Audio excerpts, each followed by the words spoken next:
and the regular Sunday afternoon address of Father Charles E. Coughlin from Royal Oak, Michigan.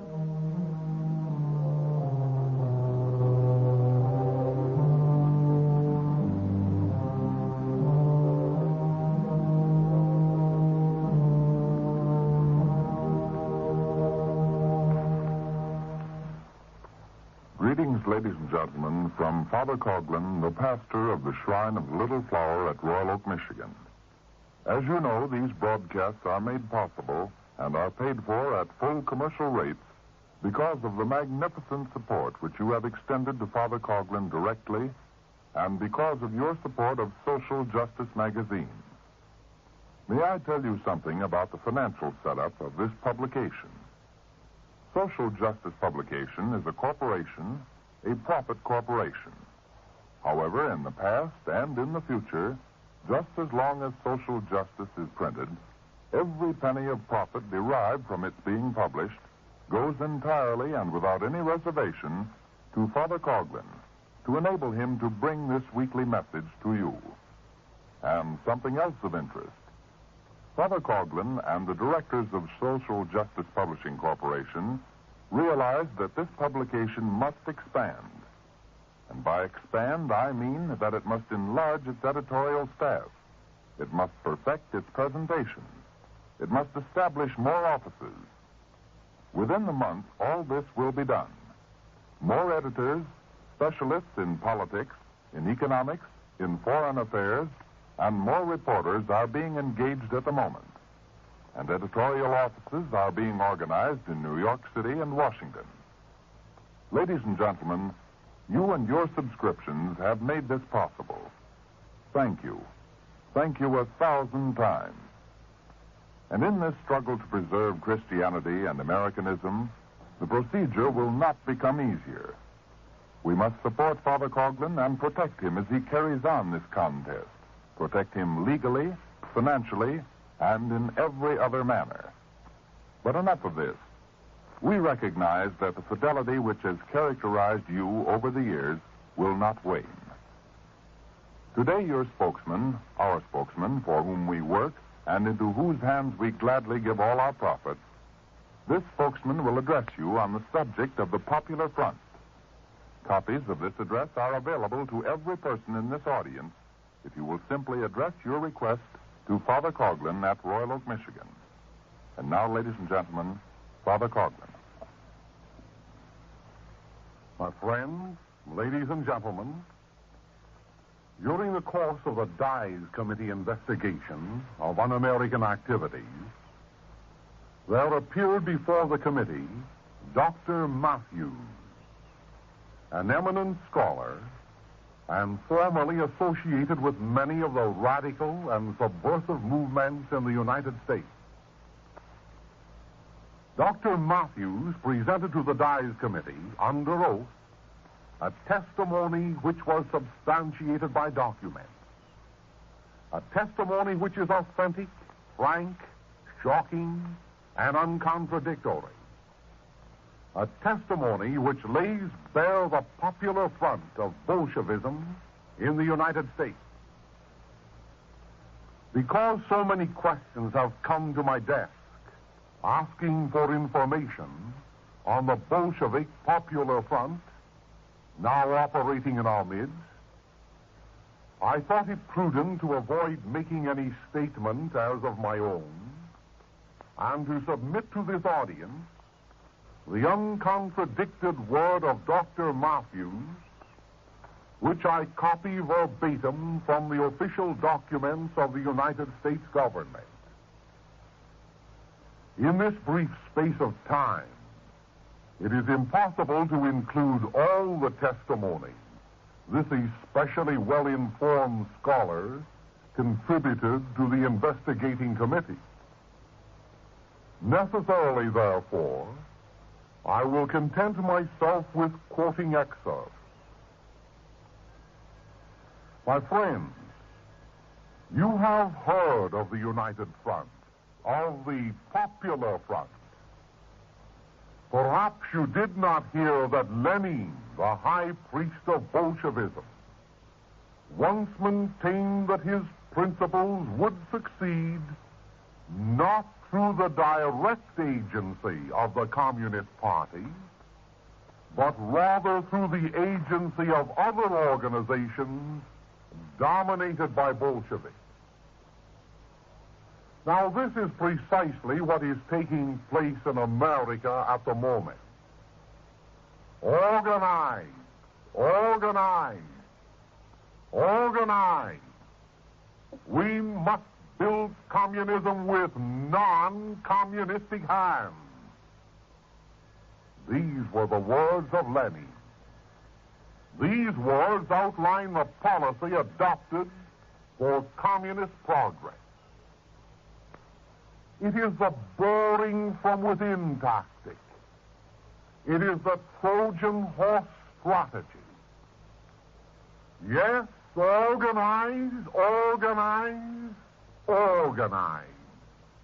We must build communism with non-communistic hands. How well Lenin and his disciples have succeeded will be exemplified in the words of Dr. Matthews, who admittedly was one of the organizers, one of the borers from within, one of the soldiers of destruction hidden within the stomach of the Trojan horse. Dr. Matthews said, quotation, "The Communist Party relies for its extensive influence in public affairs on the tactic which is known as the United Front. It is by the means of this device that the party's influence reaches far beyond its immediate enrolled membership. Nothing is more essential to a thorough understanding of communist methods and purposes than a detailed knowledge of the United Front. I propose," continues Dr. Matthews, "I propose to submit to this congressional committee some of my own intimate and extensive knowledge of the United Front. For a period covering the years 1932 to 1935, it is doubtful whether any other person in this country was associated more prominently than I with the Communist Party's so-called innocent club. That the Bolsheviks have not neglected the youth of the nation is evident from the many organizations established for their perversion. Passing over the Student Congress Against War, the National Student League, the American Student Union, I shall quote Dr. Matthews first on the American Youth Congress in which he was interested, one of the arms of the Popular Front. As you know, ladies and gentlemen, this organization, the American Youth Congress, has been in existence for 5 years. It has passed many resolutions against fascism and Nazism.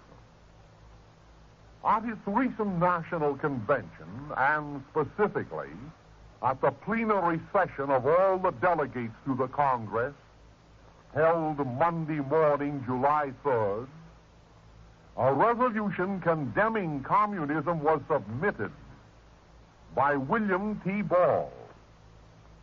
This resolution was rejected by the Youth Congress, which eventually went on record as refusing to pass any clear-cut condemnation of communism. Now, Dr. Matthews says of this well-advertised organization, quotation, "Closely associated with the American Student Union and deriving much of its impetus and direction from it is the American Youth Congress. According to the official version of its history, the idea and plan for an American Youth Congress were conceived 4 years ago by one Viola Illma, who was alleged to have brought back fascist sympathies from a trip to Europe. In one of its pamphlets entitled Youngville, USA, the American Youth Congress has the following to say about Miss Ilma.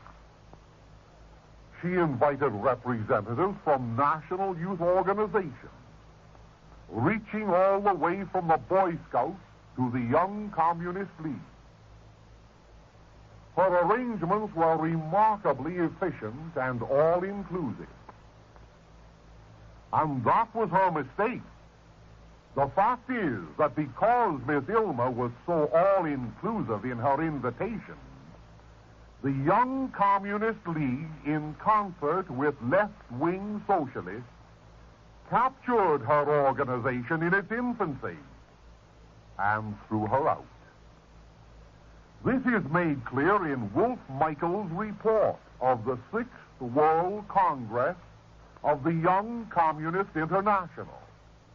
Writing of this capture, Wolf Michael says, quotation, "Thanks to the joint participation and work of the young American comrades with the socialists and other non-fascist youth at the Youth Congress, our Young Communist League of the United States helped to bring about a unity of several non-fascist organizations with a membership of over 1 million. Addressing himself to the members of the Young Communist International gathered in Moscow, Wolf Michael said further, "This is an example of how to influence the masses of youth." Dr. Matthews continues. He says, "The American Youth Congress is an excellent example of the methods and purposes of the Communist Party's United Front. Among the organizations which have been persuaded to endorse the Youth Congress and to participate in its communist-guided work, we find numerous groups of Christian young people, such as the National Council of Methodist Youth and the Christian Youth Conference of North America. Among the individuals sponsoring the Youth Congress as members of its so-called National Advisory Committee, we find, in addition to the usual left-wingers who appear frequently on United Front committees, the names of Ralph S. Cushman, Bishop of the Methodist Episcopal Church, Hal G. Hoffman, Governor of New Jersey, Henry Noble McCracken, President of Vassar College. Ostensibly, these organizations and individuals are associated with a youth organization which is dedicated to peace as one of its major goals. But actually they are being made the innocent dupe of a carefully contrived communist maneuver. By peace, as the communists understand it and work for it, is meant a breathing spell during which the world revolution of the proletariat may be prepared. Wolf Michael, in his report, continues Dr. Matthews, from which I have already quoted, declares that the American Youth Congress fights for peace because, among other things, it means that the world proletariat is given still more time to rally its forces for the final overthrow of capitalism. Perhaps the largest popular front group dominated by communism, ladies and gentlemen, is the League for Peace and Democracy. It boasts of more than 4 million members. It parades under a most plausible name. It has for spokesmen, oftentimes, gentlemen of the cloth from practically every denomination. And it has lured into its membership many honest and sincere persons. Of the League for Peace and Democracy, Dr. Matthews says, quoting, "The American League Against War and Fascism is the most ambitious and influential of all the communist united fronts launched in this country. The name of the organization, I hardly need to remind this committee, was changed last winter to the American League for Peace and Democracy. For brevity's sake, I shall hereafter speak of this united front as the American League. The American League for Peace and Democracy now claims 4 million adherents in this country. The extent of its influence is perhaps better measured by the fact that it has recently obtained the endorsement for its parade on August 6th of this year of the Solicitor General of the United States, than by its claim of 4 million adherents. It also numbers among its supporters in one way or another high personages whose names I prefer not to mention. In September 1933, continues the doctor, a dingy old hall known as St. Nicholas Arena in New York City housed the United States Congress Against War. I presided over that meeting. This Congress Against War was planned by an arrangements committee, of which I was the chairman. The sessions of this arrangements committee were held twice a week throughout the summer of 1933. The United States Congress Against War set up the American League for Peace and Democracy and selected me as its first national chairman. The nations of the world were bristling with new armament. The threat of a new world war was increasing every year. Japan had seized Manchuria, Hitler had come to power in Germany, and Mussolini was rattling the saber with increased vigor.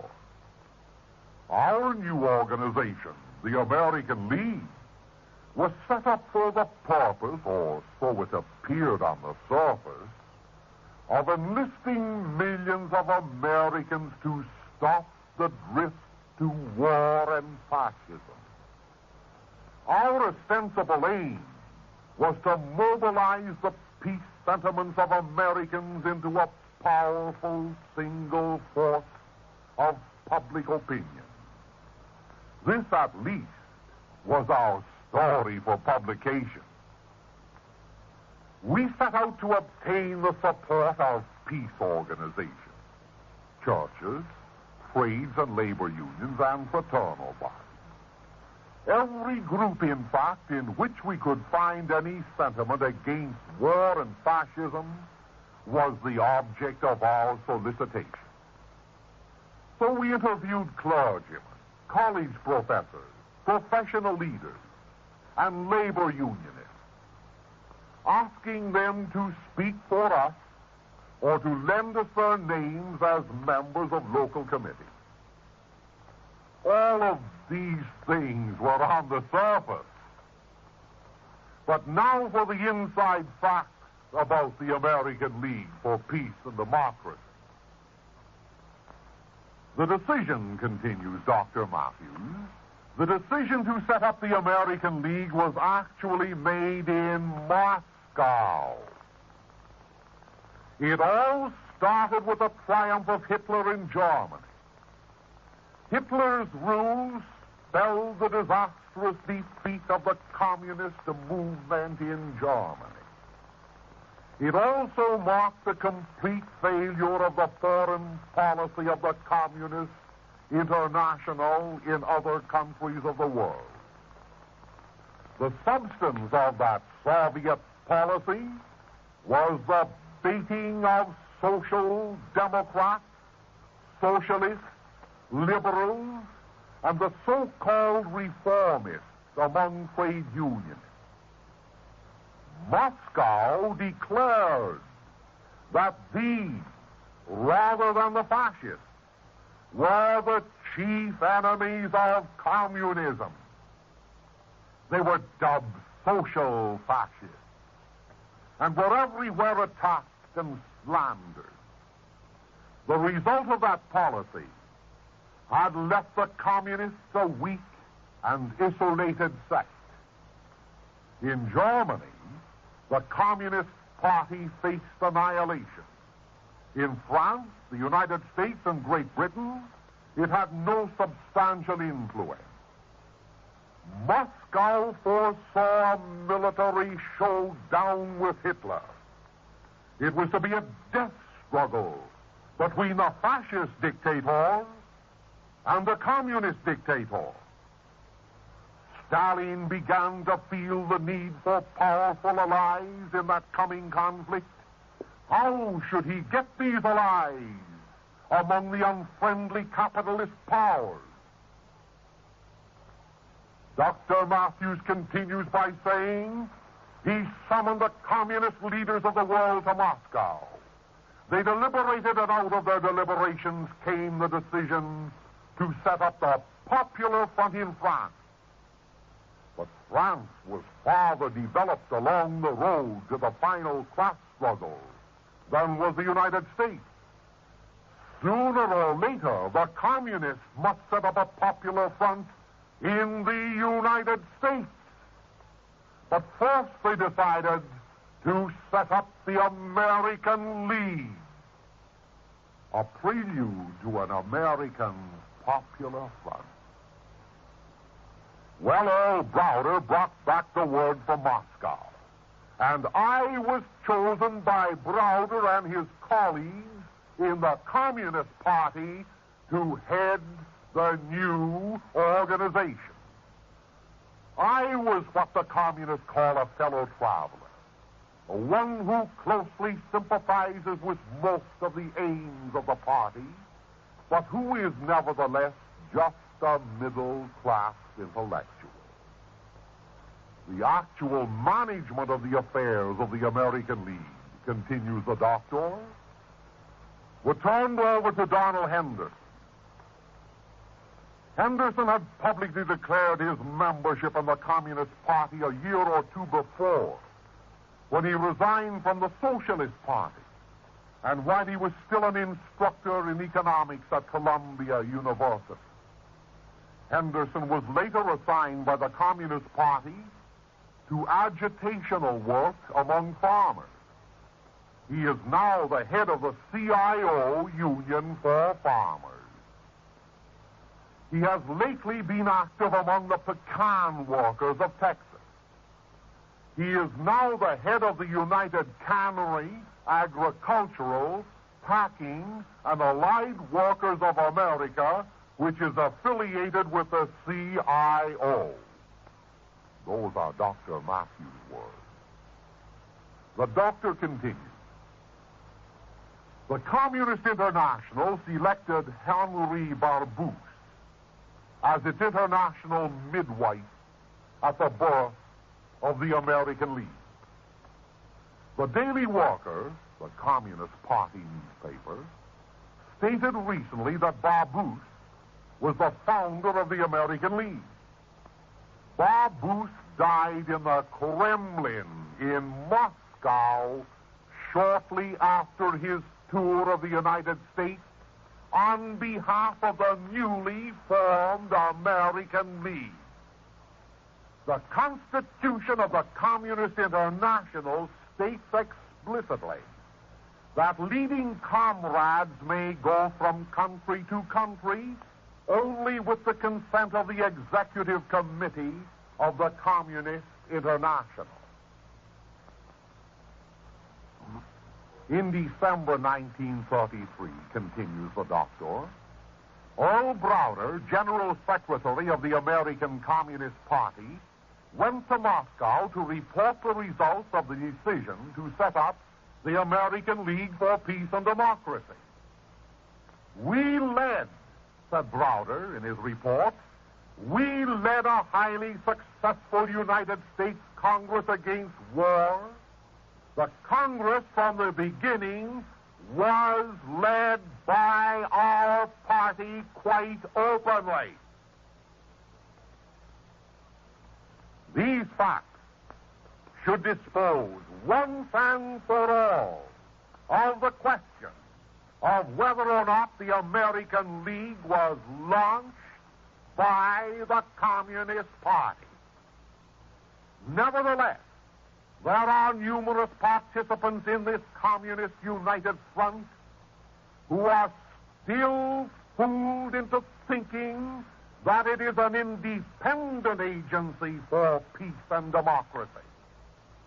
The Communist Party plans it that way. And fellow travelers like myself have tried to make it appear that way. It was easy to get party members and fellow travelers in order to start the American League. They were to be hard for the asking. It required long and patient work to get the stooges. The first half dozen such decoys were the hardest to get. After that, the decoys decoyed each other.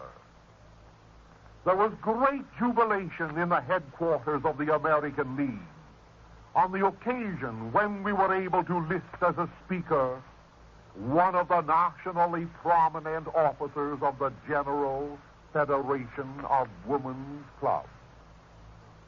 Every additional stooge or decoy made it twice as easy to get another. We had, continues the doctor, we had an almost perfect trick for silencing any critic who suspected or knew the communist nature of our united front. All we had to do was to cry red baiting. The cry of red baiting is the best trick ever invented, short of a firing squad, for making short work of anybody who dares to object to communist theories or practices.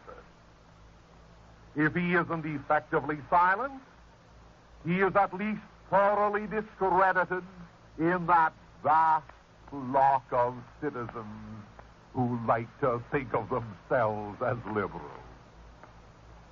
A 20th century American liberal would rather face the charge of slapping his grandmother than to be accused of red baiting. And so the cry of red baiting enabled us, so speaks the doctor, to carry on the work of Moscow in this country with little or no molestation from knowing critics. Unquote. Ladies and gentlemen, the factual, uncontradictable testimony of Dr. Matthews, who was one of the chief factors in forming and operating the League for Peace and Democracy, that testimony cannot be set aside lightly. He should know of what he speaks. The American League for Peace and Democracy is very active today, desperately active to save its existence. Hundreds of informed clergymen have deserted it. Thousands of awakened citizens have abandoned it. Oh, it's pitiful, but just to read how its present radical officers plead in vain to American Christians for money to carry on their Bolshevik propaganda. But let us continue with Dr. Matthews' expose of the League for Peace and Democracy. In referring to the efforts on the part of the League for Peace and Democracy to subvert the American Federation of Labor, the doctor says, quoting, "In most cases, the AFL trade unions were more difficult to enroll in the new United Front. In those days, 5 years ago, the communists were guilty of dual unionism. They had set up their own red unions under an international body with headquarters in Moscow. Among these red unions, which were participating in the newly formed American League, were the National Textile Workers Union, the National Mine Workers Union, the Marine Workers Industrial Union, the Needle Trade Workers Industrial Union. True, they were largely paper unions without any significant membership, but as long as they existed, they were guilty of dual unionism.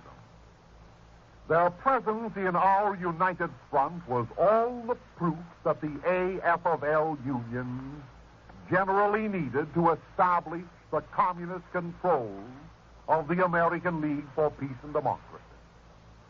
There were, however, a few... He reminded me that my work was to enroll the members of middle-class organizations, and that the Communist Party would take care of the trade union.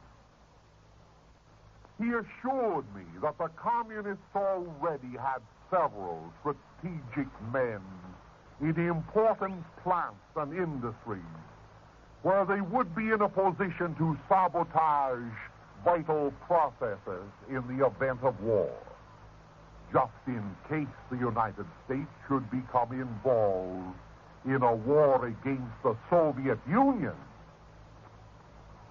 In this connection, Henderson was especially boastful of a revolutionary nucleus in submarine plants in Connecticut, and of the work of Harry Bridges in the shipping industry on the West Coast. They were, Henderson claims, secretly allied with the American League for Peace and Democracy. As everyone knows, the efforts of the Bolshevik borers from within failed to seduce the leaders of the American Federation of Labor. Unquote Dr. Matthews, by the way. This labor organization positively excludes communists from its ranks, and is, in this respect, very contrary to the CIO, which admits communists and cooperates with them. But to proceed with Dr. Matthews' testimony, quotation. How, asked he, was the American League financed? The procedure was fourfold. First, there was the nickel-diamond quarter drive upon the innocent. Next came the money-raising banquets for the upper middle class with Henri Barbusse, John Strachey, or Lord Marley as speaker. When these were insufficient, money was borrowed on notes signed by Corliss Lamont.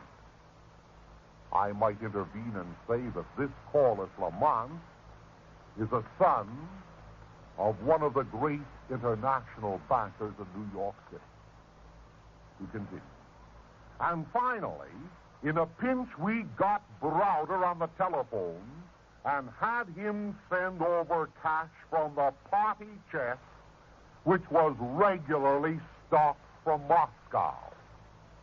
When one of our publicity stories included the name of Corliss Lamont, there was a rule that his family connections with the House of Morgan should be given appropriate emphasis.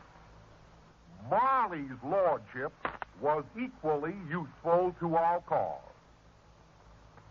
Recently, continues the doctor, recently the American League held a parade in New York.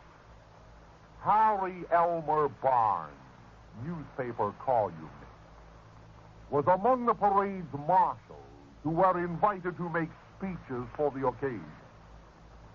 Apparently, Mr. Barnes went too far in his pacifism and suggested that the United States should stay out of war, even a war in defense of the Soviet Union. When the officials of the American League saw an advance copy of his speech, Mr. Barnes was promptly notified that he would not be allowed to act as a marshal in the parade or to make a speech. The most pathetic thing about this incident was Barnes' statement to the press that he had not known that the Holy War Boys had got hold of the American League for Peace and Democracy. There's hardly any excuse for any moderately informed adult in the United States who says that he thought the American League was a peace organization. I was succeeded in the national chairmanship by Professor Harry F. Ward of Union Theological Seminary, who is still head of the League. Professor Ward is also national chairman of the American Civil Liberties Union and the head of the Methodist Federation for Social Service. Unquote. This concludes my reading from Dr. Matthews' official sworn testimony, which he gave before the Dies Committee. A gentleman, a scholar, who helped to originate the American League for Peace and Democracy. In conclusion, my friends, may I extend my remarks on the popular front to quote Dr. R.J.C. Dorsey, whose memorable address, now incorporated in the Congressional Records, of August 3rd, 1939, deals with the subversion of youth in America. He says, in part, concerning the recent World Youth Congress, quotation, among the delegates at the World Youth Congress at Versailles were those from the Young Communist League.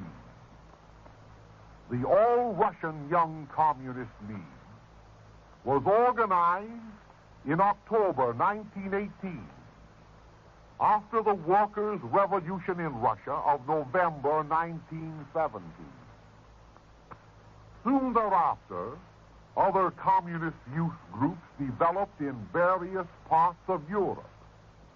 And out of this movement grew the International Youth Conference in Vienna of August 6, 1919, and from which came the International Communist Youth Organization for young communists between 16 and 22 years of age.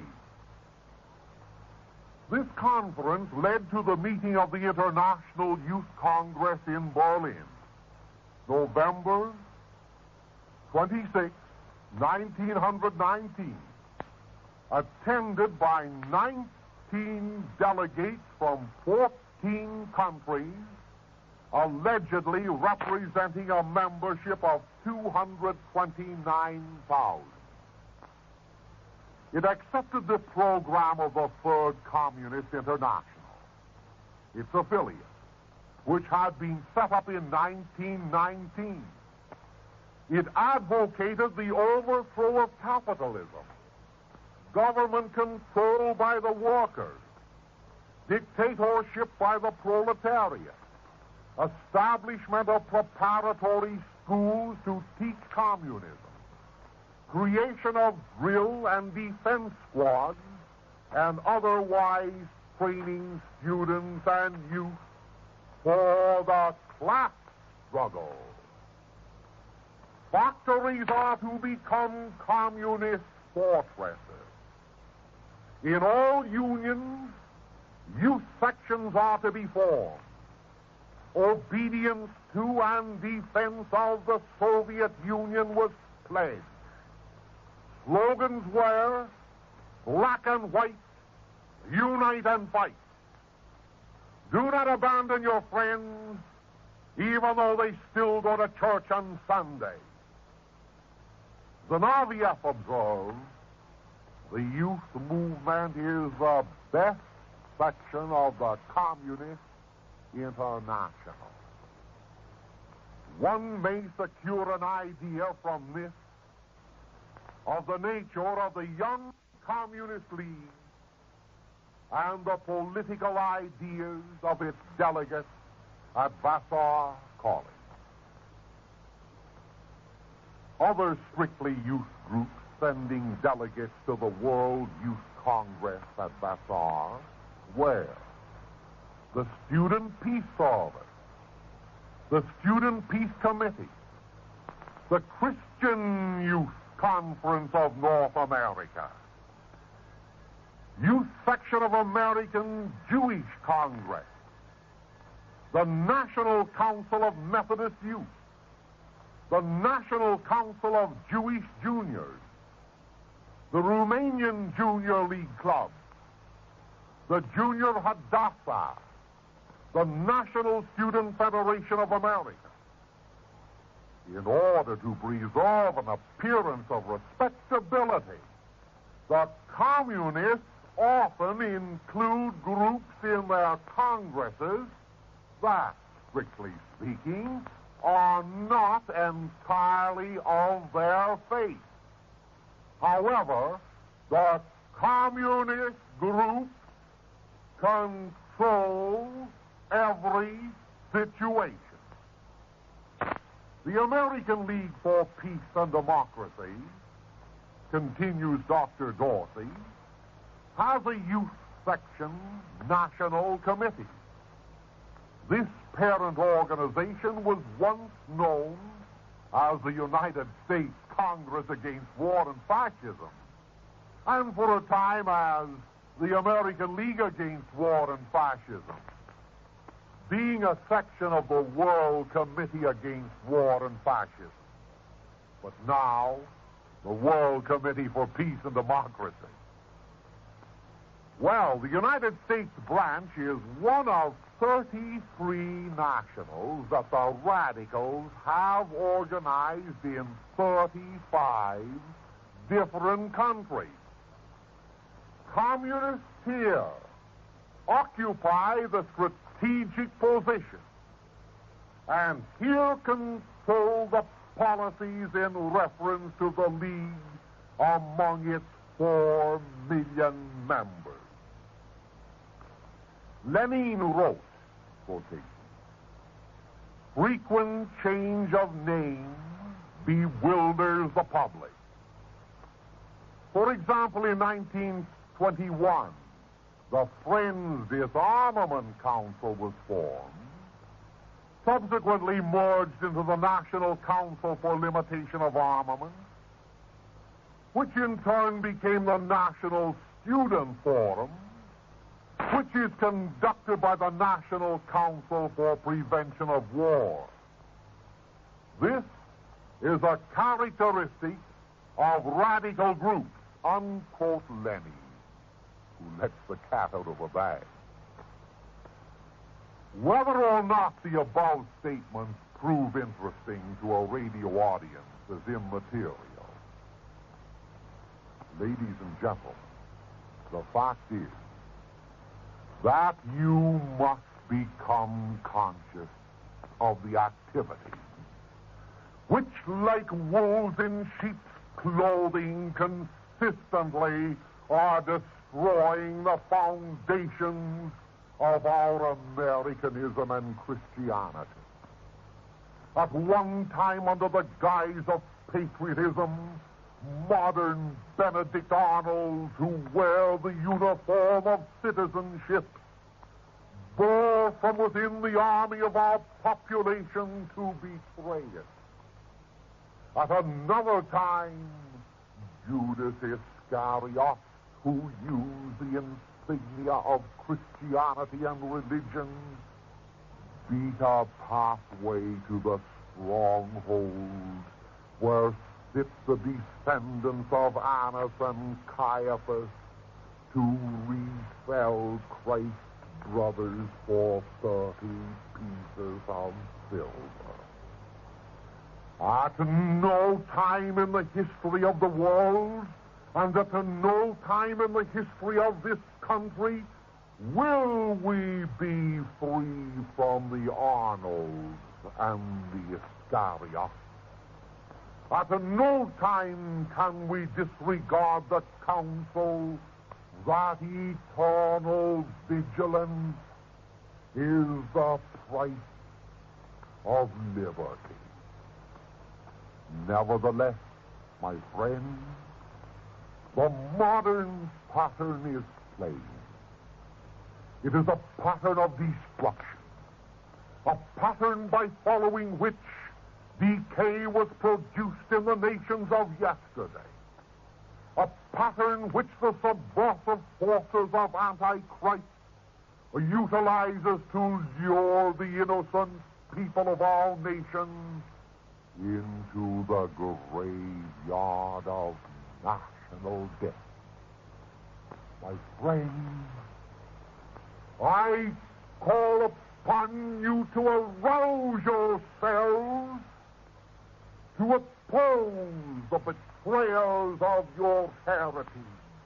And I ask, if the enemies of our Americanism and Christianity have been successful in building up a following of millions of propagandized supporters, is it not right and just for us to organize a counterforce to forfend their attacks? Call this counterforce by any name you please, but organize yourselves under competent leaders who are well informed and well disciplined in their lives. Organize yourselves under leaders capable of challenging the popular front, the Antichrist, anti-American front, wherever it manifests itself. There are at least 60 well-established committees and organizations and societies and leagues incorporated in the so-called Popular Front in these United States. These 60 subversive, pink or red or brown, anti-Christian and anti-American cults challenge you. And what do I say? Only this: march them committee for committee, society for society, league for league. Match them in your communities, your schools, your colleges, and your churches. But match them and beat them, not with a whip of physical force, but with the sword of justice and of peace. And what does all this mean? Certainly, this means a division. Certainly, This calls for a separation of the sheep from the goats. Certainly, this demands suffering and sacrifice on your part. Or you will be assailed, you will be attacked, you will be scarred with labels today and with physical persecution tomorrow, and some of you, before this contest comes to an end, will have won the companionship of the millions whom Lenin and Trotsky and Bela Kun martyred. Yes, some of you clergymen listening to me may even win the crown of martyrdom which was placed upon the brow of Michael Pro of Mexico, the same crown gained by the martyred priests of Spain. Oh, my friends, there must be no surrender. There must be no immoral apathy. None of us can afford in this contest to adopt a policy which is identified with the prudence of the flesh. Oh, yes, we speak of the rights of man, but more importantly today, let us begin to speak of the rights of God.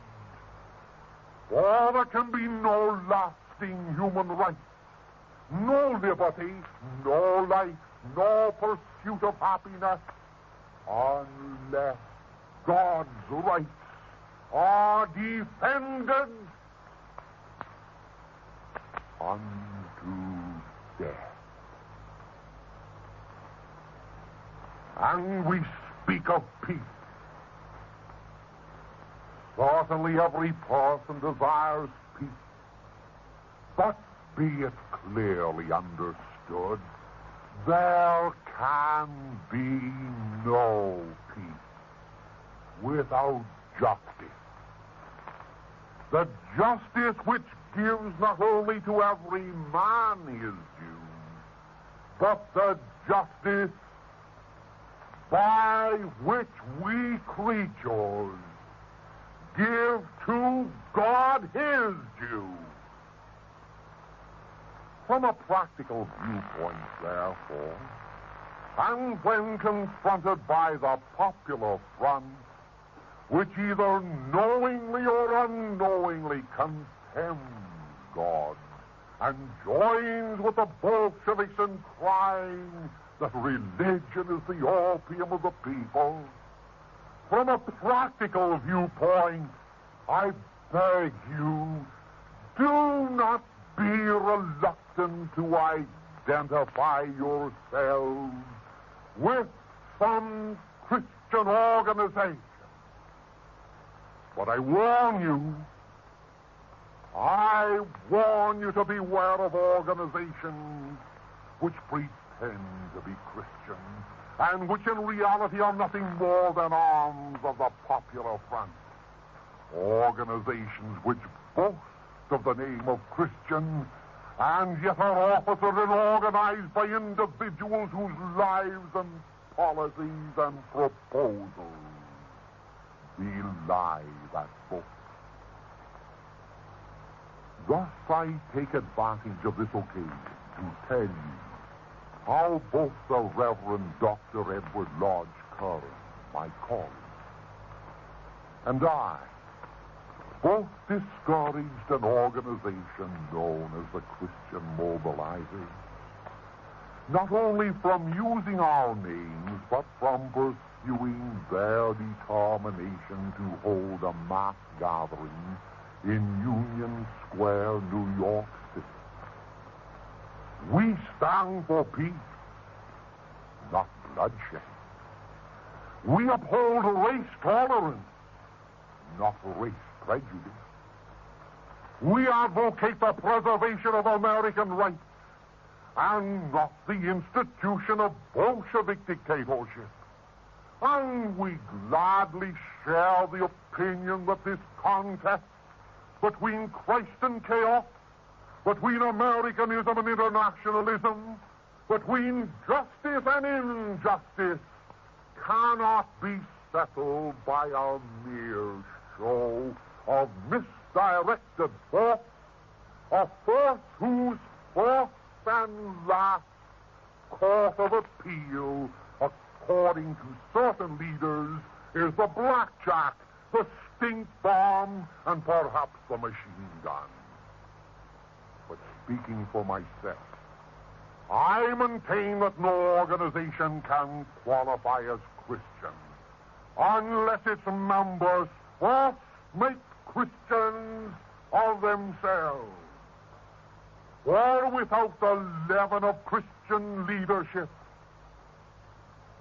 in individual membership, no group can stand, no group can succeed. And remember that in the concept of Christianity there is room for every national, for every racial element in this world, both Jew and Gentile. But do not misinterpret me.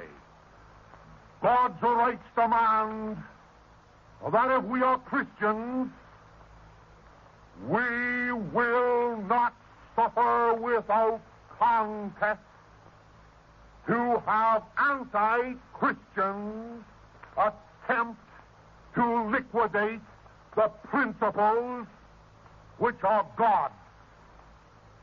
And if we are Americans, we will not permit, without a struggle, the subversive elements within our country to undermine the tenets of Americanism.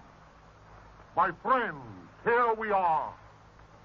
We content ourselves with investigating and studying the Bolshevik movements in America, movements which constitute the Popular Front, and we're preparing to become first-class historians or readers of history.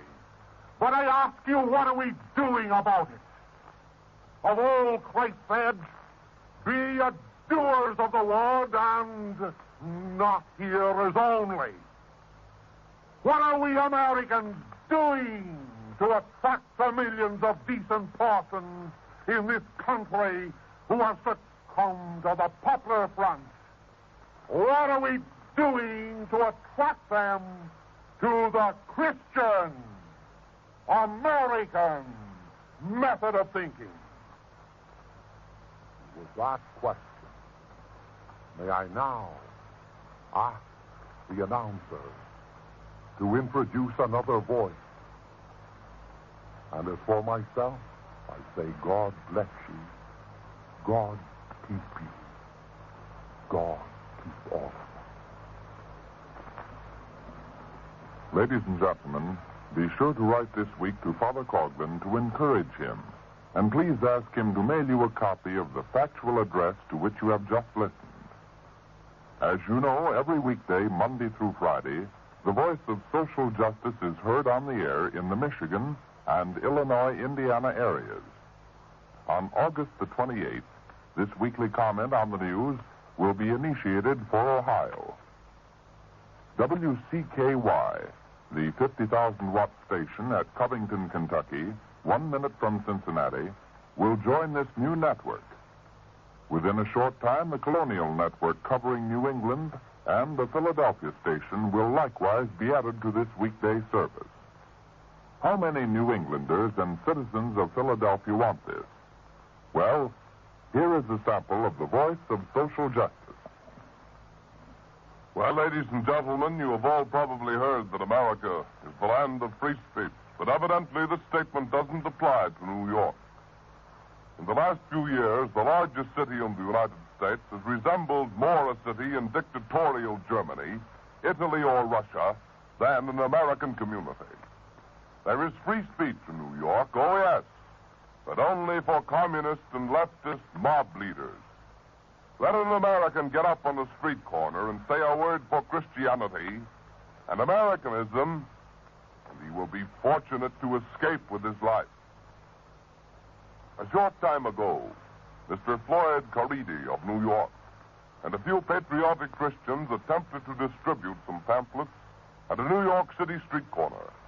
But attempt was all they could do. Before they had time to pass out more than a few pamphlets, a horde of communists appeared from nowhere, rushed Mr. Caridi and his friends, tore up their literature, and forced them to seek refuge in a nearby store. But let Mr. Caridi describe the event in his own words, which I take from a letter published in the Brooklyn Tablet.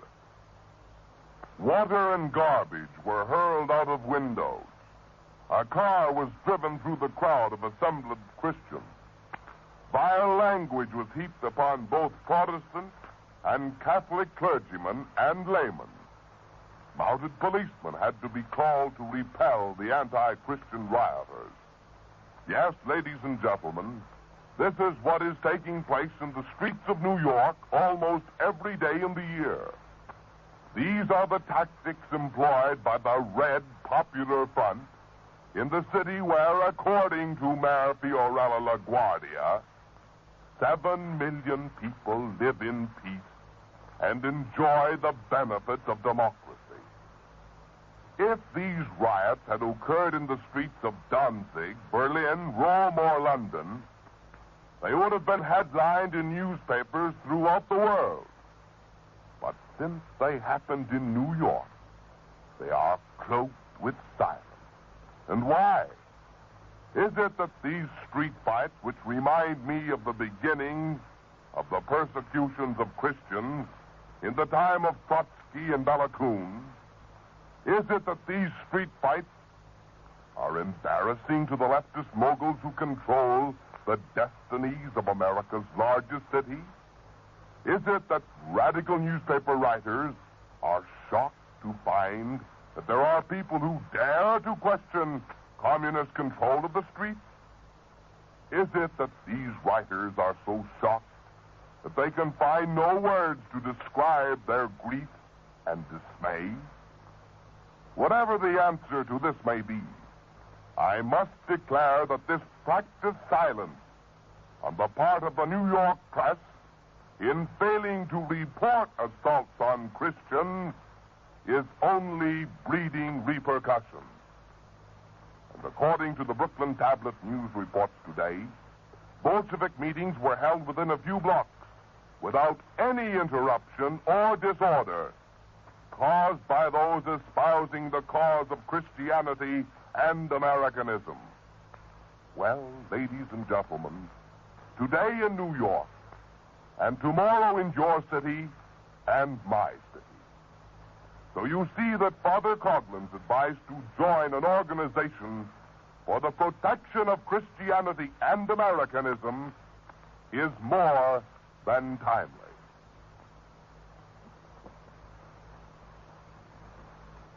Ladies and gentlemen, next Sunday afternoon.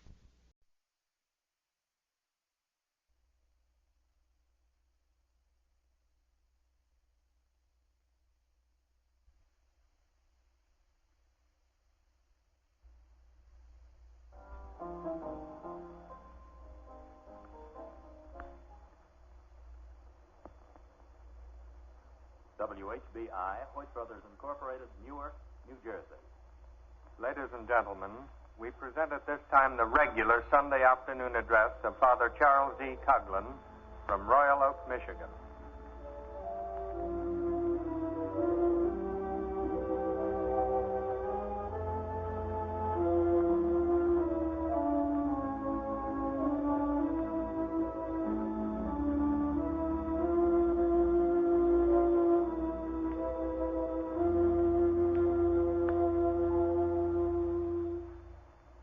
Greetings, ladies and gentlemen, from Father Coughlin and his associates.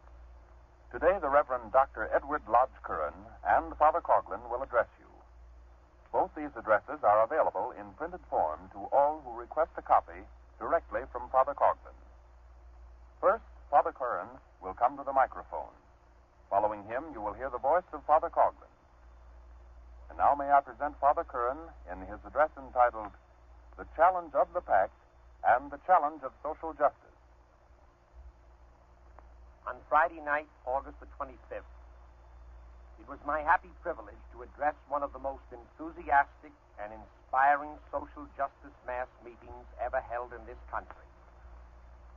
Over 3,500 people crowded into the music hall of the city of Cincinnati, a city whose civic pride and whose historical contributions to our common Americanism are second to none in the municipal life of America. For 2 hours and a half, the rafters rang with American applause as speaker after speaker contributed some new thought or painted some new idealism in the unfolded panorama of social justice. At the close of the meeting, every member of the audience went forth, inspired by the voice of Father Coughlin himself across the wires, and determined that the magazine Social Justice shall become the most widely read publication throughout this Queen City on the banks of the Ohio. Every effort to stop the meeting was made by the leftist forces who claim the right to freedom of speech for themselves, but who deny it to others. 72 hours before the meeting, all the efforts of the splendid Cincinnati committee and sponsors had almost dwindled to idle gestures. A Mr. Van Schlichten, a teacher in one of the Cincinnati schools, had accepted the invitation to act as chairman. Mr. Henry Siegel, editor of the American Israelite, promptly complained to the school board. The school board held a secret meeting, and at that meeting, the pedagogical wisdom of withdrawing as chairman was impressed quite concretely upon Mr. Van Schlichten. And Mr. Van Schlichten, in free, democratic, 20th century America, was forced to withdraw. This is the same Cincinnati school board which has permitted the communists to make use of Woodward High School.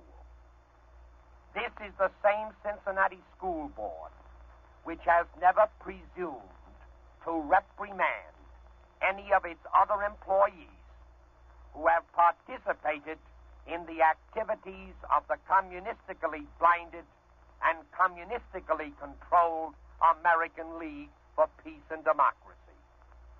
What a travesty upon American democracy. What an insult to the citizens of Cincinnati. The Cincinnati School Board can tolerate the invasion of its school system and the occupation of its school buildings by any radicals or crackpot or red dedicated to the overthrow of our American government. But it could not tolerate the invitation to be chairman of an American meeting sent to Mr. Van Schlichten by American citizens who have dedicated themselves to the cause of social justice and to the preservation of democracy throughout the United States of America. In this tyrannical and un-American pressure, the Cincinnati School Board betrayed all the earmarks of communistic dictatorship. The Cincinnati School Board persuaded Mr. Van Schlichten to resign as chairman during the period of Mr. Van Schlichten's vacation, and therefore at a time when the board possessed no jurisdiction over his activities. The citizens of Cincinnati have already come to the dawn of totalitarianism in America if the editor of the American Israelite has the power to compel the school board to take notice of a matter that is none of the board's business. The citizens of Cincinnati are already subjected to dictatorship if the school board can successfully overreach its authority in forbidding Mr. von Schlichten to exercise his American constitutional right of freedom of assemblage, which involves the right of Mr. von Schlichten to assemble himself wherever he desires. The O-Gay Pay-Oo activities of Mr. Siegel and the Cincinnati School Board deserve the strongest reprimand that the free people of Cincinnati can give them. Despite the meddling of Mr. Siegel and the Cincinnati School Board, the meeting was a success. Despite the pressure from other surreptitious sources, which resulted in forcing several speakers to withdraw their previous acceptances to speak, the meeting was a success.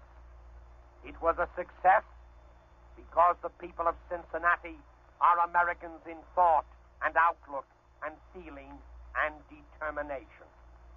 It was a success because the cause of social justice is an American cause, the only American cause that should occupy the attention of the American people and their elected officials today. It was a success because the cause of social justice is the cause of democracy, the cause of humanity, and the cause of God. No matter what opposition may arise against the mass meetings and the activities of social justice groups in other cities and in other states, this story of the Cincinnati mass meeting must never be forgotten. Unity and determination can overcome all obstacles. The principles of social justice flow from the life-giving reality and the life-giving symbol of the cross. And in the sign of the cross of Christ, we believers in social justice shall always conquer. The movement of social justice to which we are dedicated is part and parcel of the Christian heritage of the past 1900 years. The primary doctrine of social justice is the infinite value and infinite dignity of every human being born into this world. Man is not a machine. Labor is not a commodity. The spirit is superior to the flesh. This is the teaching of Christ. And this was the challenge thrown by the early Christians at the pagan totalitarianism of ancient Rome. The entire history, as well as the entire teaching of Christianity, is associated with the movement of social justice. The first labor unions in the history of the world were the medieval guilds of the ages of Christian faith. What was the purpose of these medieval unions? Their purpose was economic as well as spiritual, sociological as well as social. They existed to secure higher wages, fewer working hours, better living and working conditions for the workers of the world. And no history of those medieval ages of faith can be written by any impartial and objective historian today without the admission that in every phase of life, the workers in the Middle Ages were happier and better, more prosperous and more contented than the workers of the modern world, which began its economic tyranny when the guilds were swept away by modern paganism. No critic of our modern depression can fail to trace its root causes to the 19th century. The 19th century was the century of finance capitalism. The 19th century was the century of consecrated and gigantic usury. The 19th century was the century of child labor and degraded womanhood. The 19th century was the century of starvation wages. The 19th century was the century which forbade working men to resurrect the medieval guilds and to organize unions for their economic betterment. In England, every such attempted organization was stigmatized as a conspiracy against the state. Helpless workers, striving to unite for their mutual economic betterment, ran foul of the British common law definition of conspiracy. The 19th century was the century of the Industrial Revolution, with its gilded yachts and vermin-covered huts, with its factories and slums, with its human wreckage and its inhuman indifference to worldwide suffering. And throughout that 19th century, may I ask whose voice it was that shouted the primeval call across the darkness, saying, "Let there be light, the light of Christian justice and charity to dissolve the pagan darkness of avarice and greed." Throughout the 19th century, whose voice was it that denounced child labor, that protested the degradation of women outside the home, that called for a living wage, that excoriated the newer and more blasphemous forms of usury that had arisen, that declared the British common law definition of conspiracy to the contrary notwithstanding? The workers of the world have not merely the right, they have the duty to organize for the protection of their economic rights. It was not the voice of a professional economist. It was not the voice of a political parrot. It was the voice of a great leader of Christianity. May 15th, 1891, the encyclical On the Condition of Labor, Pope Leo XIII. And 2 years before the New Deal was ever born, whose voice was it that reiterated and reallocated and reemphasized the great labor charter of his predecessor? Whose voice was it that once again shouted the primeval call across the darkness, saying, "Let there be light, the light of Christian justice and charity to dissolve the pagan darkness of avarice and greed"? It was not the voice of a professional economist. It was not the voice of a political parrot. It was the voice of a great leader of Christianity. May 15th, 1931, the encyclical on the reconstruction of the social order, His Recent Holiness, Pope Pius XI, of happy memory. And for the past 13 years, whose voice was it that has kept propagating the message of Christian social justice across the airways of America? Whose voice was it that took the principles of the two great papal encyclicals and translated them into the language of the common people, so that the poorest sharecropper in the South and the most abandoned industrial worker along the city streets could understand their meaning?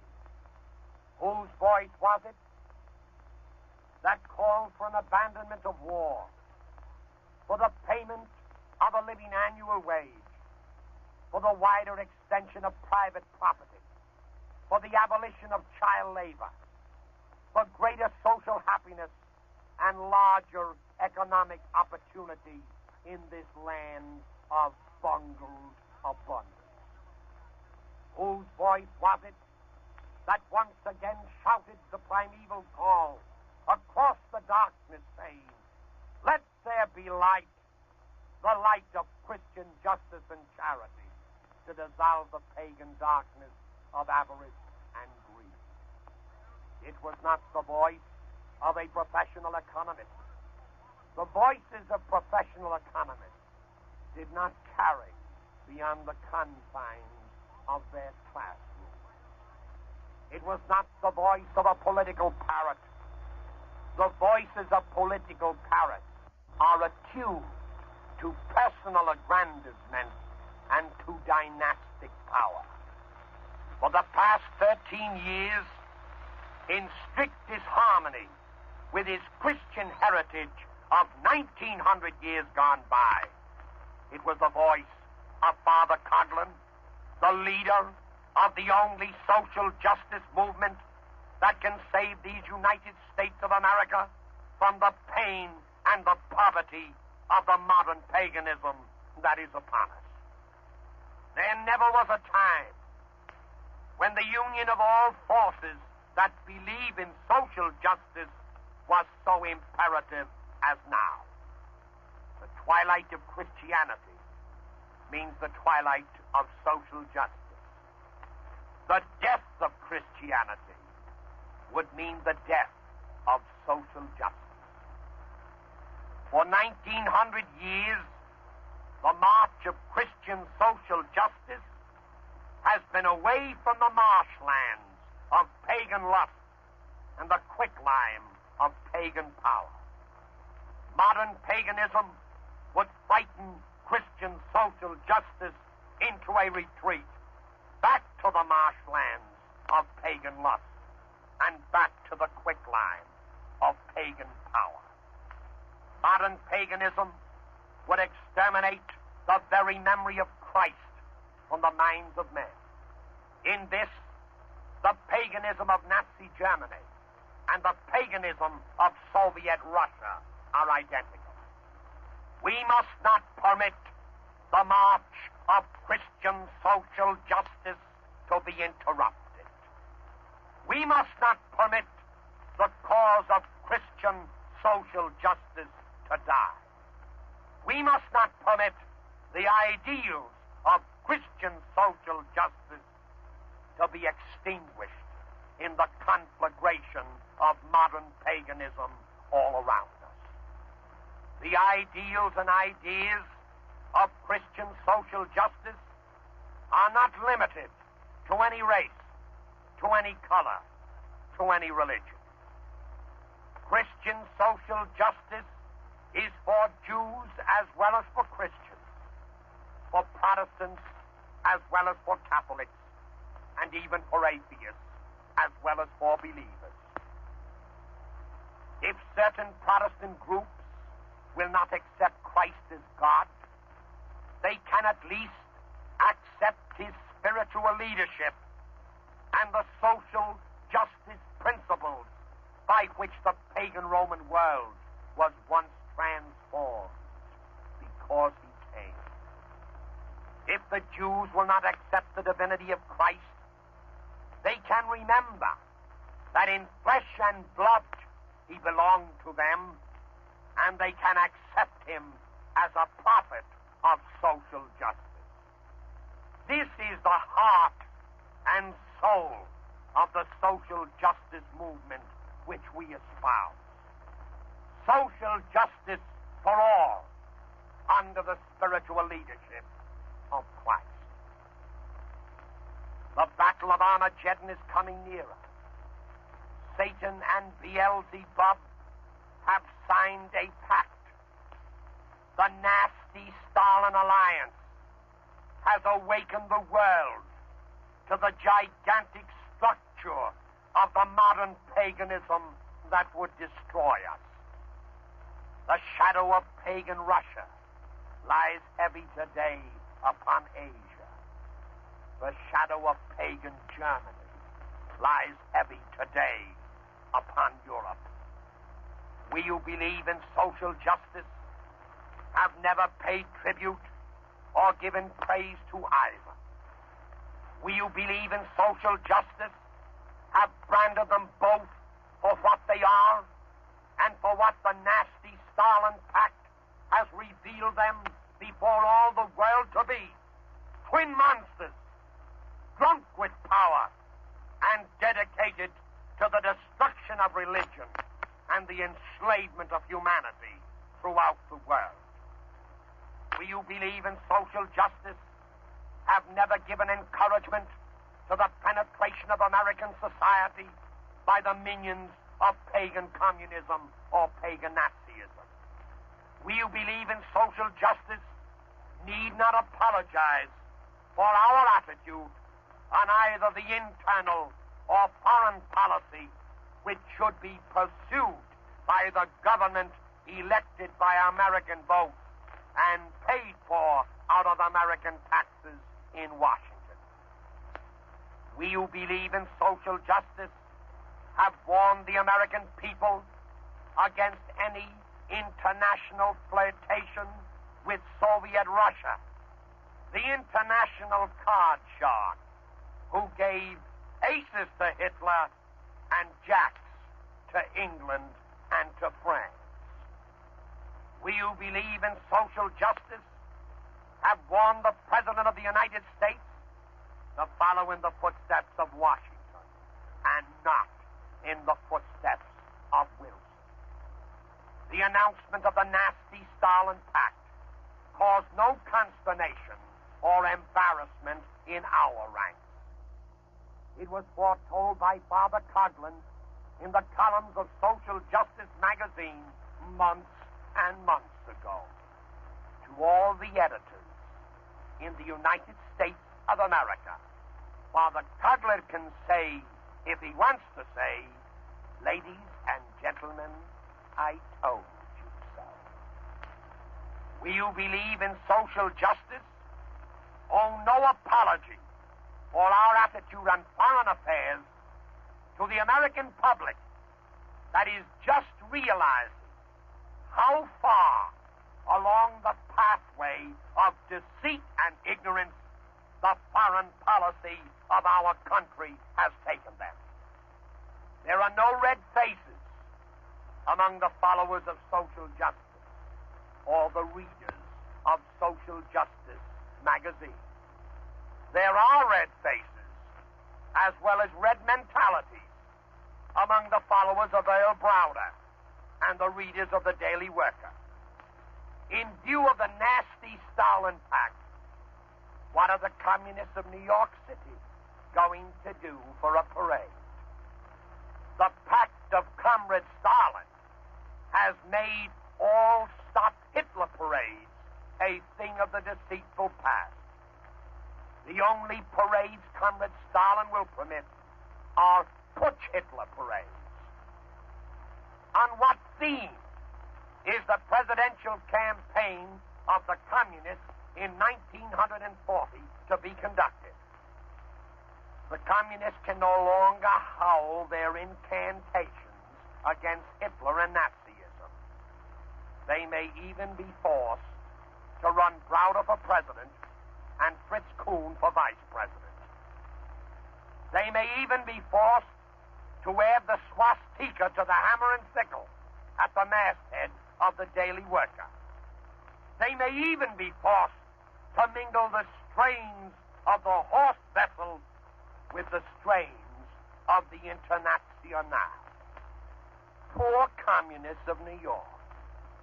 There they lie with the sign of the swastika above them. Poor communists of New York. There they march, clenched fists in rhythm with the Nazi goose step. Poor communists of New York. There they cower, afraid lest the old gay pay-you agents of Stalin in America arrest them and punish them for the tons of anti-Nazi literature spewed forth from their red inkwells. No wonder the Daily Worker is silent. No wonder Earl Browder is tongue-tied. No wonder his oratory is stale. No wonder American Jews are outraged by Stalin's condemnation of the crimes of Hitler against the Jews. No wonder all American communists stand repudiated before the bar of American democracy and before the tribunal of social justice.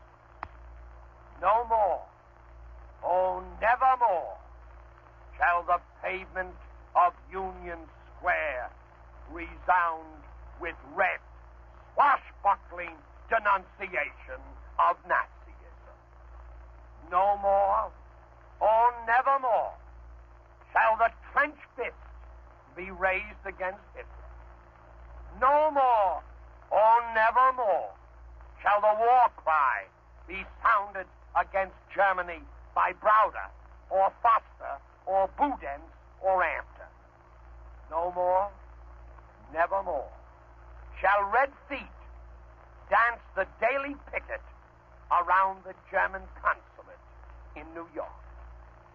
Comrade Stalin embraces Führer Hitler, and the American communists have a Nazi uncle to obey. There are no red faces among the followers of social justice or the readers of Social Justice magazine. There are red faces as well as red mentalities among the communist fellow travelers and the self-styled liberals in these United States of America. Who can ever forget the barrage of words and the shrapnel of paragraphs and the tanks of poisonous gas with which the Berlin-Rome axis was greeted and pestered by the liberal professors and the liberal news commentators and the liberal editors of America? Where now, liberal slaves and slavish liberals? Where now is your barrage of words and your shrapnel of paragraphs and your tanks of poisonous gas before the advance of the nasty Stalin pact across the world? Where is all your fine idealism, all your crimsoned words of holy thought, all your denunciation of Germany and of any country or group or individual that dared be seen in her company? Are you fair, or have you been paid with Moscow gold? Are you courageous, or are you cowards? Are you Americans, or are you communists? What is the Dorothy Thompson Kaltenborn Brigade going to do without the Nazi scapegoat on which to drape all the international ills of the world? Stalin has condoned the rape of Czechoslovakia. Does the Thompson-Kaltenborn Brigade do likewise? Stalin has condoned the Nazi persecution of the Jews. Does the Thompson-Kaltenborn Brigade do likewise? Stalin has abandoned Poland into the arms of Germany. Does the Thompson-Kaltenborn Brigade do likewise? Stalin has opened the wheat fields and the oil wells of Russia to Nazi Germany in her march towards power. Does the Thompson-Kaltenborn Brigade approve?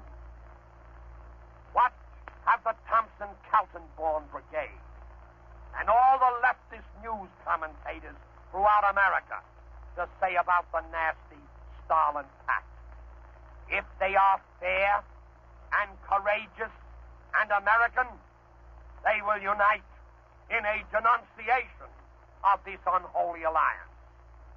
If they are fair and courageous and American, they will denounce the godlessness of communistic philosophy, the tyranny of Stalin, and the diabolical duplicity with which the Pontius Pilate of Russia made friends with the Herod of Germany for the crucifixion of civilization and Christianity throughout the world.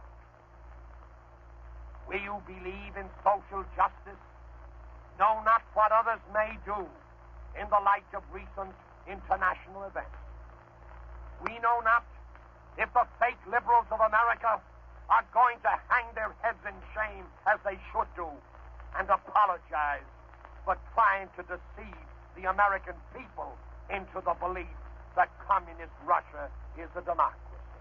We know not whether American communists, incensed by the fact that Stalin has made them the laughing stock of America, are going to desert to Trotsky, who waits in Mexico for the red-letter day of revolution in the United United States, or are going to repudiate the party and the pagan philosophy of communism which betrayed them. We know not if the President of the United States is finally convinced of the truth presented week after week in social justice and warning the government against its blushing flirtation. And warning the government against its blushing flirtation with Soviet Russia. We know not if the President realizes that in this nasty Stalin Pact is contained the baleful reward for his recognition of Soviet Russia 9 years ago and the communist ridicule for his Nazi baiting and fascist baiting at the expense of the foreign trade of America. We know not what others may do, but we know full well what we must do and what we shall do for the cause of social justice and for the preservation of our American democracy. We shall continue to speak and write and work for the things which we Americans hold dear. We shall continue to point out the gathering storm of paganism, rendered more imminent and more powerful by the conjunction of German stormtroops and communistic Cossacks in one terrifying army of pagan totalitarians. We shall warn the American government to cease making friends of the mammon of communist iniquity. We shall battle the forces of Nazism as well as the forces of communism in this country. We shall call upon all Americans, Catholics and Protestants and Jews, to unite lest the nasty Stalin Pact be extended to our own country. We shall call upon all American communists to repudiate communism and to return to the ranks of Americanism. We shall call upon all American Nazis to repudiate Nazism and to return to the ranks of Americanism. American communists have been abandoned by Soviet Russia. American Nazis have been abandoned by Nazi Germany. The United States is willing to forgive and forget if only those who are communists will become again Americans, and if only those who are Nazis will become again Americans. There is no room for any politicalism in this country except Americanism. For years, this message has gone forth from the airways and the platforms devoted to social justice. This message rings truer today than it ever did before. In the pages of Social Justice magazine and over the airways from Royal Oak, Father Coughlin has prophesied the international events that shock the sanity and the morality of the world today. The nasty Stalin Pact is a challenge to the world, a challenge of the older paganism that would destroy social justice, and a challenge of the older internationalism that would destroy Americanism. Come back to the ideology of American democracy. Accept the ideology of Christian social justice. This is the call which we who believe in democracy and social justice issue today to every American citizen, Catholic and Protestant and Jew alike. And now, ladies and gentlemen, may I present to you Father Coughlin in his address, What of the Future? Ladies and gentlemen and friends, In your name and in my own, I sincerely thank our mutual friend, the scholarly Dr. Edward Lodge Curran, President of the International Catholic Truth Society, for his timely, inspiring, and informative address. Dr. Curran always will be welcome to appear on this program and to join this network from Brooklyn. His message always will be helpful, and his cooperation with us in the cause of social justice always will be regarded as most beneficial. Dr. Curran referred to several news items in the past issues of Social Justice magazine, in which was predicted as early as last April the wedding of the two monstrosities, red and brown Bolshevism, which now threaten to dominate the scene of European affairs. For Europe and its millions of innocent inhabitants, we entertain nothing but the deepest sympathy. We sympathize with the downtrodden people of Russia. We sympathize with the crushed people of Germany, Austria, and Czechoslovakia. And as for Christian Poland, the entire world may well weep as it envisions a new era of persecution from without and anguish from within for that valiant nation. What thoughts occupy our minds in the midst of all this turmoil? Are we thinking of the world war with its carnage, its corpses, and its subsequent decay of cherished ideals? Are we mindful of the unjust exactions born from the Treaty of Versailles? Are we concerned with the causes which produced a Lenin, a Trotsky, and a Stalin? And do we dwell upon the events which preceded the rapid rise to power of a Hitler? Sober minds are interested, more so now than ever, with the answer to these historic questions. And sober minds, arranging them together in a logical chain, are asking themselves, what means all this to America? What means all this to civilization? And what means all this to Christianity? I believe that I am in safe ground in affirming that the world war was fought for commercial domination and not for the preservation of democracy. I believe that I am on the side of truth when I say that the Peace Treaty of Versailles was nothing more than a document of hatred devised in a mad attempt to preserve the evils of international capitalism. And I believe that although the communism of Russia was in part a rebellion against the system of international capitalism, nevertheless it was an insane rebellion because it fought not only the persecutors of the poor, but the principles of right reason and the outraged Christ who loves the poor. Call it a rebellion, a revolution, if you will. Describe it as a defensive mechanism against capitalism, if you choose. Oh, but do not fail to credit communism with the destruction of millions of innocent victims, the abolition of private property, and the cancellation of untold personal, religious, and political liberty. And as for Nazism, explain that too as a defense mechanism against communism, which had invaded Germany, but also estimate that it was a destroyer of personal, religious, and political liberty.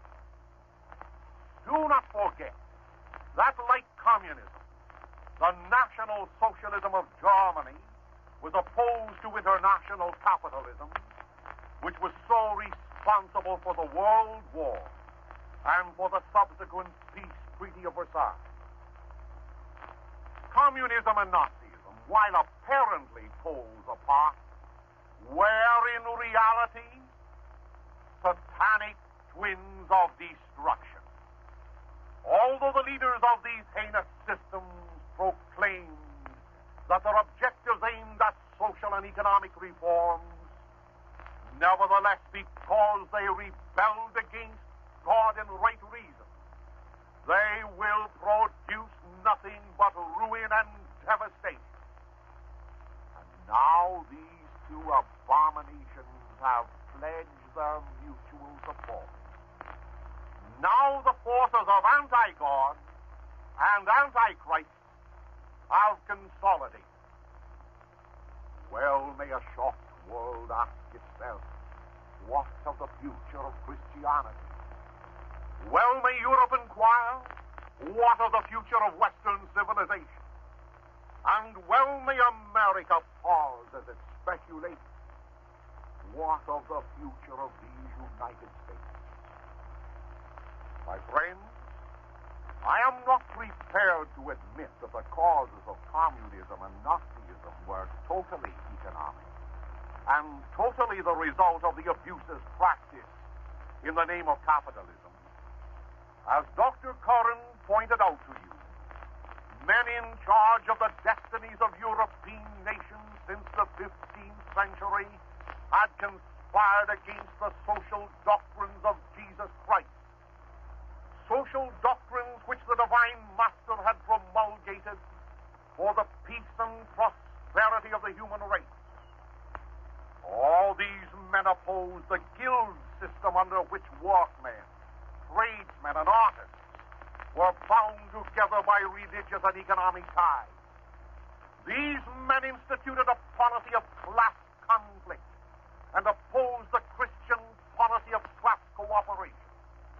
These men re-established the materialistic concept of life and abandoned the doctrine of the mystical body of Christ. Pagan usury was readopted, pagan individualism was reaccepted, while kings and parliaments, philosophers and economists, yes, even some churchmen, scorned the teaching that whatsoever we do under the least of Christ's little ones, we do unto him. Yes, most certainly, the evils which befell the world prior to the advent of communism and Nazism are definitely traceable to man's infidelity to God and to his rejection of the gospel of his only begotten Son. And as a result of this betrayal against God and his Christ, miseries multiplied, poverty increased, and desolation became widespread. Eventually came the great revolution known as the French Revolution. Off fell the heads of the Bourbons who had procrastinated with the evils of their time. Up arose the radical pagans proclaiming the rights of man and disclaiming the rights of God, of whom their former rulers had made a mockery. And how inconsequential are man's rights when God's rights are denied. For what lasting benefits, I ask you, did this rebellion achieve? Following the French Revolution, there soon came the Industrial Revolution of the 19th century. New inventions demanded new economies. New economies demanded a new expansion of finance. Behold, then, the new economy, the new financial system called international capitalism. Soon it arrived at its maturity.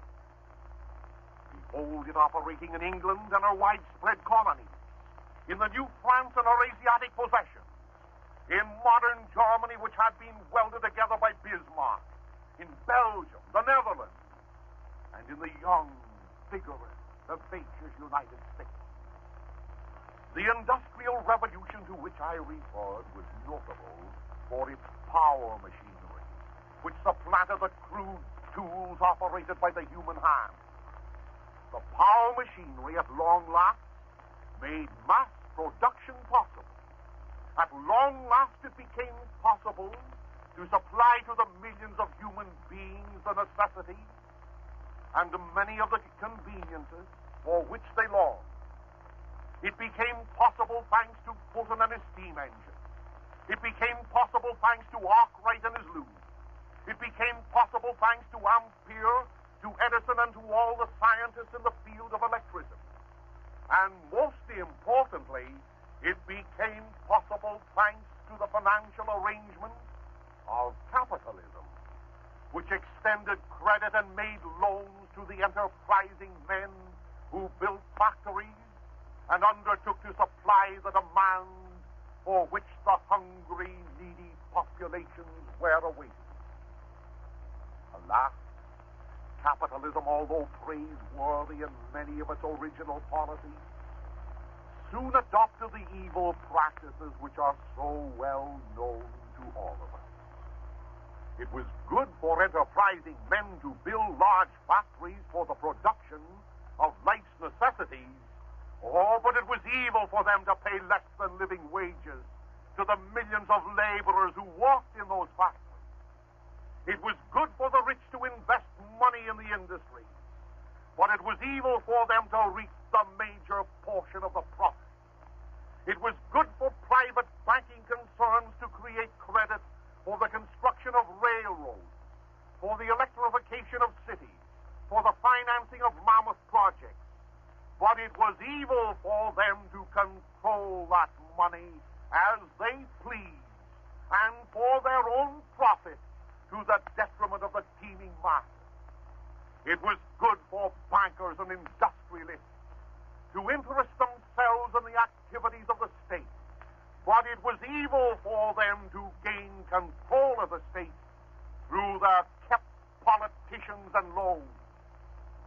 Thus, avarice, greed, unemployment, monopolistic concentration of wealth, political domination, unbearable taxes, and wars waged for the commercial control of the markets of the world. These evils, contrary to the Christian teachings and concept of life, these became so identified with capitalism that men in every land began to blame capitalism for all their woes, for their hunger, their nakedness, their needless poverty in the midst of plenty, for their political distress, and for their wars. Now pause to reflect on what I said about the various revolutions of the past. Why did men rebel against the ancient order of the Christian church? Because the leaders in the Christian church oftentimes refused to hold fast to Christ and his social doctrine. Why did men rebel against the Bourbons? Because the leaders of Bourbonism refused to practice the social doctrines of Christ. Why did men rebel in Russia, in Italy, in Spain, and Mexico, and in Germany against capitalism? Because the leaders of capitalism were devoid of Christ's spirit, of Christ's doctrine, of Christ's admonition that we should love one another, that we should treat each other as if we were dealing with Christ, that we should not circumvent our fellow man in business. So the story of man's rebellion is repeated in the modern version of man's uprising against the capitalistic economic regime. Let me read for you what Pope Pius XI said about this capitalistic economic regime. He said, "It is a capitalist economic regime that with a worldwide diffusion of industry has penetrated everywhere, particularly since the publication of Leo's encyclical. It has invaded and pervaded the economic and social sphere, even of those who live outside its ambit, influencing them, and as it were intimately affecting them by its advantages, inconveniences, and vices. When we turn our attention, therefore, to the changes which this capitalistic economic order has undergone since the days of Leo XIII, we have regard to the interests not only of those who live in countries where capital and industry prevail, but of the whole human race, says the Pope.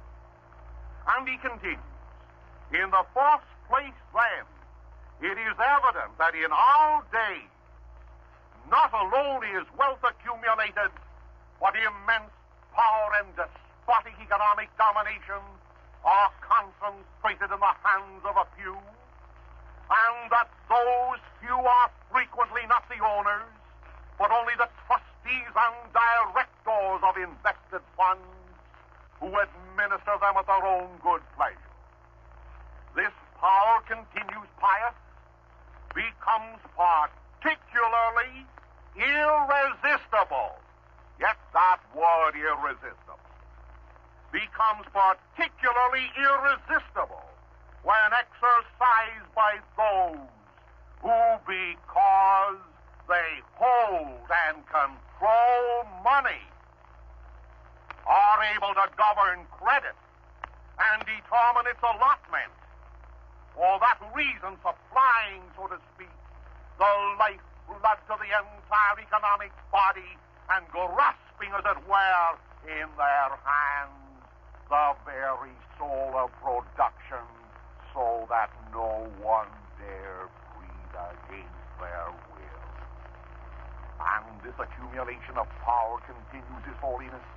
The characteristic note of the modern economic order is a natural result of limitless free competition, which permits the survival of those only who are the strongest, which oftentimes means those who fight most relentlessly and who pay least heed to the dictates of conscience. This concentration of power has led to a threefold struggle for domination, concludes His Holiness in this excerpt. First, there is the struggle for dictatorship in the economic sphere itself. Then the fierce battle to acquire control of the state, so that its resources and authority may be abused in the economic struggle. And last, the clash between states themselves. Unquote.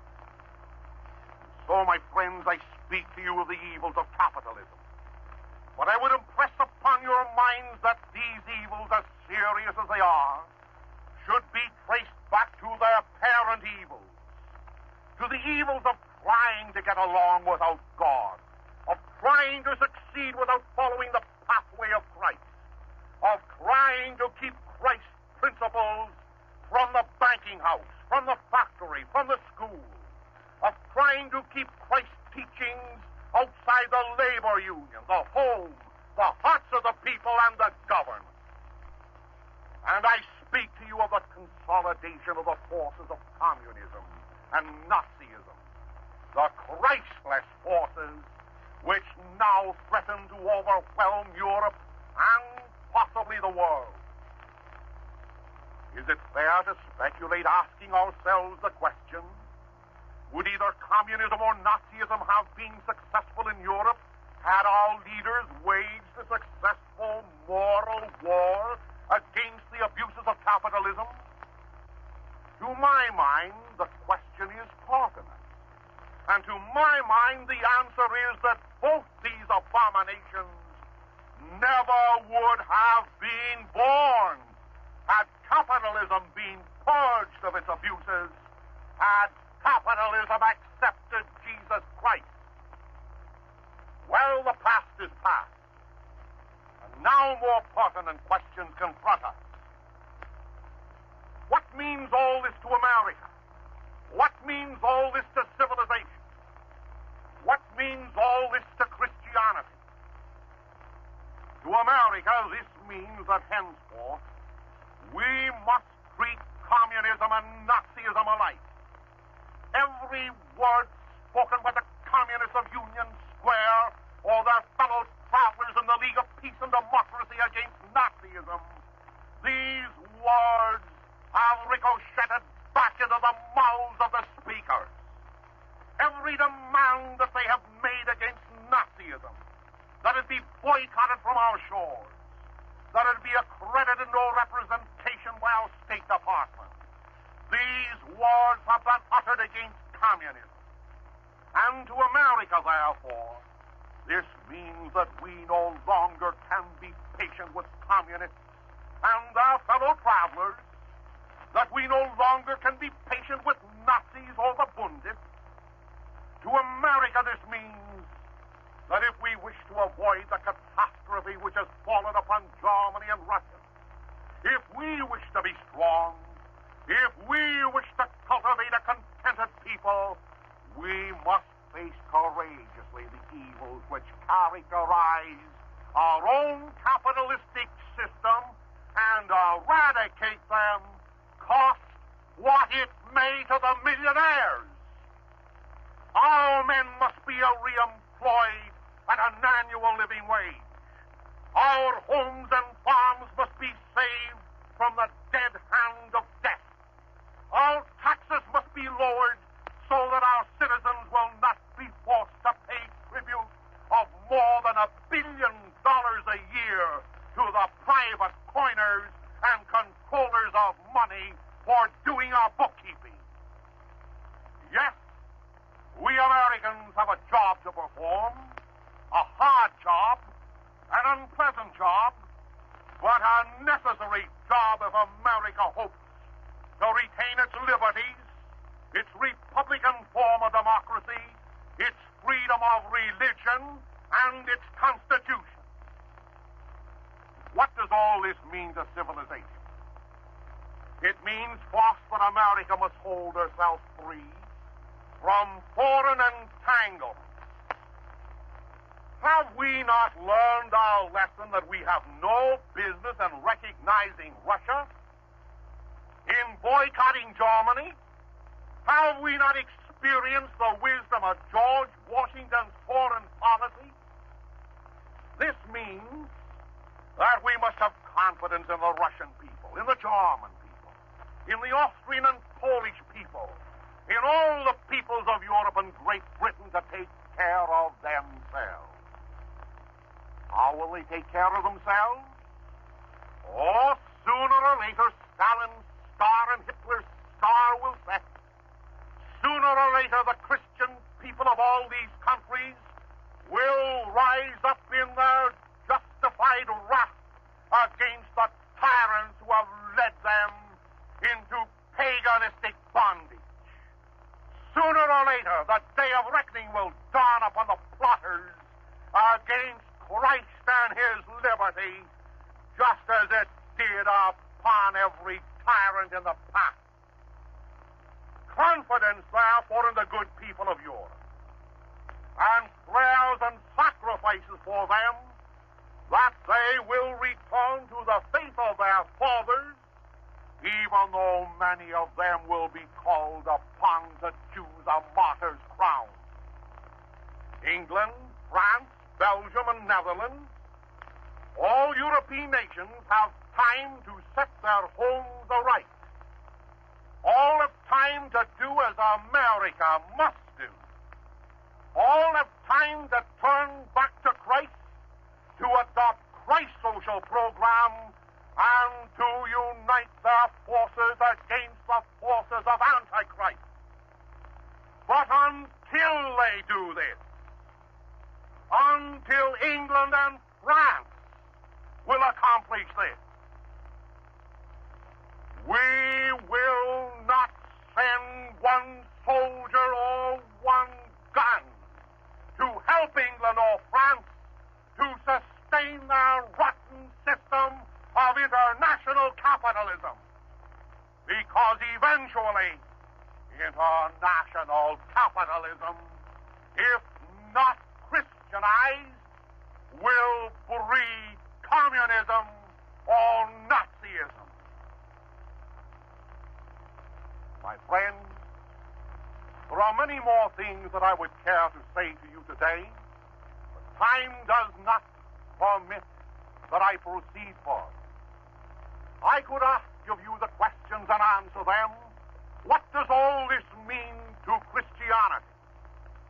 I could tell you, now that Christ's religion has been regarded merely as a personal religion, now that Christ's religion has not been accepted as the only sane social program for the peace and prosperity of the world by those who have upheld international capitalism, by those whose abuses were responsible for communism and Nazism, it is time for the world to look aloft above the stars and see there the eternal Son of Justice who says to all of us, "Come to me, ye who are heavily burdened, and I will refresh you. He who is not with me is against me. And seek ye first the kingdom of God and his justice, and all things shall be added unto you." Or we can look into the depths of that red-brown mixture of communism and Nazism and listen to the voice that emanates from those cells, as it says, "Seek ye first the kingdom of Joseph Stalin and Adolf Hitler, and their justice, and all things else shall be added unto you." My American fellow citizens, Catholic and Protestant and Jew, I appeal to you in the name of the crucified Christ to lift up your hearts and to revive Christianity in this nation. God bless you. A copy of both these addresses are yours for the hour.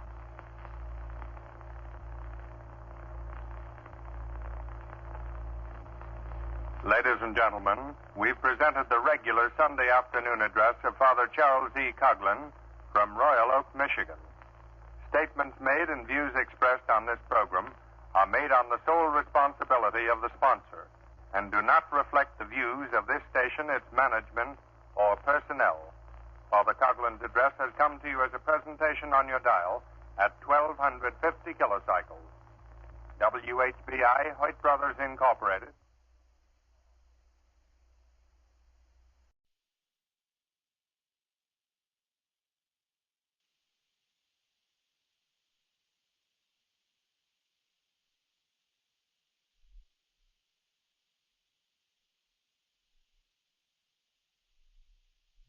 WHBI, Hoyt Brothers Incorporated, Newark, New Jersey. Ladies and gentlemen, we present at this time the regular Sunday afternoon address of Father Charles E. Coughlin from Royal Oak, Michigan.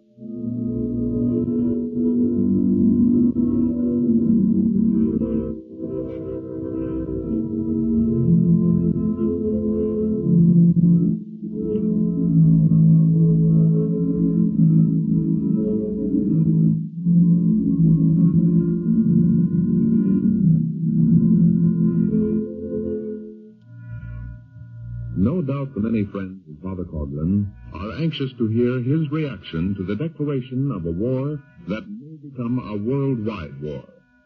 Today's address will not disappoint you. It's entitled, "The Good Samaritan," and its purpose is to plead with Americans to play the part of a Good Samaritan. Copies of this address are available for all who care to write to Father Coughlin, who will continue to carry on his campaign to preserve neutrality as long as he will be permitted to do so by the government, and as long as your support will sustain him. Naturally, ladies and gentlemen, Social Justice Magazine will continue to sustain the government and any legislation passed by Congress. And naturally, the forthcoming issues will continue to militate against unchristian wars.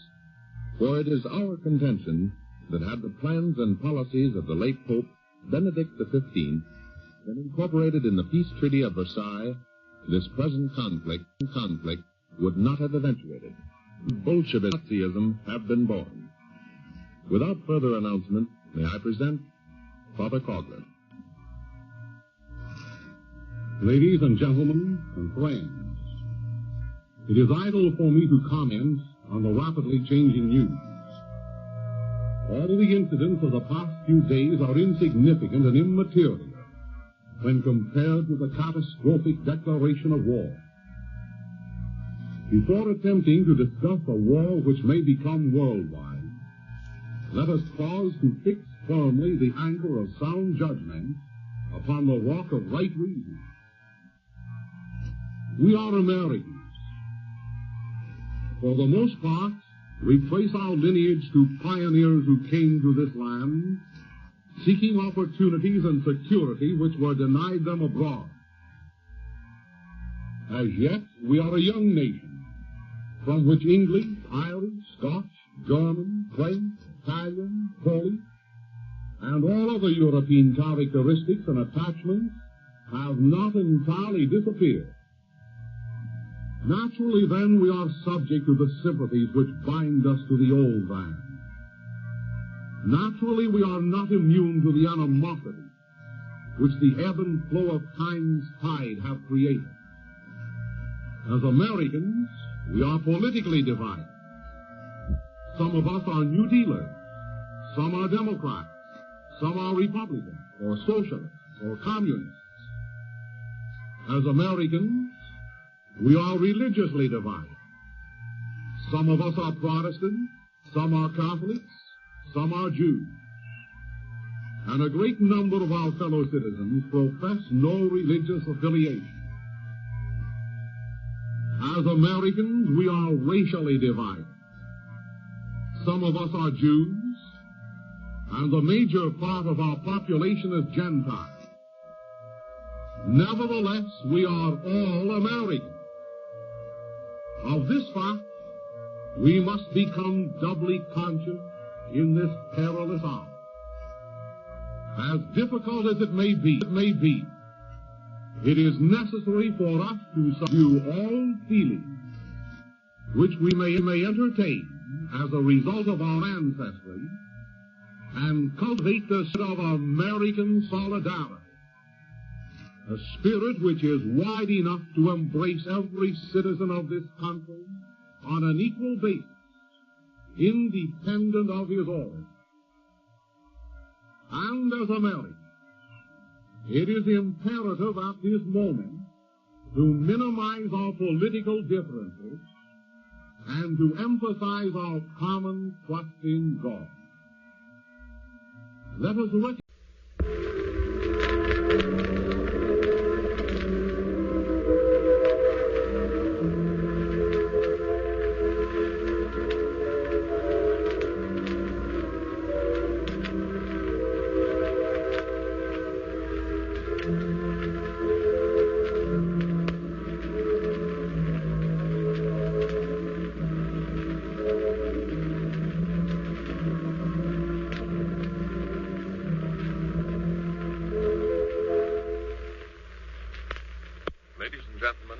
it is my privilege again to present Father Coughlin in one of his most important addresses.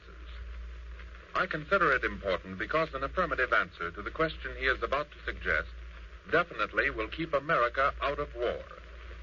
A negative answer, or even your silence, will contribute to engage America with millions of troops and billions of dollars actively in the European war now being waged.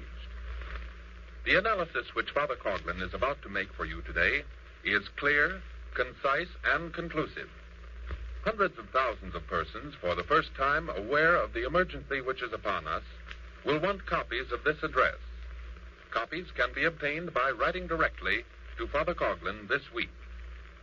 Further information on the subject of this emergency will be carried in the pages of next week's issue of Social Justice magazine, which we invite you to secure either by subscribing for directly or from your newsboy on the street.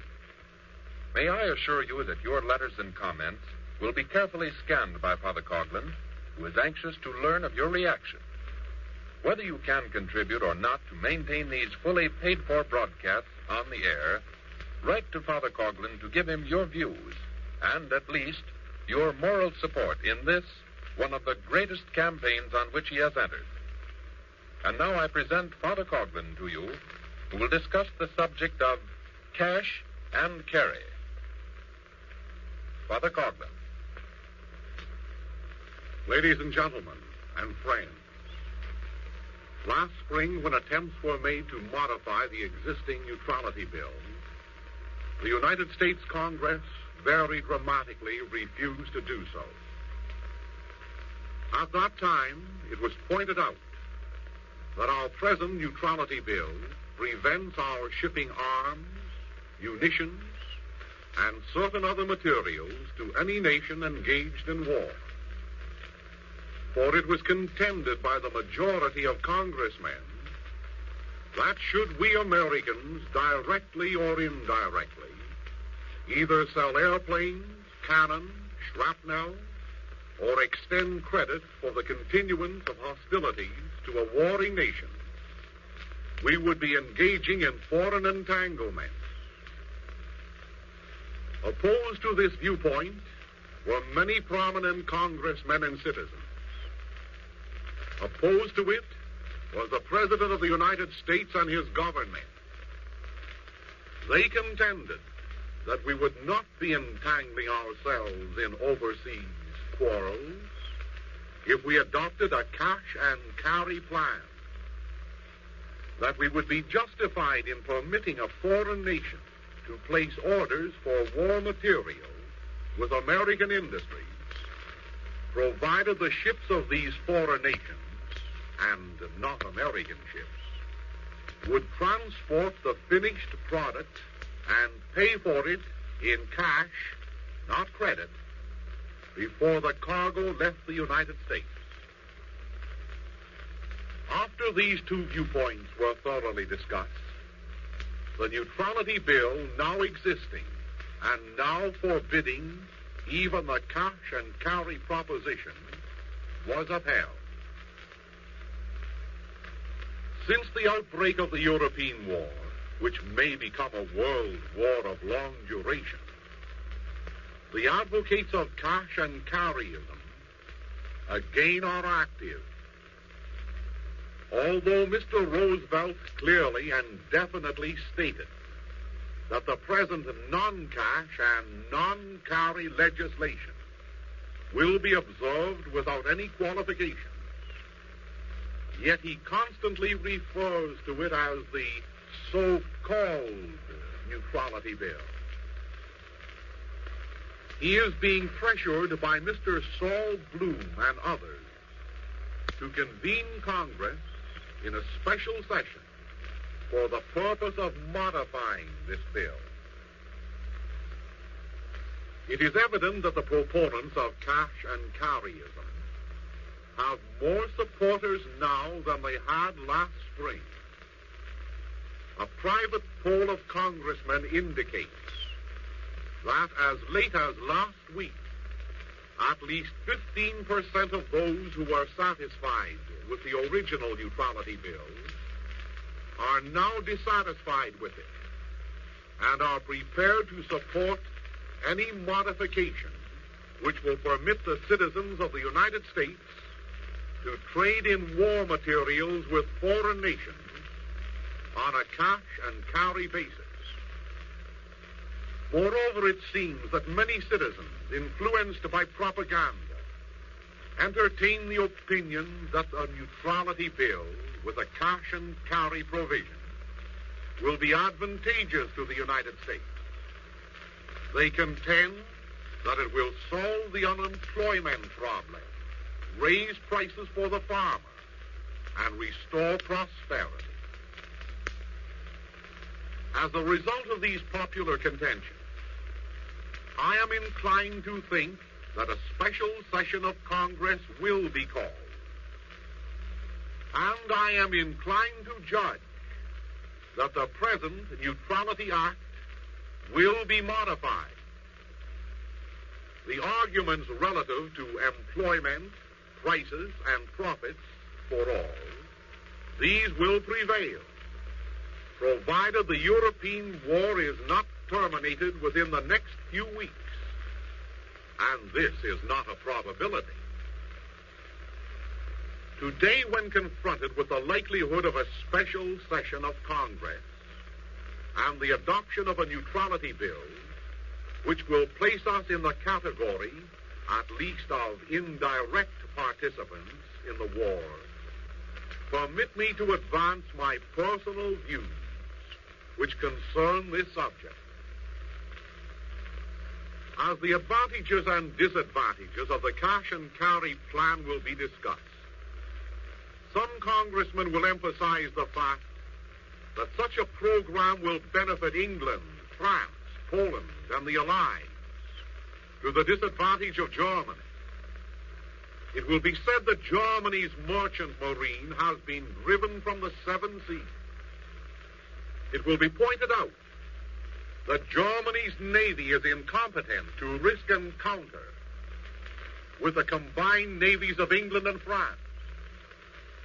And it will be concluded that in view of these circumstances, a neutrality bill which includes a cash and carry clause definitely will not be a neutrality bill, but will be a bill to aid the Allies. Other congressmen admitting these facts nevertheless will support the new proposal. They will say, and with considerable justification on their side, that German Nazism must be defeated, not only because it has oppressed racial minorities, but because it militates against Christianity. And still other congressmen will observe that they are not interested as neutrals in discussing moral questions relating to the righteous cause of the Allies or the iniquitous cause of the Germans. They are interested only in an economic approach to the problem of unemployment in America, and therefore will maintain that a cash and carry policy, irrespective of its fairness or morality, is profitable for our country. All these and more arguments will exert a powerful influence as the debate progresses. Although I foresee the acceptance of the cash and carry proposal, nevertheless, I am not prepared to recommend it. I consider it a dangerous proposal because it is a first step which inevitably leads to the last step of our directly participating in a world war, because it will wed our destinies to those of England and France, and because it will condition us within 1 or 2 years to become active allies. I uphold these opinions first because every indication points that a cash and carry program will evolve into a credit and carry program. Already the opinion has been expressed by officials at Washington that the Reconstruction Finance Corporation, headed by Mr. Jesse Jones, should be considered not as a branch of government, but as an independent corporation capable of lending credit even to nations which have failed to pay the debts arising from the last war. These same officials maintain that the restrictions of the Johnson Bill, which forbid the government's lending credit to certain foreign nations, do not apply to the Reconstruction Finance Corporation. However, this hair-splitting legality does not erase from our minds the knowledge that the Reconstruction Finance Corporation is a part of the government, that its financial obligations are the obligations of the American public, and that Mr. Jones, the head of the Reconstruction Finance Corporation, has been given a post in the President's cabinet. These, I confess, are mere indications that we are preparing to adopt a policy of cash and carry. Are we engaging in foolish speculation when we say that cash will become credit? Have we other arguments besides the official opinions expressed at Washington relative to the Reconstruction Finance Corporation to confirm our opinion? Assuredly, yes. We are aware that England has practically renounced the gold standard. We are aware that in the first week of the present war, England turned on her printing presses and manufactured 24 million pounds, equivalent to $120 million of inflationary money. We are aware that both England and France have no more than $10 billion of real gold-backed cash and securities available for war purposes. We are aware that England and France have little sound cash to use in purchasing anything. Ponder upon these facts and recollect that the last World War represented an expenditure of more than $250 billion. How far will $10 billion of real gold-backed cash go? How far, when there is every indication that the duration and the cost of the present war will exceed the duration and the cost of the World War? If the debts of the last war were practically repudiated, when both England and France were financially sound, is it not logical to anticipate that the debts of the present war also will be repudiated when the printing presses of these nations cry out that England and France are financially unsound? Before 1918, credit was regarded as sound as cash, particularly when the credit loans which Americans extended to foreign governments were guaranteed by the sovereign seal of the nations receiving the loan.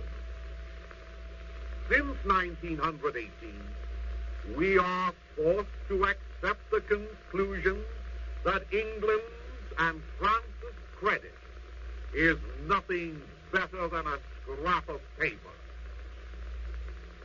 And are we engaging in more foolish speculation when we contend that credit loans to warring nations are the forerunners of active participation in these nations' wars?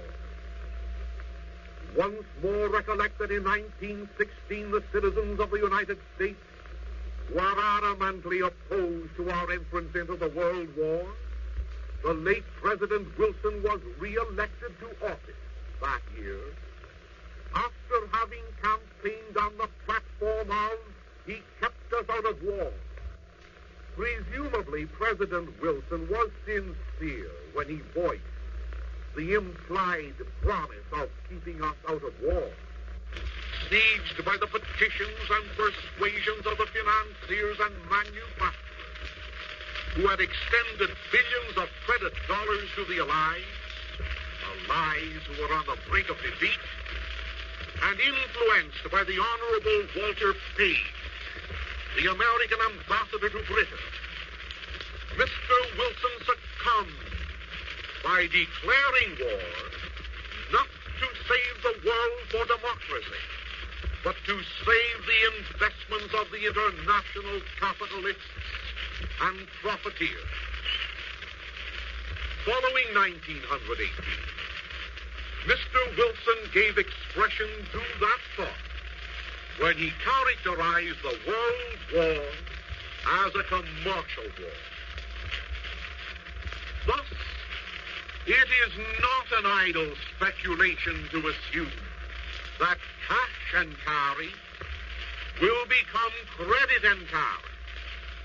It is not an idle speculation to assume that the policy of issuing credits to foreign warring nations who repudiate loans is a policy that necessitates the beating of drums, which will summon our youth into the front trenches to ensure the payment of these loans.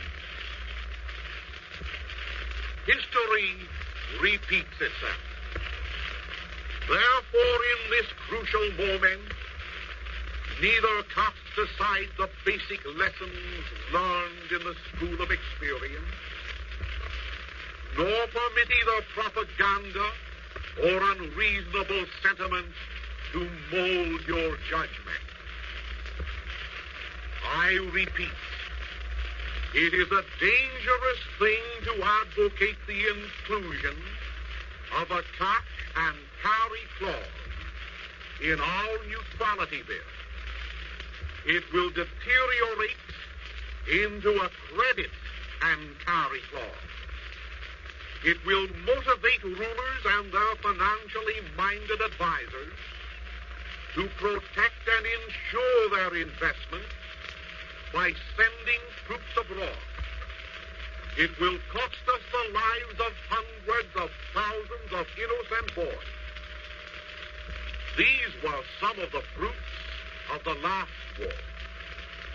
It is only logical to anticipate that they will be the fruits of the next war.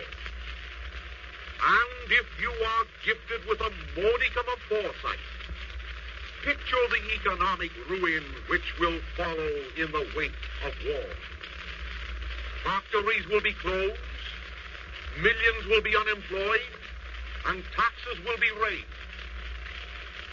America, possessing all the commercial gold in the world, will have little use for that gold.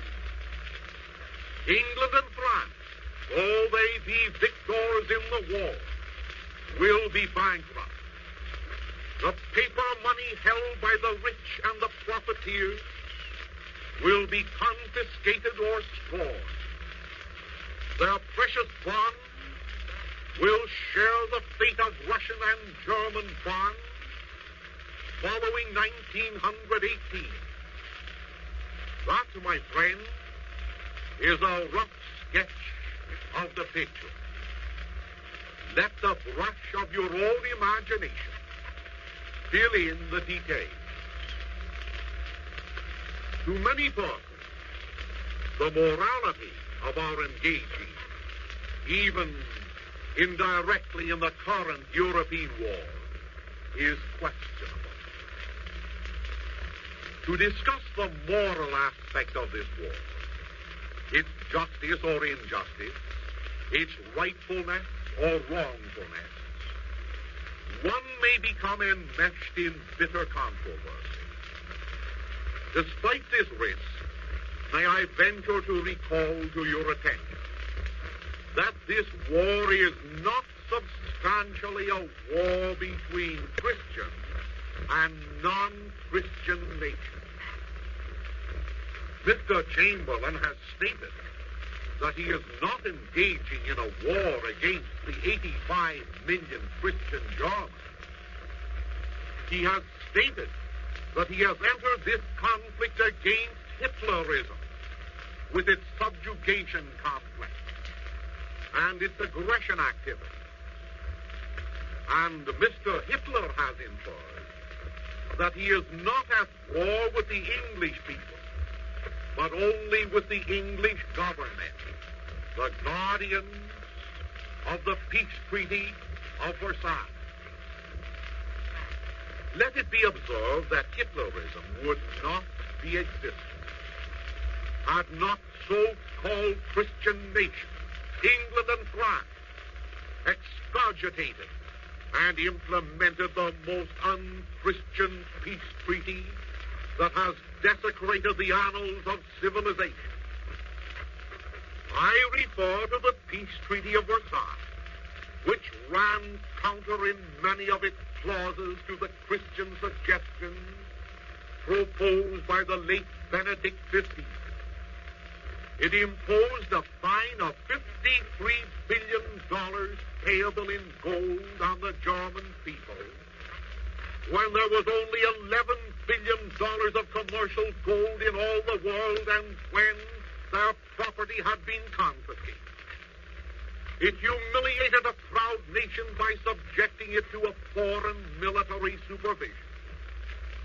And the late Premier of France, Monsieur Clemenceau, whose spirit dominated the Peace Treaty of Versailles, vehemently excluding the use of God's name during the discussion of the treaty, cynically remarked that his grand, unchristian opus was good for 11 more wars. The peace treaty of Versailles, in all its provisions, was never intended to square with Christian morality. And the peace treaty of Versailles, more than any other cause, was responsible for Hitlerism and for the tragedy which hangs over us today. More than that, was not the League of Nations originated to protect the injustices of the Versailles document? Were not England and France not only the main signatories of the treaty, but also the main supporters of the League? When the bitterness of the World War had been dissipated, at least in part, the two great so-called Christian nations of Great Britain and France manifested no repentance, no regret, but set about to perpetuate the injustices resulting from Versailles. England and France may be Christian nations, but the deeds of their governments at Versailles most certainly were unchristian deeds. It is difficult, therefore, to conclude that the present upheaval is a contest between Christian and unchristian agents. And it is incorrect to assert that all the morality is on the side of the Allies. For these two imperial forces, England and France, are greatly responsible for generating Hitlerism through the instrumentality of the Peace Treaty of Versailles.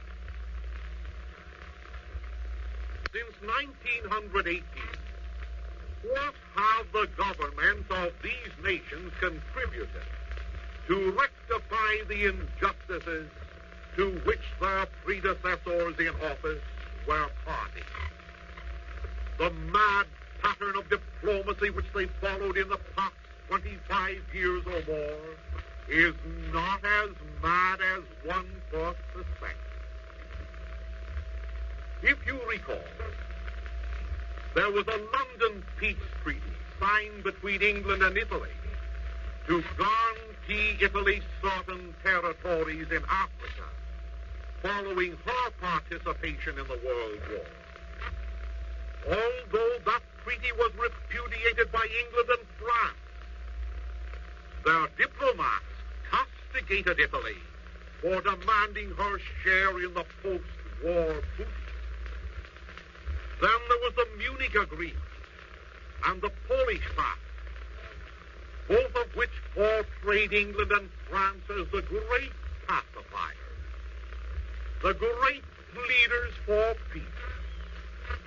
Always they were found advocating hands off Ethiopia, hands off Czechoslovakia, hands off the corridor, but never once did either England or France offer to take their hands off the territories they seized following the Peace Treaty of Versailles.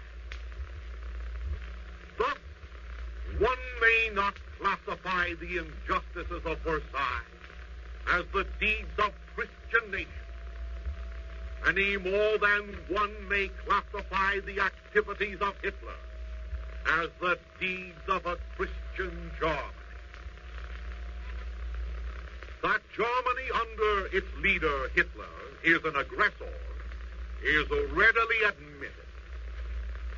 But that England in the lifetime of Mr. Chamberlain has been a greater aggressor can likewise be substantiated. Between the years 1880 and 1890, the British seized Nigeria. They captured Somaliland They ravaged British East Africa. They subjugated Rhodesia and the Otherland. Before the turn of the century, British soldiery, through force of arms, raised the Union Jack over Uganda. Against the Boers, England sent an army of 350,000 men to capture a country notable for its vast wealth in gold and diamonds, a country inhabited and pioneered by the sturdy Dutchmen from Amsterdam. Approximately at this same time, General Kitchener, who later became a field marshal in the World War, was busy killing Sudanese natives with his machine gun. Oh, yes, Hitler is an aggressor, and no one questions that statement. But I am old enough to remember in my own lifetime the story of the greater aggressions of Great Britain. And a similar charge can be levied against France. Following the defeat of France in 1871, this republic sought to regain her prestige and self-respect by so-called colonial expansion. Thus, in 1887, the French seized Annam and Tonkin from China and Laos from Siam. Not satisfied with capturing territories in Asia, the French pressed their imperial forces into Africa. Tunis, Madagascar, Djibouti, Dahomey, these were quickly conquered.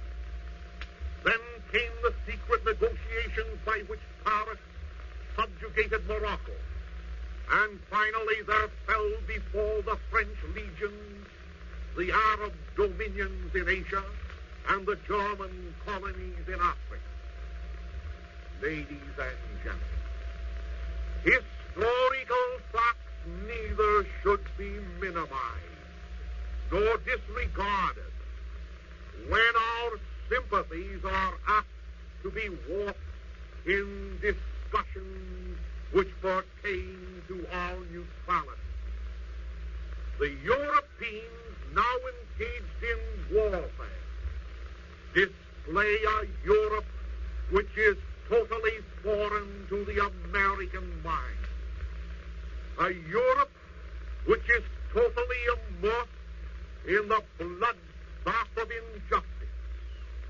And alas, poor Poland, Christian nation that she is, will be regarded in years to come as the innocent victims of all these three arch-aggressors of modern times. No one dares applaud Herr Hitler for the land-grabbing that has brought him to the gates of Warsaw. But on the other hand, recognize that Great Britain with an area of 88,000 square miles and a population of 44 million persons rules an empire of more than 18 million square miles and a population of nearly 500 million. And recognize that France, a country of 212,000 square miles, rules an empire 20 times as large with a population more than twice her own, most of it acquired by unjust aggression since 1871. Let England and France join their vast, far-flung territories, and surely this 1/3 of the world which they control is sufficient to conquer Germany without calling upon the United States to enter that conflict. Christian countries they may be in theory. Democratic nations they may be in the minds of the uninitiated. But By what rule of Christian morality can one condone the activities of England and French statesmen who are responsible for Versailles and responsible for the most indefensible land grabbing in all the history of the world and practically within our lifetime? And as for democracy, in the American concept of the term, it is needless for one to advance any kind. Therefore, recognizing that red brownism, the new color scheme which the painter from Munich and his Moscow assistant have selected to use in modernizing Europe, is offensive to the moral eyes of Christianity. Let us not be enchanted by the purity of the moral color with which England and France have decorated the map of the world. Probably, were our own foreparents alive, were George Washington's spirit capable of addressing us, were the heroes whose corpses long since have rotted at Concord and Lexington the present occupants of congressional chairs at our nation's capital, probably they would attune our ears to that ancient American counsel which all of them understood so well, the counsel of no foreign entanglement. Academic nonsense, impractical ideas. Are these the reports which the citation of such facts invites from the man in the street, from the unemployed factory worker, from the farmer, and the Wall Street profiteer? Ladies and gentlemen, there are from $8 to $10 billion of French and English money in our nation today available for the purchase of war supplies. In time, all that foreign money plus the profits which accrue to it will whip our idle wheels into action. This will settle the problem of unemployment, the cash and carry advocates say. This will restore prosperity to the poor and profits for the Wall Streeters, the munition manufacturers, the industrialists, is their cry. Such is the materialistic viewpoint expressed by the cash and carry advocates who are hungry for profits, hungry for prosperity. But pause. Must our God-given right to work at a profit be predicated upon destruction? Must the edifice of prosperity be built upon the foundation of torn bodies and maggot-filled skulls? Must the food one eats, the clothing one wears, the shelter one enjoys, be the fruits of participating in an injustice, a double injustice, if you will? Are we Americans and Christians resigned to accept the ungodly economics of prosperity through war? I can readily see why some politicians who were unsuccessful in devising a prosperity of peace will acclaim the opportunity which the cash and carry plan presents. And I can partially understand why some laborers or farmers will advocate the passage of a neutrality bill which includes this indirect participation in a world war. What am I impertinent? therefore un-American if I ask this question. Supposing all those who favor cash and carry, including Congress, were compelled to register their names, would they be willing to form the 1st Battalion, to embark first for France, to go over the top first when America directly participates in the World War, which will follow inevitably as a result of their policy of profits through blood? Answer that question. I recognize that it is an idle question. Nevertheless, I am confronted with an historical contingency which likely will happen if, through cash and carryism, we participate indirectly in the war. I am confronted with the probability that some millions of Americans will go to France to become cannon fodder for the money lenders and profiteers if the majority of our congressmen decides to include the cash and carry clause in our Neutrality Act. When the fatal hour arrives, those who are loudest in clamoring for this government to take the 4th step, which inevitably leads to the last step, they will be the loudest in protesting their inability to carry on. Gentlemen, wars do not beget prosperity. They are the breeders of depression. The bait of the monetary profit that is disclosed to you hides a trap of lifelong servitude which is hidden from you. War production increases mass production. When wars terminate, mass production halts, unemployment increases, wealth vanishes, and radicalism grows apace. Ah, yes, there's the rub. Radicalism.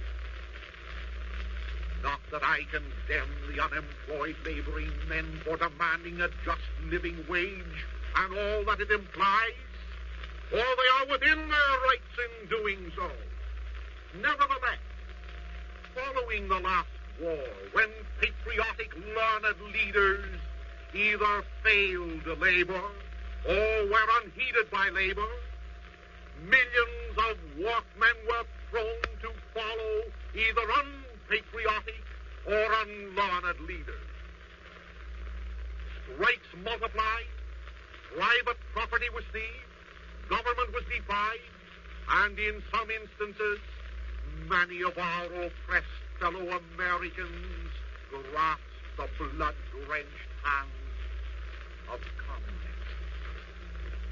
As a result of all this, our nation was in turmoil, while the rulers of the nation persisted in clinging to the abuses of international capitalism, which gave birth to the World Wars, to the Treaty of Versailles, to the rise of Stalin and Hitler, and to the universal depression which ensued.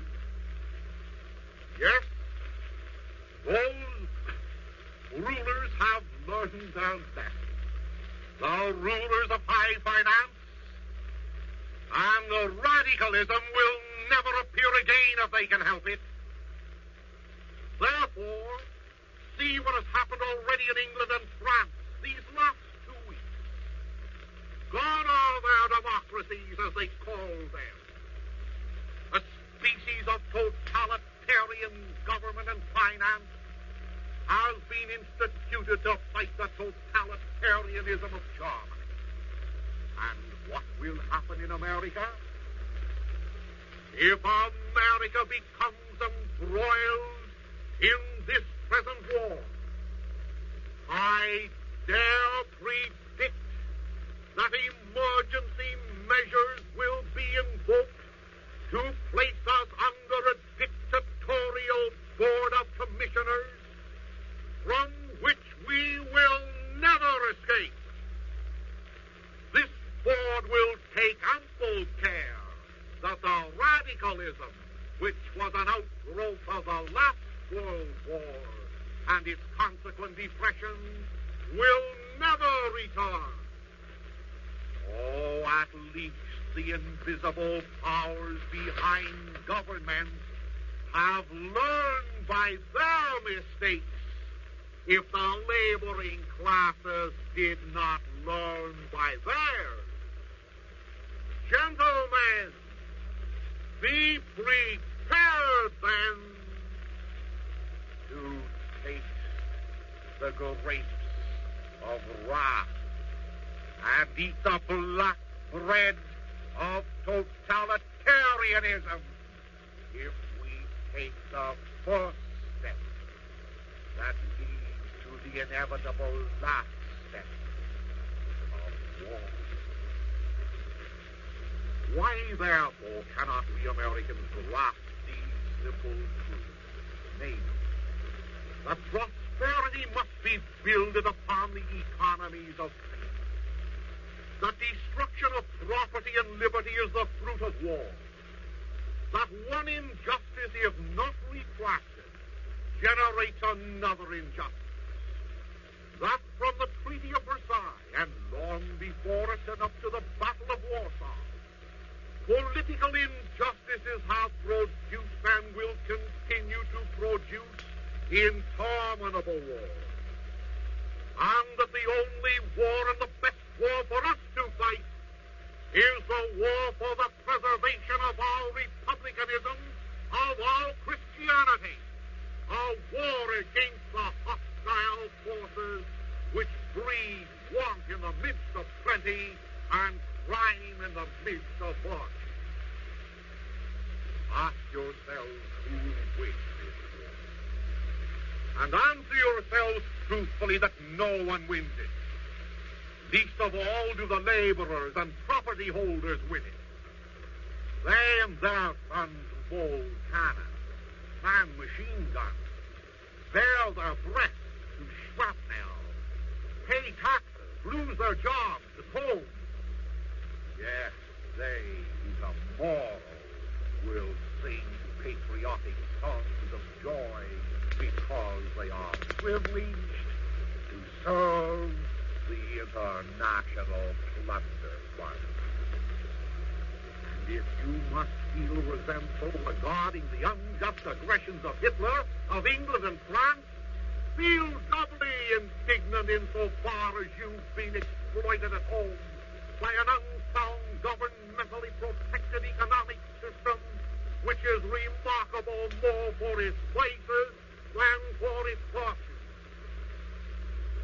A few days ago, I was approached by an excited parishioner who said, "Father Coughlin, we'd better get into this thing now. We can't stay out of it. Hitler has to be down sooner or later." I went on to explain to this excited gentleman that it was wrong for us to adopt a fatalistic attitude.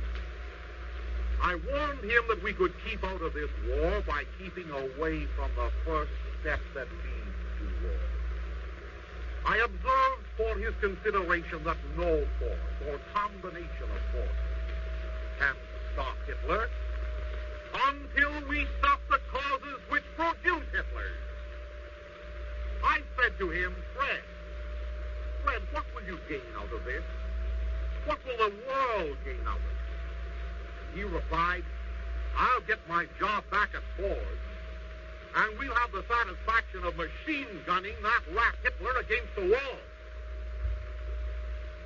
Fred has 4 children, 2, 5, 9, and 11 years old. Questioning him further, I asked, after the war is over, Fred, how long do you expect to work when the whole world is broke, when the whole world is unable to pay the debts of the last war? Fred couldn't answer that. Who'll provide for your children? Children that our parish is taking care of now. To my surprise, he said, the state will do that job. Yes, the state. The state did the job in Russia. The state did the job in Germany. And with want the same results in America? We who talk of democracy and do not even know the definition of the word, let alone its implications. Yes, Fred wants war because he wants a job.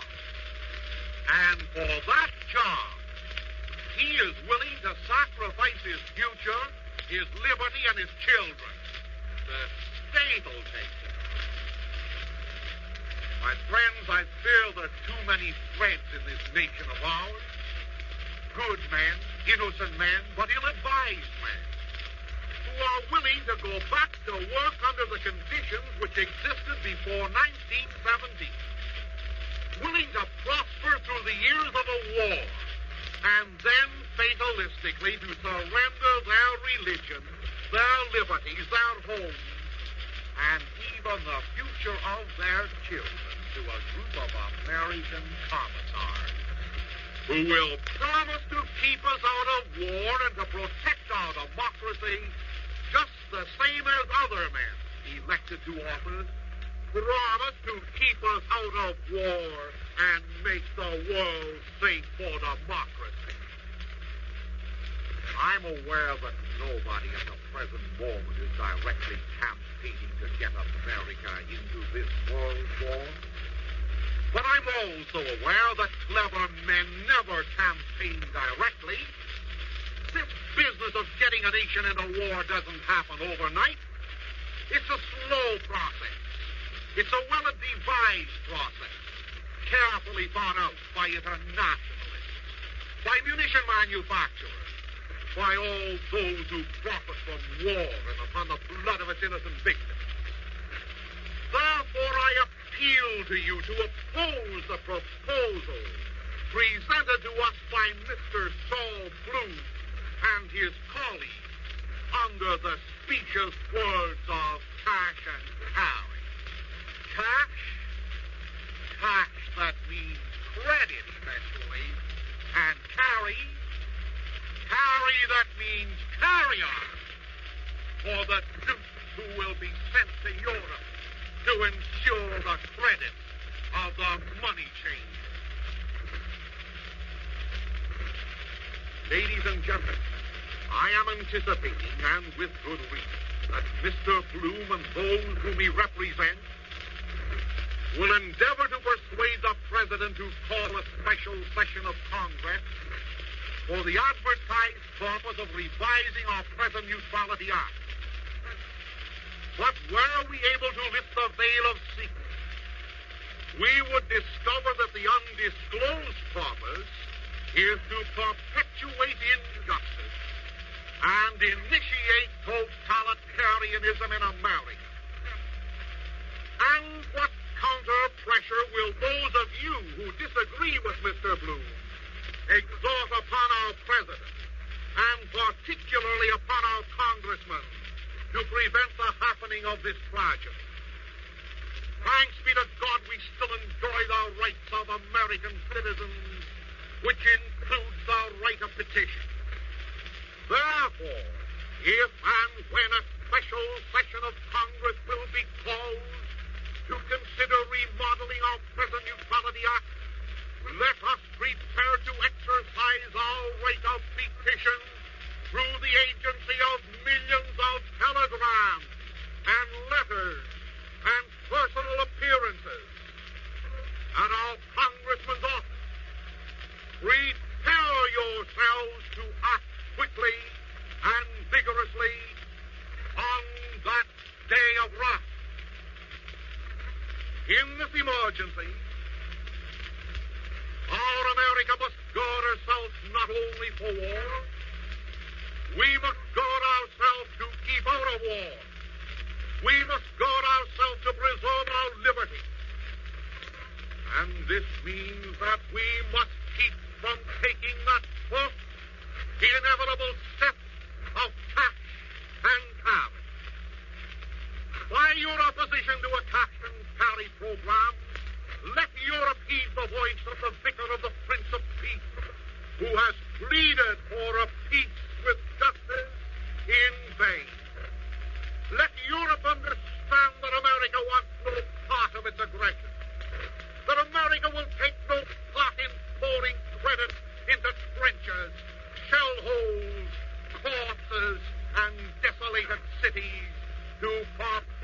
perpetrate an injustice. And let America understand that although Christian nations are engaged in this war, it was unchristian deeds which caused the war.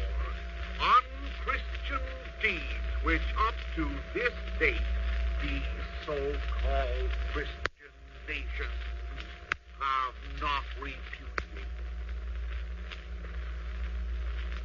My friends, just as I finished dictating these words, my secretary handed to me a news dispatch from Washington.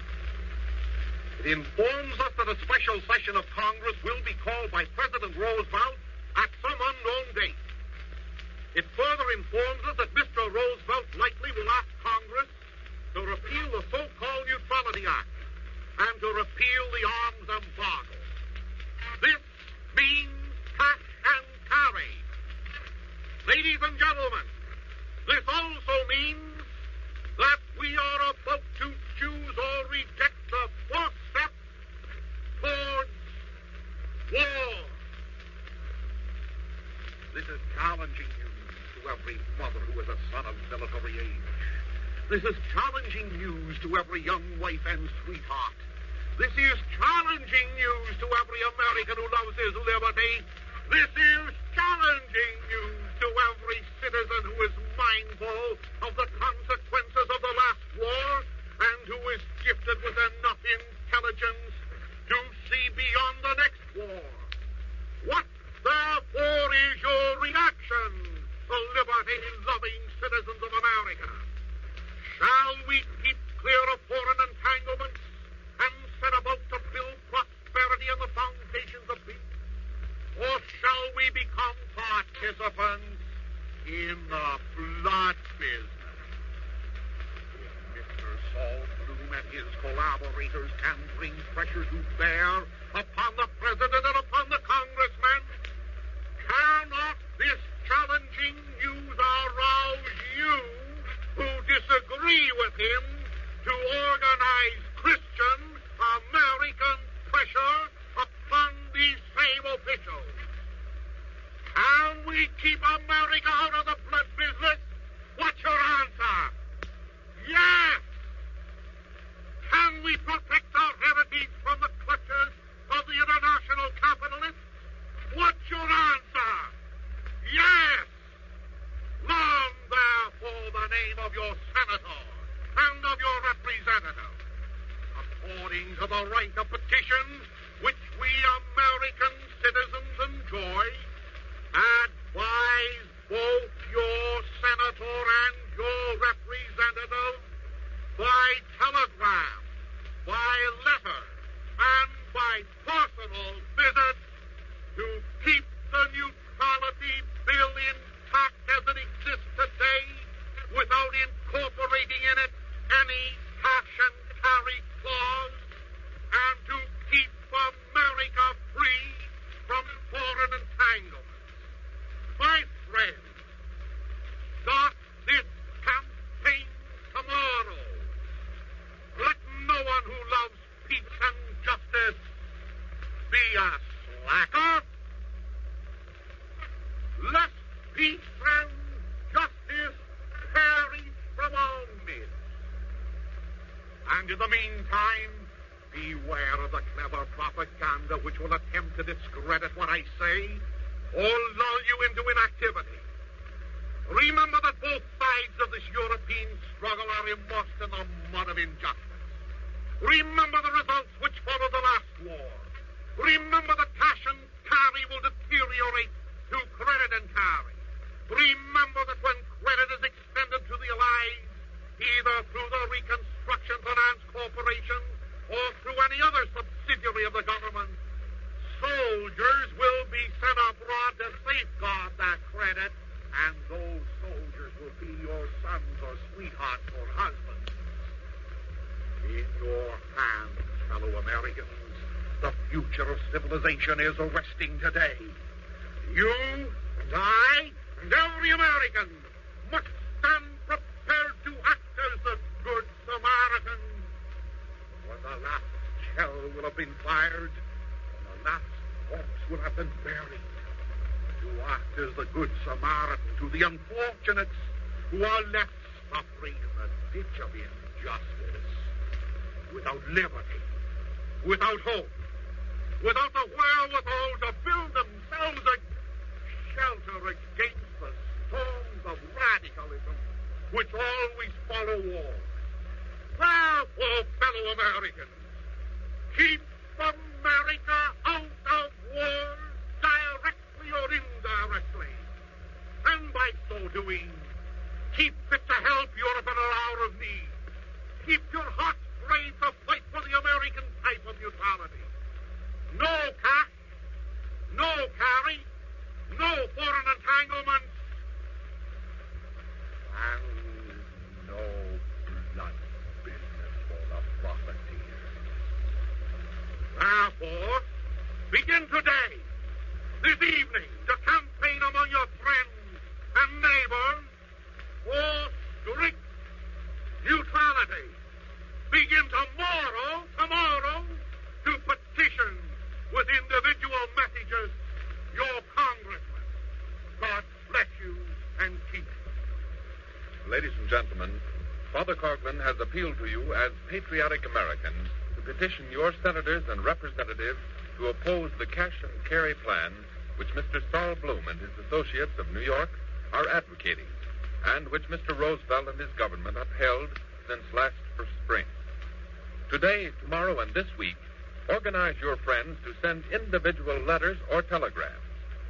Write the letters or send the telegrams when Congress convenes. Do not send the letters or telegrams to Washington until then, because your congressmen are at their homes. Organize groups to visit them at their homes, and there confer with them. In this emergency, everyone must act. Inaction means support for the cash and carry program. Copies of the address to which you have listened are available by writing directly to Father Coughlin at Royal Oak, Michigan. He is anxious to learn of your reaction. Further information is likewise available in Social Justice Magazine, to which we invite you to subscribe. And now let us join our voices in the Ave Maria.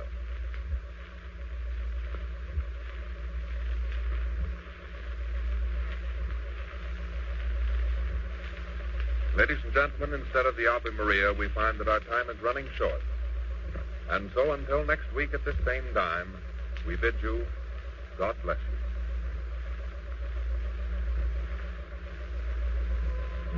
Ladies and gentlemen, we've presented the regular Sunday afternoon address of Father Charles E. Coughlin from Royal Oak, Michigan.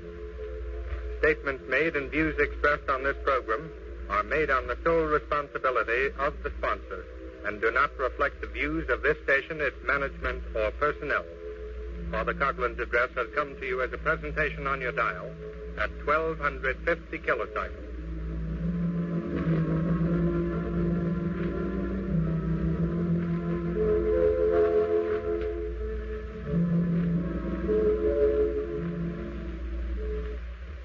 WHBI, Hoyt Brothers Incorporated, Newark, New Jersey.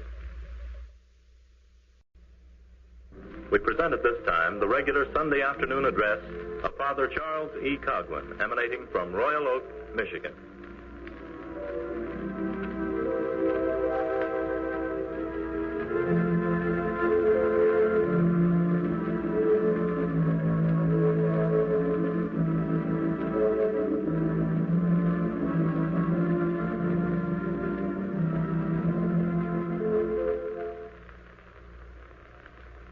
Ladies and gentlemen, in a few moments, Father Coughlin will address you, continuing with the theme he introduced last Sunday, the theme of strict neutrality with no cash or carry. There are a few announcements of importance I am instructed to make. First, many telegrams come to Father Coughlin, or have come to Father Coughlin this past week and today, announcing that groups in various cities are preparing mammoth mass meetings to protest against lifting the embargo. For example, in St. Louis, there's scheduled a mass meeting at the University Gymnasium for the evening of Thursday of this week. Dr. Edward Lodge Curran will address it. Practically every city is planning similar meetings this week and next week. Second, a period of prayer for peace lasting 9 days, will be conducted at the Shrine of the Little Flower beginning 1 week from tomorrow. Thousands living everywhere will join in this, and hundreds of other churches throughout the nation will conduct similar novenas. You are invited to cooperate in this spiritual undertaking. And third, those of you planning to proceed peacefully to Washington should act in groups. Rent buses or trailers and bring your own provisions. If the peaceful citizens of America lose this fight in Washington, they will participate in the fight in Europe. Fourth, any help that Father Coughlin can render to any groups in planning their protest meetings will be gladly accorded. And now, ladies and gentlemen, Father Coughlin will address you on the subject which engages the attention of all. Father Coughlin. Ladies and gentlemen and friends, this week Congress will convene in special session. This week, the people of the United States, through their representatives, will enter upon a debate which will result in peace or war. Before discussing the cash and carry clause, which to my mind is the first step inevitably terminating in the last step of our entrance into war, let me ask you some pertinent questions. They are questions which should be of interest to every congressman. Questions which should be of vital interest to those of us who will mold the cannon, man the guns, bare our breasts to the shrapnel, pay the debts, and shed the tears, which will follow if the proposed neutrality bill with all its consequences passes. Thus I ask you, will we support a cash and carry program which intelligence students know must develop into a credit and carry program? Will we give to the President the power to determine who is our enemy and who is our friend? A power now vested in Congress. Will we practically abandon the Constitution, holding only theoretically to its clauses, and establish in its stead a dictatorial form of government?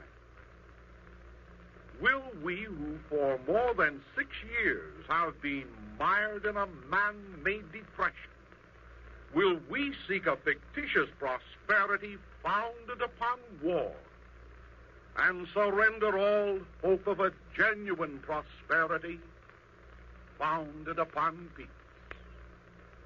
Will we say farewell to George Washington's national policy of no foreign entanglements and acclaim Mr. Roosevelt's international policy of meddling in European power politics? Will we forget the course of events which led us into the last World War? Promises to keep us out of it. Pressure of propaganda to get us into it. The sinking of the munition-laden British Lusitania on which Americans were traveling. Will we forget the extension of billions of dollars of credit to England and France by America, and the appeals made to the citizens to enlist in a righteous war to save these now defaulted debts under the pretext of saving the world for democracy and of fighting a war to end all war? Oh, will we erase from our memories the aftermath of the international bankers' carnival of corpses? Its millions of men who lost their lives, and its handful of usurers who gained their fortunes. Its birth of red and brown Bolshevism, its death of religious and political freedom, its army of veterans who tramped the sidewalks of our cities, seeking jobs where there were none.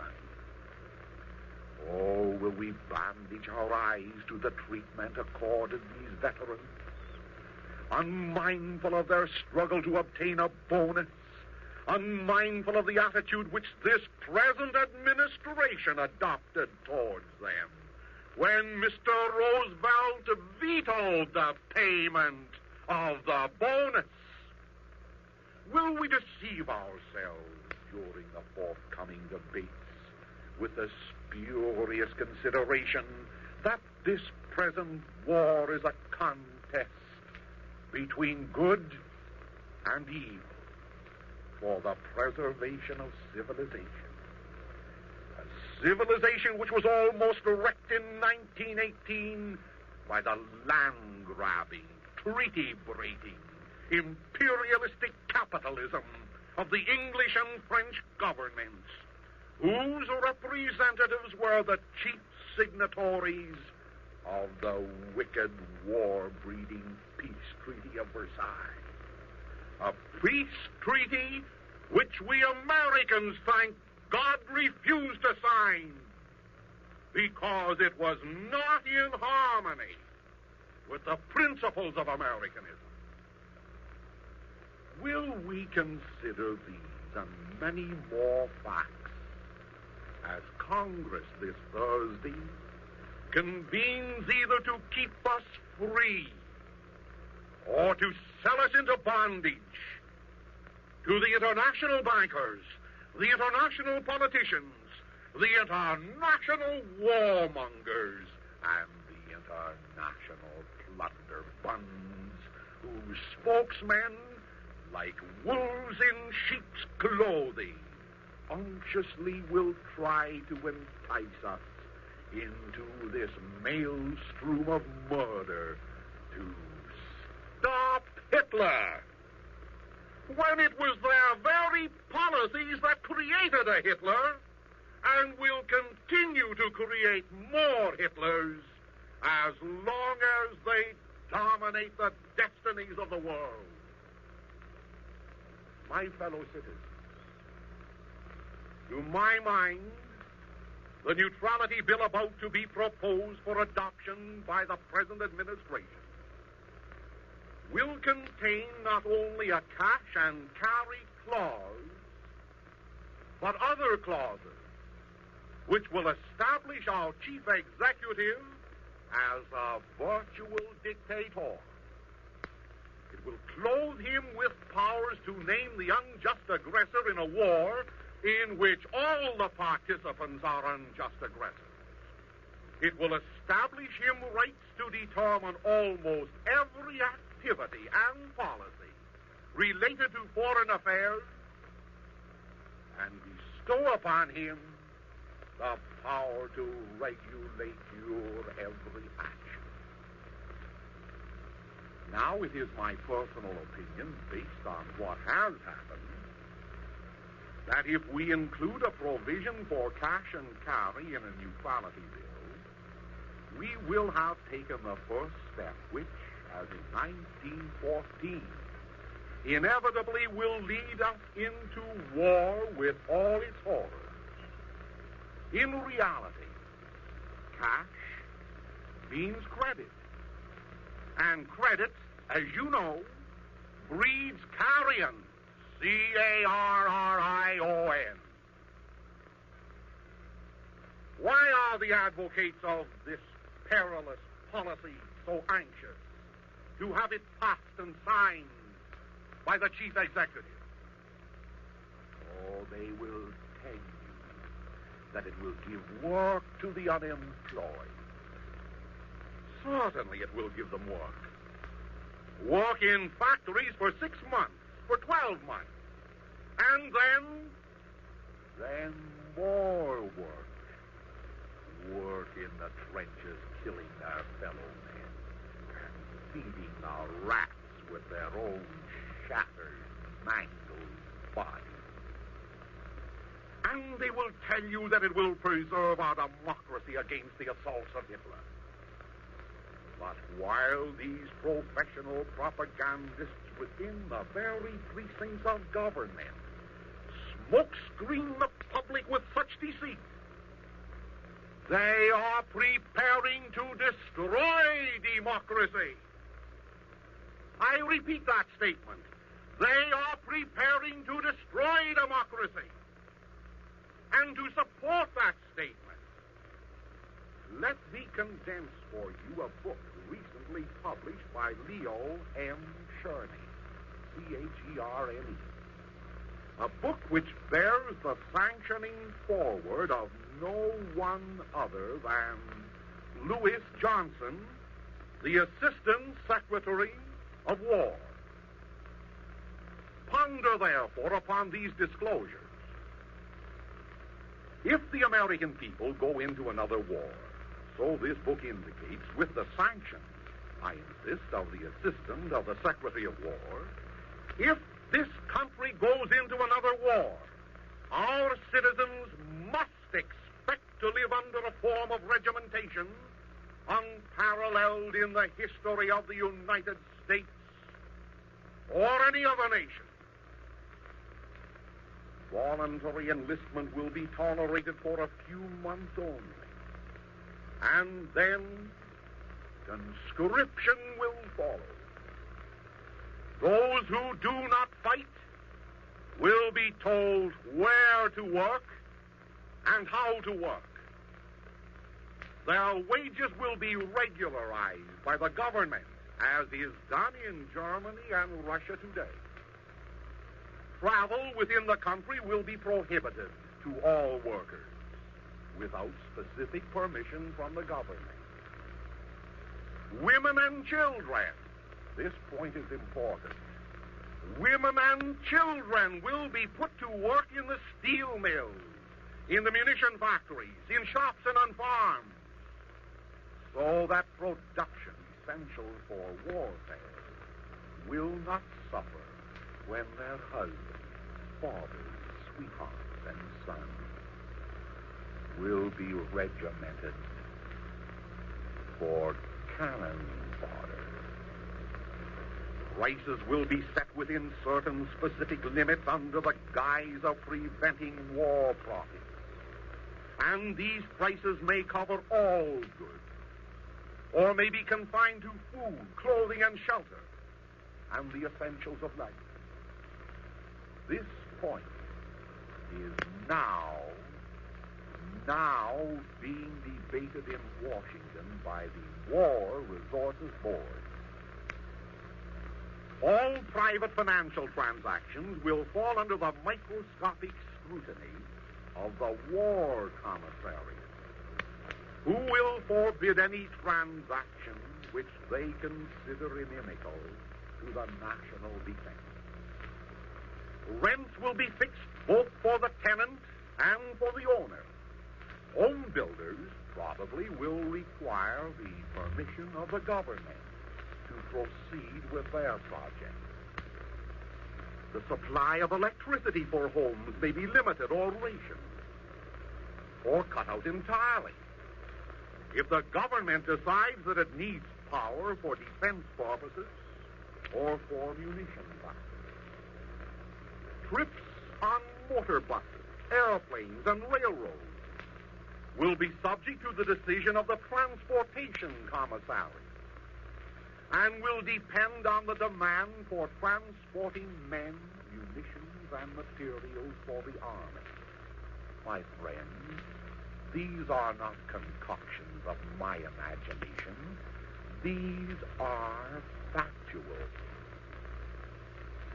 Legislation, practically, already devised by the War Resources Board, which go into action immediately as war is declared.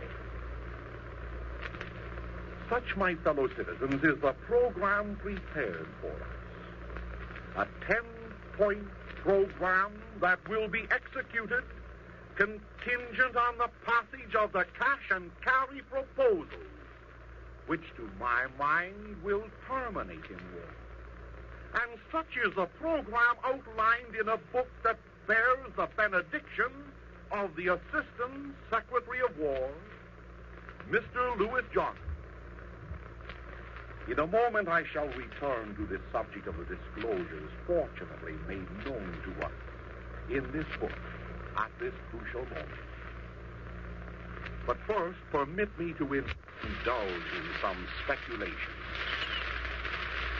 Granted that the cash and carry plan is successfully piloted through Congress by Mr. Bloom and the President's supporters, unquestionably our idle factories will resume operations. All of them, practically all of them, are geared now for military activity. Sealed and blueprinted orders already are in the vaults of the large industries, waiting for the ominous word from Washington to be executed. All day, yes, and far into the night, flares will burn, wheels will spin, furnaces will vomit forth their smoke, lathes will screech the swan song of liberty, mounds of shrapnel will pile high, finished products for destruction will be marshaled at railroad sidings, and long lines of freight cars will bundle their cargo of death to the seaport. And waiting to receive this cargo will be British ships and French ships, ships from Turkey and Greece, ships from the Netherlands, probably, ships even from the landlocked Balkans, possibly, ships flying flags of foreigners, ships, however, that were bought and paid for with American credit, ships upon whose decks ride the ghosts of world despair and the demons of dissolution. Oh, but there will be no German ships, no Russian ships, no ships flying the hammer and sickle or the brown swastika. Meanwhile, factories will swallow in their sweat caverns the idle, exploited men and women and children of America. Men and women and children who believe the war-mongering promises that we will not enter completely into this conflict, just as did their parents in 1916 believe another war-mongering promise. But suddenly a factory in Detroit will be sabotaged. Pittsburgh will announce that a steel mill has been dynamited. New York and Baltimore will rock to their foundations when a boat laden with TNT will be shattered to atoms. Incidents will occur. Then notes will be written to Hitler, to Stalin. Convenient spies will be captured. Headlines will stir up the population, telling them that German and Russian agents are at work in our midst. Then when all is in a frenzy, war will be declared. Church bells will ring, sirens will blow, bands will play, and your sons, your husbands, your fathers will march off to work, feeding the rats in the trenches of land. Are there not thousands of hired Stalinites in our country? Are there not thousands of brown Hitlerites dwelling amongst us? Have they not already demonstrated their intents and purposes? When their enemies are being fed and armed and equipped by an American government whose stabilization fund, whose sympathies, whose factories, whose policies were utilized to favor Britain and France, will not these Stalinites and Hitlerites, these enemies within our gates, produce the necessary incident to do in 1939 what was done with the Lusitania, preceding our entrance into the last World War? Oh, then, Then a government promised to keep us out of war. But all promises sank to the bottom of the Atlantic with the Lusitania. Promises today are no better than promises of yesterday.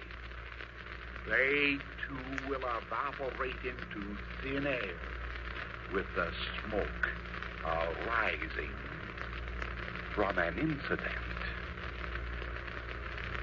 To keep us out of war, let us keep from taking the first step which leads to war. Keep away from cash, which means credit. Credit in printing press dollars, which England is turning out by the millions today. Printing press dollars, which our government is willing to accept for destruction, although it refused to use printing press dollars for American prosperity and construction. Printing press dollars which will be surely repudiated following this war, just as surely as the printing press debts were repudiated after the last war. Oh, keep away from this crimson credit.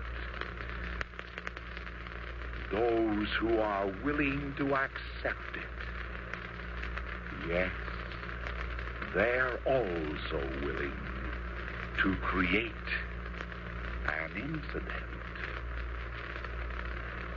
Did I say that it is an idle speculation to consider these things? Is it an idle speculation when you remember the millions of anti-American communists, Nazis, and their fellow travelers who dwell amongst us? Is it an idle speculation when you remember their activities just as recently as the date of the Spanish Civil War? To prevent a war-making incident, therefore, from happening here, there is only one course to follow, and that is to prevent our factories, our ports, and our money from offering the enemies within our gates an opportunity to wreak their vengeance upon both a republican form of government and a code of liberties which these enemies do not love. Shall we risk our Americanism and our Christianity, therefore, for the blood profits to be gained by the internationalists? Most certainly, the internationalists want world revolution, and they want it here in America. They know that once Americans are catapulted into the program of merchandising murder for Europeans, dictatorship and war will follow. And when the war will terminate, they also know that American soldiers who return from their bloodbath will join with the radicals to overthrow a government that was responsible for their sufferings, setting up in its place a proletarian mob rule dedicated to at least one principle: the principle of no more wars, no more cannon fodder for the internationalist plunder fund.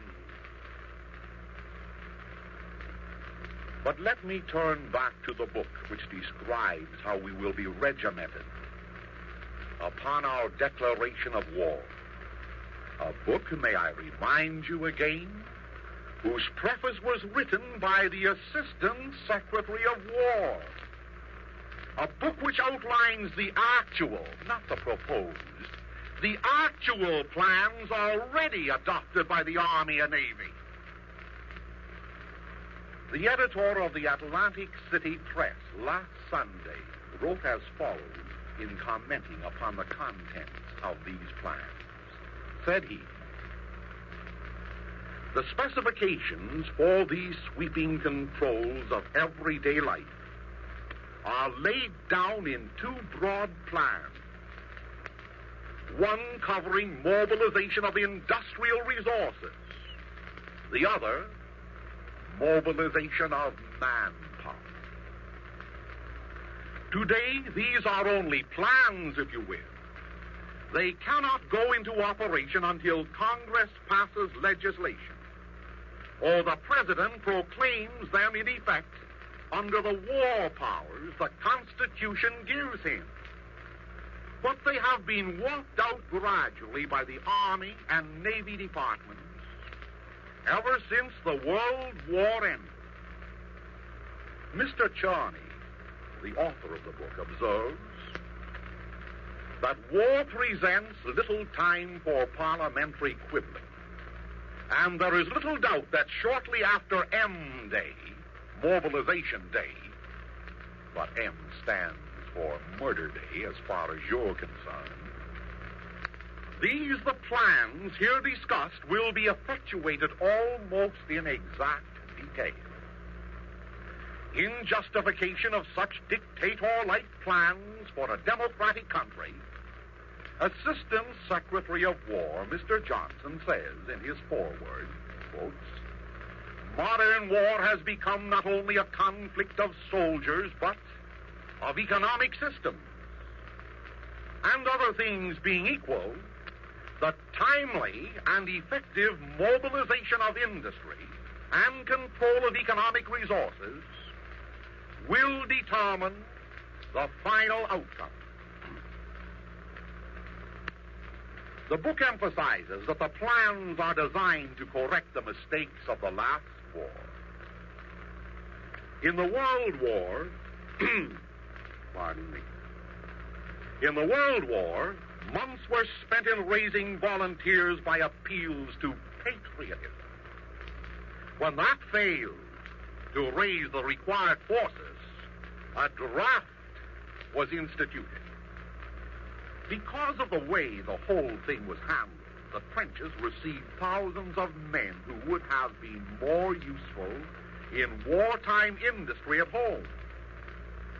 But under the plans for the next war, only 2 months will be allotted to voluntary enlistment, and that only because it takes about 60 days to set the draft machinery moving. Thus, the first draft will call men between 21 and 31 years of age. There are somewhere between 10 and 12 million of these in this country, but about 6 million of them will be deferred from the fighting service for a greater or less period of time. The second draft, if it becomes necessary, will call men between 31 and 45 years of age. Nothing is said about being married or unmarried. These number 13 million and are subject to the same deformity, namely, being more valuable as managers or directors of key industry, being clergymen, ministers of the gospel. As in the World War, the draft will follow the lottery system. Deferment will be decided on a local basis by boards of your own fellow citizens. And those who are deferred will be told where they shall work and at what wages. That's what the next war will be like if the United States comes to it. If America is to retain a neutral peace, warns Mr. Charney, whom I'm still quoting, this peace will be paid for in heavy loss of business, with the resultant depression of domestic activity. And this, in turn, will result in a move on the part of business to force the repeal of the Johnson and Neutrality Act, thereby permitting America to reap the supposedly rich harvest of foreign gold. If this campaign succeeds, we will be on the same road we traveled in 1914 to 16. And after 1916 came 1917, unquote, with the preface by the Assistant Secretary of War. 1917. Yes. 1920. 1927 and 29. And the market class rise. And 1943, when our hopes were so buoyed up by a promise to drive the money changers from the temple. 1943 to 1949, when we patiently waited for that reform to mature. And it was non-existent. All those were years, interminable years, watching bonuses paid to industry, watching banks being bailed out, watching an uneven struggle for honest American men to remain honest, to remain aloof from the temptations of the radical. All these were years of grief, when bonuses were withheld from the war. Years of poverty, when farms and homes were confiscated. Years that were perhaps carefully planned to condition the poor and the wearied into accepting this present sop from Satan. A war job. A job predicated on the spilling of our brothers' blood. Brothers whom the policies of wicked governments have turned at this moment into primeval beasts to sate the greed and the hate of the money changers abroad and their abettors here at home. Oh, must these years be duplicated? Must they be the forerunner of years more horrible? Years in which the little children who are playing in the hallowed sun this beautiful day, years in which these grown-up children will forget the sun, forget the liberty, forget the stars and stripes, forget the dream of prosperity and happiness that is ours, and forget their God as they stand with bowed heads and broken spirits to chant the International. Oh, no, my fellow citizens, this must not be. There must be a resurrection. There must be a new Easter day for those of us who tasted the bitter vinegar of the last World War, whose hands were fixed to the tree of poverty by cruel nails of unemployment, and whose side was pierced by the lance of broken promise. Yes, I'm thinking of Christ as he hangs upon his cross. I'm thinking of Christ, the corpse. I'm thinking of Christ nailed to the cross and then sealed in his tomb. I'm thinking of the God-man who rose glorious from the dead to die no more. Friends, you and I, and all the faithful, are members of the mystical body of Christ. In one sense, our common mystical life should be patterned after the physical life, after the suffering of Jesus Christ. Oh, we have had it patterned after those sufferings, almost long enough.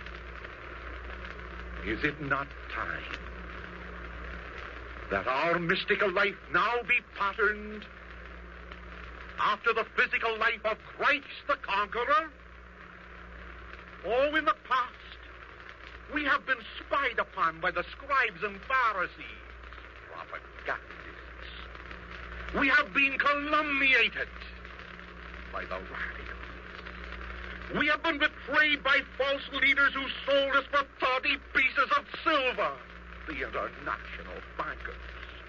We do have had our Gethsemane, our experience in Pilate's Hall, Versailles, our heavy cross to bear on our Calvary of 1917. Oh, we have been crucified between the thieves of greed and hate long enough. We've been buried in the tomb of despair.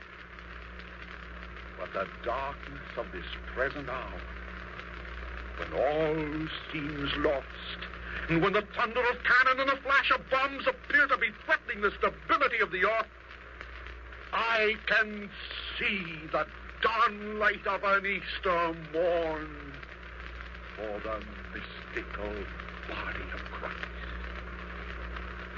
Sursum corda. Lift up your hearts, therefore. Raise them high in this crucial moment to the God who has permitted you and me and all of us to suffer for a while, that we may conquer forever. Therefore, onward, onward, Christian soldiers. Away with all the fatalism of death and war. Away with all the morbid thoughts of despair. Away with that unchristian, un-American spirit that surrenders meekly to the new programs of cash and carry, of war, of destruction, of dissolution. Oh, God, our Father and Christ, our King, desiring that we retain our liberties, desiring that we remain free from the bondage prepared for us. God, our Father, and Christ, our King, want no part in any blood business. For they remind us that they who use the sword shall perish by it. And what will we do? What will we do? Will we be content to listen to these impotent words of mine and simply say, Amen? Or will you, my friends and fellow citizens, will you act? Will you act now for God and for country and for the preservation of the world? Next week may be too late.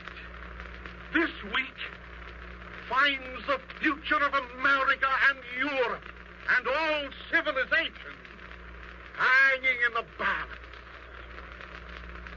Congress convenes next Thursday. Congress holds in its hands our temporal future, our liberties, and our Christian America. Oh, Congress is so hard-pressed by the advocates of cash and carry. Only a small group of congressmen at this moment support our views. Congress needs your help now more than ever. Congress is waiting for you to offset the power of the money changers, the prestige of the internationalists, and the persuasiveness of their time-serving spokesmen. What will you do, gentlemen? Will you strike a blow for God and country? Or will you accept the verdict of war that is morally sure to follow in the wake of cash and carry? You mothers of America, mothers of the sons and daughters, mothers to be of future generations. What will you do? Are you content to grieve, to shed tears at the prospect of this horror? Or are you prepared to strike your blow for God and country and for the children whom you have suckled or will suckle at your breast? May I read a word for you, which I received today from Mrs. Paul Rylander of Baltimore. A challenging letter to the mothers and maidens of America. She says, I am taking the liberty of writing to you because I consider that you, as a man of God, are naturally opposed to the inhuman and senseless slaughter of the very flower of the young American manhood. We mothers, we're trembling at the very brink of being drawn into this awful inferno that today blackens the skies of European civilization. Why should America again be a pawn on the insane chessboard of foreign politics? Did we learn nothing from the Holocaust of 1914? It was my privilege to be in France and England some 7 years ago. Oh, poor France. With billions of gold in her vaults over and above that excellent and expensive piece of engineering, the Maginot Lines. Billions for war and bloodshed, but not 1 franc for peace and for Uncle Sam. If we are not exceedingly wary, we'll be left bearing a burden. Neutrality, embargoes, words. Neutrality with the door left open for the garnering of blood-smeared dollars. The anguish and heartbreak of millions for the enrichment of a few. Oh, what a convenient coverage, Father. What a convenient coverage war would prove for the wasteful incompetence of the American administration. In a few days, Congress will meet. God help us, anything can happen. But must we mothers who have borne these sons remain tearfully inarticulate while the dripping, menacing hand of war reaches ever nearer to our hearts? We women have the right to be heard. Why can't we make it count for something? We stand for the conservation of life, not its destruction. I've talked with scores of mothers in the past few weeks, and they are all united in their attitude. They are agreed that if we are attacked, they would give their sons with Spartan fortitude, and like the poor, plucky Polish women, they themselves would help man the gun. But we women of Maryland, of ourselves, can do nothing without the rest of the country. If through the length and breadth of these United States all the church women would band together, thoroughly canvass their respective communities, and get the support of their constituents, I believe Washington would be forced to sit up and take notice. Women are always and unalterably opposed to war. Well, then, if that is so, instead of wasting their energies in tears, why can't the womanhood of America rise up and outlaw war? Present a solid flank against conscription and cash and carry. The gods of war would be seriously embarrassed. It would be the choice of bullets or ballots, not a petition. This is no time for petitions, but an ultimatum. Yours very truly, Mrs. Paul Rylander, membership chairman and hostess of the National League of American Penwomen and relative of the late Cardinal Gibbons. I wonder if this good mother's word sounds a receptive chord in the hearts of you mothers and you maidens in this audience. Instead of asking that you will do something about this thing, for God's sake, do something about it. Do it in your neighborhood, your club, your school, your office. And realize that there is a contest on here at home. Wall Street against Main Street. Brokers are predicting war within 6 months. Foreign gold and foreign speculators are in our midst. They're gambling on war as they overrun our domestic markets. How are you wagering, Mr. or Mrs. American citizen? Will Wall Street win as it always has won? Will Main Street lose as it always has lost? If the foreign speculators get the cash, will your boys and husbands and sweethearts carry the guns? Of this contest, this financial contest, few of you are aware. While the nation's emotions are aroused over the attempt to embroil us in war through the medium of cash and carry, it is unaware of the financial drama being played upon the boards of Wall Street. England and France and Germany, yes, Germany, through neutral channels, having taken positions in our stock and commodity markets, sold their holdings during the past 2 weeks of a rising market, thereby realizing profits running into the billions of dollars. You didn't know that. And for what purpose? The answer is brief. For the purpose of acquiring cash dollars, which can be converted into gold dollars by foreign banks. A transaction not permitted to Americans. And you ask why their desire to possess gold dollars. And that question is easily answered by the initiated. England, France, and Germany realize that with the fall of the British pound sterling, yes, it fell last week, the American dollar will suffer a similar fate in order to support our domestic speculators and to maintain parity in foreign trade. This means that with the profits made by these foreign countries, they will buy our gold at $35 an ounce and sell it back to us, possibly at $40 an ounce, as was done before, thereby gaining a second profit almost as much as the first. Mr. and Mrs. American citizen, Main Street already has started paying to Wall Street its first installment for the war. And this will not dawn upon you, Mrs. America, until you buy your groceries, your fuel, and your commodities at higher prices.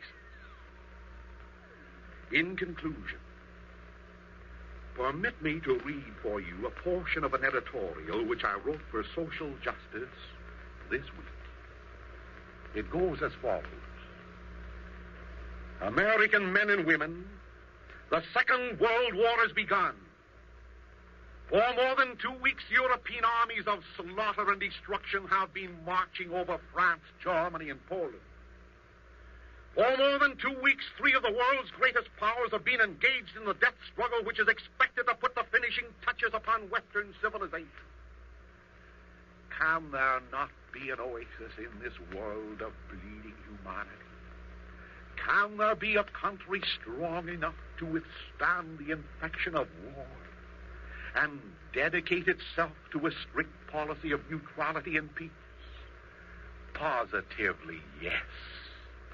The United States of America, guided by wise and prudent statesmanship, can effectively remain aloof from entangling alliances and be a mighty bulwark of Christianity and civilization.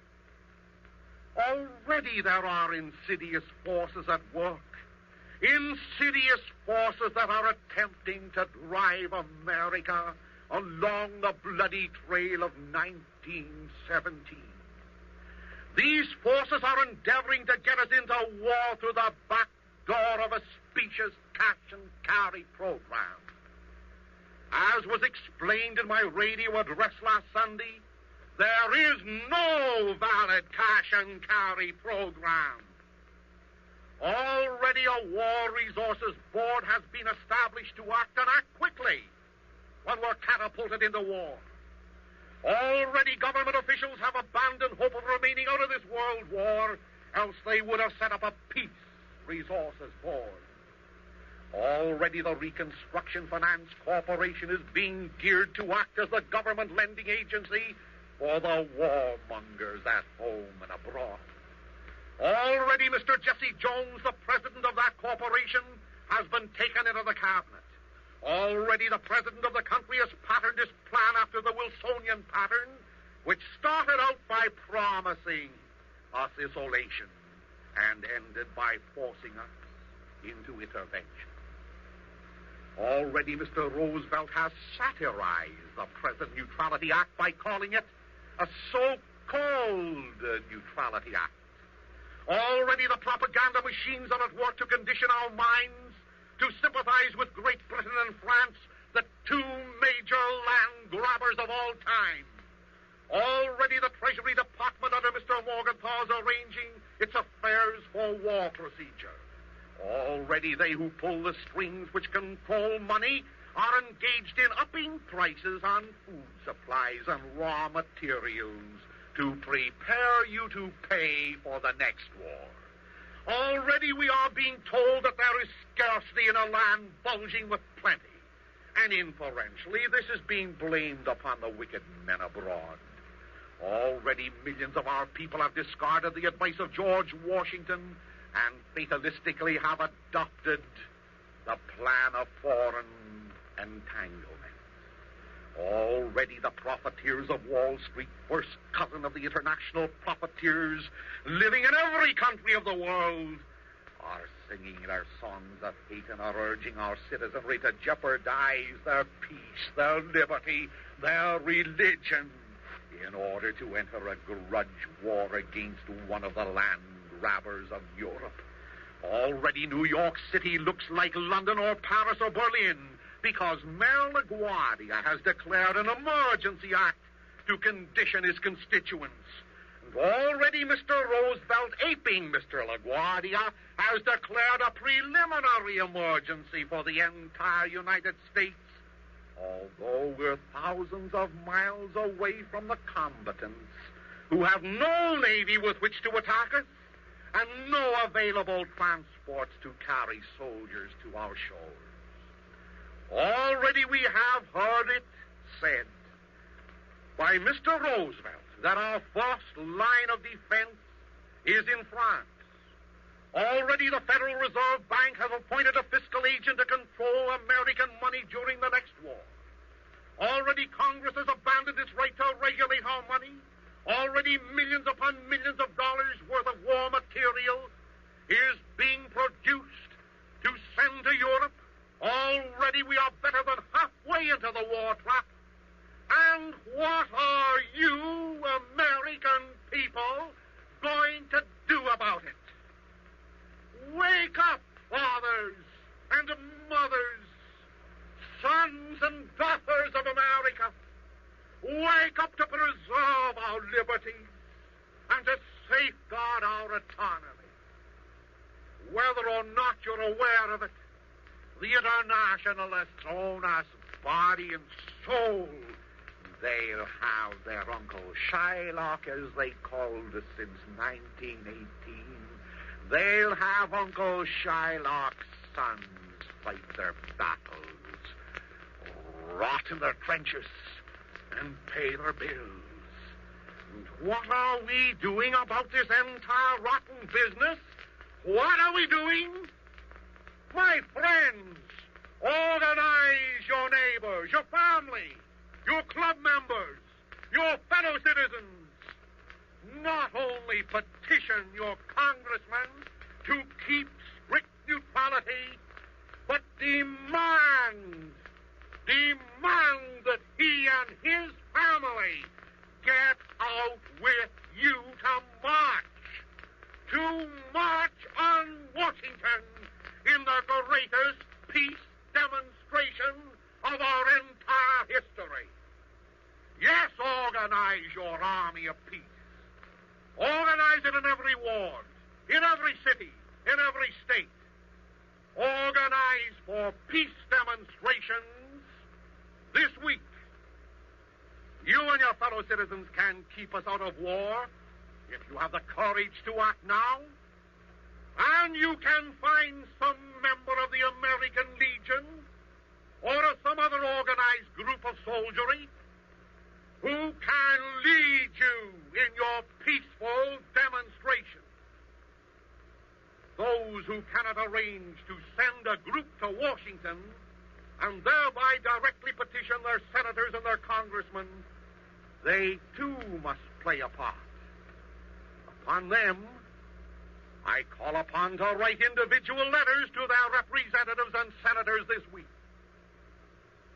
Petitions, bear in mind, of a general nature are not worth the paper they're written on. Individual letters alone are valuable. I call upon those of you who can afford it to send hundreds of thousands of telegrams to your congressman. I call upon you in the spirit of Paul Revere to organize a no-cash and a no-carry parade and meeting of protest. Let Paul Revere ride again. I call upon you in this testing time to show America that we are still believers in George Washington. God bless him, no foreign entanglement. And to indicate to the War Department that their carefully prepared plans of regimentation are not meant for the free citizens of these United States. Thus, my friends, act today, this week. Thus is born a crusade for peace. March on, carry on for God and country. God wills it. God bless you. Mass action means mass success. Inaction means positive defeat for our ideals of Americanism and Christianity. Act this week. Act as one solid citizenry. The international bankers are against you. To oppose them is to oppose the sinister forces responsible for the European war, for the Treaty of Versailles, for the generation of Stalin and Hitler, and for the oppression of innocent millions in the world. America must keep out of war. America must keep out of the blood business. Make sure that your representatives really represent you and not the plunderbuns who exploit you. Act this week. Act forcefully, peacefully, and determinedly. Else your liberties are gone. Your property becomes an idle dream, and your Christianity will meet the same fate accorded to it in every other dictatorial country. Write to Father Coughlin for a copy of today's address. Encourage him to carry on in the name of God and country.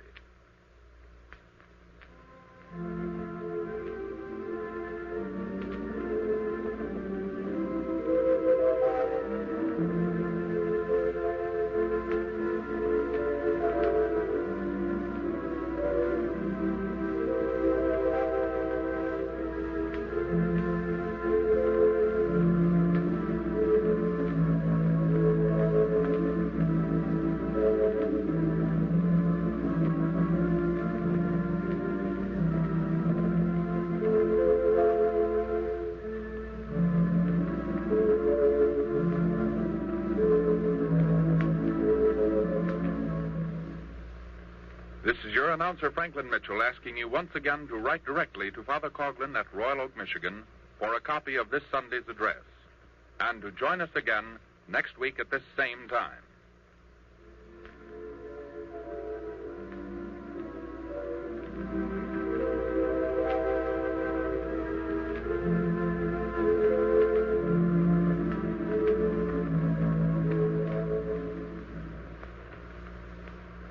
Ladies and gentlemen, we have presented the regular Sunday afternoon address of Father Charles E. Coughlin from Royal Oak, Michigan.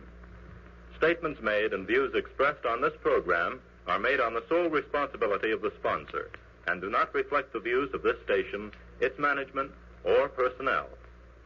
Father Coughlin came to you as a presentation on your dial at 1250 kilocycles.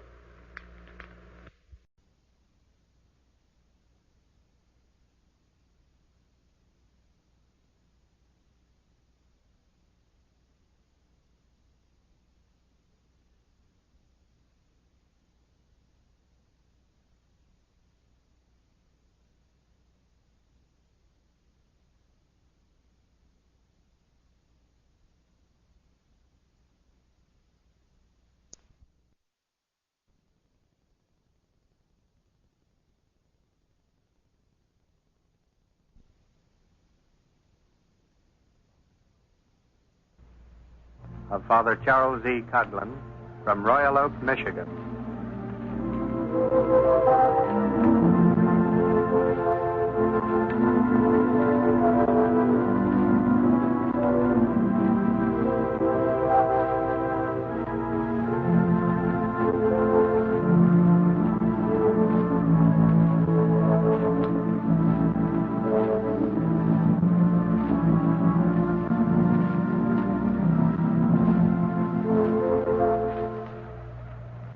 Ladies and gentlemen, I bring you greetings, not only from Father Coughlin, but from all those persons and groups scattered throughout this audience. This broadcast constitutes a mass meeting, a modern mass meeting through the facilities of radio, if you please. Together we stand, together we are assembled in the cause of peace with justice for all. For the past 2 Sundays, your reverend spokesman has dealt with the question of the Neutrality Act in general and with the lifting of the embargo in particular. He pointed out that cash means credit. He reminded you that credit now means the same as it meant in 1916, and that means war. 22 years ago, we sent our boys abroad to help collect the debts owed us by England, France, and the Allies. They failed. They learned that making the world safe for democracy was a bait which trapped them and us in the net of depression and radicalism. Father Coughlin, amplifying the thesis that cash means credit, showed last Sunday the preparations now completed in this country to abolish democracy here, to regiment our people, to conscript our youth, and to fight the battles of the Europeans. These are not fancies, they are facts. Today you will have explained and analyzed for you the President's message to Congress. Now, do not be downhearted. We can win if we work to win. We, the people, have it within our power to retain the embargo, to avoid taking the first step that leads to the last step of war. So let's be up and doing as were the Minutemen in days gone by. If we lose this congressional battle now being waged, we will lose our liberties. Remember the aftermath of the last war. Depression followed by radicalism. Picture the aftermath of the next war, another depression and a worse form of radicalism. Before presenting Father Coughlin, may I announce some of the meetings being held this week to support our cause. New York, Boston, Cleveland, Buffalo, Albany, Rensselaer, Hartford. In New York, Senator Patrick McCarran will speak tonight at the Manhattan Center, 8th Avenue and 34th Street. At Boston, the Mothers of New England will assemble next Sunday on Boston Common. At Cleveland, Archbishop Schrems will preside at a meeting next Thursday night at the Municipal Auditorium, and Father Coughlin will be the guest speaker. At Hartford, the Reverend Edward Lodge Curran will speak at the Bushnell Memorial Hall next Friday. At Albany, Rensselaer, Monsignor Glavin, Father Murphy, and Father Brennan ask us to announce a peace parade for today.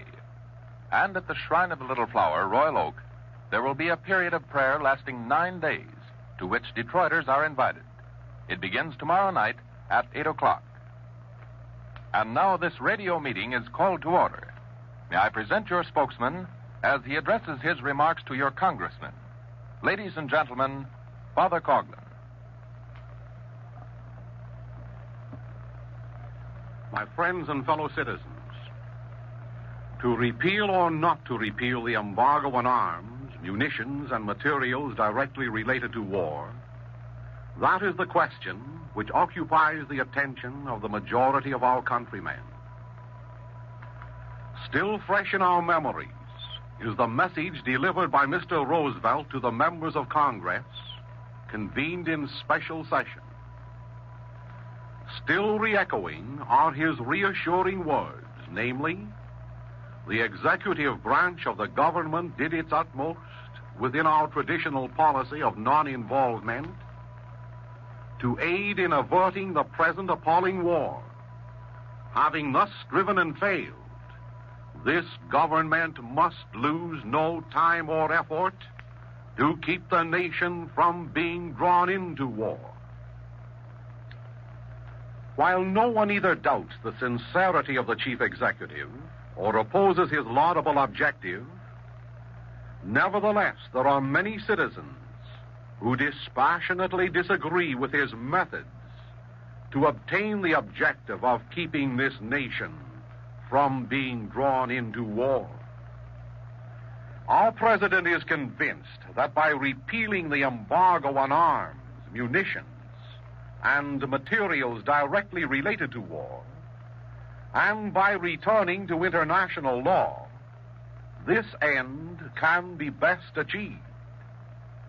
Those who disagree with him adhere to the opinion that the ends of peace are best served by retaining the embargo and by sustaining and confirming the Neutrality Act, which supersedes international law. In this republic, where freedom of expression is held in such high esteem, and where every humble citizen enjoys the right of conveying his convictions to his duly elected representatives, I seek the indulgence of this audience while I submit respectively the following remarks to our congressmen, both in my own name and in the names of you, my friends. Honorable ladies and gentlemen, members of Congress, in the message which President Roosevelt addressed to you, he stated, "I have at all times kept the Congress and the American people informed of events and trends in foreign affairs." Those were his words. Therefore, at the outset, we, the laity in this great republic, feel encouraged to express our views to you, honorable members of Congress, because we are informed through the graciousness of our president on many matters pertinent to the present question of repealing or not repealing the embargo on arms.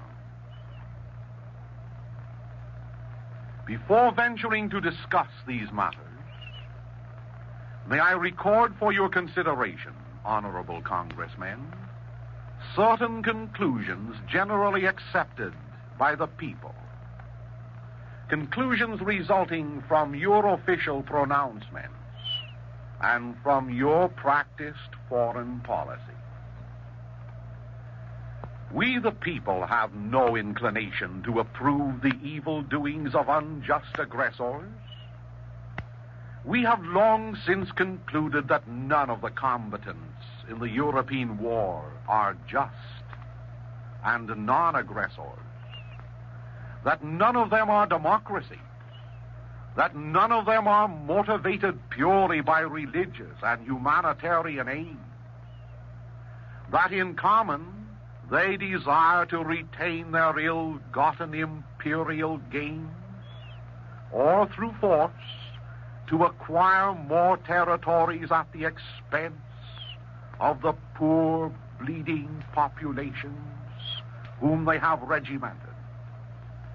Moreover, we people are suspicious of the policy of good neighborliness, oft repeated by you American leaders, because we have watched it develop into a policy of world policemanship.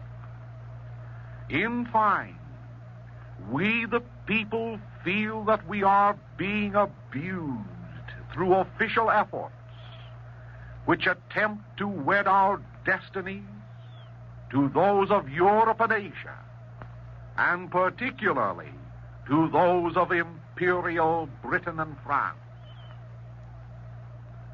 Honorable congressmen, we the people also know the story of the Peace Treaty of Versailles. We know that it constituted the most immoral aggression in all the annals of history, save perhaps the conquest of India in 1757. We know that Britain and France were more responsible for its injustices than were all the other nations in the world combined. We know that your predecessors in Congress refused to accept its unjust provisions. We know it inflicted dire penalties upon the German people and permitted their warmongering leaders to escape. We know that its injustices gave birth to a Hitler, and we know that as long as human nature is human nature, there can be no peace without justice. With the knowledge of these things, we weigh the words which our president voiced when he said, quotations, "We have learned that men, and when we deliberately try to legislate neutrality, our neutrality laws may operate unevenly and unfairly, may actually give aid to an aggressor and deny it to the victim." Thus, honorable congressmen, while we the people abominate both Hitlerism and Stalinism, we are not concerned if our Neutrality Act and our embargo strengthen or weaken Britain and France, strengthen or weaken Russia and Germany, even though these latter nations are classified as the aggressor. For we are American nationals. We are not the world's international policemen.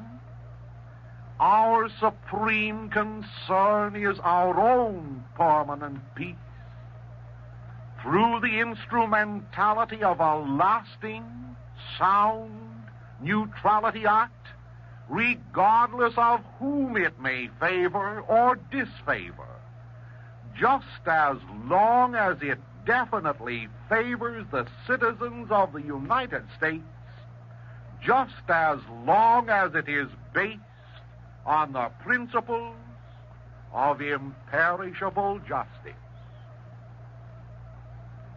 Mr. Roosevelt reminded you, honorable ladies and gentlemen, that during the War of 1812, we became involved in European wars, with the result that part of the Capitol where you convened was destroyed by fire.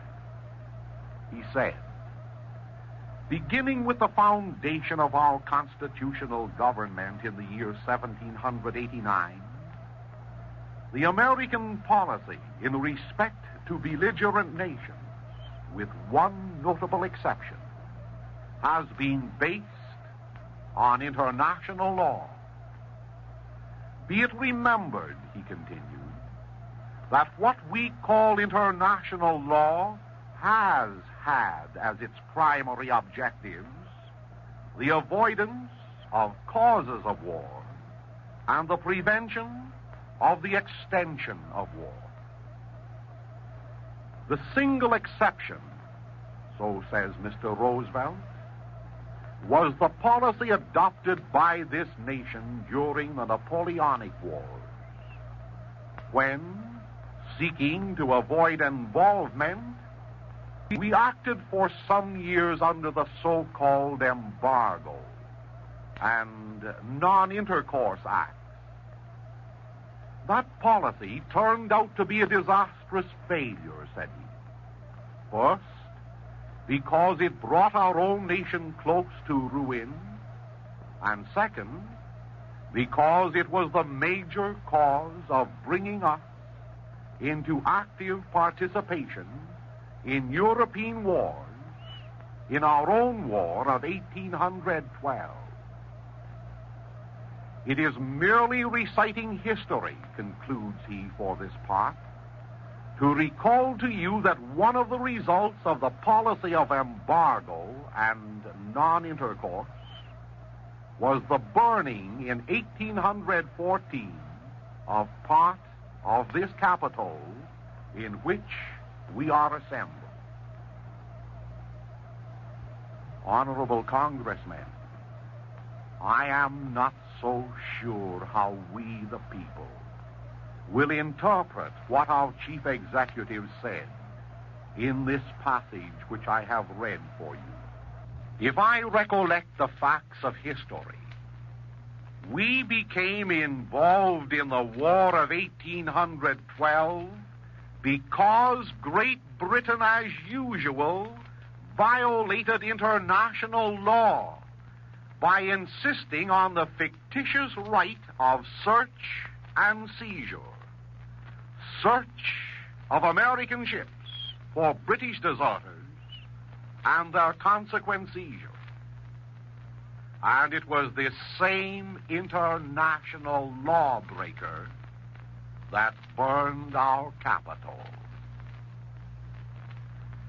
Moreover, from the foundation of our constitutional republicanism, our foreign policy was not entirely constructed upon the international law devised by European nations, as Mr. Roosevelt says.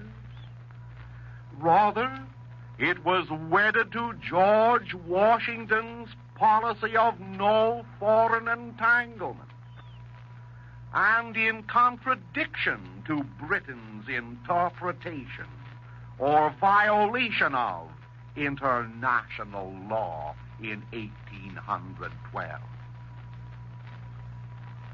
I believe it is important enough for me to requote what Mr. Roosevelt said about international law. These are his words.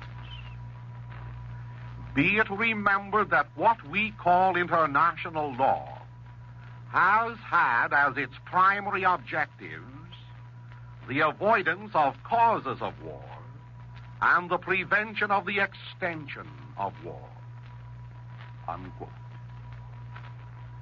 The verb has had, which Mr. Roosevelt used, honorable ladies and gentlemen, most truthfully expresses what once was and now is no more. In official testimony, the Honorable Cordell Hull intimated not once, but oftentimes, that there is no such thing as international law. Probably Mr. Hull's direct words are not of current interest to the public at large. Nevertheless, I humbly refer the ladies and gentlemen of this Congress to inspect a government document entitled Hearings Before the Foreign Relations Committee of the United States Senate, 74th Congress, Second Session, pages 17, 32, 39, 42, and 140, respectively, to corroborate the statement I made. On all these pages, honorable ladies and gentlemen, you will read confirmatory testimony submitted by the eminent Secretary of State for the adoption and passage of the present Neutrality Act because international law had de facto ceased to exist. Your experience and the experience of millions of my fellow citizens recognize how truthfully Mr. Hull spoke. The last remnants we saw of international law were the scraps of paper consigned to oblivion when German troops ravaged Belgium in 1914, when Great Britain instituted an unconditional embargo on foodstuffs in 1960, an immorality, by the way, forbidden by every tenet of international law. And finally, the very shadow of international law disappeared only 2 weeks ago, when the same Great Britain instituted a partial blockade against Germany on her North Sea shore, blockading the entrance of food for civilians, which is in direct violation of the former international law which once existed and which the informed persons of this generation recognize as having disappeared. Moreover, honorable congressmen, when international law existed, the clause respecting blockades definitely stated that no nation could institute a blockade against another nation unless it was effective. That is the word used in law. Is not the present British blockade ineffective insofar as it does not pretend to comprehend the Baltic shores of Germany, and insofar as it is a constant threat to the neutral shipping of Norway, Sweden, Belgium, and Holland? Before the World Court was instituted, before Great Britain and France particularly established that instrumentality of the World Court to protect its League of Nations, there was an international law regulated more or less by The Hague in Holland. Since the invention of the World Court, international law has become British law and French law, and the voice of The Hague has been silent.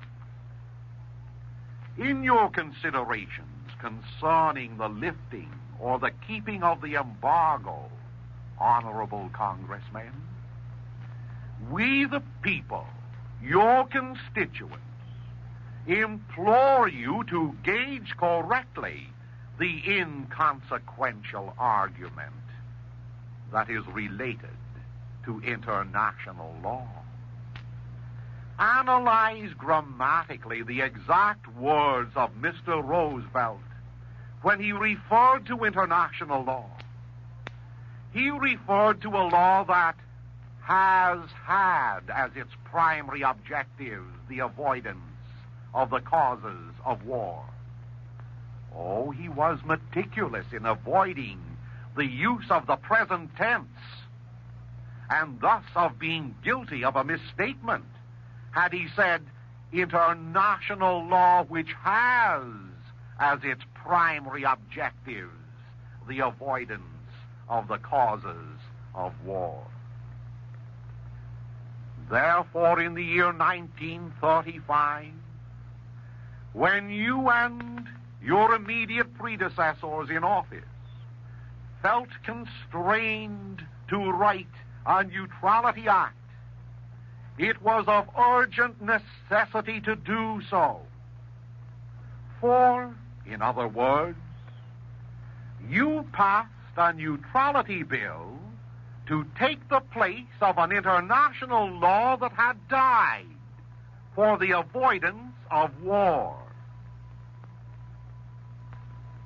The international law of which Mr. Roosevelt speaks, and which did, in the past, take into consideration the avoidance of causes of war. But the international law which has ceased to exist.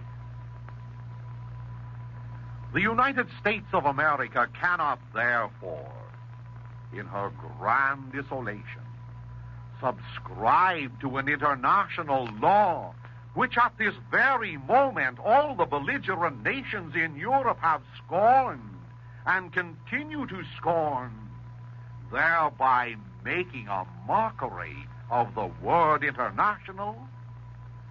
And, honorable congressmen, it is impossible for us to square our foreign policies with international law because, I repeat, it does not exist.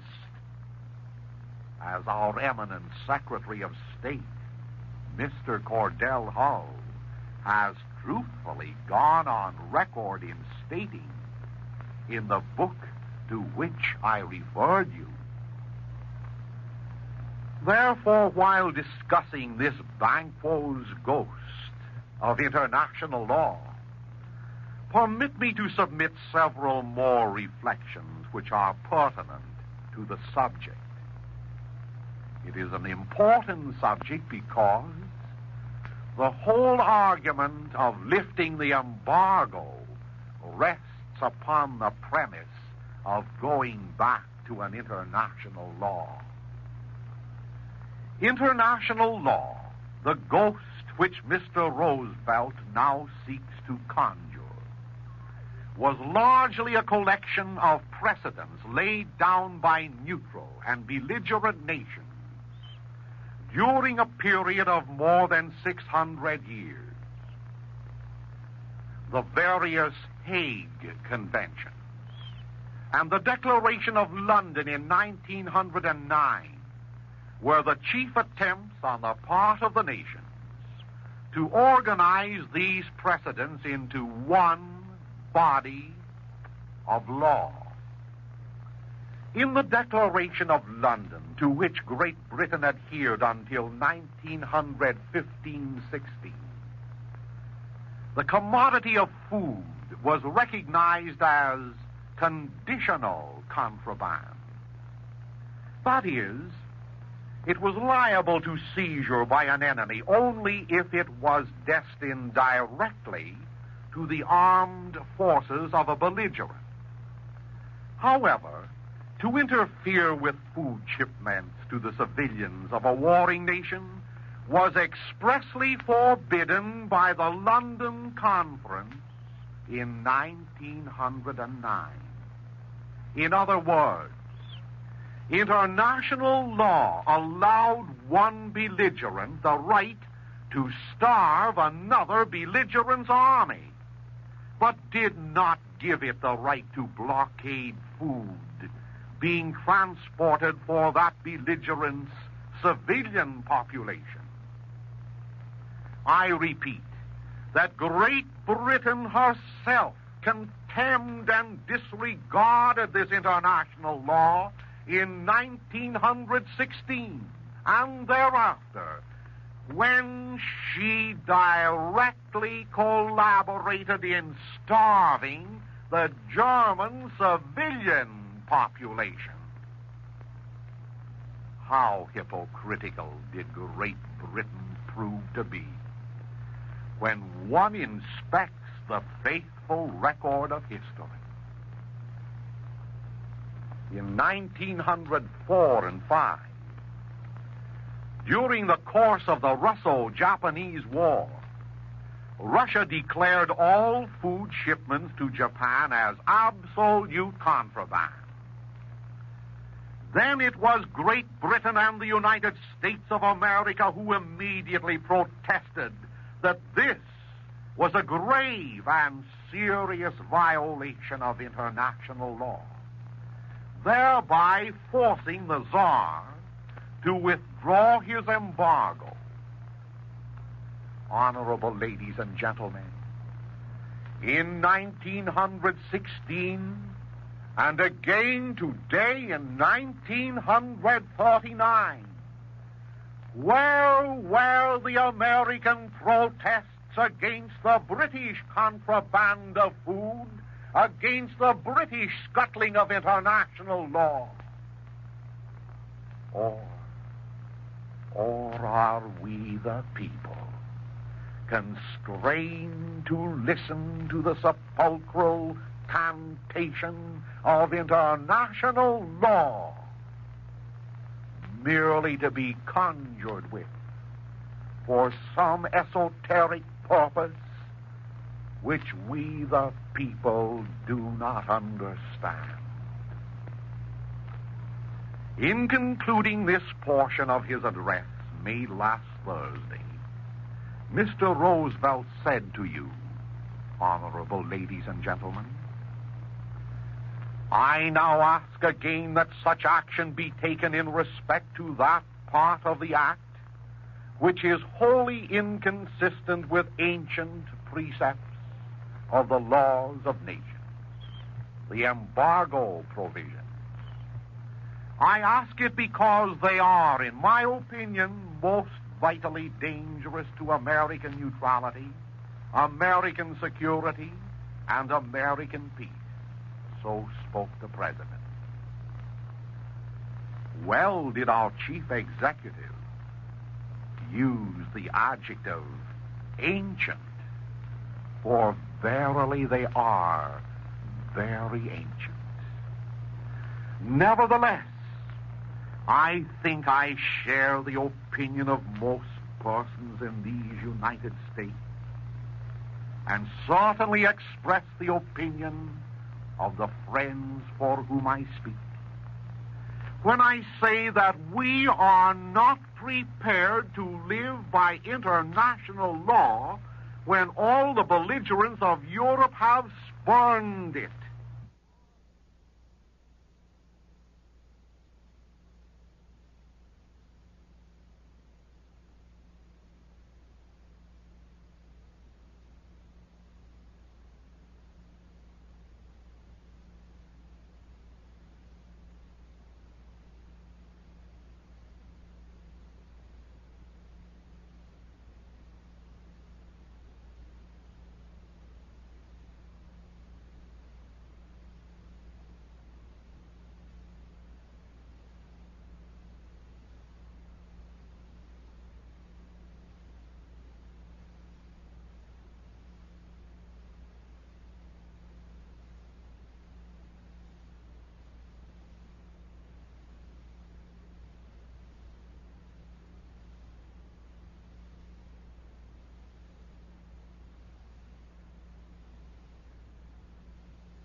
The proven attitude of Great Britain and France, of Germany and Russia towards the former laws of nations, supports the contention that we should abide by our own Neutrality Act until these nations learn to love justice and pursue it. Until such time, we will hold fast to our embargo on arms and instruments of war, and we will strengthen rather than weaken our Neutrality Act. That is a thought, honorable ladies and gentlemen, for you to entertain as you re-listen to the words international law. Basing his contention that we should return to the sanctity and efficiency of an international law which does not exist, which thought, by the way, your most preeminent scholar in foreign affairs, Senator William Borah of Idaho, will be glad to expand upon, Mr. Roosevelt proceeded in his message to Congress to explain the nature of our present Neutrality Act and to plead for the cancellation of the embargo on arms, munitions, and materials of war. He pointed out that the present embargo provisions prevent the sale to a belligerent by an American factory of any completed implements of war, but they allow the sale of many types of uncompleted implements of war, as well as all kinds of general material and supply. They furthermore, continues Mr. Roosevelt, allow such products of industry and agriculture to be taken in American flagships to belligerent nations. There in itself, concludes he for this portion of his argument, there in itself, under the present law, lies definite danger to our neutrality and our peace. Honorable ladies and gentlemen, this is a very factual statement of the law as it now exists. It expresses one of the major portions of our present Neutrality Act.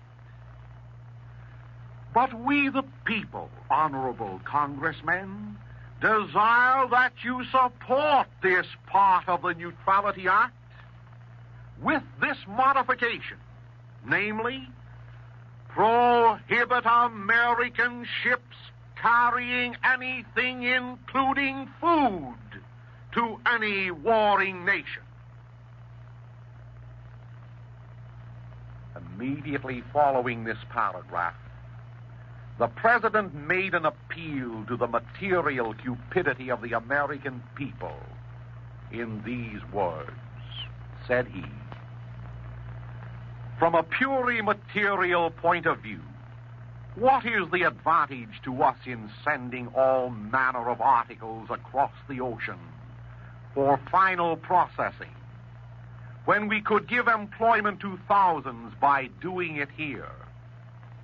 Incidentally," continues the President, "and again from the material point of view, by such employment we automatically aid our own national defense. And if abnormal profits appear in our midst, even in times of peace, as a result of this increase of industry, I feel certain that the subject will be adequately dealt with at the coming regular session of the Congress," unquote the President. Need I remind you, honorable ladies and gentlemen, not in bread alone doth man live, but in every word that proceedeth from the mouth of God.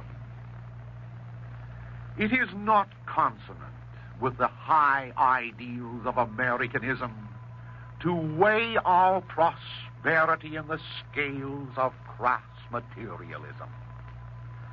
For what doth it profit a man if he gain the whole world and lose his soul?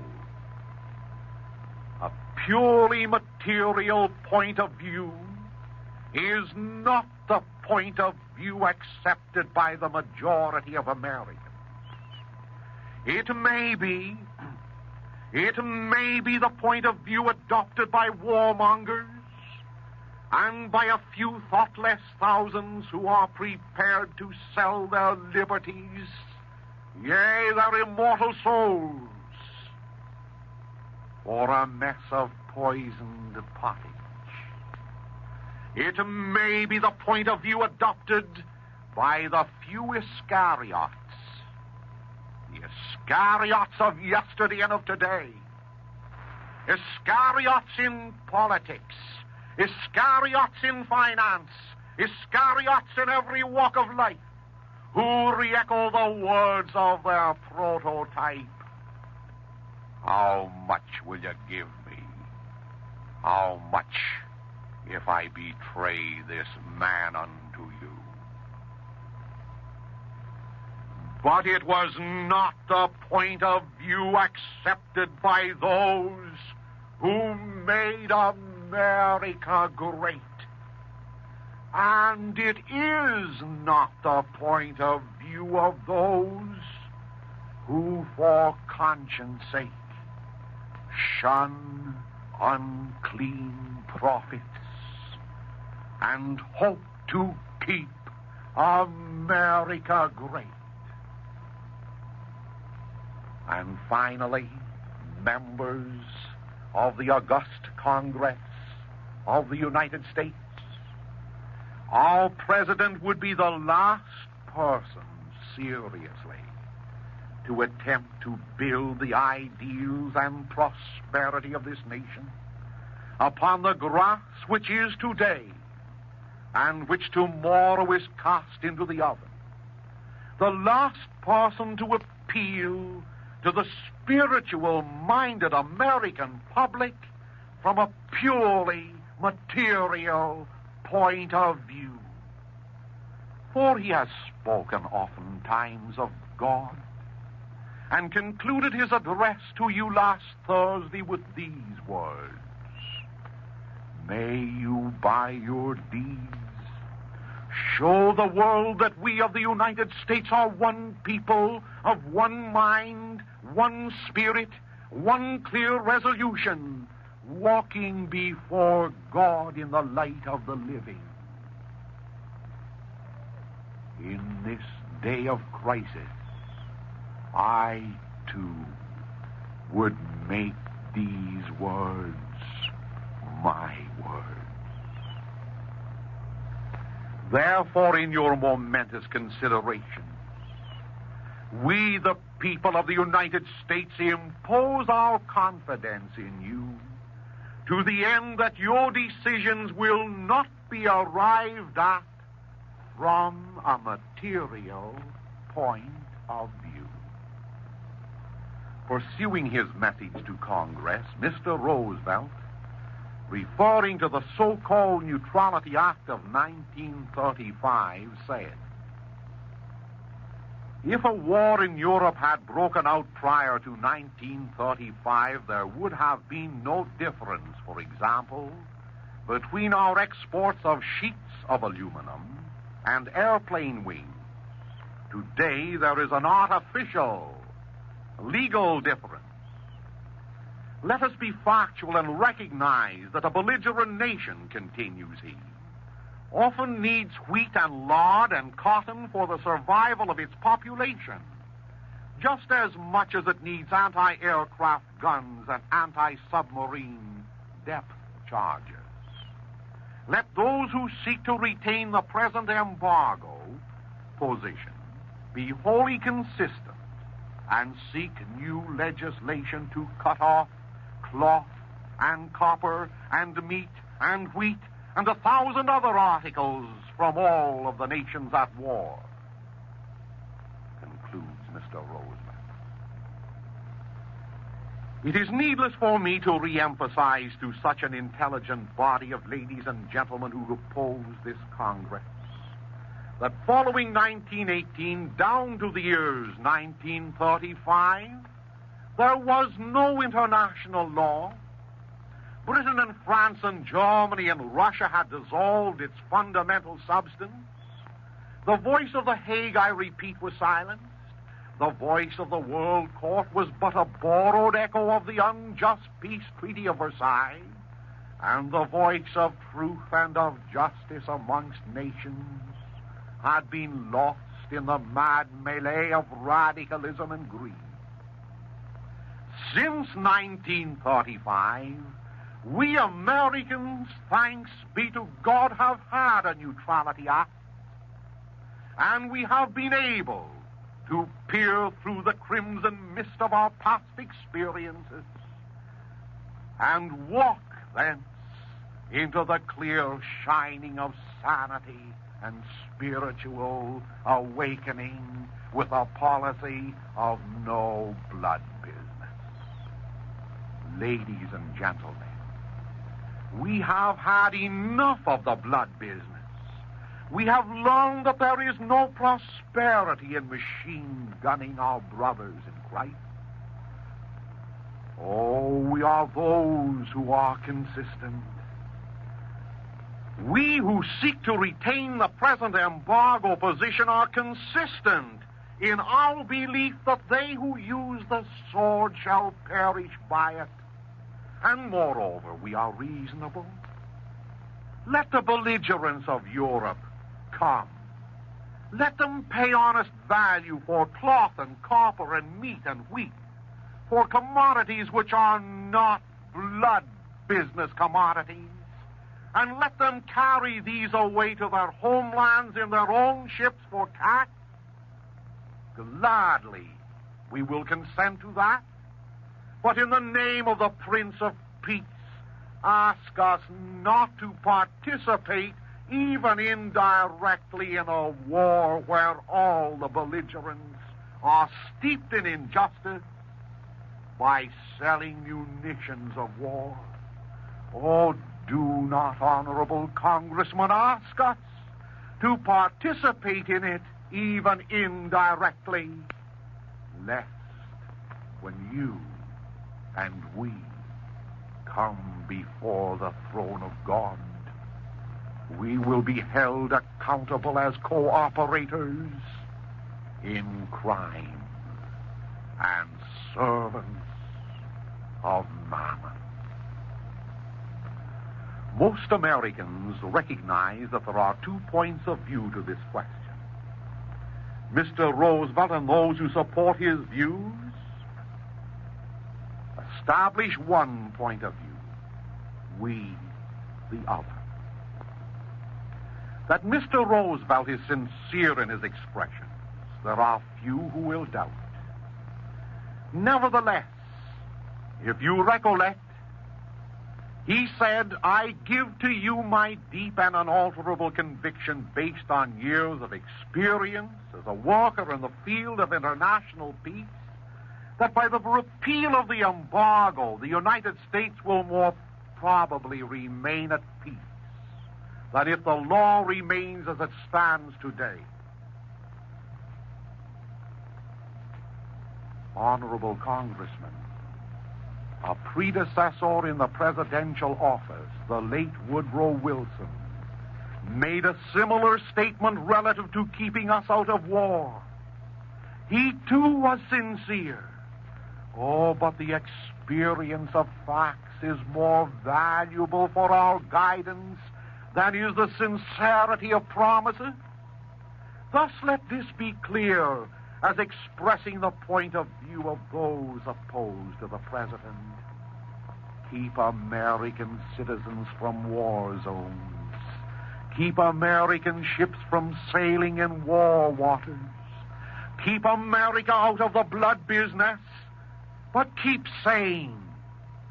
And sell foodstuffs and non-war materials to any belligerent nation, provided that belligerent nation pays honest cash on the barrelhead and carries its own cargo in its own ships. Honorable ladies and gentlemen, may I read for you portions of one of the most famous addresses ever enunciated in this fair land of ours. The brilliant orator who spoke the following words shared with me his opposition to blood profits, and I gladly share with him my views relative to the emptiness of international law. Mr. Roosevelt, by the way, based his appeal for the lifting of the embargo on international law. Lest you forget, these are his words. I seek a greater consistency through the repeal of the embargo provisions and a return to international law. Now, with these words in mind, honorable congressmen, I beg you to attend to the peerless words of a peerless orator whose preeminent position certainly should have weight in fashioning your judgment during this perilous period. He said, quotations, "Permanent friendships between nations as between men can be sustained only by scrupulous respect for the pledged word. In spite of all this, we have sought steadfastly to assist international movements to prevent war. We cooperated to the bitter end, and it was a bitter end, in the work of the General Disarmament Conference. When it failed, we sought a separate treaty to deal with the manufacture of arms and the international traffic in arms. We participated again to the bitter end in a conference to continue naval limitations. And when it became evident that no general treaty could be signed because of the objections of other nations, we concluded with Great Britain and France a conditional treaty of qualitative limitations which much to my regret, already shows signs of ineffectiveness. So spoke a great heart which understood the vanity of international law. Again he said, it is clear that our present policy and the measures passed by the Congress would, in the event of war on some other continent, reduce war profits which would otherwise accrue to American citizens.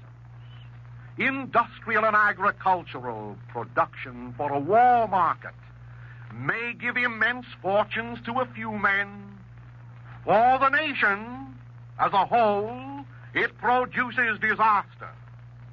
It was the prospective war profits that made our farmers in the West plow up prairie land that should never have been plowed. Today, we are reaping the harvest of those war profits in the dust storms which have devastated those war-plowed areas. It was the prospects of war profits that caused the extension of monopoly and unjustified expansion of industry at a price level so high that the normal relationship between debtor and creditor was destroyed.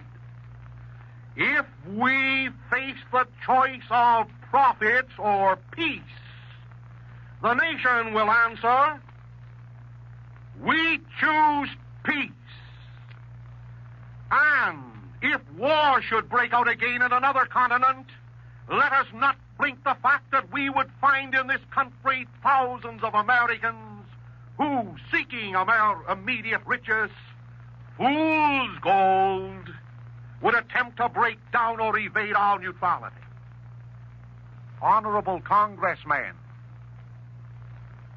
so sounded in Ciceronian sentences a magic voice correctly appraising international law as it really is, something ineffective.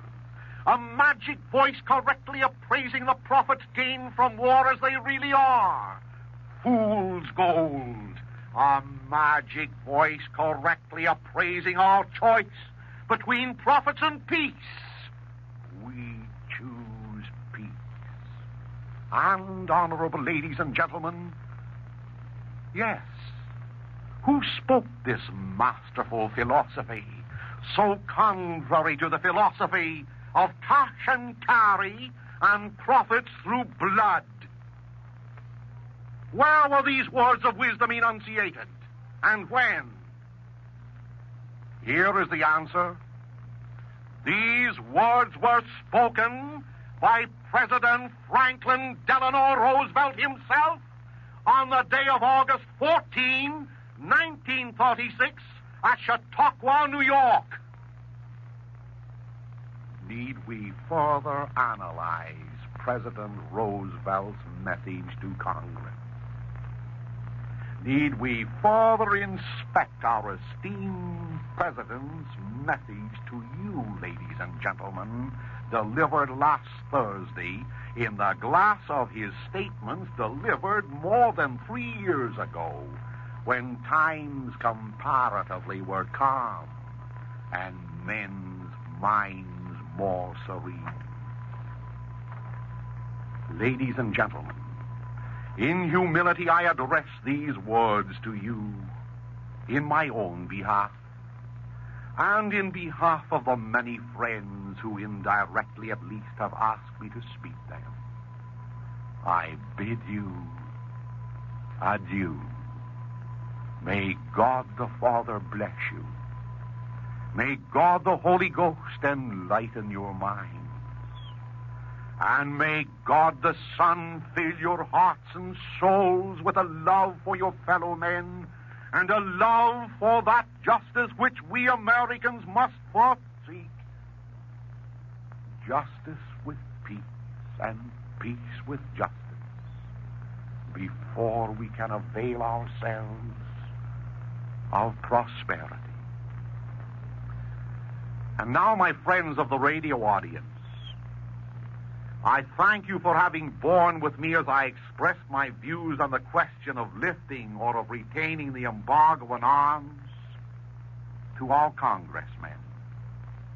As I pointed out last week and the week previous, Our engaging in the merchandising of murder is the first step which leads inevitably to the last step, war. Now that you have organized resolutely to sustain this point of view, I congratulate you on the splendid petitioning which you've done this past week in writing millions of individual letters to your congressman. To you belongs the victory. 10 million more letters, however, from you this week and next week will ensure that victory. Therefore, carry on for prosperity according to the pattern of peace. Carry on, for God wills it. At this juncture, there is no need for you to waste your time or energy in marching on Washington. Remain at your posts. Marshal your fellow citizens in your neighborhood, club, office, and church. Instruct your honorable congressman to hold fast to the neutrality law as it existed since 1935, making only those amendments which will strengthen it. Let no embargo on arms be lifted. Let America adhere even more strictly than ever to the policy that made us great amongst the nations. The policy of George Washington. The policy of no foreign entanglements. The policy of our President Franklin Delano Roosevelt down until the Chautauqua speech, 1936. This is your day, my friends, your victory, and possibly the salvation of our civilization. Oh, the beacon lamp which you will light in Washington this week through 10 million more letters will soon shine round the world. Shine in all its brilliancy, even though today it is only a light that shineth in darkness. 10 more million letters. That is your quota this week. 10 million hearts beating in harmony. 10 million messages advising your congressman not to take the first step that leads to the last step of war. 10 million barricades against lifting the embargo. 10 million indications that we are busied with God's business of peace for our homeland, not with Satan's business with the blood of slaughter for foreign lands. You will win if you do not lose heart. God bless you. Ladies and gentlemen, be sure to write to Father Coughlin this week for a copy of today's address. Above all, organize your groups, your churches, your clubs, your offices to institute a campaign of letter writing. Social Justice Magazine will amplify the remarks of this afternoon and will announce other meetings. Beginning 2 weeks ago, Father Coughlin entertained little or no hope for stemming the tide of the embargo lifters. Then there were few congressmen willing to support the views of those opposed to lifting the embargo. Then there was every likelihood that the cloture rule would be imposed upon the Senate, thus limiting debate on the entire neutrality question. But times have changed rapidly, and so have the opinions and views of our congressmen.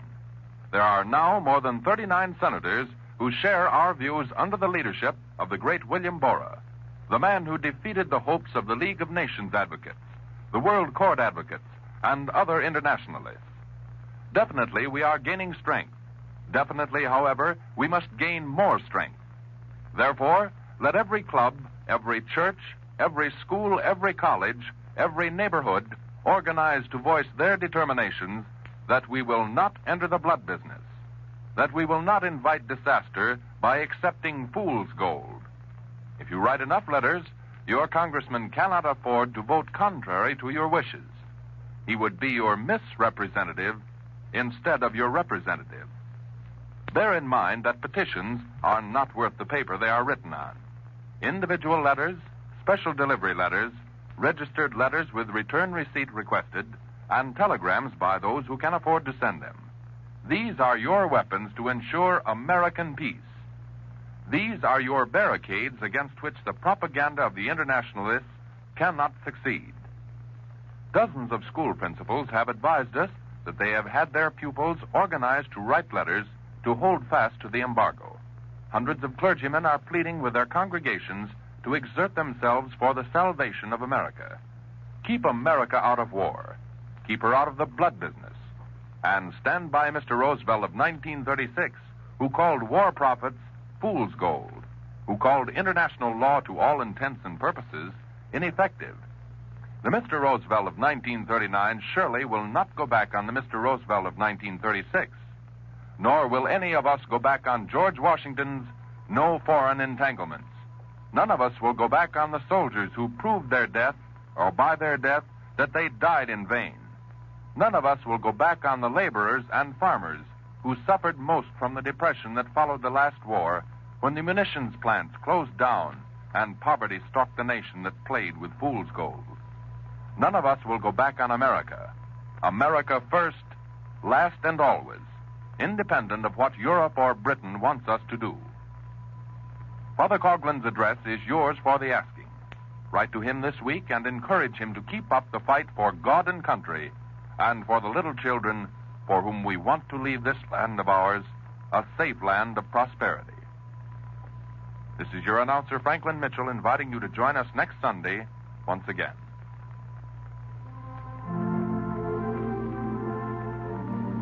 Ladies and gentlemen, we presented the regular Sunday afternoon address of Father Charles E. Coughlin from Royal Oak, Michigan. Statements made and views expressed on this program are made on the sole responsibility of the sponsor and do not reflect the views of this station, its management, or personnel. Father Coughlin's address has been a presentation on your dial at 1250 kilocycles. WHBI, Hoyt Brothers Incorporated, Newark, New Jersey.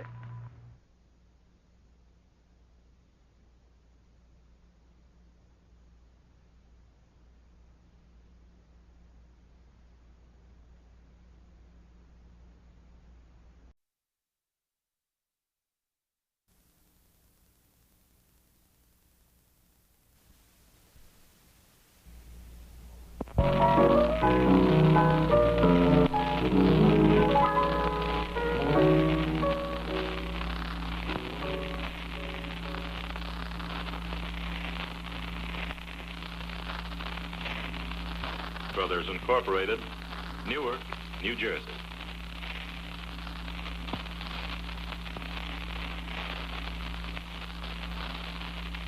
Ladies and gentlemen, we present at this time the regular Sunday afternoon address of Father Charles E. Coughlin, emanating from the Shrine of the Little Flower, Royal Oak, Michigan.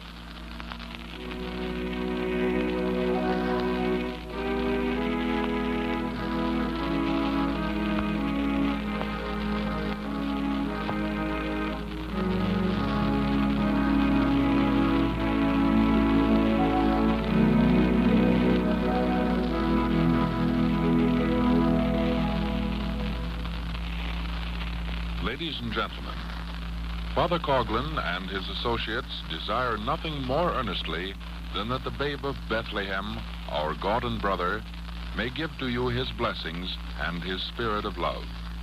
God bless all of you, particularly those who made Christmas happy for the poor, and those of you who, like wise men, journeyed over to Bethlehem, over to God.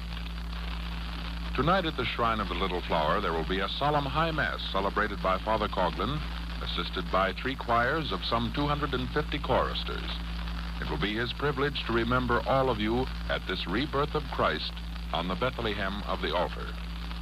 And tomorrow morning at 9 o'clock, the full pageantry of a solemn mass will be enacted. All are invited to attend this beautiful demonstration of Christian faith and love.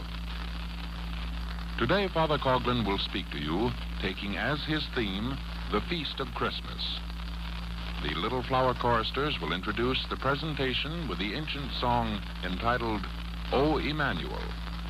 As an interlude, this same group will sing Father Coughlin's Christmas hymn, adapted to the air of Brahms' Lullaby. And then, following this interlude, Father Coughlin will continue with his address. Copies of this presentation are available to all who request the same. Please address your letter directly to Father Coughlin at Royal Oak, Michigan. And now, welcome all wonders in one sight, eternity shut in a span. Summer in winter, day in night, heaven in earth, and God in man.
On behalf of all those associated with me, and in my own name, I repeat that I wish you a Merry, Merry Christmas.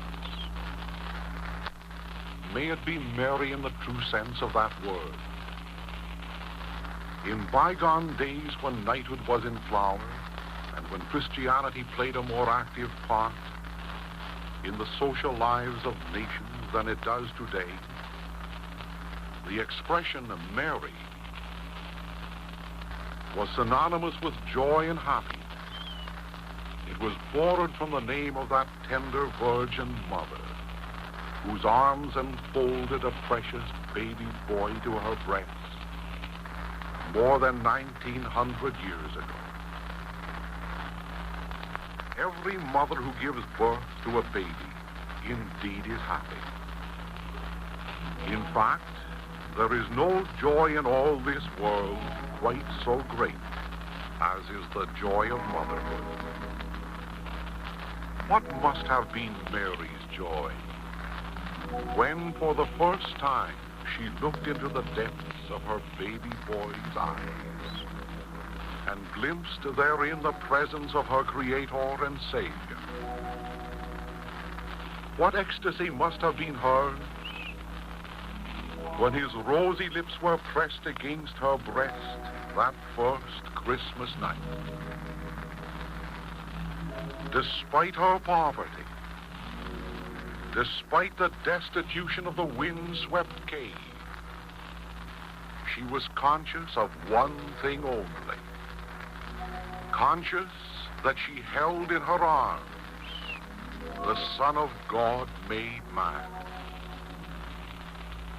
She was oblivious of the dumb animals stabled round her, because she felt the mystic touch of invisible guests. God the Father, God the Holy Ghost, and myriads of angels. Oh, may her divine Son fill your home with peace, with love, and with every benediction, just as truly as he filled Bethlehem's manger with his divine presence centuries ago. Today's presentation is divided into several short reflections. First, there's a meditation upon the birth of Christ. Second, the reading of the authentic birth record of the Savior. Third, some thoughts on the mystery of the Incarnation. And last, a timely application of Christmas and its gift to world peace. At Christmas time, we are accustomed to hear Christ referred to as Emmanuel. The word means God with us. In a sense, Emmanuel suggests its opposite, namely, God away from us, or more precisely, we away from God. Correctly speaking, God has never been away from us. Nevertheless, earthly creatures that we are, men always have been prone to fix their minds upon the things of earth. At all times, mankind has recognized that behind the veil of the visible universe, there is an invisible, intelligent being, but a distant being. A being intangible, imperceptible, even though in moments of strenuous meditation, he is recognized by some as the beginning and end of all things. But a beginning and an end, seemingly separated from man by an abyss, and seemingly resident in an atmosphere which renders him incommunicable. Even to the ancient Jews, to whom God manifested himself in manifold forms, in the words of prophets, in the rod of Moses, in the fiery furnace, even to them he was a distant God, and they became a distant people, emulating too often the excesses of the pagans. And for the pagans, it was not possible for them to come directly in contact with their Creator. They were permitted, as it were, to touch only the hem of his outer garments, to see his power reflected in the thunders and rolling waves of the boundless ocean, to glimpse his ineffable beauty in the golden sunrise or blushing rose, to measure his wondrous intelligence in the constancy of the laws of nature, or to fathom his love in the kiss of a mother's lips. In truth, said they, if there is a God, he is not Emmanuel. He is not God with us. And it came to pass that every pagan tribe and people pursued a pathway which led further and further away from their Creator. Men had knowledge of plants, of creeping things, of beasts. They contemplated sun and moon and stars. They meditated upon man and upon his activity. They carved their deeds upon the hard bosom of rocks, or molded them in bronze. They handed down their traditions about sensation, memory, passion, duty, law, and nostrums for safeguarding physical health. Oh, but deeper and deeper grew the twilight of ignorance, verging almost upon an impenetrable darkness. And wider grew the breach between God and man, so wide that poverty overran plenty. Slavery was esteemed more than liberty, and vice was regarded as virtue. At last, helpless and hopeless, but recognizing the need of a God, the remnants of organized mankind set up an empire. They erected for themselves an ivory throne and placed upon it Caesar Augustus, whom they called their God. His law was regarded as divine. His empire was esteemed as a heaven. And under his scepter was ruled practically the entire known world. A natural world following its natural proclivity to the abyss of ruin. At this juncture in the world's career, when one more step might mean the dissolution of the human race, there came Emmanuel, God with us. A God in flesh and blood. A God to give the lie to Caesar Augustus and his kind. An eloquent God to sound his Magna Carta in the Sermon on the Mount. A just God to write his constitution for a new world. Yea, a victorious God to vanquish death and the things that appertain thereto upon the battlefield of Calvary and the open threshold of an empty tomb. Emmanuel, God with us. No longer need mankind see him reflected in the firmament or the snow-clad peaks. No longer need the human mind be constrained to gauge his beauty, his love, his majesty, his truth, yea, his infinity in the tarnished mirror of nature. Henceforth, he is with us. He is of us. Yea, he's a tender babe whom we can touch, a growing youth whom we can admire, a meek, humble man of sorrows with whom we can sympathize.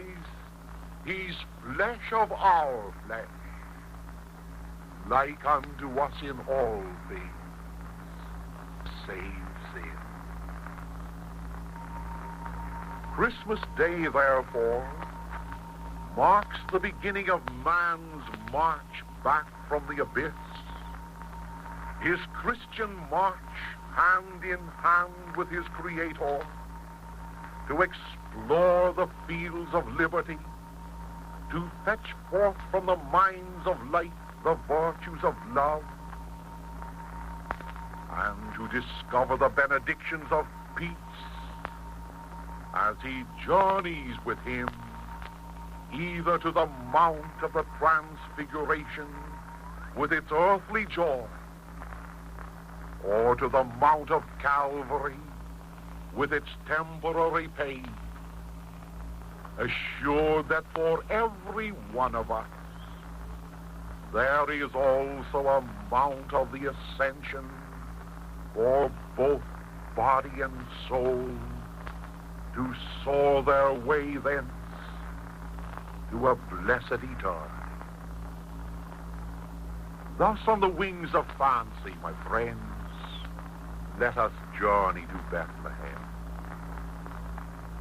We pass by the tavern, where soon the hospitable flames will vanish, and the storytelling will cease for those who have gathered there. As the dying embers glow upon the shadowy hearth, sleep descends upon the sons of David, and the silence of night enshrouds them. There, my friends, there are we in spirit.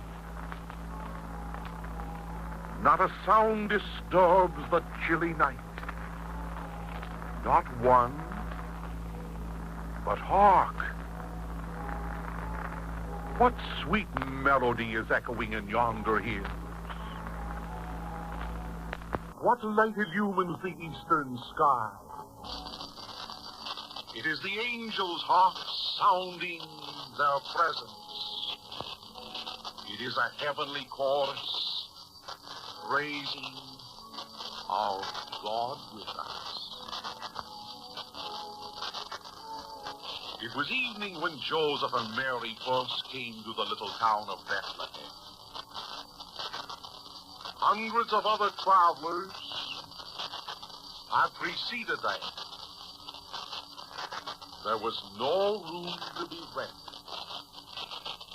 But Joseph, remembering how in his own boyhood days he had often carried into a cavern a ewe lamb, which was about to give birth to her little ones, determined to take Mary to that humble shepherd.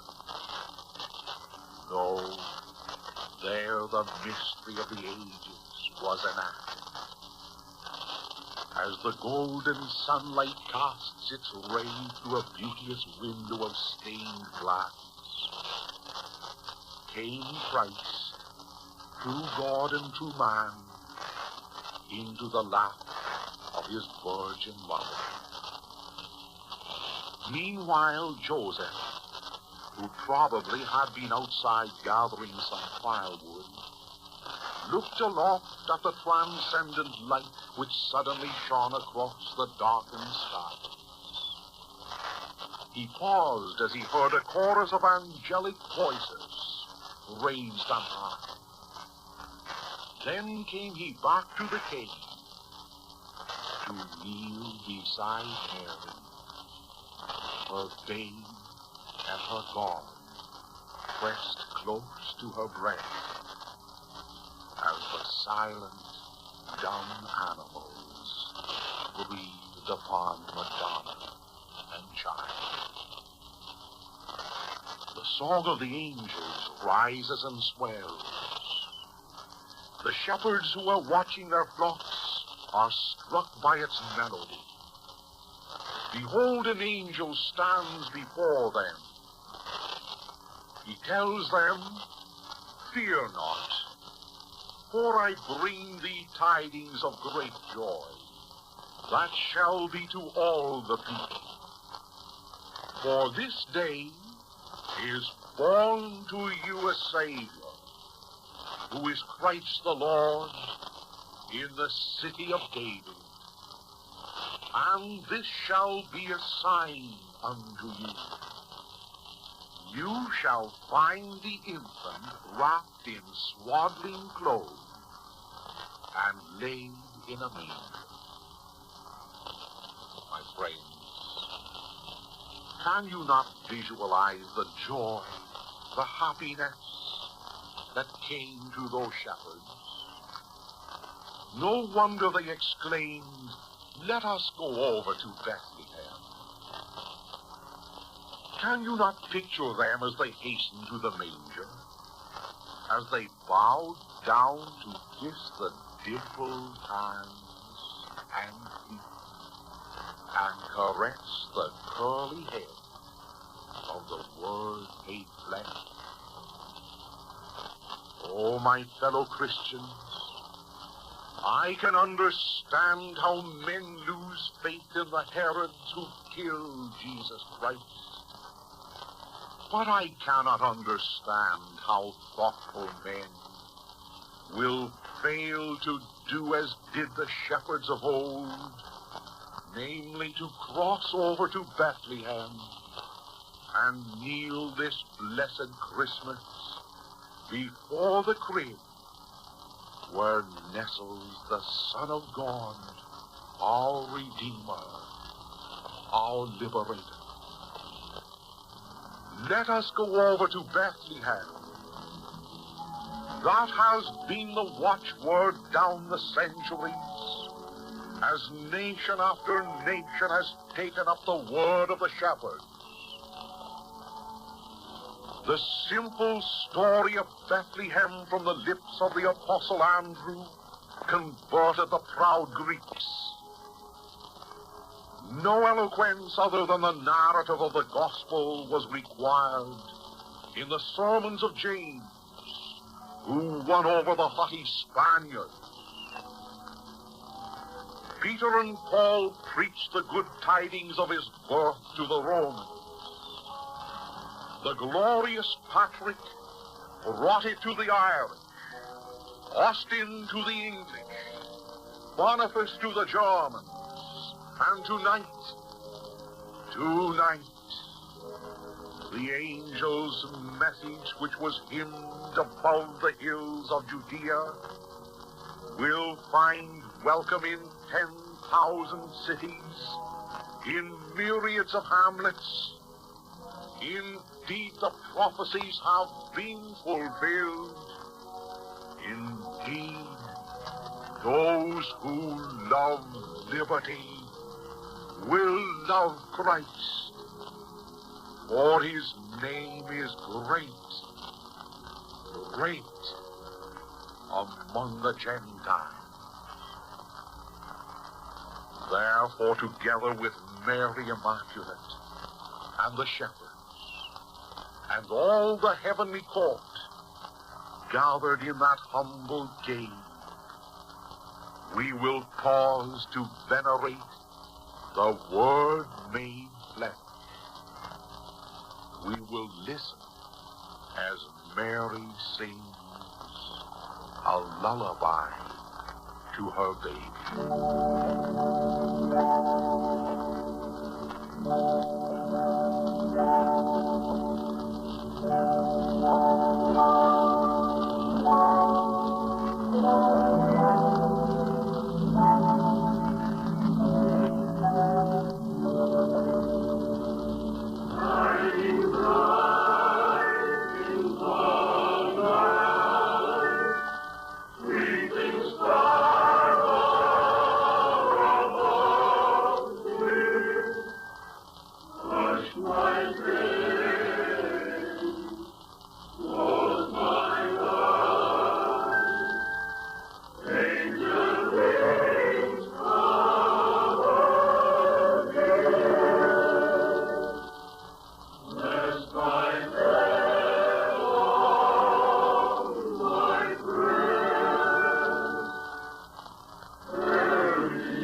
while Christ's birth is recorded. His name, great among the Gentiles, will be registered at Bethlehem. It is the birth record of the Son of God made man. It is a simple historic account of the most important birthday in all the annals of mankind. It reads as follows in the Roman Martyrology.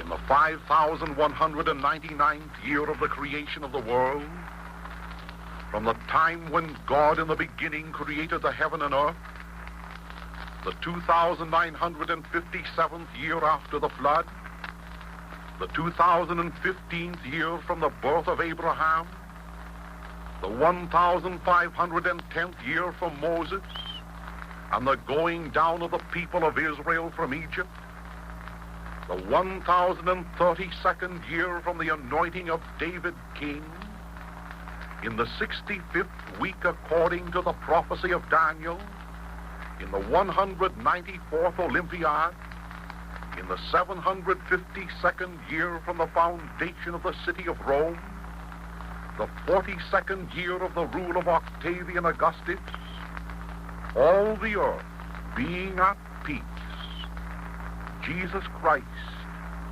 the eternal God and the Son of the eternal Father, willing to consecrate the world by his most merciful coming, being conceived by the Holy Ghost, and 9 months having passed since his conception, he was born in Bethlehem of Judea, of the Virgin Mary, made man. Such, my friend, is the record carried down the ages. The record which inspired the apostles in their preaching. The glorious record which gave purpose to the lives of nations. The record woven into the flags of Rome, of Italy, of France, of Germany, of every nation. It was an inspiration to the English, Scotch, Irish, Poles, Hungarians, and Austrians. It was a hope for the Russians, the Spaniards, the Portuguese, and the Ukrainians. In a word, the birth of Christ at Bethlehem is identified with all the ideals which the freed people of the world cherish. May I remind you that the word Bethlehem means the house of bread. It is the birthplace of the bread of truth in a world that was mentally starving upon the husks of error. It is the birthplace of the bread of economic abundance in a world of poverty. It is the birthplace of the bread of liberty and life everlasting for all the enslaved sons of men, slaves manacled in Roman galleys, slaves shackled in modern sweatshops, and spiritual slaves held captive by the Prince of Darkness. O Bethlehem, thou house of bread, we hasten towards thee in spirit. Lead on, silver star. We are grateful to kneel with the shepherds near the mother and child. My friends, there is more than sentiment attached to the birthday of Jesus Christ. There was a reason for his becoming Emmanuel, God with us. Thus we ask ourselves, why did the second person of the Blessed Trinity become man? We inquire, how was it possible for a mother to remain a virgin? Oh, the human mind cannot fathom these mysteries, particularly when the human mind stumbles over the human mystery of love itself. What philosopher or poet, I ask, has analyzed perfectly, scientifically, the mystery of your mother's love for you? Why did she go down into the valley of death to give you birth? Why did she slave for endless hours to nourish you? Why did she sacrifice her own comfort and spend the priceless pearls of her youth and girlish beauty in your behalf? What magnetic force, which brooks all scientific explanation, attracts her to you, even when the world condemns you? Agnostics whose puny brains are confounded by this human mystery render themselves ridiculous when they deny the mystery of God's love for us. Truly, in the first instance, he both fathered and mothered us into existence. It was this divine love which impelled the second person of the Blessed Trinity to become man. It was this divine love which constrained him to experience poverty, suffering, and death. It was this divine love that moved him to pay an infinite price for our redemption. Oh, my friends, kneel in spirit with the shepherds who have gathered round the crib and gaze upon the Word made flesh as he rests enthroned upon his mother's breast. Oh, gentle babe, we believe that you are conceived in her chaste body by the power and operation of the Holy Ghost. We believe that you emerged into the arms of a virgin mother. We believe that, like every mother, she loved you. And like every other child born in this world, you possessed all the attributes of human nature, its intellect, its will and memory, and every faculty of man. We believe, Jesus, that you are a child with a human soul, capable of suffering, capable of growing in wisdom and knowledge before the face of the Lord. We believe that both human body and human soul are united in a manner which we do not comprehend with the divine second person of the Blessed Trinity, which always was and always will be. We believe, O Christ, that you are no human person. You are God himself, come down to redeem and save us. Thus, gentle babe, we will watch you grow to manhood. One time you will change water into wine. Another time you will calm the angry waters of Lake Gennesaret. Then you will multiply bread, cure the lepers, raise the dead to life, and finally, you will be led a prisoner. Before your judge, you will be accused of blasphemy. You will be questioned, art thou the Son of God? And your answer will be, destroy this temple, and in 3 days I will build it up again. Yes, Jesus, you will be crucified, and on the third day after your death, your empty tomb, your enemies and your friends will witness the fact of your resurrection, which proved your divinity. Indeed, gentle babe, thou art the Son of God. Thou alone art the joy of the world.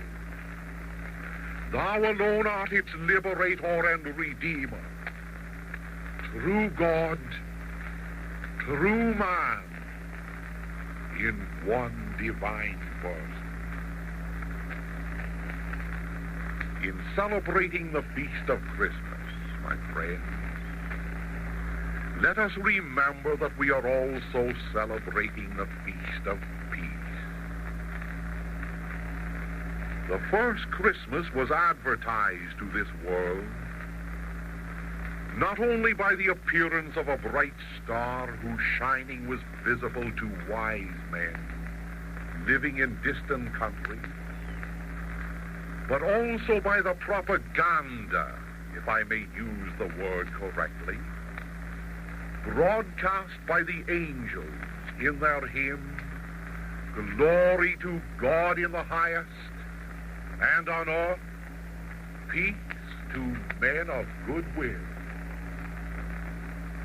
As the birth record of Christ indicates, there was peace throughout the Roman Empire on this occasion. The armies had ceased marching. The battle cries were still. There was peace in the sense that there was no war. But there was no peace for the millions of slaves who had been dispossessed of their lands. There was no peace for the tribes, the principalities, and the kingdoms, which were forced to pay undue tribute to the exploitations of a Caesar. There was no peace in the hearts or minds of the empire's population, a population which worshipped the nationalism of a Jupiter, the militarism of a Mars, the licentiousness of a Venus, and the terrors of a Vulcan and his eternal hell. Peace, peace, and there was no peace, cried the prophets of old. There could be no peace unless it was ushered into the world by Christ himself, by the same Christ who in latter years said to his disciples, "Peace I leave with you, my peace I give unto you, not as the world giveth, do I give unto you." Oh, my fellow citizens, the feast day of Christmas should be for us the feast day of real peace. Of that peace which not only terminates the terrors of war, but which brings to an end the slavery of insecurity, the bondage of exploitation, and the horrors attendant upon doubt and despair and sin. Alas, 1939 Christmas days have come and gone. But our generation beholds the spectacle of a world which knows not the benedictions of peace. We in America are mightily concerned with what is happening abroad. Stalin has made of himself a new Augustus Caesar. He compels an entire nation to worship the embalmed corpse of Lenny rotting outside the Kremlin. A corpse that is dissolving into dust. The Red Star of Moscow, symbolic of revolution and of destruction and hate, has been preferred to the Silver Star of Bethlehem, the harbinger of peace, of salvation and love. And to the south of this godless empire, another Augustus Caesar has lifted up a cross. A cross, mind you, but a broken cross, if you please, to replace in the hearts of his oppressed countrymen the cross upon which the babe of Bethlehem was destined to die. Christ's cross, its left arm symbolic of faith, its right of hope, and its vertical beam of charity, that cross has been broken. Faith has been beaten to the earth. Hope has been trampled upon, and the doctrine of charity has been perverted into a doctrine of inhuman force. Indeed, the Star of Bethlehem and the cross of Calvary have been supplanted in these modern empires by the Star of Blood and the cross of subjugation.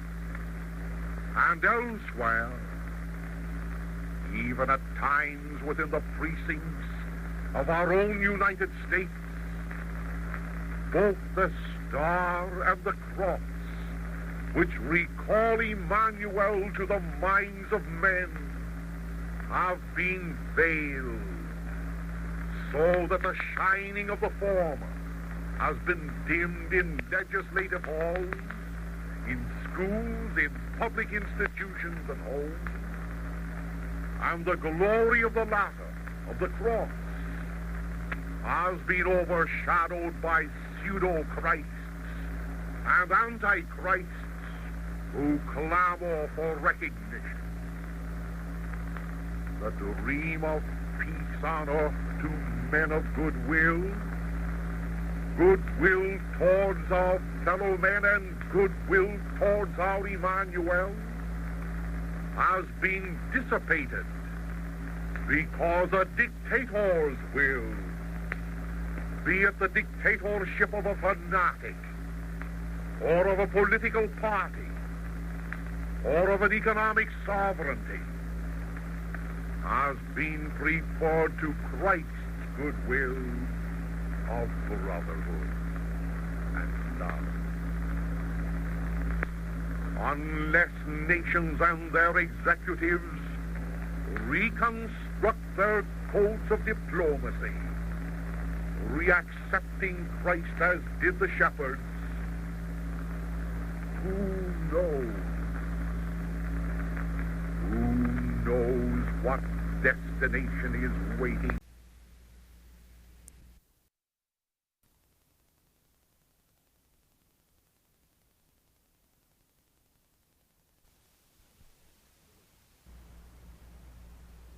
Solutions.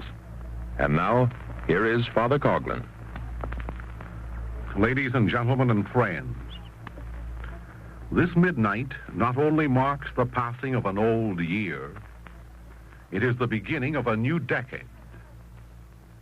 Therefore, it is befitting for us to review the 10 years which have elapsed and plan for those to come. May I approach this task in the mood neither of an optimist nor of a pessimist. May I sound not a note of presumption, but of Christian hope. For we should not confuse our ideals with realities, nor expect to make of this earth a paradise. And on the other hand, we should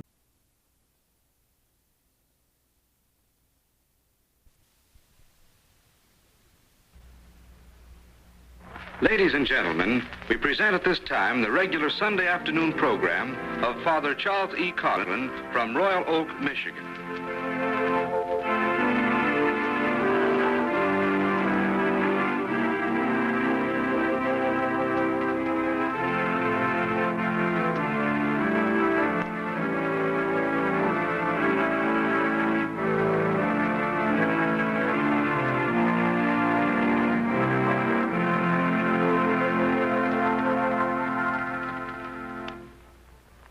Ladies and gentlemen, the address to which you are about to listen will be of great interest to many of you. I have a word of particular importance for the distributors of social justice. Conduct yourselves as perfect Christian gentlemen in spite of the provocative situations which possibly you may be called upon to meet. Probably every one of you will desire to double and quadruple your orders because of the nature of the content of this magazine during this period. If so, wire immediately. No new social justice distributors will be engaged in New York City next week, except with the written approval of Mr. Bernard Darcy, whose telephone number is Longacre 30041, New York City. Mr. Bernard Darcy, Longacre 30041, New York City. Copies of this memorable address about to be delivered can be had by writing directly to Reverend Charles E. Coughlin, around whom his friends are rallying today. Obtain copies of it. Read it to your friends. It deserves circulation in at least 1 million homes. As you know, there is only one subject upon which Father Coughlin will speak today. America is waiting to hear what he has to say on the Christian front. Father Coughlin. Good afternoon, ladies and gentlemen and friends. Before I begin this address, kindly pause with me in remembrance of the soul of William E. Borah, our friend, our patriot.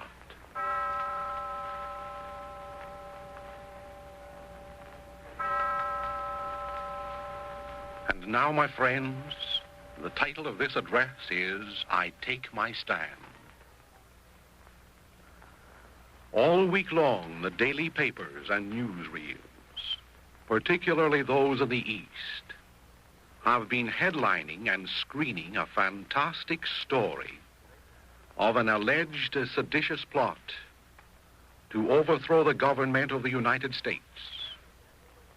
In all, 18 young men were taken prisoners by the agents of the Federal Bureau of Investigation, and one was released. Although Mr. J. Edgar Hoover and his colleagues were careful to describe them as members of 2 distinct rifle clubs,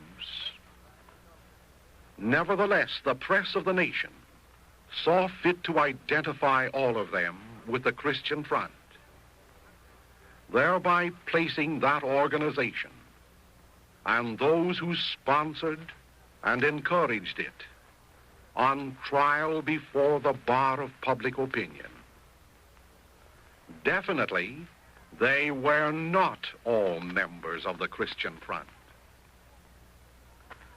Mayor LaGuardia of New York properly ridiculed the entire affair as ludicrous. Some public officials intimated that the government was playing politics with the Department of Justice. The Detroit Free Press humorously remarked that if they, the G-men, had only added a couple of those Daisy air rifles to their seizure, they, the prisoners, might have captured Canada too. And then added in a more serious vein, the great plot to seize America will go down in the funny books of history to be written about the New Deal long after the headaches of it are over, to keep company with Mr. Roosevelt's daily reports last summer of finding fleets of U-boats off our coast every time he looked out of his window, unquote. Be this as it may, I do not regard this episode so lightly, for the implications which attend it impel me to take a more serious view, insofar as my name has been linked adroitly to this plot to overthrow the government. Thus I appear before you today to record the fact that while I do not belong to any unit of the Christian front, nevertheless, I do not disassociate myself from that movement. Therefore, I reaffirm every word which I have said in advocating its formation.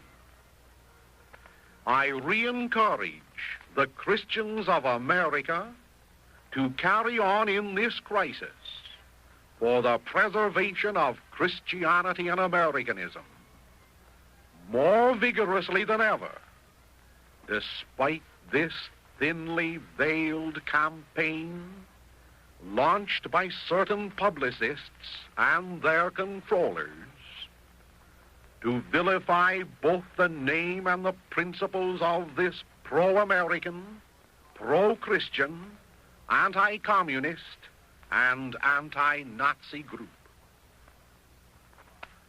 According to the New York Times of January 15, the 17 prisoners were charged with conspiring, first, to overthrow and destroy the government of the United States. Second, to oppose by force of arms the authority of the United States government. And third, to seize and take possession of property in the United States. That is the language employed by this paper. Language clear and concise, expressing charges originating with the United States government itself. If these 17 young men so conspired, it matters little whether they were 17 or 17 million. For by such plotting they have merited the unmitigated penalty of the law.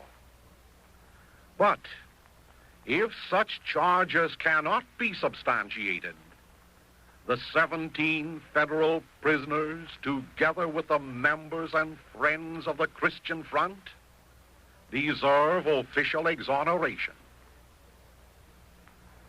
Insofar as the public press, not the Department of Justice, has placed the Christian Front on trial, insinuating that it is a radical movement, and asserting that it is composed entirely of crackpots, I take my stand beside the Christian Fronters, recognizing also that in one sense, the opposition to communism is on trial. I freely choose to be identified as a friend of the accused. It matters not whether they be guilty or innocent. Be they ardent followers of the principles of Christianity or the betrayers of them. My place is by their side until they are released or convicted. There I take my stand. The major charge against these prisoners is that of sedition, plotting to overthrow the government of the United States. Minor charges have been given publicity, chief of which is that this group, together with all the members of the Christian Front, stand for anti-Semitism. So much effort has been made to emphasize this latter charge that the impression is now created in the minds of millions of newspaper readers and radio listeners that the arrest of certain individuals belonging to this group of Christians will prove to be a benediction, because it will result, quotes, in the liquidation of Father Coughlin and his followers, unquote, who are represented as the chief anti-Semites in America. Bearing out this point is a typical editorial appearing in the Baltimore Sun of Tuesday, January 16th. It reads in part as follows, quotation: "If it transpires at the trial that their alleged treasonable activities were stimulated, even in part, by too much listening to the harangues of Father Coughlin, that information, too, will have its value," unquote. The Daily News of New York, in its editorial of the same date, states, quotation, "The FBI's arrests do reflect perhaps a growing feeling of anti-Semitism that has been profitably and enthusiastically promoted by such soapboxers as Father Coughlin. If in proportion to the total population of the country, these peculiar young men do represent a movement for militant action against those whose racial or religious affiliations they dislike, then this movement should naturally be checked before it spreads," unquote. Judging from these and similar editorials, one might suspect that the main charges of sedition were only incidental, and that the main purpose in jailing these youths and in smearing the name of the Christian Front was to use the majesty of the state not only to put down anti-Semitism, but to nip in the bud ideas which are repugnant to those in high places. Corroborating all this is a movement now in progress in the House of Representatives to cashier the Dies Committee, not expressly because it has been hostile to the communists and their fellow travelers, but because its chairman was purportedly friendly to the Christian Front. When the speedy trial of these youths on the main charge of sedition to overthrow the government will be held before an American jury, may truth and justice prevail. If a Bundist or a Nazi, like a Judas Iscariot, insinuated himself into the ranks of the Christian Front, against which I have warned often, let his identity be disclosed. If these young men preached or practiced hatred for Jews because they are Jews, against which likewise I have warned, let that charge be proven and punished. But if in their commendable zeal these men, or the majority of them, organized to stand stalwart against the incursions of communism which threaten our Christianity, our godliness, and our patriotism, opposing constitutionally only those persons independent of racial or religious characteristics who espouse the principles of communism, let that truth be presented to their credit.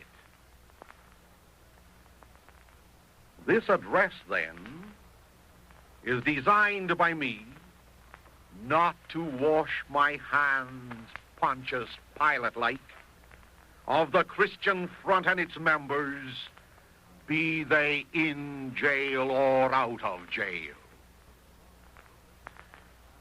This address is designed by me not to attempt to exonerate John Cafferty and his companions or to find them guilty, That is the business of the federal courts. But it is designed to notify those responsible for Mr. Hoover's descent upon a group of Christian young men, among whom possibly there was at least one borer from within, that the real Christians of this nation will not beat a retreat. And why will we not beat a retreat? Because the Christians of America are asking themselves this question. Why did not Attorney General Murphy and Mr. Hoover swoop down months ago upon the communist organizations whose leaders publicly and admittedly propose to overthrow this government? Why will we not beat a retreat? Because the real patriots of America are asking themselves this further question. Following the publication of the Dies report, why did Attorney General Murphy and Mr. Hoover fail to apprehend the 2,000 or more communists working in the public buildings at Washington almost under their very eyes? Members of an organization forsworn to overturn this government, forsworn to drag Christ down from his cross, expel him from our churches, ostracize him from our schools and public institutions, and according to the pattern of the Spanish loyalists, crucify him again in the hearts of our citizens. These 2,000 belong to no Christian front, I assure you, and they have not been apprehended or even expelled from their government positions.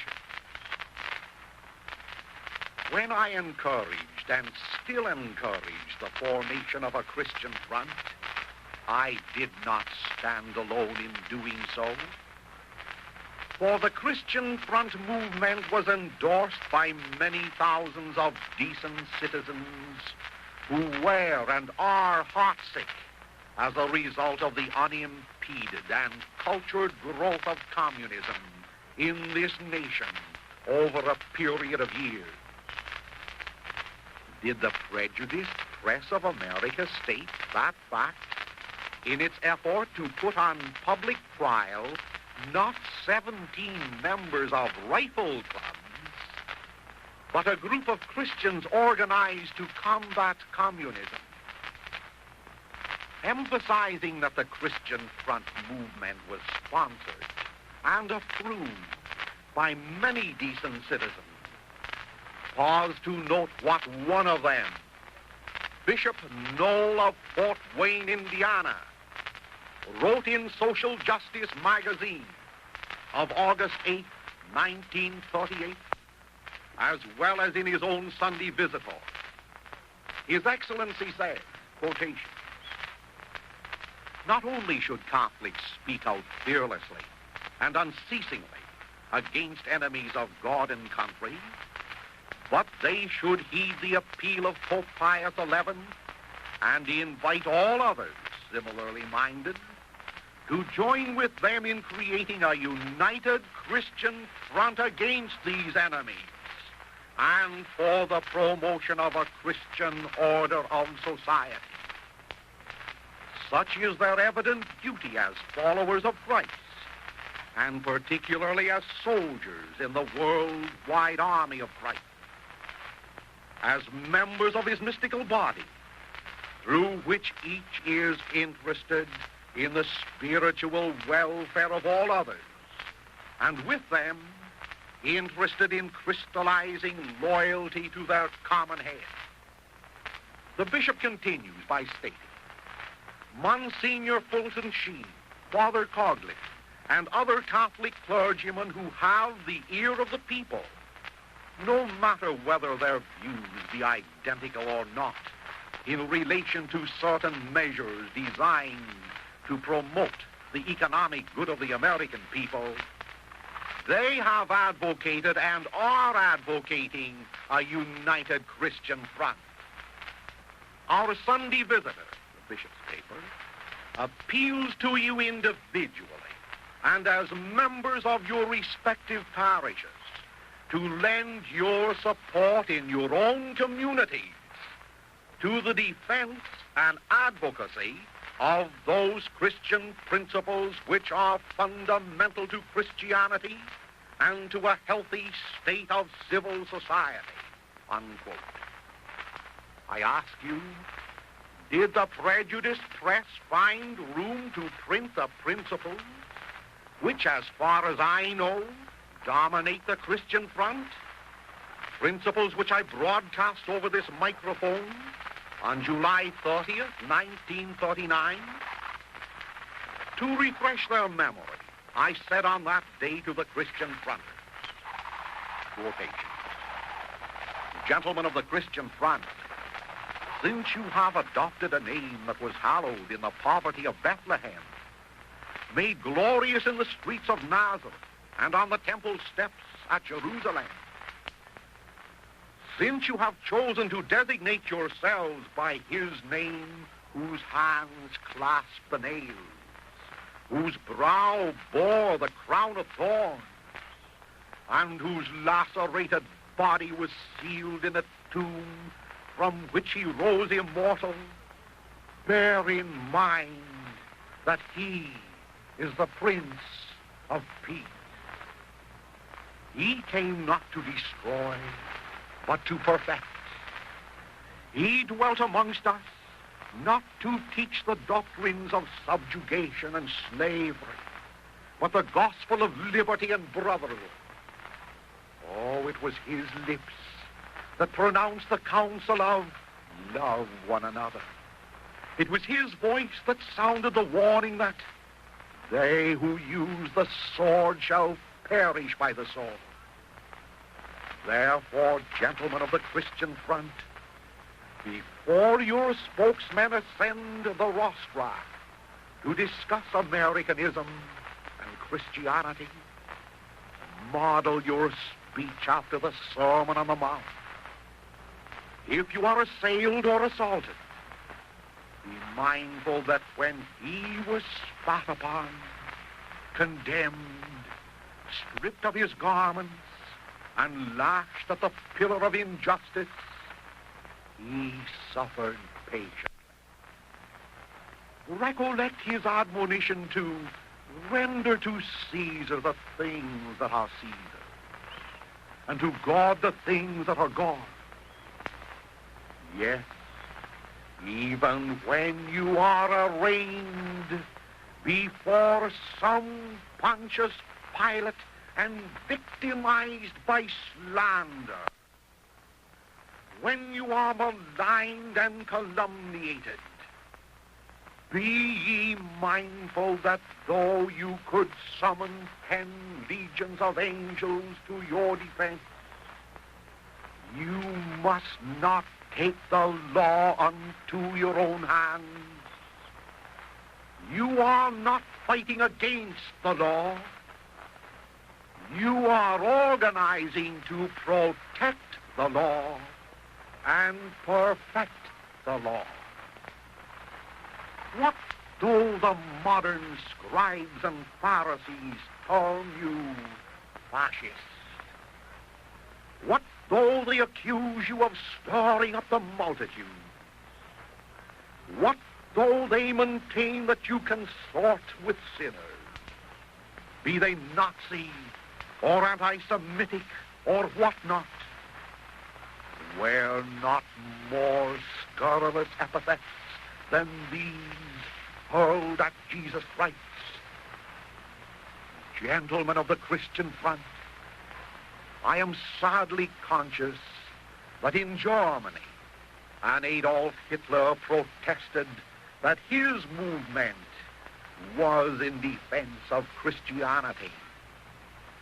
Oh, beware of falling into his evil ways, of assuming to yourselves the interpretation of Christianity and its practices, by perpetrating in its sacred name the excesses that are frowned upon by Christianity. Oh, be ye Christians in the full sense of the word. The Crusaders of old were Christian fronters when they repulsed the Mohammedan hordes. We saw, too, the brave Polish people establish the Christian front.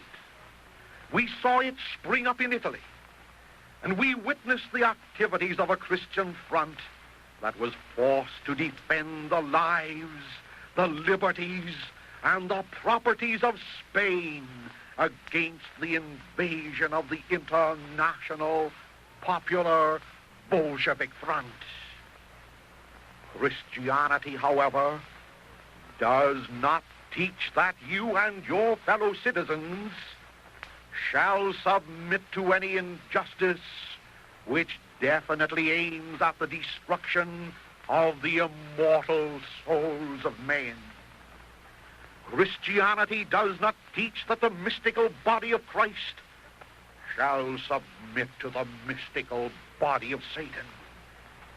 Christianity does not teach that a peaceful citizenry will surrender private properties, liberties, and national culture to an unjust aggressor.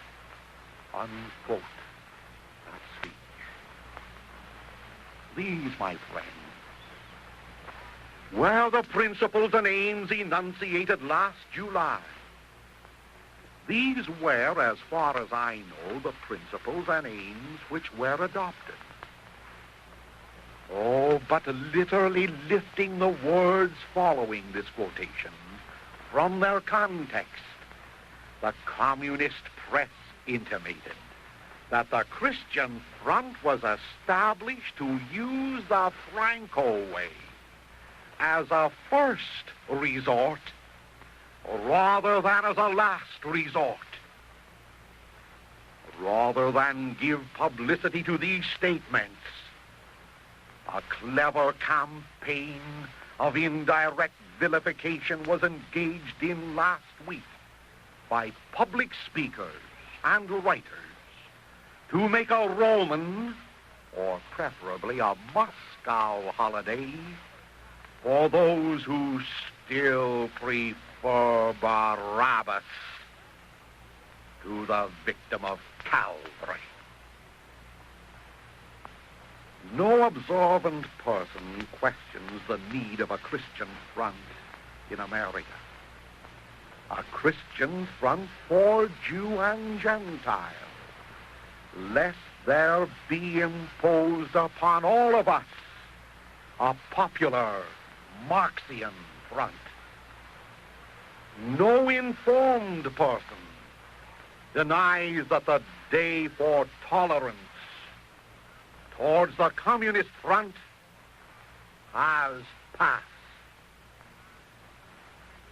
In 1906, long before the Spanish Civil War broke out, Pope Pius X addressed a letter to the Church of Spain, the contents of which are applicable to American Christians. On that occasion, 30 years before the Revolution, he said, quotation, "All must remember that nobody has the right to remain indifferent when religion or the public welfare are in danger. Those who strive to destroy religion and civil society aim above all at getting control, as far as possible, of the direction of public affairs and at having themselves elected legislators. It is therefore necessary that Christians should strive with all their might to avert that danger," unquote. His holiness. In our days, we have seen Christ scourged from our schools, his principles mocked in our courts, his enemies applauded in our labor unions, his counsels rejected in our industry, and his enemies defended by our government. In our days, we have witnessed, without hindrance from law, thousands of young Americans recruited to fight on the side of the hammer and sickle against the cross of Christ, and drilled in the use of firearms as they prepared for their seditious attack upon the King of creation. In our days, we became alarmed when President Roosevelt, in addressing an answer to Mr. Umansky, the ambassador for godless Russia, said these words, quotation, "It has given me deep satisfaction to hear from you of the feeling of genuine friendship which the peoples of the Soviet Union have for the American people, a feeling which you are assured is fully reciprocated. I have noted," continues Mr. Roosevelt, "your statement that the purpose of your mission is to strengthen and develop friendly cooperation between our two countries. You may be sure that you will enjoy my full support, as well as every assistance of the government of the United States in your efforts to achieve that purpose. I am grateful," adds our chief executive, "for the expression of good wishes which you have conveyed on behalf of your government. In return, please convey to the government of the Union of Soviet Socialist Republics my hope for the continued peace and prosperity of the Soviet Union," unquote, the President of the United States. My friends, as I reread these words, the bleak winter winds carry to my ears the moans of those millions of Christians who, without official protest from our government, were murdered by order of the rulers of the Soviet Union. And so, 17 young men, members of rifle clubs, are charged with sedition by the government, while the press of the nation inferentially is charging with sedition the entire membership of the Christian Front. If the Department of Justice and the newspapers are so solicitous for ferreting out sedition, let me call to their official attention this following communistic case taken from the records of the Dies Committee, page 396, volume 1. It reads lengthily as follows, quotation.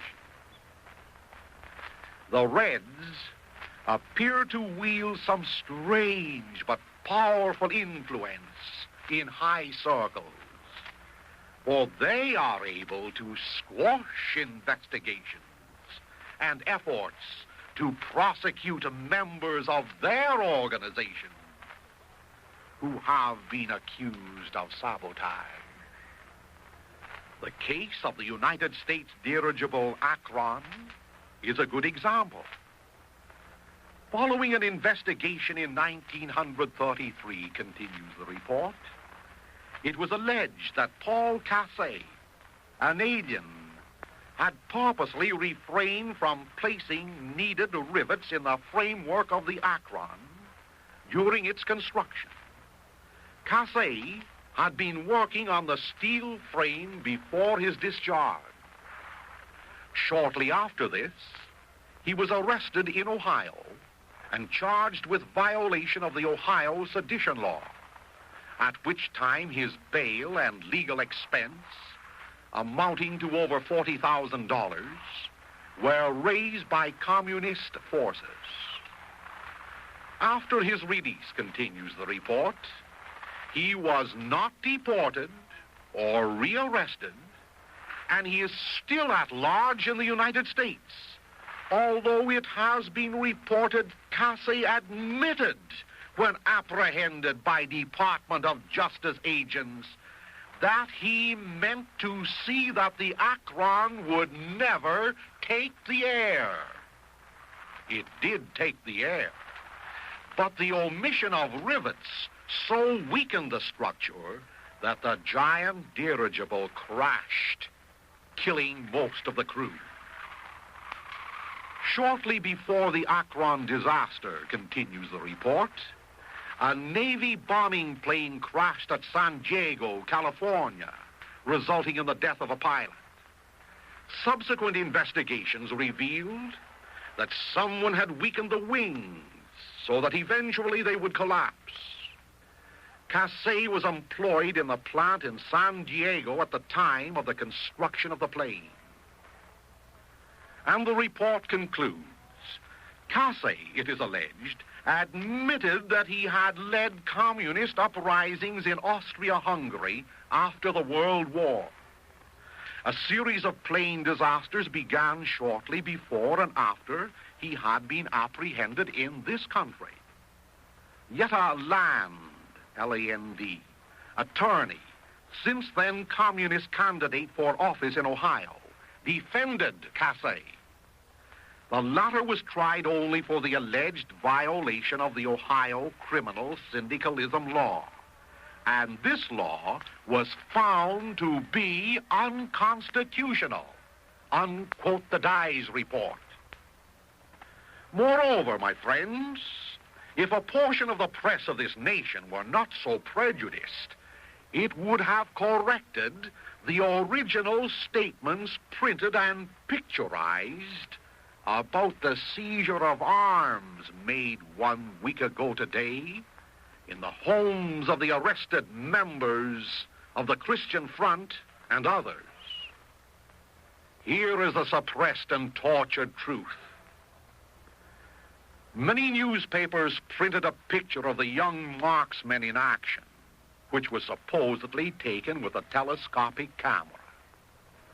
According to the mother of one of the youths, this original picture was lifted from her son's dresser during the process of the raid. And according to the public press, Mr. Hoover's department issued a statement that 12 Springfield rifles were seized by his agents during the raids. Recognizing the seriousness of what I am about to say, I assert that the agents of the Federal Bureau of Investigation either did not know what they were talking about, or else the prejudiced press misreported the statements released to them. There were no 12 Springfield rifles seized. What is my authority for this statement? None other than the United States Army, whose officers, according to a printed report, examined the firearms confiscated and found only 2 Springfield rifles and a motley assortment of other material, including outmoded guns, whose proper place, at least for some of them, were in the Smithsonian Institute or over your grandfather's mantelpiece. This corrected report, which came from men in the United States Army, appeared, as far as I know, only in the Brooklyn Eagle. Possibly when it reached the desks of many other editors, they were inclined to whistle the March of the Wooden Soldiers, or hum a melody from Gilbert and Sullivan's opera. One biased newspaper, however, interested in peddling its prejudices to the fire-eating opponents of the Christian front, preferred, however, to print these lines.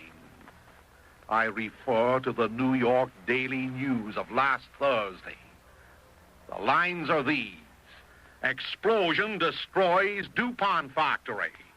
The Christian Front, anti-Semitic organization, was under suspicion. Unquote.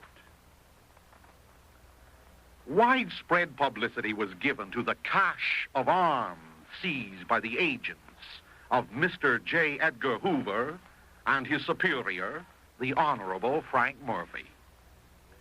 For your information, this cache of arms was not found in one place.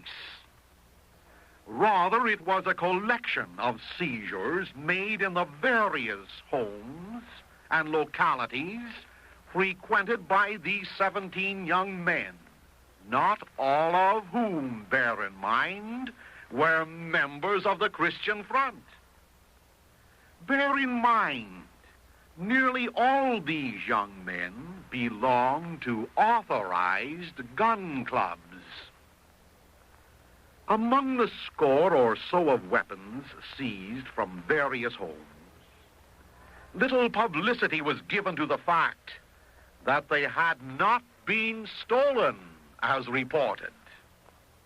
That 4 of them were .22 rifles, such as youngsters use for target practice or for rat hunting. That 1 obsolete rusty rifle had been used at the Battle of Manila years ago. That the sword, yes, the famous sword, was an heirloom from the Battle of Gettysburg. That 2 of the tin cans, dangerous weapons that they are, were used by an 18-year-old boy for developing pictures. And that the bayonet was an ancestral relic which some smart aleck cameraman or his collaborator fastened to one of the ancient war-worn weapons. The picture printed in the papers made interesting and profitable publicity at the expense of facts and truth. Nor was adequate publicity given to the fact that there are hundreds of authorized rifle clubs existing in America, that this was one of them, incorporated under a charter issued by the National Rifle Association under the name of Grassy Slopes Pistol and Rifle Club. That most of the usable rifles they had were issued by the National Rifle Association or purchased from authorized registered dealers, and that one of the officials appointed by the National Rifle Association was Mr. John Hanrahan, who is the actual head of the Grassy Slopes Rifle Club. Oh, the very silence on the part of the publicists to emphasize these facts and their attempt to make the reading public believe that a forbidden, illegal cache of arms was found, as if it were in some secluded, hidden, secret place, displays the mentality and prejudice behind this journalistic account. And we pause to wonder why the Federal Bureau of Investigation was so interested in investigating this particular rifle club, to which belong some members of a unit of the Christian Front, while no record of investigation has been headlined relative to the rifle clubs of the communists and Nazis, the rifle units of the CIO, the rifle units of the transport workers.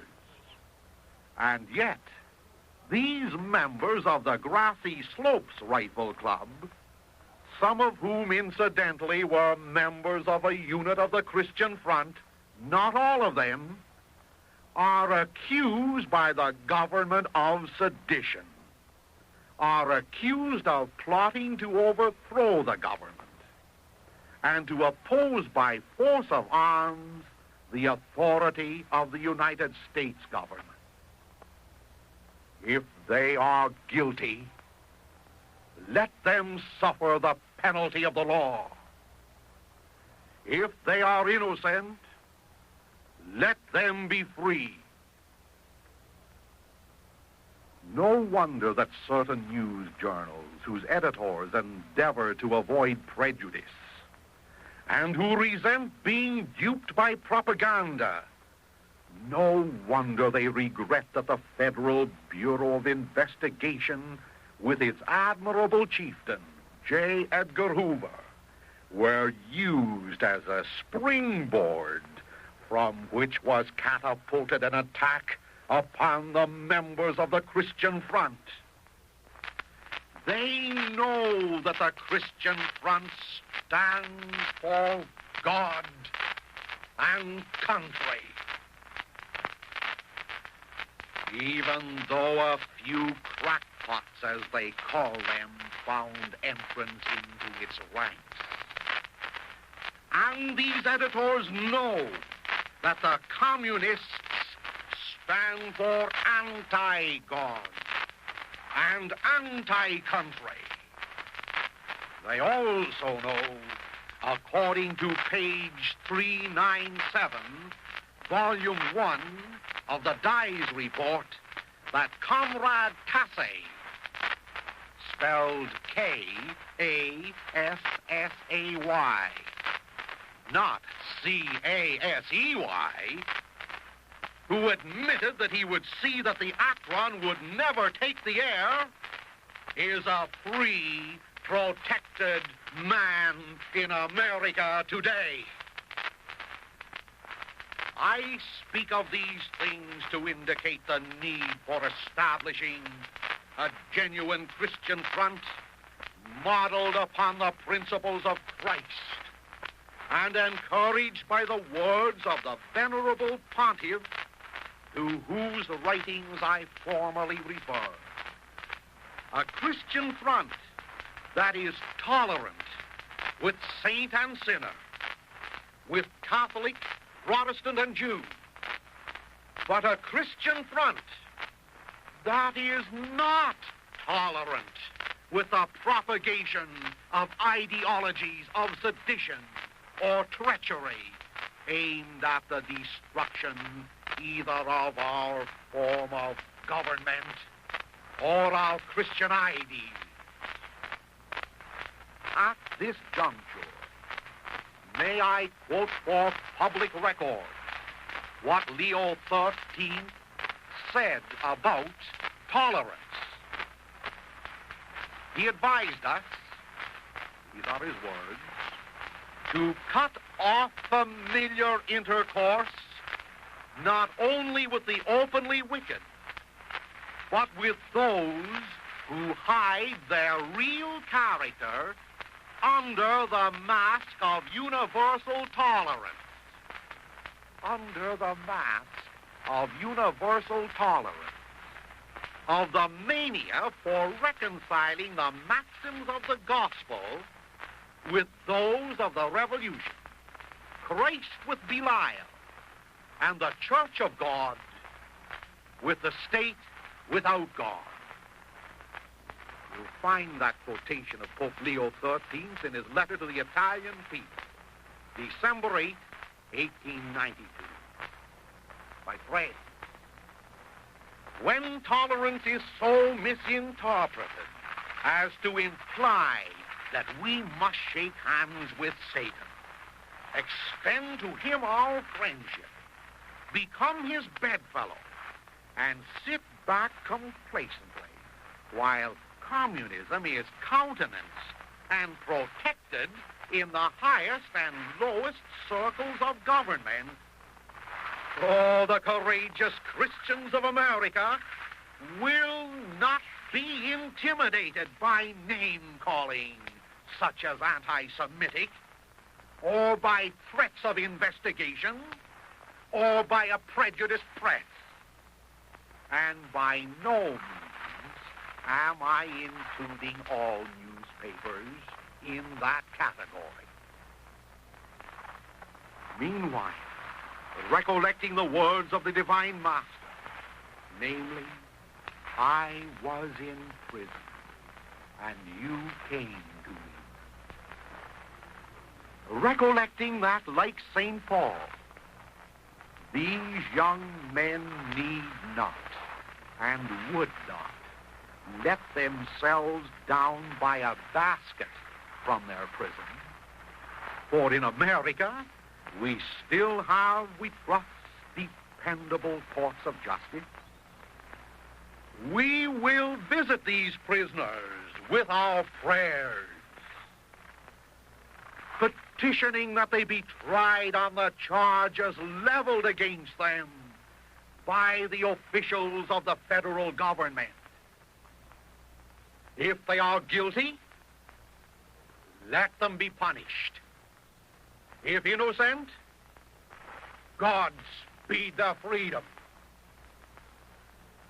And we will remember that while they have been only charged with plotting to overturn government and to destroy government property, we will remember that already it has been proven that Harry Bridges of West Coast fame said, quotations, "We will see a day when we can sink those D battleships of the United States fleet because they are the enemy of the workers," unquote, Bridges. Yes, we will recollect these words, and we will recollect that Harry Bridges was not found guilty. It was a happy coincidence when last Sunday I advertised the free distribution of a book entitled The Rulers of Russia. Happy in the sense that the esteemed chieftain of the Federal Bureau of Investigation, Mr. Hoover, is reported in the New York Times and other papers to have said, quotations, "It took only 23 men to overthrow Russia." Possibly Mr. Hoover is correct. Oh, but behind these 23 men there was a history. A sordid history of Tsaristic persecution. An infamous history associated with the knout and the lash, with Siberia and its exile. A morbid history which recorded the sufferings of a property-less citizenry exploited by their rulers. Yes, possibly 23 men did overturn Russia's Tsaristic regime. Forget not, however, that they were aided and abetted by German and American international financialists, as well as by despotic social and economic conditions. Forget not that the first revolution bred a second in Russia.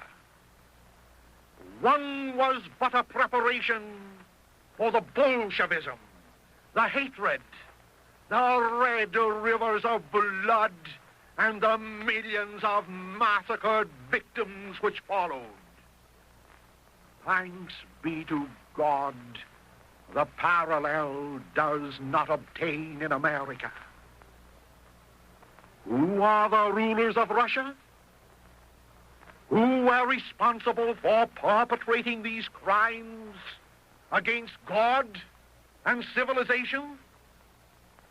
Let Reverend Dennis Fahey, in whose veins there flows the same blood which flows in the majority of those prisoners now held at $850,000 bail in the federal detention prison, let him tell you. The book is free to every person in this audience who writes to me requesting a copy thereof. And on reading it, you'll learn the real identity of the men who upturned Russia, converted it into a charnel house, and dedicated it to the gospel of atheism. In conclusion, may I remind you that Judge Moscovitz imposed bail of $50,000 each on these young men. Incidentally, the bail for Earl Browder was $7,500. Among the 16 or less Christian front prisoners, I am positive that Mr. Bishop, or whatever his name is not one of this group. Among the 16 or less front prisoners is one, William H. Bushnell, Jr., whose forebears fought in every war since Revolutionary days. It was his ancestors who gave to George Washington the first tea set imported from China into the United States. It was his ancestors who received from the father of our country a courteous letter of unstinted gratitude recognizing this gift. It was his ancestors who fought on the field of Gettysburg. It was his ancestors' precious sword of Gettysburg days, which was seized by Mr. Hoover and his agents. And it was his ancestor, David Bushnell, who in 1776 originated and later improved the first submarine torpedo in these United States and gave it, did not sell it, to our government, which relic now rests enshrined, I suppose, on the government property which this young man is charged with plotting to destroy. Oh, I ask you, Christian Americans, is this Bushnell family revolutionary and anti-American? Do you know of many other families in these United States bearing more memorable names? It hardly seems possible that a seditious Bushnell is the product of such sterling stock. Beside that boy, I take my stand. Beside him and his fellow Christian front prisoners, be they guilty or be they innocent. Yes, indeed, a priest can even walk to the gallows with a condemned man. Therefore, as I walk, as I take my stand, I pray that the Bushnell family and the incarcerated men will conduct themselves in the traditional Christian and American way. William Bushnell, John Cassidy, Michael Joseph Byrne, Macklin Batker, Andrew Buckley, Klaus Arneke, John Franklin Cook, John Graff, Leroy Keegan, George Kelly, Frank Michael Malone, John T. Prout, Alfred J. Quinlan, John Albert Vebach, and Michael Bill and Edward Walsh. May I reiterate that it's not our business to find guilty or innocent the 17 men who stand accused of the charge of sedition before the bar of our federal courts. Therefore, despite the garbled statements contained in some newspapers last Monday relative to my position, I take my stand, I repeat, not retracting one word I've said either today or on previous occasions relative to the matter of the Christian Front and to the principles which should characterize its membership. Long live Christ the King! God save the Constitution! Ladies and gentlemen, to correct a statement made in the opening announcement of this broadcast, new distributors for Social Justice magazine will be engaged in New York City only with the written approval of Mr. Bernard Darcy, whose phone number is not Longacre 30041 as announced, but Bryant, 98176. Mr. Bernard Darcy, Bryant, 98176, New York City. Attention, please.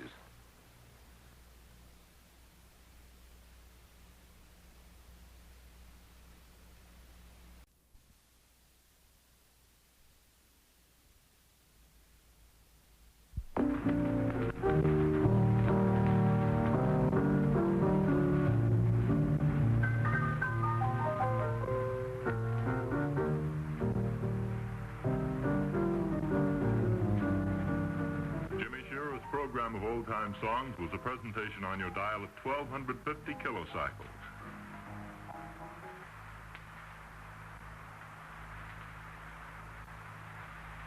WHBI, Hoyt Brothers Incorporated, Newark, New Jersey.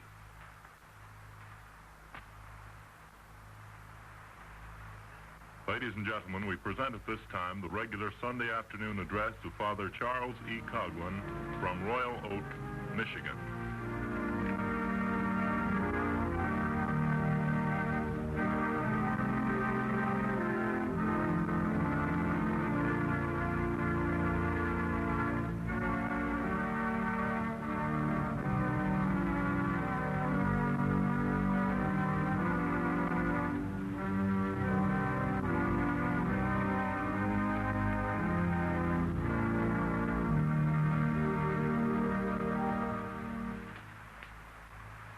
Ladies and gentlemen, as usual, Father Coughlin will bring you his regular Sunday afternoon address. In the first part of his address, he will comment upon President Roosevelt's message to Congress. The second part will be concerned with the Christian family. Now that Congress is in session, now that the entire nation is interested more than ever in the presidential elections, may we invite you to read Social Justice magazine. The profits from which publication are devoted in their entirety to help keep Father Coughlin on the air. As you know, these broadcasts are paid for at full commercial rates. They are in no sense a donation by any of the stations which carry them. Consequently, any contribution that you care to make to maintain Father Coughlin on the air throughout the entire year, a year when the principles of social justice, of Americanism and Christianity are being weighed in the balance, any contribution that you care to make will be most welcome. Those of you in this audience who desire a copy of today's address, simply direct your letter to Father Coughlin at Royal Oak, Michigan, and he will mail you a printed copy. And now, ladies and gentlemen, Father Coughlin. Ladies and gentlemen and friends, in his latest message to Congress on the State of the Union, President Roosevelt focused public attention upon many vital truths. Tempering his hitherto generic condemnation of foreign dictatorships, he ventured to specify the cause for their appearance in nations that formerly leaned to a democratic type of government. He said, almost at the outset of his carefully couched speech, quotations, the social and economic forces which have been mismanaged abroad until they have resulted in revolution, dictatorship, and war are the same as those which we here are struggling to adjust peacefully at home. You are well aware, continues the President, that dictatorships and the philosophy of force which justifies and accompanies dictatorships have originated in almost every case in the necessity for drastic action to improve internal conditions where democratic action, for one reason or another, has failed to respond to modern needs and modern demands, unquote. Might these unambiguous words permit us to conclude that the continued mismanagement of domestic affairs in the United States will produce results in our homeland similar to those which have appeared abroad. During our lifetime, Italy elected to follow the pattern of fascism. The Kerensky democracy of Russia melted into the crimson regime of Lenin and Stalin. Hindenburg's government degenerated into Hitler's monopolization of political power. Portugal and Spain abandoned social democracy. Austria, Czechoslovakia, and Poland ceased to function under a duly elected representative government. So did England and France since the outbreak of the war.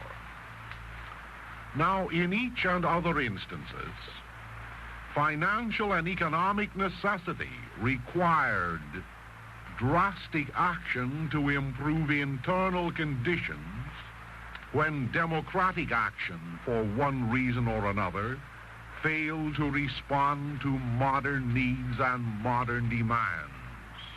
President Roosevelt's words.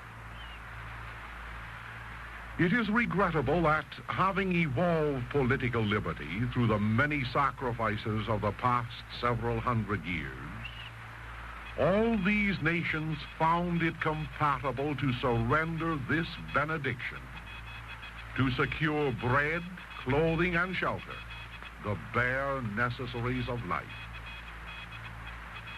Probably then, this is the opportune time to express a few pertinent thoughts on the subject of democracy. The democracy that failed in foreign lands, to the end that we who are devoted to its doctrine of liberty and of representative government may take counsel with ourselves how to preserve it in America. Correctly speaking, ours is a republican form of government composed of three separate, independent branches. We Americans are privileged by a majority vote to elect representatives of the people to an independent Congress, whose function it is to make laws in harmony with an established Constitution. The Constitution, which also recognizes an independent executive branch of government, does not permit the executive either to make laws or to interpret them as he pleases.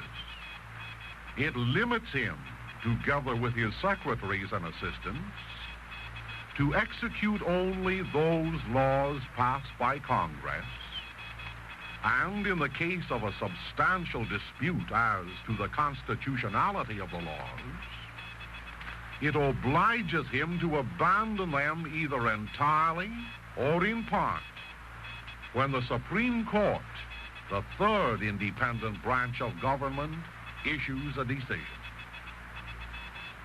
The United States of America, my friends, is neither a dictatorship nor a democracy in the full sense of the word.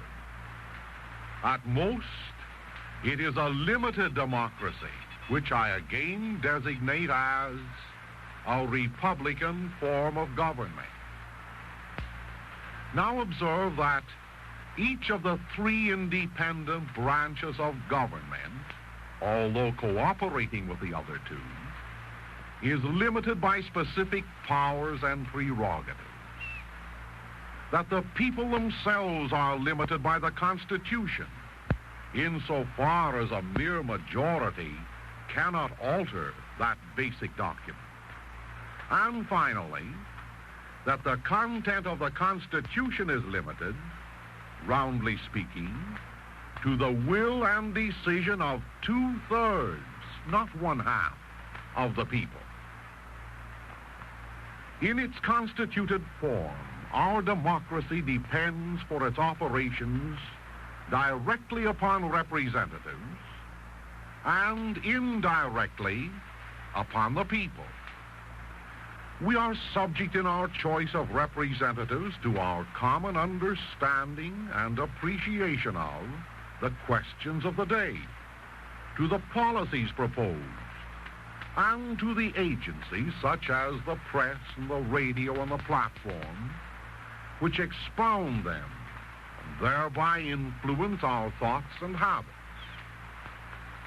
Thus, in its final analysis, our government is no better than the people themselves, despite the Constitution, which is its political bedrock. If, therefore, as Mr. Roosevelt remarked, dictatorships have originated abroad in almost every case through the necessity for drastic action to improve internal conditions where democratic action fails, it is possibly true that the retention of democracy would have proved to be a greater menace than the adoption of dictatorship, because both the people abroad who are privileged to vote and the representatives whom they elected were no longer capable of achieving the objectives of peace, prosperity, and national happiness. In his essay on modern democracies, the eminent scholar Lord Bryce has this to say, quotation, "In the form which it has almost everywhere taken, that of government by a representative assembly, democracy shows signs of decay. For the reputation and moral authority of elected legislatures have been declining in almost every country. In some, they are deemed to have shown themselves unequal to their tasks. In others, to have yielded to temptations. In others, to be too subservient to party. While in all, they have lost some part of the respect and social deference formerly accorded to them." According to this same scholar's version, incompetent representatives and crass politicians undermined the foundations of democracy. They were leaders who were no better than the people themselves. And speaking about this leadership, Lord Bryce adds, quotations, "It is clear that nowhere does enough of that which is best in the character and talent of the nation find its way into these assemblies. In this respect, the anticipations of 80 years ago have not been realized." Now, while we do not quarrel with Lord Bryce's observations, may we add the following thoughts. The political problems of leadership and democracy are inextricably tied up with the deeper and more complex problems of intellectuality and spirituality. An uninformed populace will elect an uninformed, rabble-rousing Congress. A godless people under a democratic constitution will elect godless representatives. A materialistic-minded people will choose a materialistic-minded leader. A democratic nation gets the kind of government that it deserves. It becomes the beneficiary or victim of its own virtues or vices.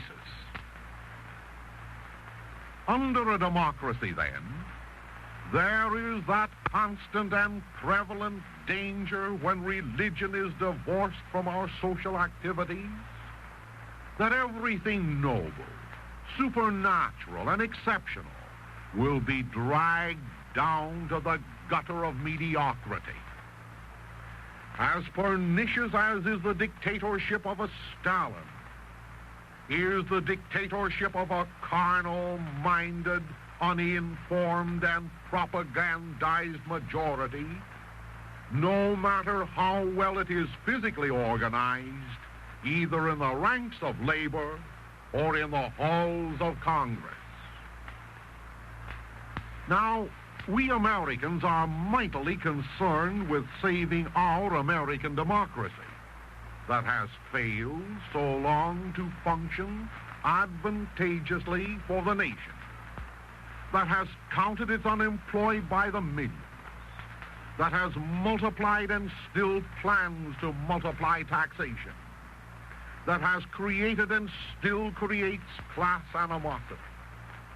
How shall we proceed? First, we must save our individual selves, holding fast to the traditions that formerly made us great and recapturing those which we have surrendered to politicians who have made us weak. Consequently, while every effort must be made to preserve our constituted form of government so that it will function for the common temporal and spiritual welfare of all, let us not be so childish as to accept the fallacy that democracy of itself will be our salvation. Democracy will not save us. We will save democracy. Under God, a virtuous people and not their form of government is the key which unlocks the treasure room where liberty, prosperity, peace, and happiness abide. The history of the birth and decay of democracy should supply us, the lovers of freedom, with a plenitude of food for thought. These years taught us how unsubstantial was the dream of the French revolutionists who preached their materialistic liberty, equality, and fraternity. It was a dream dissipated by the death-dealing cannons on the battlefields of Belgium and France. The disciples of Rousseau, Kosciuszko, Franklin, Byron, Mazzini, and Bjornson, all religious indifferentists who preached the doctrines of social democracy, were routed. Where was their boasted flag of liberty? Oh, find it unfurled in the mud-strewn acres of France, flaunted in the hovels of poverty, paraded in the vanguard of the hungry unemployed. And what equality did they achieve? Equality with the rats and vermin in the corpse-laden trenches of death. And what of their fraternity? It was the same kind of fraternity enjoyed by the galley slaves of old. A fraternity of debt, a fraternity of indigence, a fraternity that forced entire populations to bow before the god of gold. For a moment, forget politics and economics. Face with me the stark, realistic causes of democracy's failure abroad, causes which we in America must avoid. The liberalism and the irrational tolerance of the 19th century persisted in undermining the religious foundation and the high ideals which originally inspired the democratic revolutions, yes, and which originally inspired man's quest for freedom. In the 19th century, man's omnipotence was preferred to God's. Intellectual confusion was accepted instead of faith. From the highest to the lowest, conscience was traded for profit, and spiritual values were esteemed as impediments in the path of material progress. These, my friends, were the basic causes which produced a civilization where the one-time compelling force of moral values surrendered to economic and political domination. liberty was bound to degenerate into anarchy. Equality and fraternity were destined to dissolve into dictatorship. At first, the dictatorship of economic and financial imperialists. Then, that of a Lenin, who at one fell swoop crystallized the godlessness of his age into the doctrines of Bolshevism. And later on, into the dictatorship of a Hitler, who amalgamated the errors of political partyism and state supremacy into his National Socialism. Oh, a godly people instructed by a virtuous pulpit, informed by an honest, fearless press, and schooled in institutions which, in the name of tolerance, did not ostracize the divinity from the curriculum, that kind of people will be blessed with godly leaders. But if the contrary exists, democracy becomes a tyranny, productive of the excesses which marked the course of the past century, and which promises to bear no better fruit for those who still persist in entrusting their destinies to political partisans who play down to the passions, the prejudices, the ignorance, and the unnecessary sufferings of the classes and masses, instead of up to God, the same type who were responsible 1900 years ago for arousing the cry of "Crucify him, give us Barabbas." While our chief executive discussed foreign affairs in a general manner, he asserted that we should concern ourselves with nations abroad. In these days, when the accidents of space and time have been curtailed by the airplane and the radio, this world of ours, together with all its nations and peoples, has become a rather narrow habitation. Most certainly, we are neither indifferent to what transpires abroad, nor are we unaffected by foreign affairs, by foreign ideology. But that word, abroad, it not only connotes the small territories of England and France, comprising less than 150 million population. Oh, it connotes for us the existence, for example, of more than 1 billion persons resident in the Orient, creatures of the same God whom we worship, sharing in the pricelessness of the same blood of Calvary which redeemed us.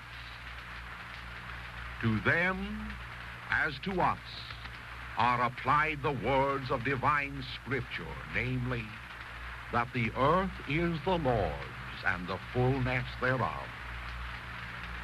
If, therefore, in some political quarters there has arisen again the fear of the yellow peril, now that India, China, Japan, and Russia are in social ferment, let us recollect that the real yellow peril is not one of race, but one of gold. I refer to our ill-advised attempt, through the existence of a tripartite financial agreement between ourselves and France and England, to impose our economies, our gold standard tradings, upon the major part of a world that has no gold. To an attempt, if you please, to restrict the meaning of that word abroad. To an attempt, if you please, to hold Asia in economic subjugation, as if Asiatics were not destined to participate in the goods of creation. At home, we have a plenitude of problems, as our president indicated. While our factory production may equal that of 1929, our taxation and our unemployment problems are of grave concern. For 7 consecutive years, we've grown accustomed to the promises of less and less spending of borrowed money. For 7 years, we have waited patiently to see the money changers, the coin clippers, driven from the temple. For 7 years, we have hoped to witness the sunrise of economic liberty, without which political liberty is a mockery. Therefore, we congratulate our president for having said, quotations, "For many years after the World War, blind economic selfishness in most countries, including our own, resulted in a destructive minefield of trade restrictions which blocked the channels of commerce amongst nations. This policy was one of the contributing causes of existing wars. It dammed up vast unsaleable surpluses, helping to bring about unemployment and suffering in the United States and everywhere else," unquote. May Mr. Roosevelt plan to reduce the implications contained in these words to practice. From a mundane point of view, the wars of the past century were motivated by economic causes, namely the desire on the part of nations to possess raw materials, colonies for expansion, the desire on the others to impose trade restrictions and to seek world domination, and then the inevitable clash of arms. Thus, if new trade agreements will be considered in this coming Congress, let them not be entered into either to maintain the gold trading standard, which has menaced the world's peace, or to break down the standard of American living for the benefit and profit of a few. Else the hollow shell of democracy will crack. Again, we congratulate His Excellency on that portion of his message to Congress in which he reminded us of the admonition enunciated by George Washington relative to entangling foreign alliances. Although we vividly remember the attempts on the part of this administration to involve us in the World Court, although we presently smart economically as a result of the financial agreements entered with Britain and France by this government, it is to be hoped that his implied pledge to abide by the course originally charted by George Washington will be remarkable in years to come by its fulfillment. We are not rabid isolationists, yet we are Americans conscious of the fact that our ancestors fled Europe with its religious bigotry, its perennial poverty, and its old age wars to establish the foundations of a new nation from which these aberrations would be absent. My friends, in these days when we are witnessing the decay of democracy, which word in our American vocabulary is related to political liberty, may I reiterate how necessary it is for the people of this nation to recognize that no liberty which our ancestors won in the past is retainable unless there is a definite acceptance of the Christian truths without which freedom is impossible. Let not our spirit of democracy, which respects the rights of minorities, impel us to disrespect the rights of Almighty God, who is the most potent, the most necessary, the most vital minority in our complex civilization. Without him, we can accomplish nothing. With him, all things are possible. Although we have grown accustomed to weigh presidential messages to Congress in the same scales in which we appraise party platforms and political promises, it is to be hoped that we who are struggling almost alone to save the last vestiges of limited democracy will resolve to place patriotism above partyism, Christian morals above pagan economics, and religious principles above political expediency, to the end that we will let shine the lamp of Christ's truth to a world that has been stumbling in the rocky ravines of darkness. Time alone will tell. The advertised pronouncements of men will vanish like the morning mist. Their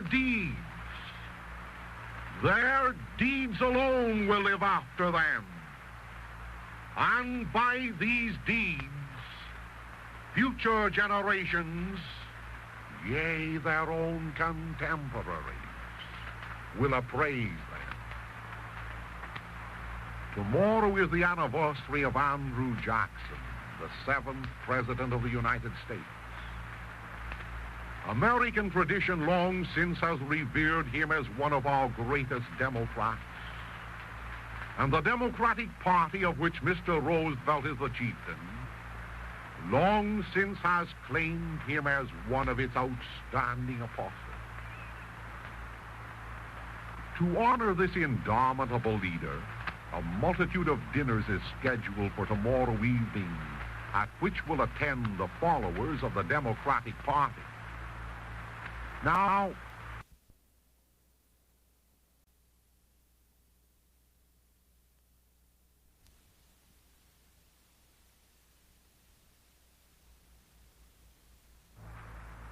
that was an eventful celebration. This young nation, not having fully recovered from the financial shock of the Revolutionary War, found itself belabored by Imperial Britain in the War of 1812. This necessitated more expenditures of life, more money. Following this war, while America was passing through a Gethsemane of depression, while the direction of her economics had fallen into the hands of Tories who issued and controlled money to the detriment of the masses, Jackson was elected to the presidency. It so happened that at this juncture, a charter extended to a privately owned bank to issue money was about to lapse. Seeking a renewal of the charter, seeking to perpetuate their privilege of operating the destinies of commercial, industrial, agricultural, and financial America upon the basis of debt, these gentlemen approached Old Hickory to remind him that if he refused to extend their privilege, dire results would follow. And what was his answer? He who understood the meaning of the phraseology of the Constitution, the meaning of that portion of it which grants to Congress the right to coin money and regulate the value thereof and of foreign coins, Andrew Jackson vigorously refused their requests and referred to the dire results about to follow in these words, quotes, "That is your sin. It would be my sin if I allow you to continue." Will those who gather tomorrow evening to pay lip service to their patron feel inclined to emulate his action? But more importantly, the first Jackson dinner held at Brown's Hotel was a most memorable event in that in less than a quarter of a century after the war, every last financial obligation undertaken to prosecute the War of 1812 had been liquidated. Every last penny of national debt had been wiped out. America was free. Therefore, it was a banquet to commemorate not only the retention of our political independence from Britain, but in the words of the official Gazette of the day, a banquet to commemorate the extinguishment of the national debt. My fellow citizens, bear in mind then that the original Jackson dinner was a feast of joy for two specific reasons. First, it commemorated our total independence from an imperial invader. And second, it memorialized our freedom from debt. What of the Jackson dinners tomorrow evening? What of the Democrats who gather round the banquet board to perpetuate partyism, rather than to emulate the glories of the victor of the Battle of New Orleans? Yes, the glories of the victor over the international bankers. While on this subject, may I recall for you the words used by Andrew Jackson more than a century ago when he vetoed the spending of not money, but of borrowed money. He said, quotations, "Many of the taxes collected from our citizens through the medium of imposts have for a considerable period been onerous. In many particulars, these taxes have been cheerfully borne because they were thought to be necessary to the support of government and the payments of the debts unavoidably incurred in acquisition and maintenance of our national rights and liberty. But," continues he, "have we a right to calculate on the same cheerful acquiescence when it is known that the necessity for their continuance would cease, were it not for irregular, improvident, and unequal appropriations of the public fund? How gratifying the effect of presenting to the world the sublime spectacle of a republic in the 54th year of her existence, after having passed through two protracted wars, the one for the acquisition of, and the other for the maintenance of liberty, free from debt, and with all her immense resources unfettered. What a salutary influence would not such an exhibition exercise upon the cause of liberal principles and free government throughout the world? These, my friends, are Andrew Jackson's words. Will they be remembered at the banquet board tomorrow night as we multiply our debts? Certainly I applaud the reverence which Americans of all classes and creeds have paid and are about to pay to Old Hickory, against whom the red-coated regiments of the British threw themselves in vain.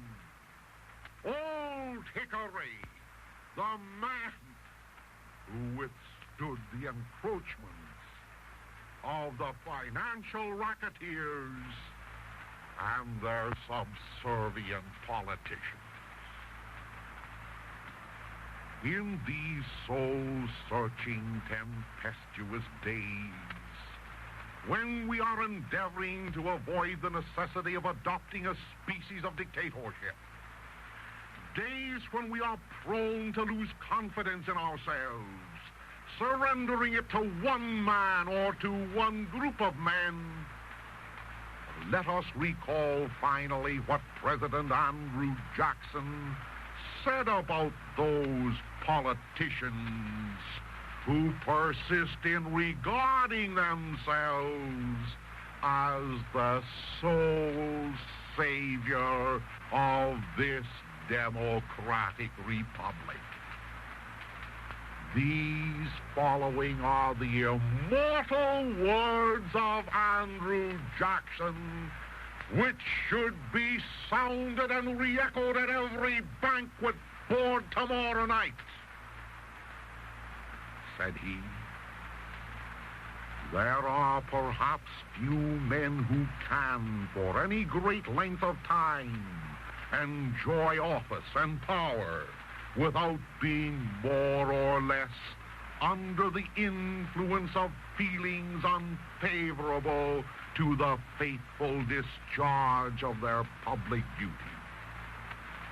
They are apt to acquire a habit of looking with indifference upon the public interests and of tolerating conduct from which an unpracticed man would revolt.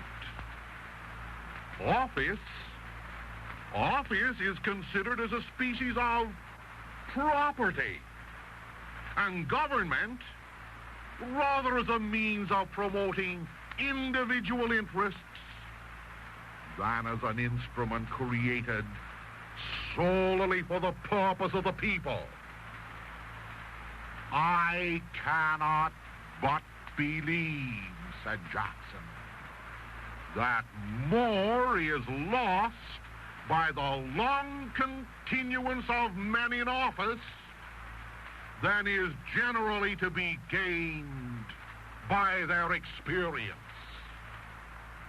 Yes, those words are immortal. Possibly by exhuming these words from the library of the real Democratic Party, words spoken by one of its masterful exponents, there may be some hope that those who prate of democracy, yet who understand little of its meaning, will be inclined to accept them with all their implications. But now, for those last few minutes, bear with me as I speak upon the Holy Family. Today, we Christian Americans commemorate also the Feast of the Holy Family. There are some pertinent thoughts which are deserving of publicity on this occasion. It is well to recollect that families do not exist for the state. Rather, the state exists for families. Oftentimes, under the iron heel of dictatorship, this truth has been disregarded. And oftentimes, as a result of the cruel philosophy taught by the proponents of the Manchester School and adopted by the disciples of modern capitalism, the unity of family life was betrayed and rugged individualism was accepted. It is well, therefore, to insist that governments exist for families, not the reverse. It is well, therefore, to emphasize that individuals are not the units of our economic life, but that families are. The excesses both of totalitarianism and of economic materialism, therefore, should be challenged on this, the feast day of the Holy Family of Nazareth. Joseph, the foster father of Jesus and the husband of Mary Immaculate, was a humble carpenter. Although he was not rich, neither was he indigent. Surrounding his little home, likely, there was a garden in which he worked, when not busied in his carpenter shop. From these two sources, he provided for his two dependents. Frugal comfort was enjoyed in the meticulous home over which Mary reigned as queen. joy and happiness were shared by both foster father and mother, who devoted many loving hours to the training of the Son of God made man, who grew in age and wisdom before them. Oh, how pleasant it was to receive their neighbors. In times of illness, how generous were both Mary and Joseph with their service and comfort. Now, for more than 20 years, this blessed family lived serenely at Nazareth, sharing the joys and tribulations of their friends. At all times, they were obedient to the law, rendering to Caesar what was his. At all times, they were faithful to their God, exhibiting both in the marketplace and in the synagogue a mirror of modesty, of temperance, of justice, of love, of every virtue in which their fellow townsmen could rest themselves. In these days when family life has been threatened by the waves of passion which wash interminably at its foundations, in these our days when we concern ourselves with democracy and economic abundance, is it not opportune to suggest that both of these benedictions depend upon a virtuous family life? Alas, when husband or wife prove unfaithful, it is no longer news. Too often do we honor and reward infidelity as if the marriage pact were nothing more than a scrap of paper to be destroyed ruthlessly by man-made laws.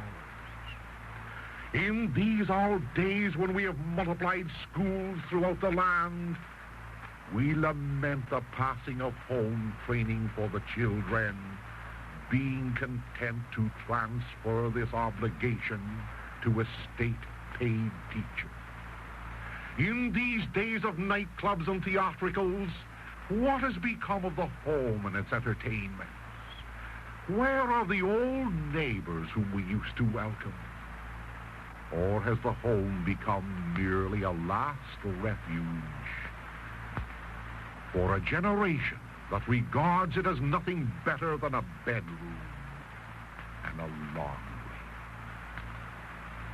Sometimes I wonder if the husbands and wives of America really appreciate their dignity.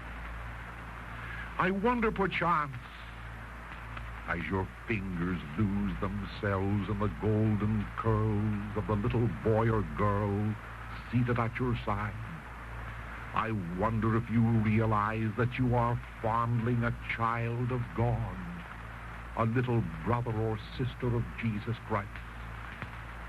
Oh, no priest, no minister, no instructor has been gifted to teach that flesh of your flesh the story of Bethlehem, the wonders of Cana, the glories of Tabor, and the tragic love of Calvary, as have been you parents. Try, my friends, to measure the dignity of parenthood if you can. Do you know, you have been chosen by Almighty God to cooperate with Him eventually in peopling the courts of heaven. You have been gifted by the Creator with the grace to establish a new unity in this nation, which we are hoping to lead penitents to the cross of its Redeemer. For your children, you hope to make this America a better world than you found it. But forgetful of your dignity and of your sublime office, forgetful of the lessons taught you by your own parents in the sanctity of their home, are you submitting gradually to the enticements of the times which beset you? Do you kneel down at night in common to thank God for the 1,000 gifts which He has showered upon you and your children? Have you taught your little girl, your little boy, the Lord's Prayer? Do you recite it with them?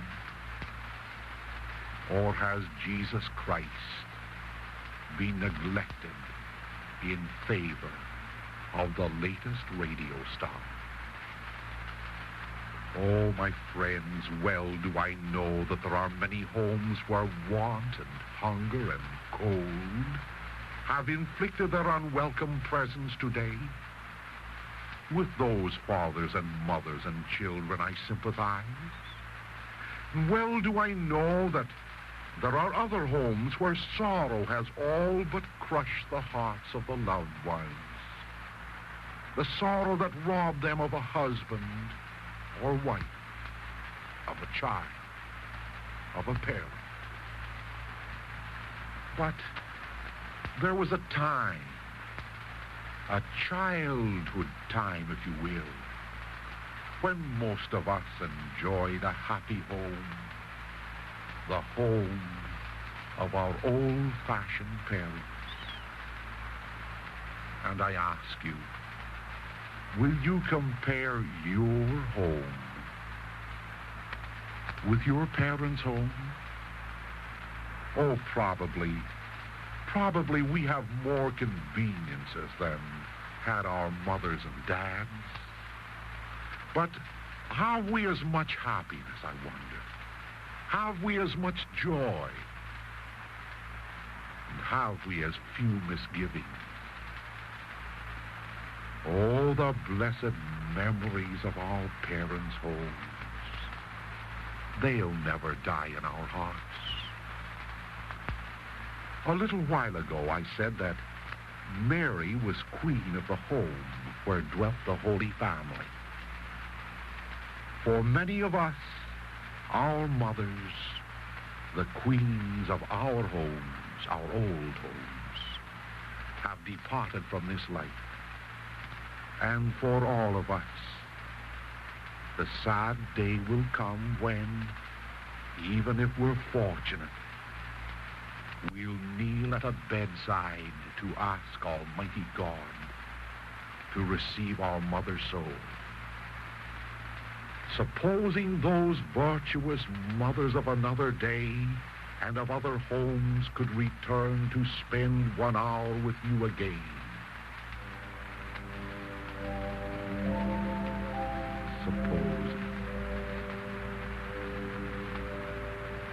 Supposing your mother's gentle hand is placed upon your shoulder. Supposing her blue eyes look into the depths of your soul as once they did when your baby form was clasped close to her breast.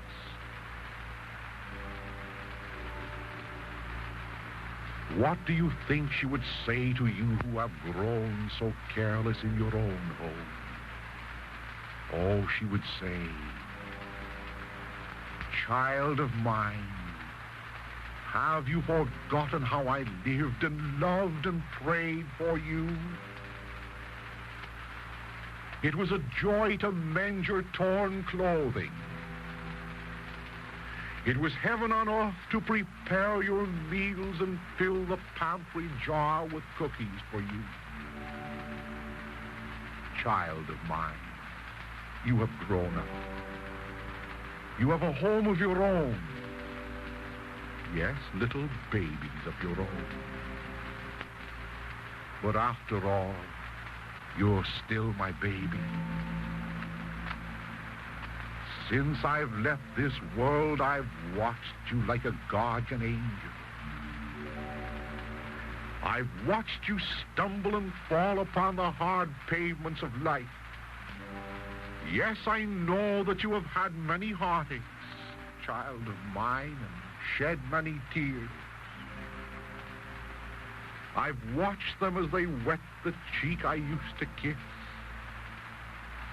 And, child of mine, I've stood by your side as I'm standing now, pleading with you, praying for you, even though God's heaven surrounds me. Oh, my child, come back to your God. Arouse from slumber the prayers I taught you. Retreat from the temptations and sins against which your dear father warned you. The little flower of Jesus once said that she would spend her heaven upon earth doing good. I believe, my fellow Christians, that every good mother spends her heaven on earth close to the heart, close to the home of her boy and her girl.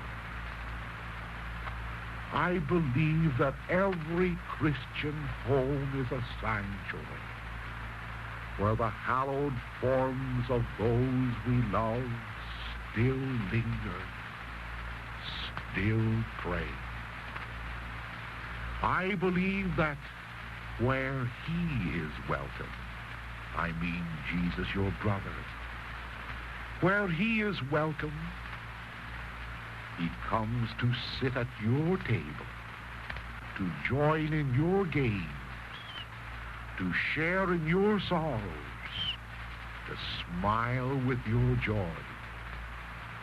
For did not Scripture say that where 2 or 3 are gathered together in my name, there am I in the midst of them? Oh, if you'll only gather in your homes in Christ's name every day, he'll be at your table. He'll be in your living room. He'll be in your kitchen. He'll be in your life. Gentlemen of this audience, I do not wish to be unduly sentimental, but may I recall the day you wed your wife, your child's mother. On that day, you were willing to die for her. Well then, today and tomorrow, won't you be willing to live for her? Free from the entanglements that beget distrust, that breed infidelity, that end with divorce. Oh, gentlemen, on your homes may I call down this blessing. God bless the corners of this house, and in the lintels bless. Bless the hearth, and bless the boards, and bless each place of rest. Bless the door that opens wide to stranger and to kin. Bless every crystal window pane that lets the starlight in. Bless the mother. Bless the dad.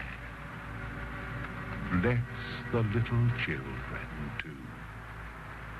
For after all, dear Jesus, they're your brothers, sisters true. Yes, I pray God shall bless every home where dwells reverence for his sacred heart, the same sacred heart that loved us so well. May your home on earth be a pleasant, happy foreshadowing of your eternal home in heaven, where boy and girl, father and mother, where all of us shall be united forever in the holy family of God, our Father. Oh, yes, we speak of democracy. Our minds are troubled by all the sin, all the want besetting us.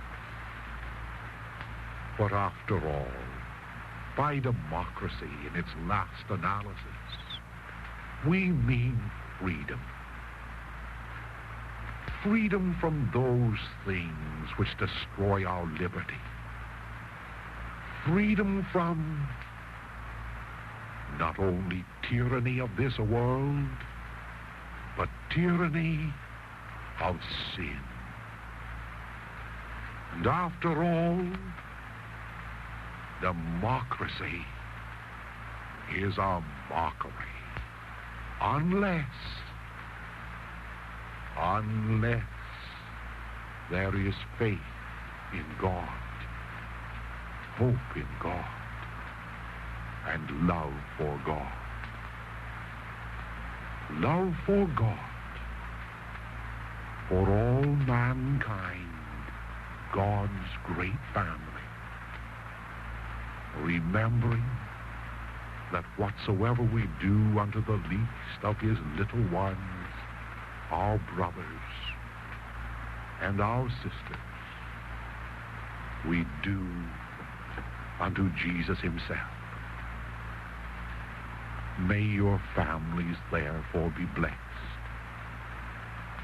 May this new year upon whose threshold we're standing lead us to the happy new year, where the reunion of God's great family will be accomplished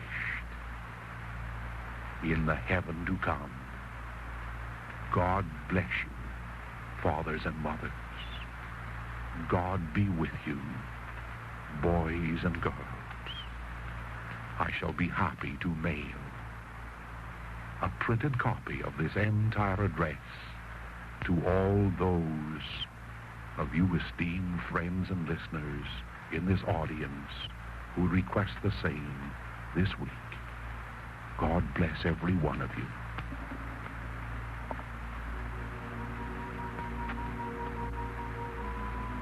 And now, ladies and gentlemen, in conclusion, the remaining few minutes of our time this afternoon, we ask you to listen to the Little Flower Choristers under the direction of Emil Cote as they sing Mother Dearest, Mother Fairest.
Ladies and gentlemen, remember, for printed copies of this afternoon's address, write your letters directly to Father Coughlin at Royal Oak, Michigan. And, of course, our invitation to join us again next Sunday at this same time.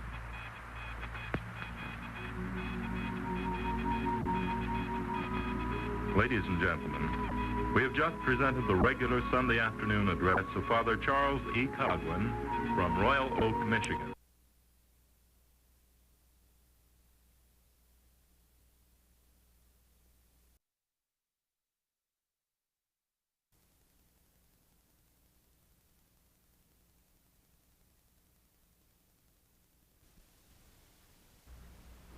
Ladies and gentlemen, we present at this time the regular Sunday afternoon program of Father Charles E. Coughlin from Royal Oak, Michigan.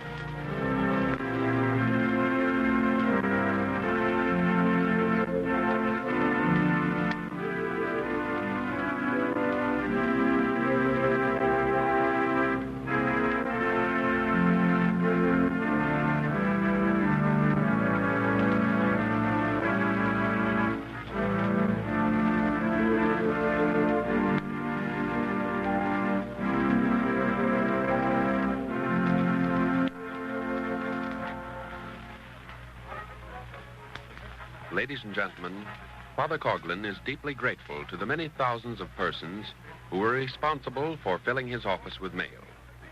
The first reprinting of Father Fahey's book, Rulers of Russia, has been exhausted.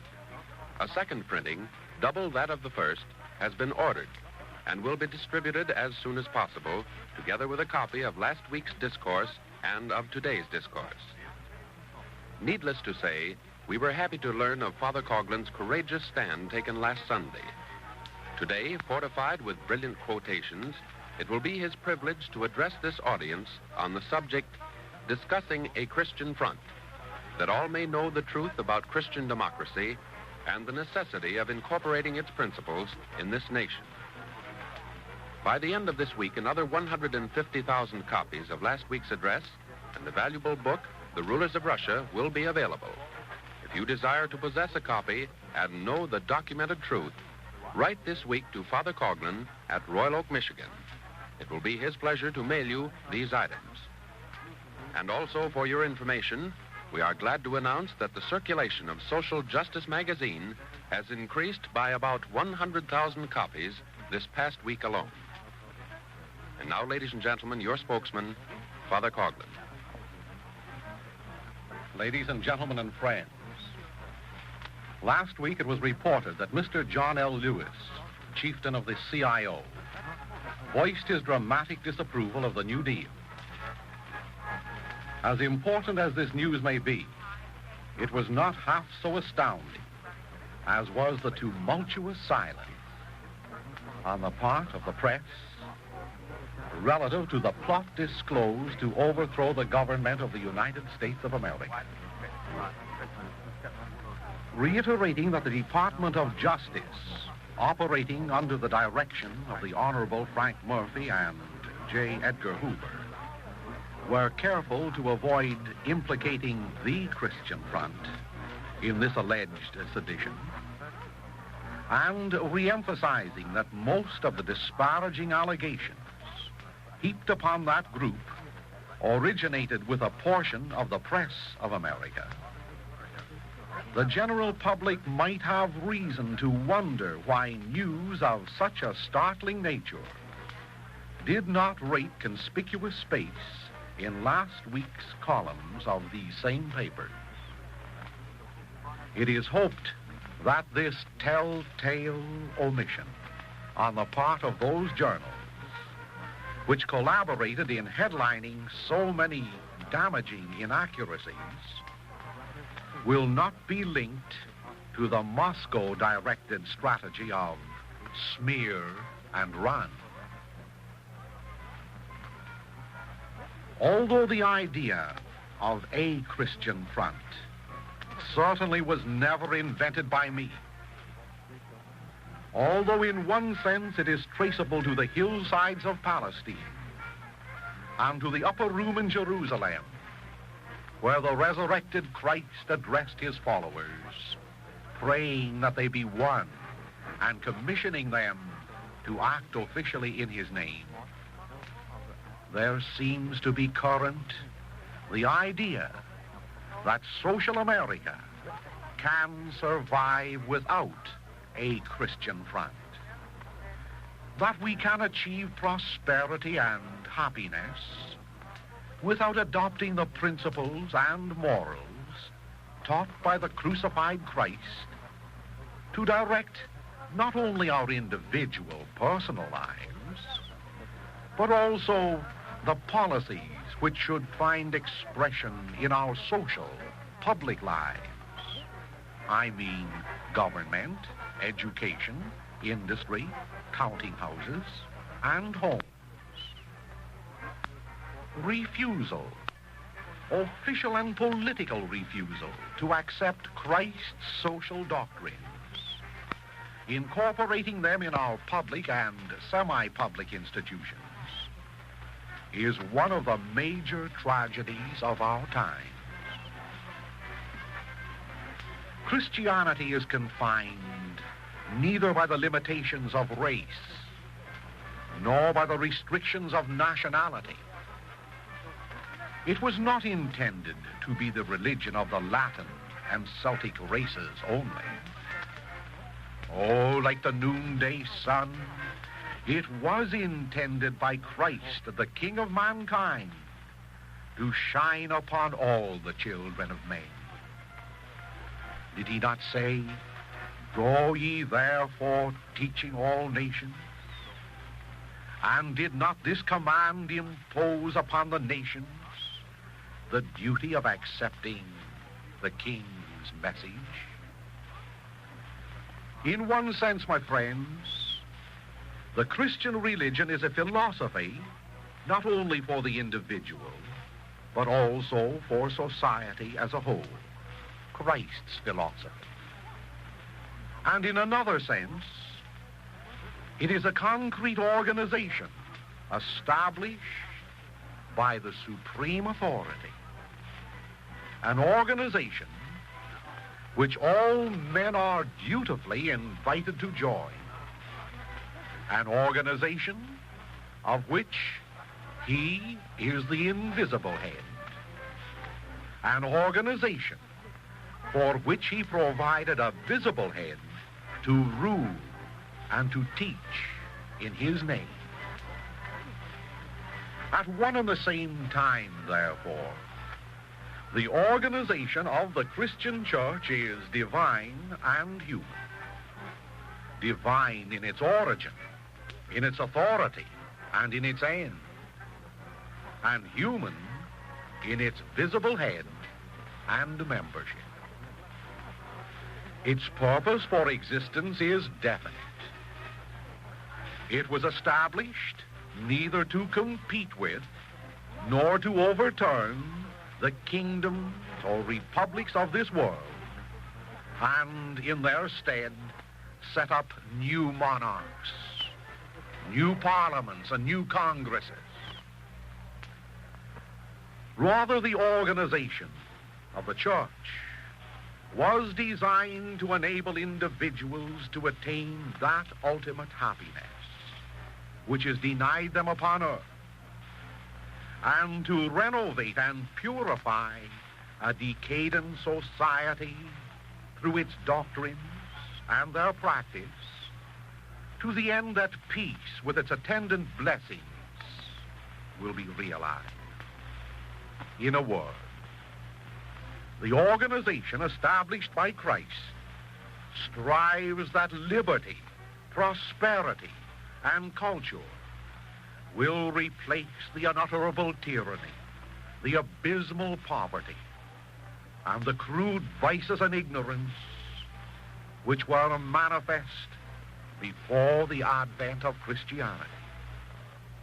Evils which are rapidly reappearing in our day because many citizens and governments have definitely refused to acknowledge Christ as King and his religion as the world's Magna Carta, its Declaration of Independence, and divine Constitution, all in one. There then, my friends, is the basic idea of a Christian front. An idea not to be confused, as I have warned and do warn again, with any temporal organization operating independent of or contrary to the organization established by the Son of God. And there then is my concept of a Christian front, consisting at one and the same time of a doctrine and of a God-born organization for the salvation, the redemption, and peace of mankind. Thou art Peter, or a rock, and upon this rock I will build my church. To thee do I give the keys of the kingdom of heaven. Feed my lambs and feed my sheep. He who heareth you heareth me. I will be with thee all days until the consummation of the world. Without me you can do nothing. upon those and other familiar biblical passages just quoted, are established the fundamental idea of the colloquial term Christian front, which, in its more hallowed terminology, so I can see, is identified with the Christian church.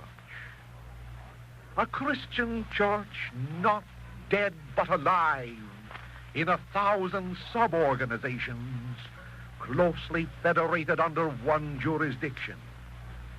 A Christian church not dormant but awake to every vital and moral issue of the day. A Christian church whose members, not subservient but militant, are prepared to fight as true soldiers of Christ. The Christian front, which I consider to be nothing more than a popular word for the Christian church established by Jesus Christ, is not, unfortunately, the only front which invites the citizens of this nation and of every nation to join its ranks. Definitely there is an anti-Christian front which, at the same time, is anti-God. And there is a non-Christian front which, although professedly is neither anti-Christ nor anti-God, is best described by the words a naturalistic front. The former, the anti-Christ, anti-God front, sometimes is referred to by scholars as the Marxian front. It is positively materialistic. It entertains no idea of the future life or of future happiness. It is openly anti-king and anti-government, having adopted a program of worldwide revolution. It acclaims Barabbas, the thief of liberty, of happiness, and of prosperity. It acclaims him as its patron. It is the roaring lion going about the world seeking whom it may devour, roaring on the rostrum, roaring in the press, on the silver screen, in the classroom, in the halls of government, roaring with its purchased propaganda of shallow promises and candy-coated lies to deceive, if possible, even the elect. Chameleon-like, it changes its name and external manifestations from age to age, and will continue to do so until eventually it will appear incarnated in the person of Antichrist himself. More insidious, possibly, than this Marxian front is the naturalistic front. It is associated with the general teaching that man, although recognizing God and Christ, nevertheless can manage to get along without them, particularly in his social life. This particular front is the more insidious, I maintain, possibly because of its advertised tolerance towards Christ and his teaching, and possibly because it lures many persons into its fold through the misuse and abuse of the word democracy, which modernly is regarded by many naturalists not only as a political form of government, but as a new religion, the new ship launched to cargo mankind to the haven of prosperity and peace. Assuredly, no Christian is opposed to democracy in its reasonable interpretation. Gladly do we maintain that it is a form of government designed to safeguard liberty and to better the conditions of the masses. Therefore, do not accuse me of being opposed to the sound, to the accepted principles identified with genuine democracy. Although I do dare protest when the word is employed to engage the popular ear with errors which are most undemocratic. Beware, then, of this insidious naturalism. It advances the theory that religion should be cabined within the four walls of a church, cribbed into a single day of the week, or confined to private devotions whispered within the cloister of a home. It dismisses as impractical the theory that Christ came to establish a new social life for the world, with all its divisions and activity. And finally, it argues that Christianity should have no honored place in government, no final voice in law, no acknowledged dominance in domestic affairs, and no established textbook in school.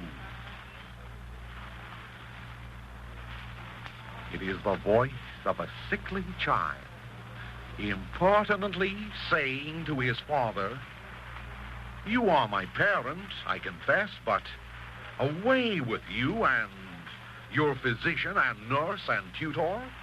I can provide for myself." Man, the measure of all things,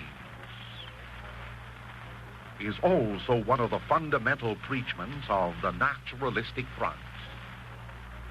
Yes, puny man, emerging from the slime of the prehistoric marshes, congregating in his tribes, building his nations, tyrannizing his fellow citizens, rising to a momentary power, and sinking to political, economic, and spiritual slavery.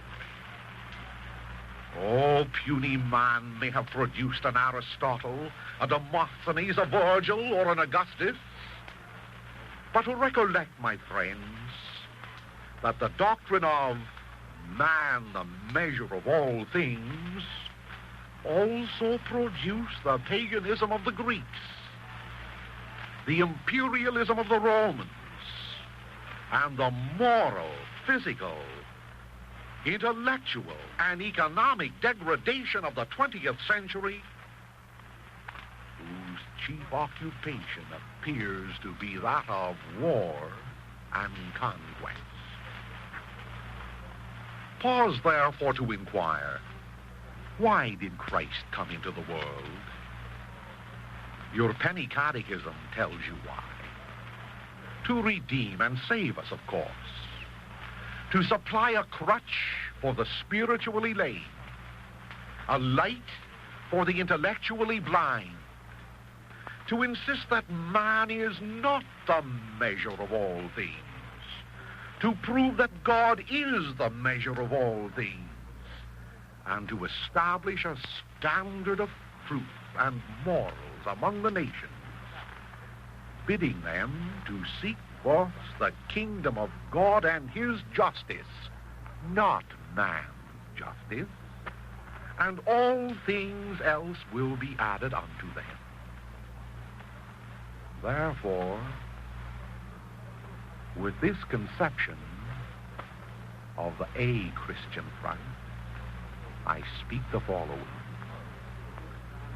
Any concentrated attack no matter how artfully disguised on this concept of a Christian front, which I now interpret and have interpreted in the popular language of the day as representing the Christian church, is an attack on Christianity. The Marxian front existing in America is very apparent. Its followers, however, though pampered by millions of fellow travelers, and its flag, though recognized by our government, are in disrepute. No wonder its sympathizers are in desperation. The naturalistic front, not so apparent, because it lies behind the silken veil of unctuous words, instead of recognizing the Christian religion as the essential and most vital element for the salvation of individuals and the regeneration of society, instead of insisting upon Christianizing every phase of life, and instead of accepting Christ as the measure of all things, this naturalistic front,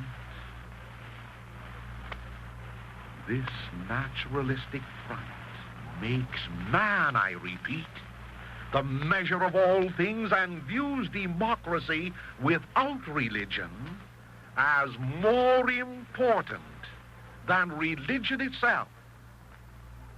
That's a startling statement. And here is an example of what I mean.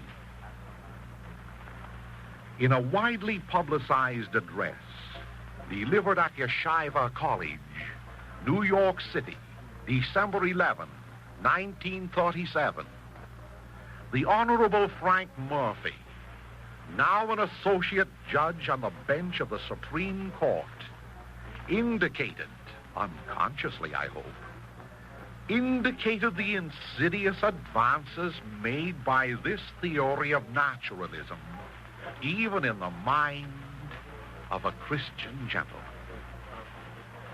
Addressing his remarks to a group of educated Jews, Mr. Murphy advanced this following theory. Said he, quotations, "Added to these similarities in faith, Christian and Jew have in common a goal which, in a sense, is larger, more vital than religion itself.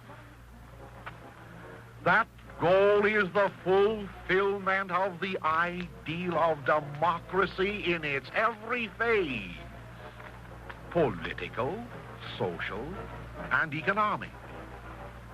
It is the task of carrying over into our social and economic order what in religion is called brotherhood. It requires the practical, willing, thoroughgoing, and unselfish devotion of every individual, regardless of creed. Democracy," continues Mr. Murphy, "as conceived and expressed in the American Constitution, is something more than a method of government. More than a method of government. It is a passionate political faith. It is a faith in the natural capacities and inherent possibilities of the common level of man in his essential worth and dignity. In the scheme of democracy, as in the code of Christianity, all men are on a common level of dignity and importance," unquote. In other words, my friends, democracy is here regarded as more important than religion, and man is regarded as the measure of all things. In other words, this fallacious interpretation of democracy finds no place for poor Christ in the public inn of civilization. According to that theory, Christ's place is in the hidden cave with the animals. Ladies and gentlemen, for thousands of years, possibly, mankind has struggled to make the world safe for real democracy, for spiritual, political, civil, and economic democracy. Success of an undeniable nature attended the efforts of the pioneers from the days of the apostles onward.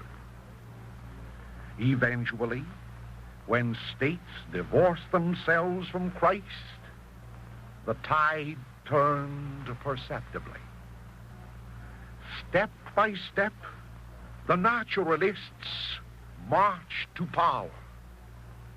Eventually dawned the French Revolution with its gospel of the rights of man, forgetting to include in its program the rights of God. Humanity, liberty, equality, fraternity. These were its catchwords. These were its promises. Oh, but what of its fruits? Yes, poverty, industrial slavery, war, depression, class hatred, atheistic communism, worldwide turmoil, and finally, Christ once more standing crowned with thorns, holding a reed in his holy hand, awaiting crucifixion. Democracy triumphant. Democracy more important than religion. Man, the measure of all things. Oh, let facts, not rhetoric, answer me these. And I mean not real democracy, but the modern perversion of that word, which endeavors to make it more important than religion, nay, which endeavors to make it the common religion of mankind today. Recollect again the quotation which I read for you from Mr. Murphy's speech. Modern democracy, according to the interpretation of the words of this honorable gentleman delivered in the Yeshiva College speech, becomes not only the modern religion, but greater than religion. Its high priests greater than the apostles. Its philosophy sounder than that of the Word made flesh. And its imperialistic or Bolshevistic or Nazistic or political brotherhood more precious than the spiritual relationship established by the crucified Redeemer. Oh, yes.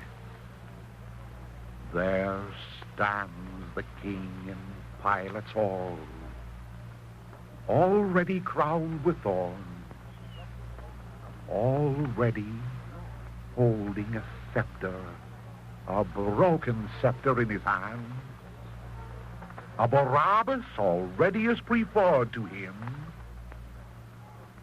There he waits after 20 centuries, waits to be crucified again. Yes, waits for the dissolution of his doctrines in a civilization that regards democracy more important than religion. Rabbi Samuel H. Goldenson, speaking recently before the National Federation of Temple Sisterhoods at the Temple Emmanuel, New York City, asserted that the lack of faith on the part of Jews, yes, the lack of faith on the part of Jews, rather than anti-Semitism,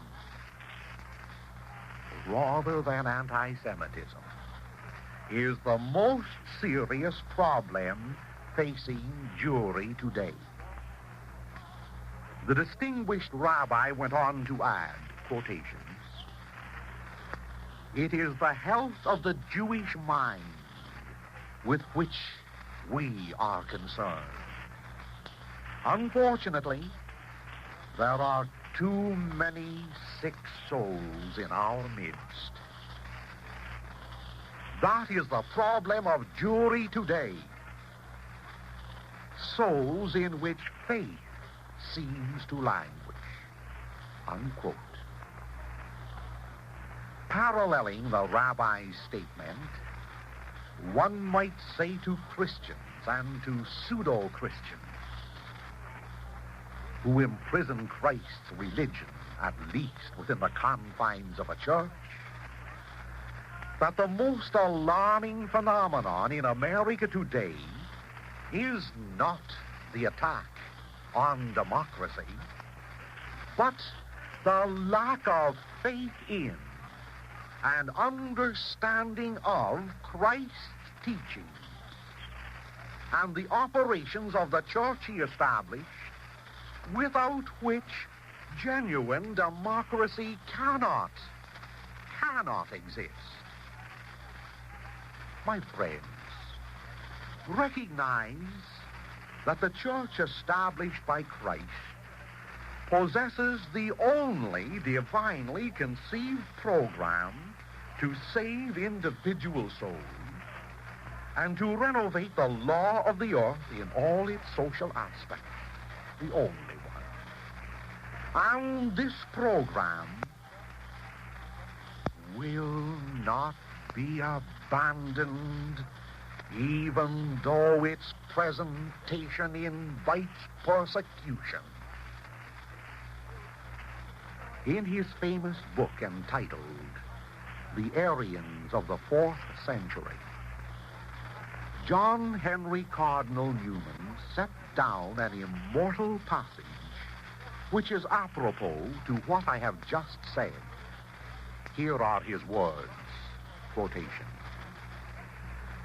"Strictly speaking, the Christian church, as being a visible society, is necessarily a political power or party. It may be a party triumphant or a party under persecution, but a party it always must be, prior in existence to the civil institutions with which it is surrounded, and from its latent divinity, formidable and influential even to the end of time. The grant of permanency," continues the Cardinal, "was made in the beginning, not to the mere doctrine of the gospel, but to the association itself built upon that doctrine, the organization. Thus, the ecclesiastical body is a divinely appointed means towards realizing the great evangelical blessing. Christians depart from their duty or become, in an offensive sense, political, not when they act as members of one community, but when they do so for temporal ends or in an illegal manner, not when they assume the attitude of a party, but when they split into many. If the primitive believers," continues Newman, "did not interfere with the acts of the civil government, it was merely because they had no civil rights enabling them legally to do so. But where they have rights, the case is different. And the existence of a secular spirit is to be ascertained not by their using these, but their using them for ends short of the ends for which they were given. Doubtless, in criticizing the mode of their exercising them in a particular case, continues the Cardinal, differences of opinion may fairly exist, but the principle itself, namely, the duty of using their civil rights, is the service of religion, and is clear. And since there is a popular misconception that Christians, and especially the clergy as such, have no concern in temporal affairs, it is expedient, concludes His Eminence, to take every opportunity of formally denying the position and demanding proof of it. In truth, the Church was framed for the express purpose of interfering, or, as the irreligious men will say, meddling with the world.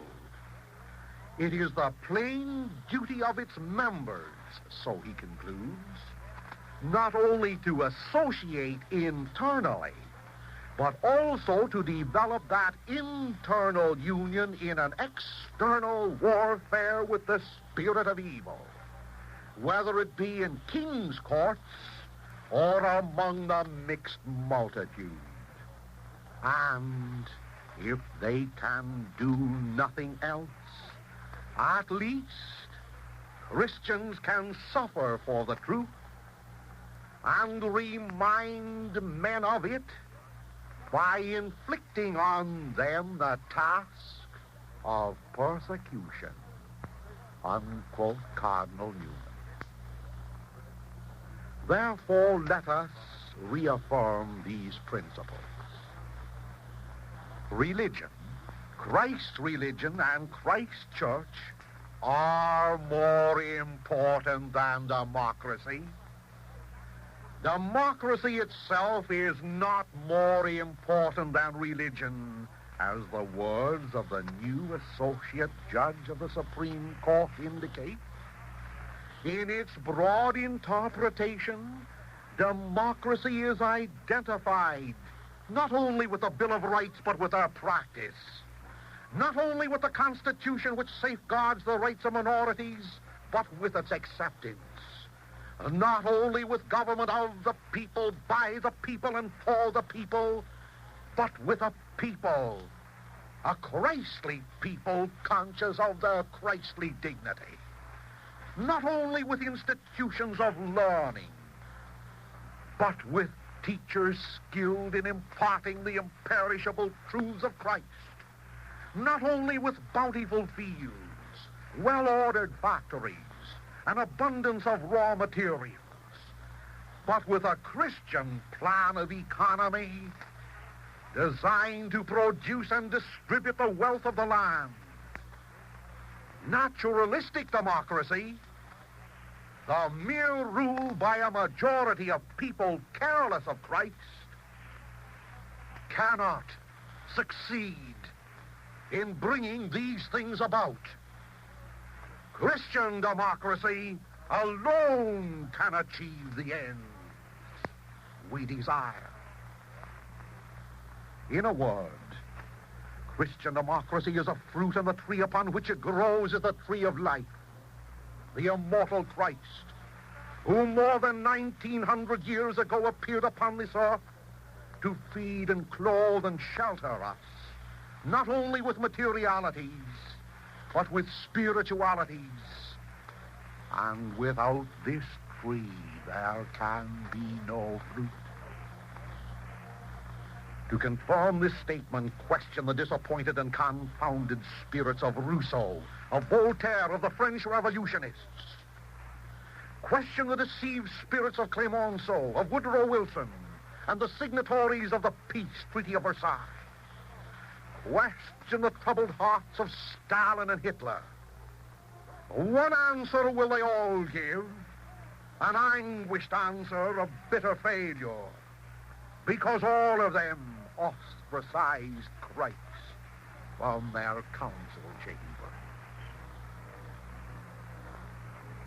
There for a Christian front or the Christian church, embracing and professing and practicing in an organized, stabilized manner the doctrines of the Master, is a political party come to perfect and not to destroy, come to safeguard the things that are Caesar's and not dissolve them, but a political party not in the current degraded acceptance of this word.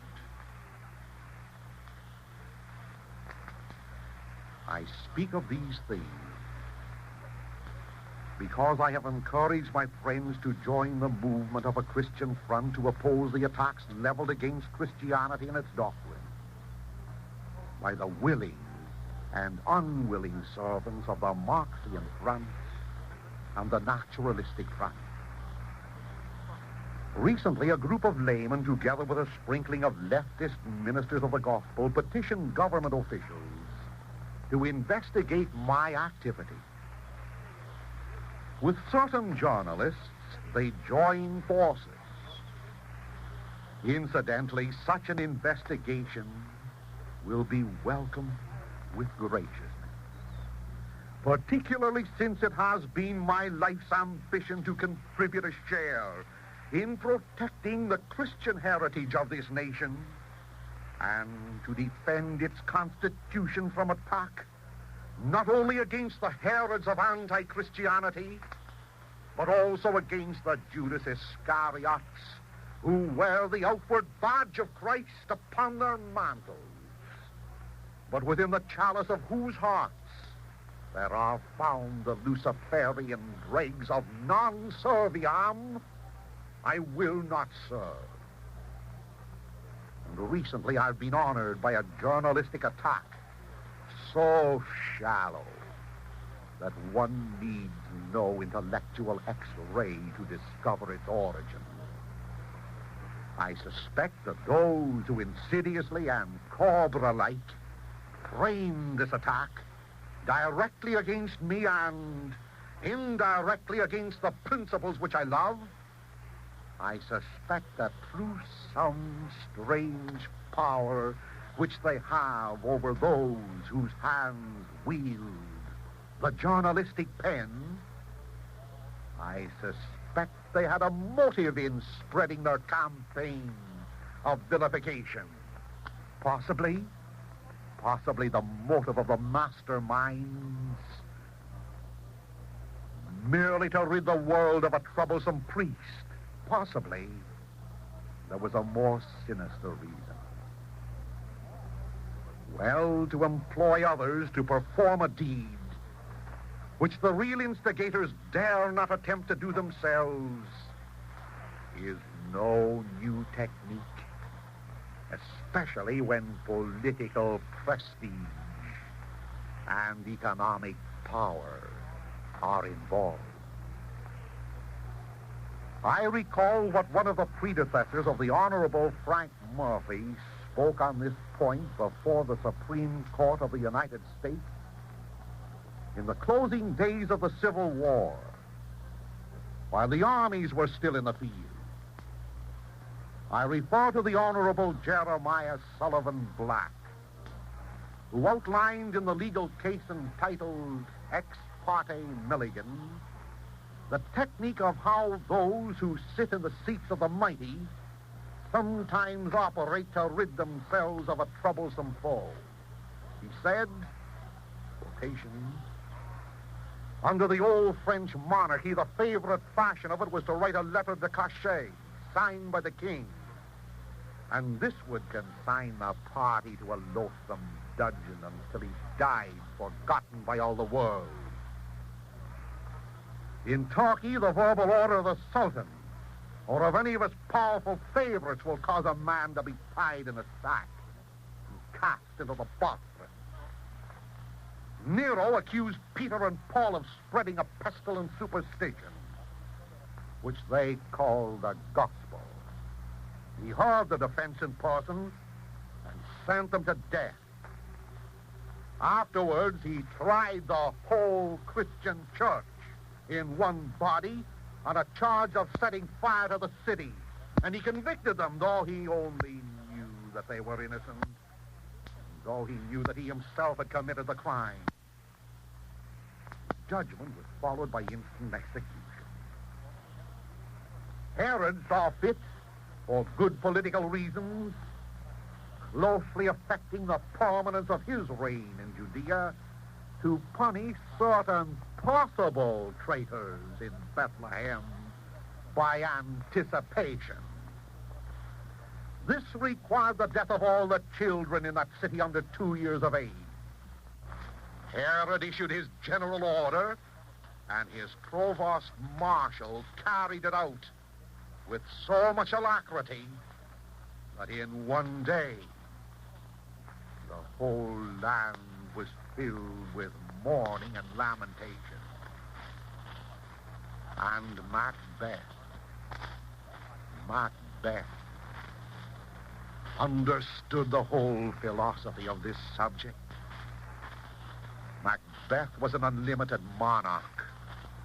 His power to punish for any offense or for no offense at all was as broad as that which the Attorney General claims for himself and his brother officers under the United States. But Macbeth was more cautious how he used it. He had a dangerous rival from whom he apprehended the most serious peril to the life of his government. The necessity to get rid of him was plain enough, but he could not afford to shock the moral sense of the world by pleading political necessity for a murder.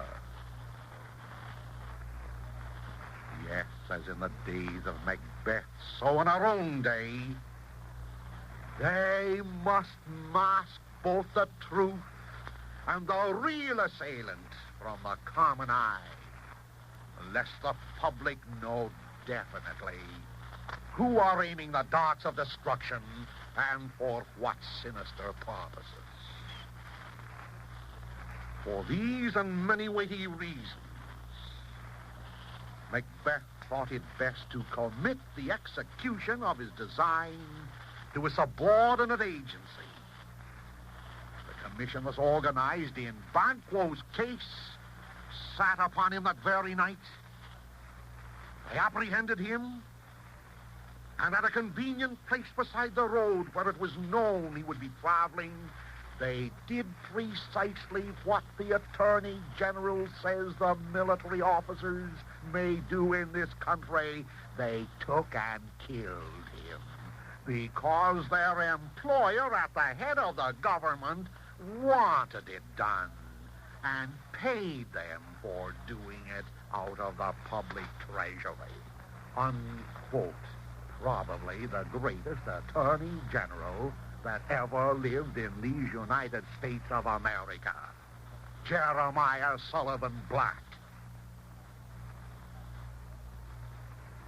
Yes, this gentleman spoke those words when the courts of the land, together with those who surrounded the chief executive, were maintaining that all civil courts should be dissolved, that imperial power should be vested in the military and in the chief executive, and that dictatorship should rule supreme with all out of the way who questioned it.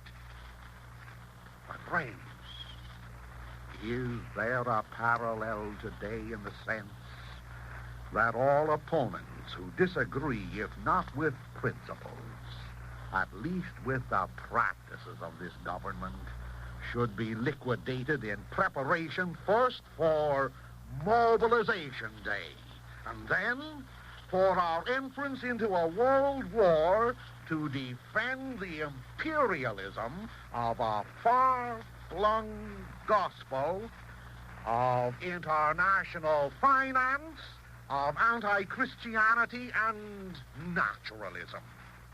If so, most unfortunately,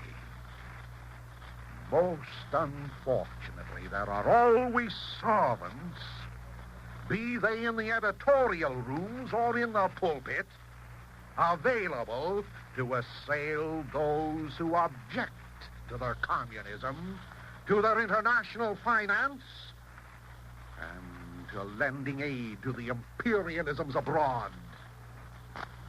Indeed, history can repeat itself.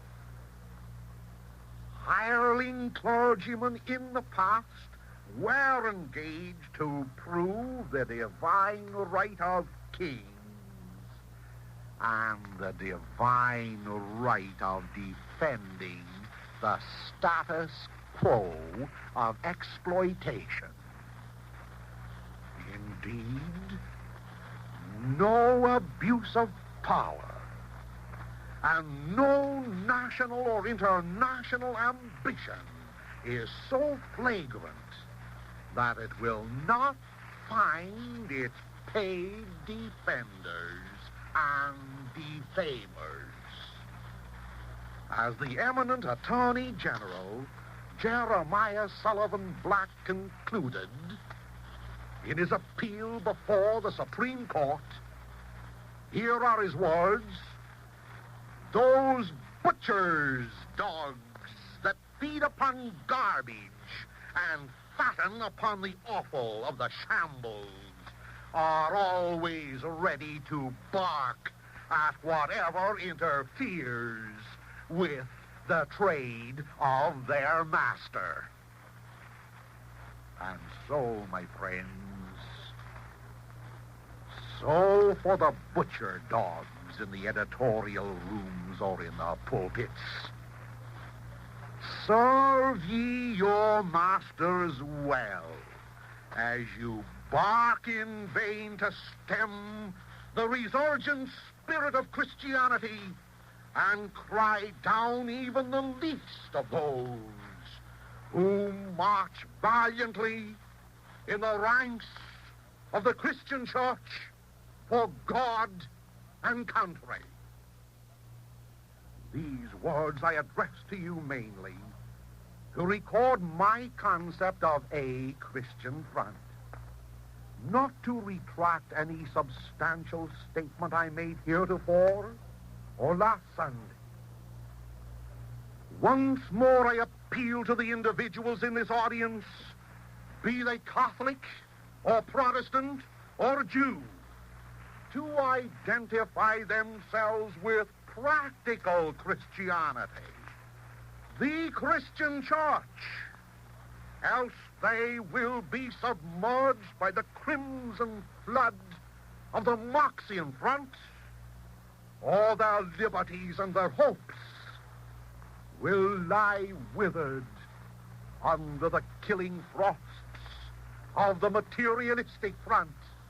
Learn from the past. No victory without Christ. And in conclusion, I ask you, ladies and gentlemen, why should a real Christian espouse Nazism, fascism, communism, naturalistic democracy, or imperialism? A real Christian is a philosophy and a leader infinitely superior to those. A philosophy of social life.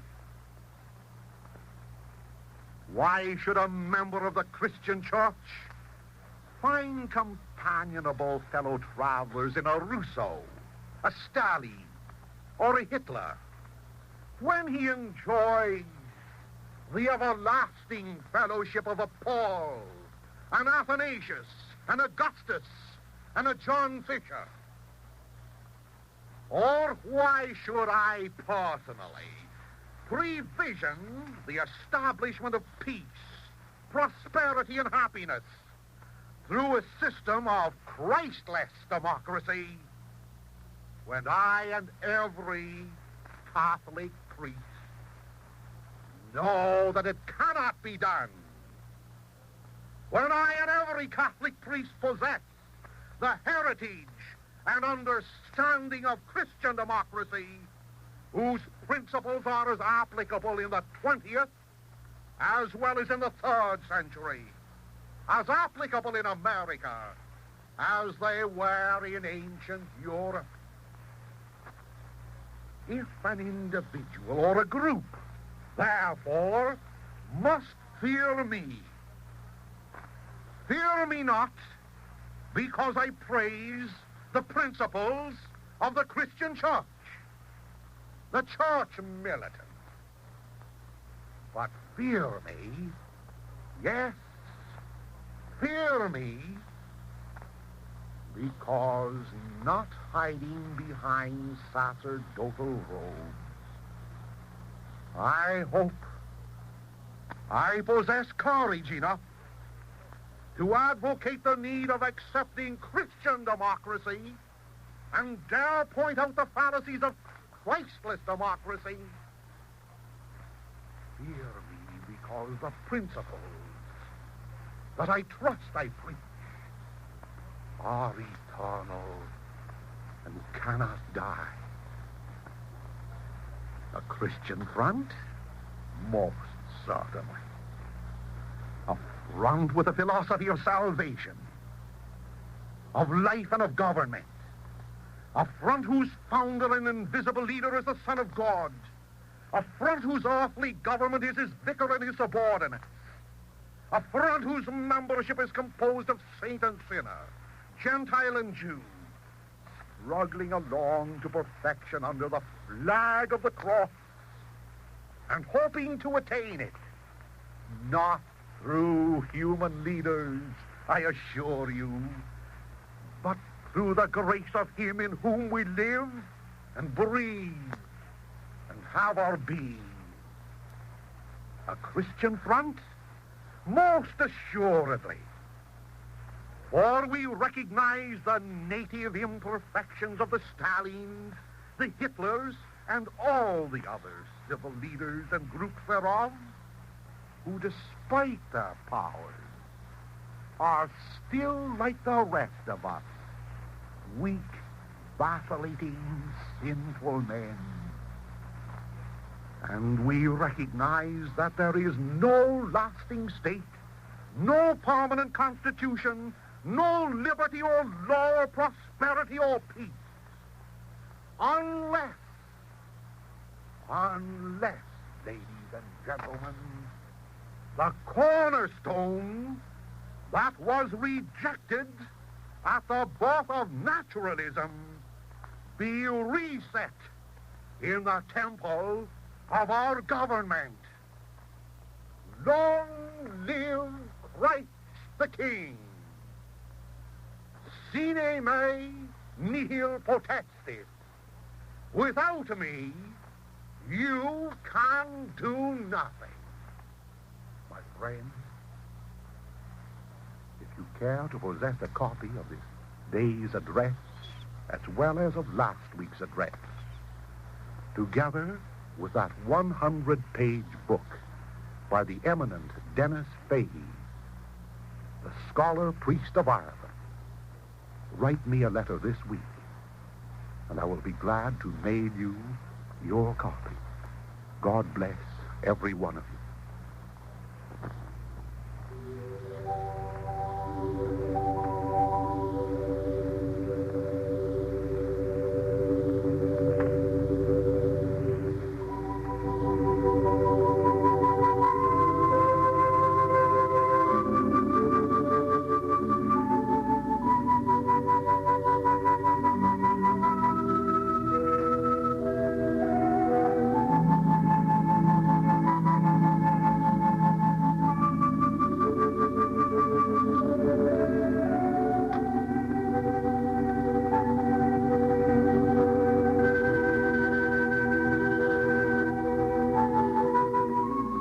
Ladies and gentlemen, kindly address your letters for copies of today's address directly to Father Coughlin at Royal Oak, Michigan. And accept our invitation to join us again next Sunday at this same time. Ladies and gentlemen, we have presented the regular Sunday afternoon program of Father Charles E. Coughlin from Royal Oak, Michigan. Statements made and views expressed were those of the speaker and do not necessarily reflect the policies of this station. Father Coughlin's address was a presentation on your dial at 1250 kilocycles.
Ladies and gentlemen, today I have several significant announcements to make. Before speaking the first 25-word announcement, it will be of interest to telephone some friend to join this audience. I feel certain that the 25 words will merit wide attention. Therefore, a brief interval of 5 minutes will elapse, and during this time, the Little Flower Choristers will sing Camino Ostrov by Rubinstein.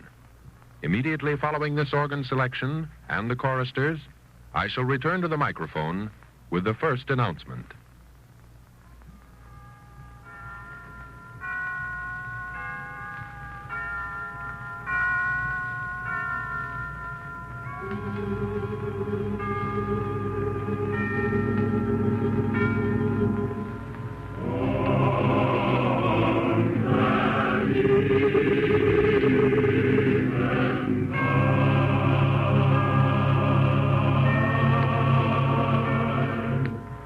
Oh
Ladies and gentlemen, before making the first 25-word announcement, which concerns Father Coughlin and yourselves, may I thank the hundreds of thousands of persons in his name who have written to him requesting a copy of Father Fahey's carefully documented book, The Rulers of Russia.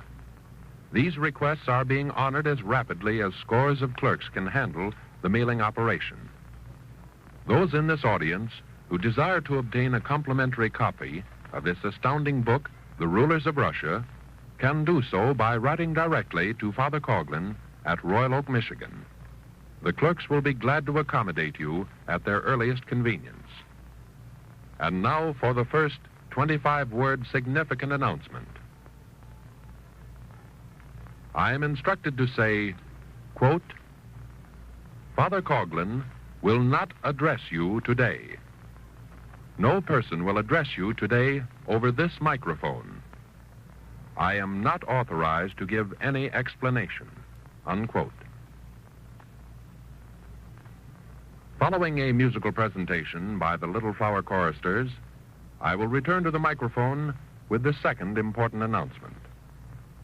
And now listen to the Little Flower Choristers as they sing the hymn Ave Verum and O Sacred Head from the Bach Passion.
The second significant announcement. I am instructed to say, quote, pay no heed to idle rumors which will be circulated this week. Be assured Father Coughlin knows what he is doing. He knows why neither he nor any other person is speaking over this microphone today. Probably events transpiring this week will enlighten you, unquote. And now, after the following musical selection, I have still a third announcement to make relative to this subject. We hear now our organist, Mr. Cyril Guthrell, playing Ludwig van Beethoven's Prelude.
Attention, please, ladies and gentlemen.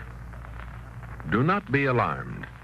We confidently expect that Father Coughlin will return to the microphone next Sunday.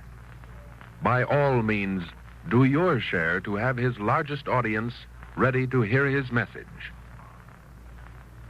We are pleased to announce another increase in the circulation of Social Justice magazine. It is gratifying that so many thousands of persons are adding their names to our subscription list each week, thereby indicating their genuine interest in maintaining the fearless voice of Father Coughlin on the air. You are invited, particularly during these crucial days, to manifest your support in him and in Social Justice magazine, which likewise fearlessly tells the truth as its competent editors see it. Because of the widespread interest which next Sunday's broadcast will arouse, and because of the publicity which it will give to hitherto little-known facts, literally millions of persons will desire to have a printed copy thereof.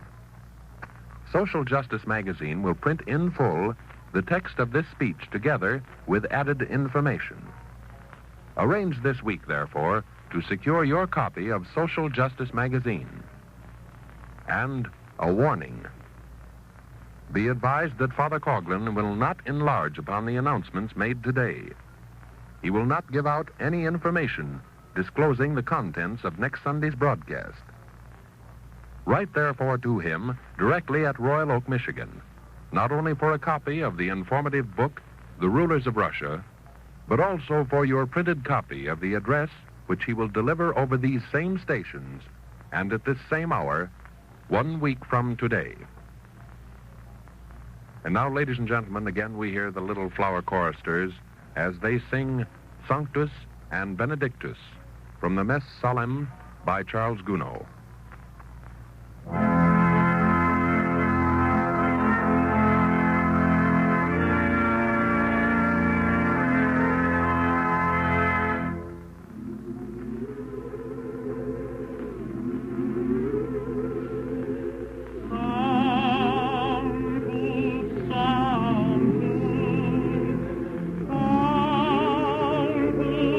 Dominus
Ladies and gentlemen, because of the many telephone calls coming to our switchboard inquiring of Father Coughlin's absence from this program, it is expedient at this time to condense the preceding announcements. First, I am instructed to say, quote, Father Coughlin will not address you today. No person will address you today over this microphone. I am not authorized to give any explanation, unquote. And the second announcement, quote, pay no heed to idle rumors which will be circulated this week. Be assured Father Coughlin knows what he is doing. He knows why neither he nor any other person is speaking over this microphone today. Probably events transpiring this week will enlighten you, unquote. And the third announcement, do not be alarmed, ladies and gentlemen. We confidently expect that Father Coughlin will return to the microphone next Sunday. By all means, do your share to have his largest audience ready to hear his message. And now, once again, we hear the Little Flower choristers as they sing the hymn, O Come, Divine Messiah.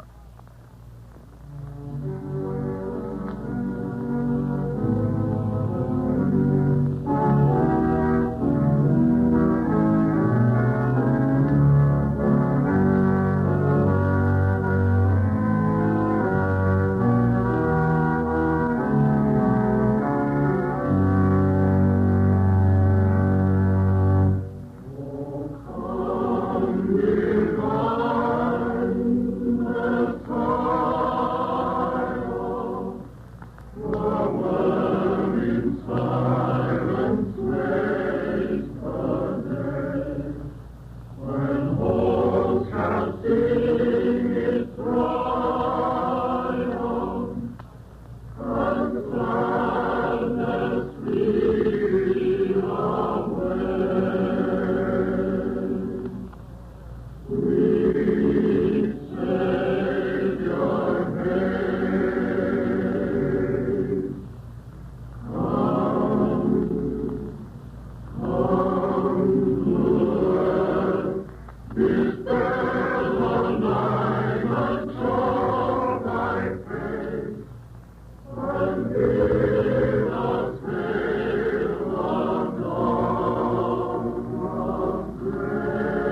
break the captive's fetters, redeem the long-lost hope. Sweet Savior,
And now, ladies and gentlemen, from the many works composed by our organist, Mr. Cyril Guthrow, we hear him play the Largo from the Symphony for Organ.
And once again, ladies and gentlemen, we hear the Little Flower Choristers as they sing the Ave Maria by Bach-Gounod.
And now, once again, from the works of Charles Gounod, we hear the Little Flower Choristers and their selection, O Divine Redeemer.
And now, ladies and gentlemen, our concluding selection, the Little Flower Choristers sing The Lord's Prayer.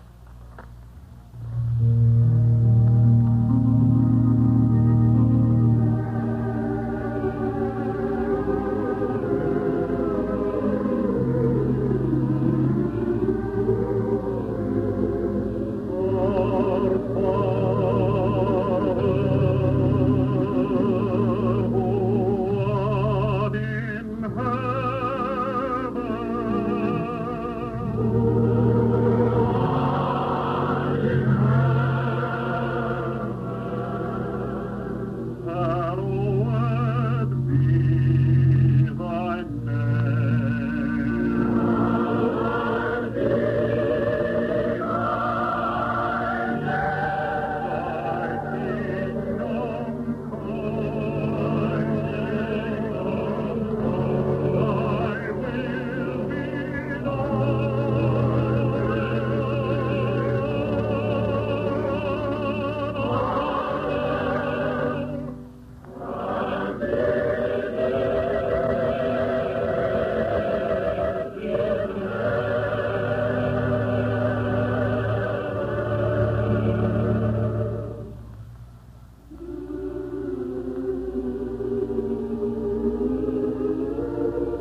Ladies and gentlemen, again may I say that all those in this audience who desire copies of the book, The Rulers of Russia, and especially those who desire a copy of next Sunday's address by Father Coughlin, please direct your request to Father Coughlin at Royal Oak, Michigan.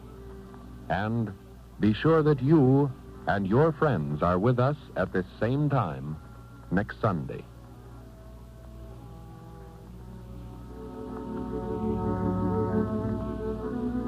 Ladies and gentlemen, we have presented the regular Sunday afternoon program of Father Charles E. Coughlin from the Shrine of the Little Flower at Royal Oak in Michigan. Your dial is set at 1250 kilocycles. WHBI, Hoyt Brothers Incorporated, Newark, New Jersey.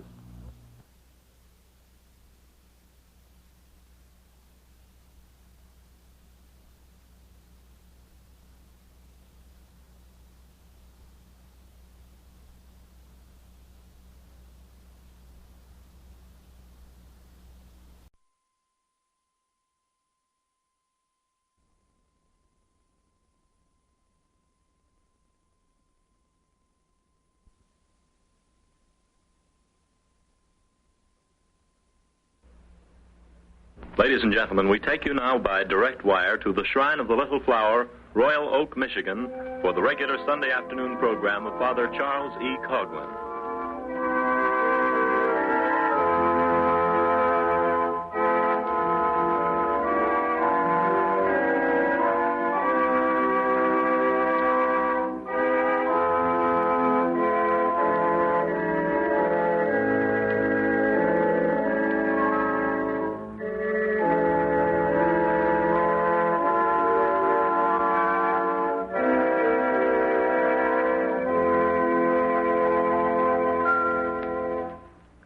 Ladies and gentlemen, Father Coughlin is deeply grateful to the thousands of persons who proved their interest in last Sunday's broadcast by writing to him for copies. This series of broadcasts, opened last Sunday, will continue for the next 7 or 8 Sundays. Each lecture will contain information of a vital nature, information related to the greatest national problems which beset us, the problems of prosperity and peace.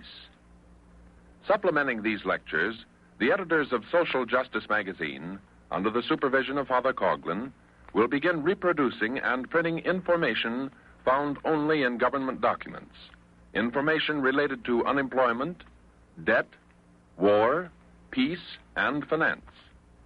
These are days when all thoughtful citizens should be armed with such information, for only the truth will make you free. Thus, here is an opportunity for you. Please address a letter this week to Father Coughlin, asking him to put your name on the mailing list for these few weeks at least, so that you will receive this first-hand, vital, factual information.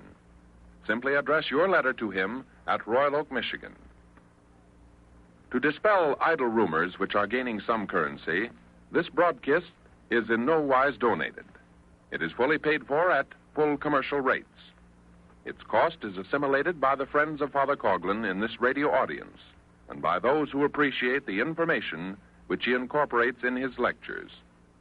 In these days when truth is so precious, it is most heartening to know that your reverend speaker is encouraged by the magnificent support which his unprejudiced listeners are extending to him. Every workday for the past several weeks, Father Coughlin's office is answering approximately 20,000 letters, 20,000 requests for copies of the literature which he is distributing. Write this week for your copy. You cannot afford to deprive yourself of reading at your leisure the contents of today's lecture. And now, ladies and gentlemen, Father Coughlin. Ladies and gentlemen and friends, in a spirit of cooperation rather than of criticism, I approach the discussion of one phase of our financial system. In doing so, let it be clear that I am neither impugning any man nor questioning any motive. I am trying to make a contribution of facts which will enable all in this audience to weigh our de facto financial system, which, to my mind, is not only obsolete insofar as it is unable to meet the present needs of modern society, but which, if sustained in its present activities, will, in my opinion, produce untold misery in this land teeming with wealth. After all, our present financial system is a human invention. Like all products of the human mind, it can be perfected. Thus to the point.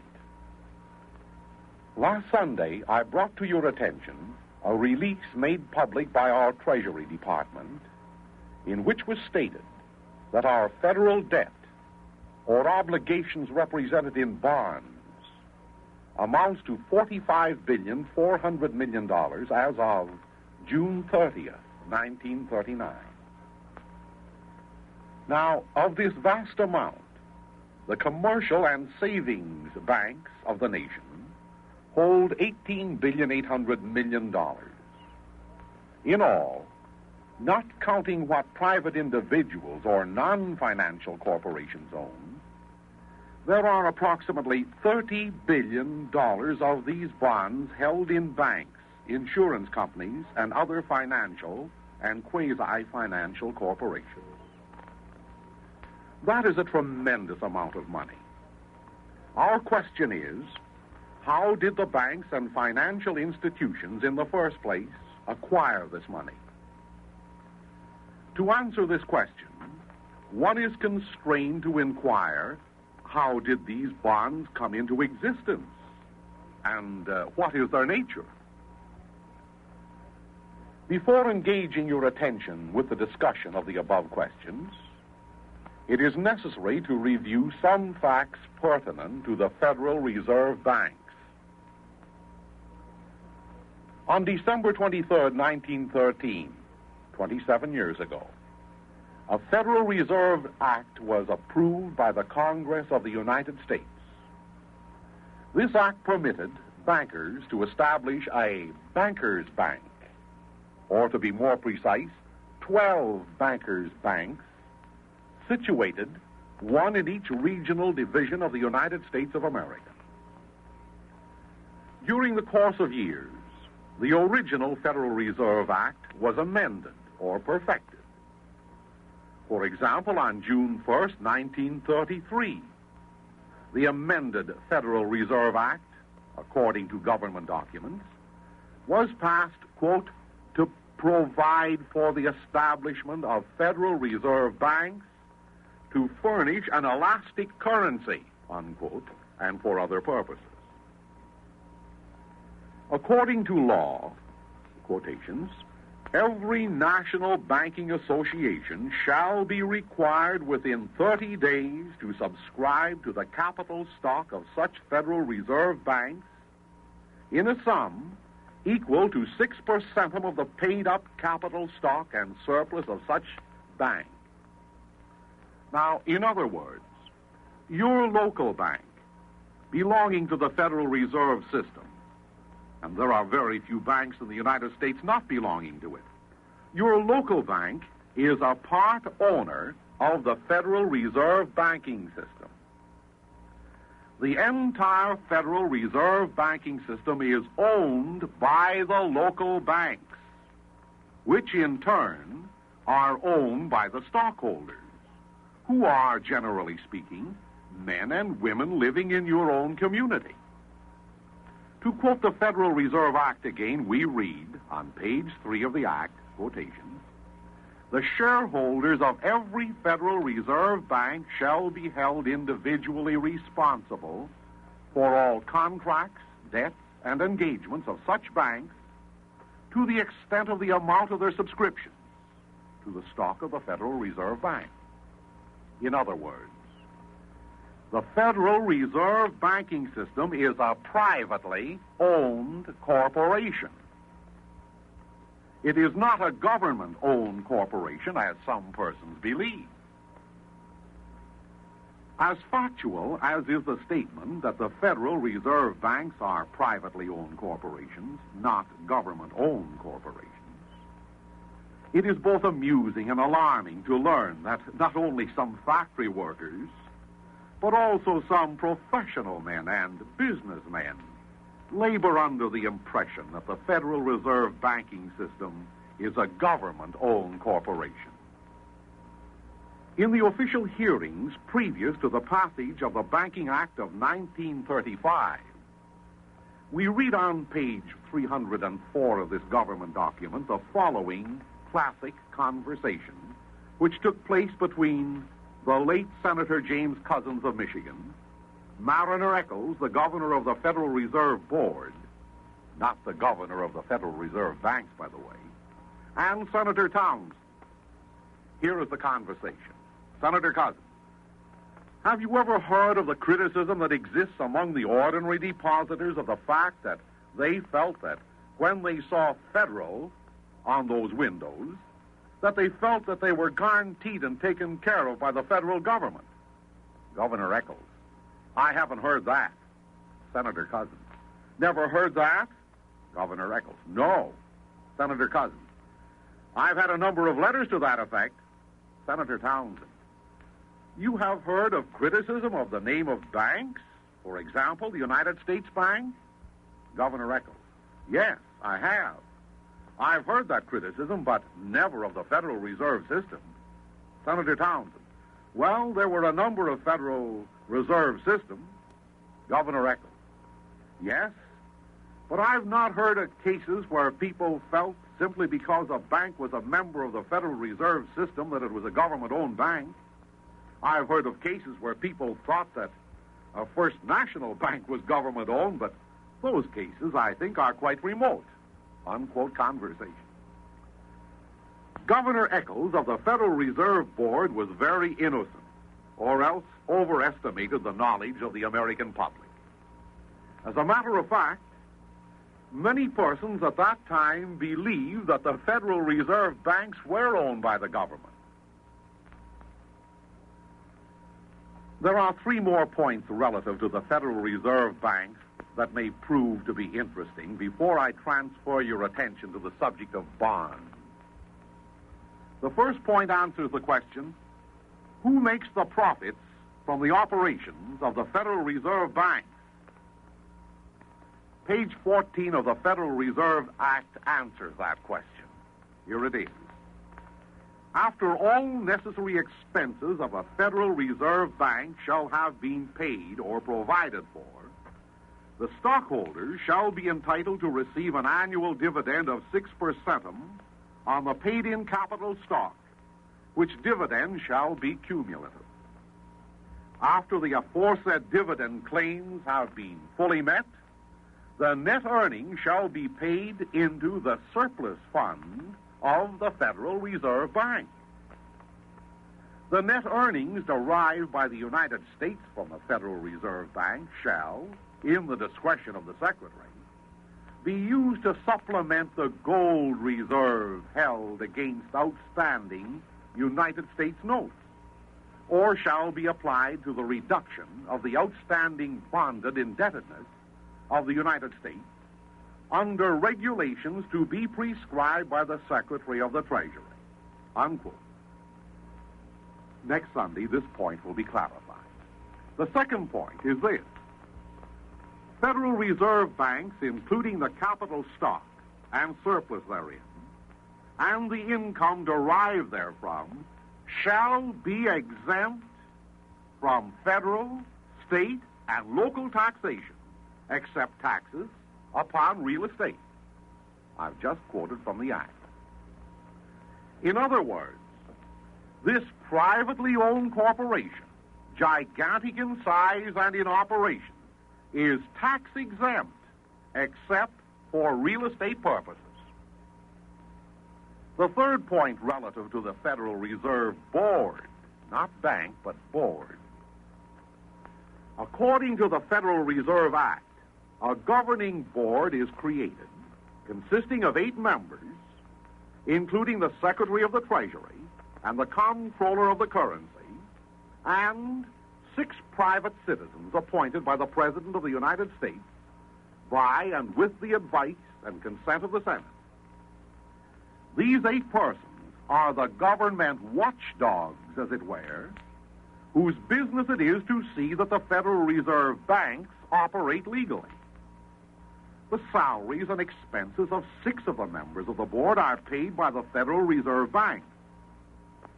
The Federal Reserve Board, as far as ownership is concerned, enjoys the same relation to the Federal Reserve Bank as does the Federal Communication Commission, for example, to the privately owned radio stations and telegraph corporations like Western Union and Postal. This Federal Reserve Board has been in existence since the Federal Reserve Banks were established in 1913. It was in existence during the panic of 1920 and failed to avert it, although every person knew it was a financial panic. It was in existence in 1929 and failed to avert this depression, which was notorious, among other causes, for its unreasonable debt inflation. Still withal, there are many honest men who adopt the viewpoint that our present financial system is sound as long as the Federal Reserve Board, vested with definite powers, is the watchdog of the Federal Reserve banks. 12 privately owned corporations, which, as I will show in the course of these several lectures, create the vast bulk of the money we use at a profit for themselves, put it into the stream of business or withdraw it therefrom, pay no taxes except those on real estate to the government, although practically speaking, they enjoy the monopoly of money creation and in one sense run little risk of loss insofar as the government guarantees deposits in local banks up to a given sum. Now, with this skeleton background of the Federal Reserve banks in our minds, let us proceed to the subject of the billions upon billions of dollars worth of bonds which the banks, who are members and owners of the Federal Reserve, hold in their vault. First of all, a government bond is a promise made by the government to pay the bondholder the principal sum plus the interest in lawful money represented by the bond.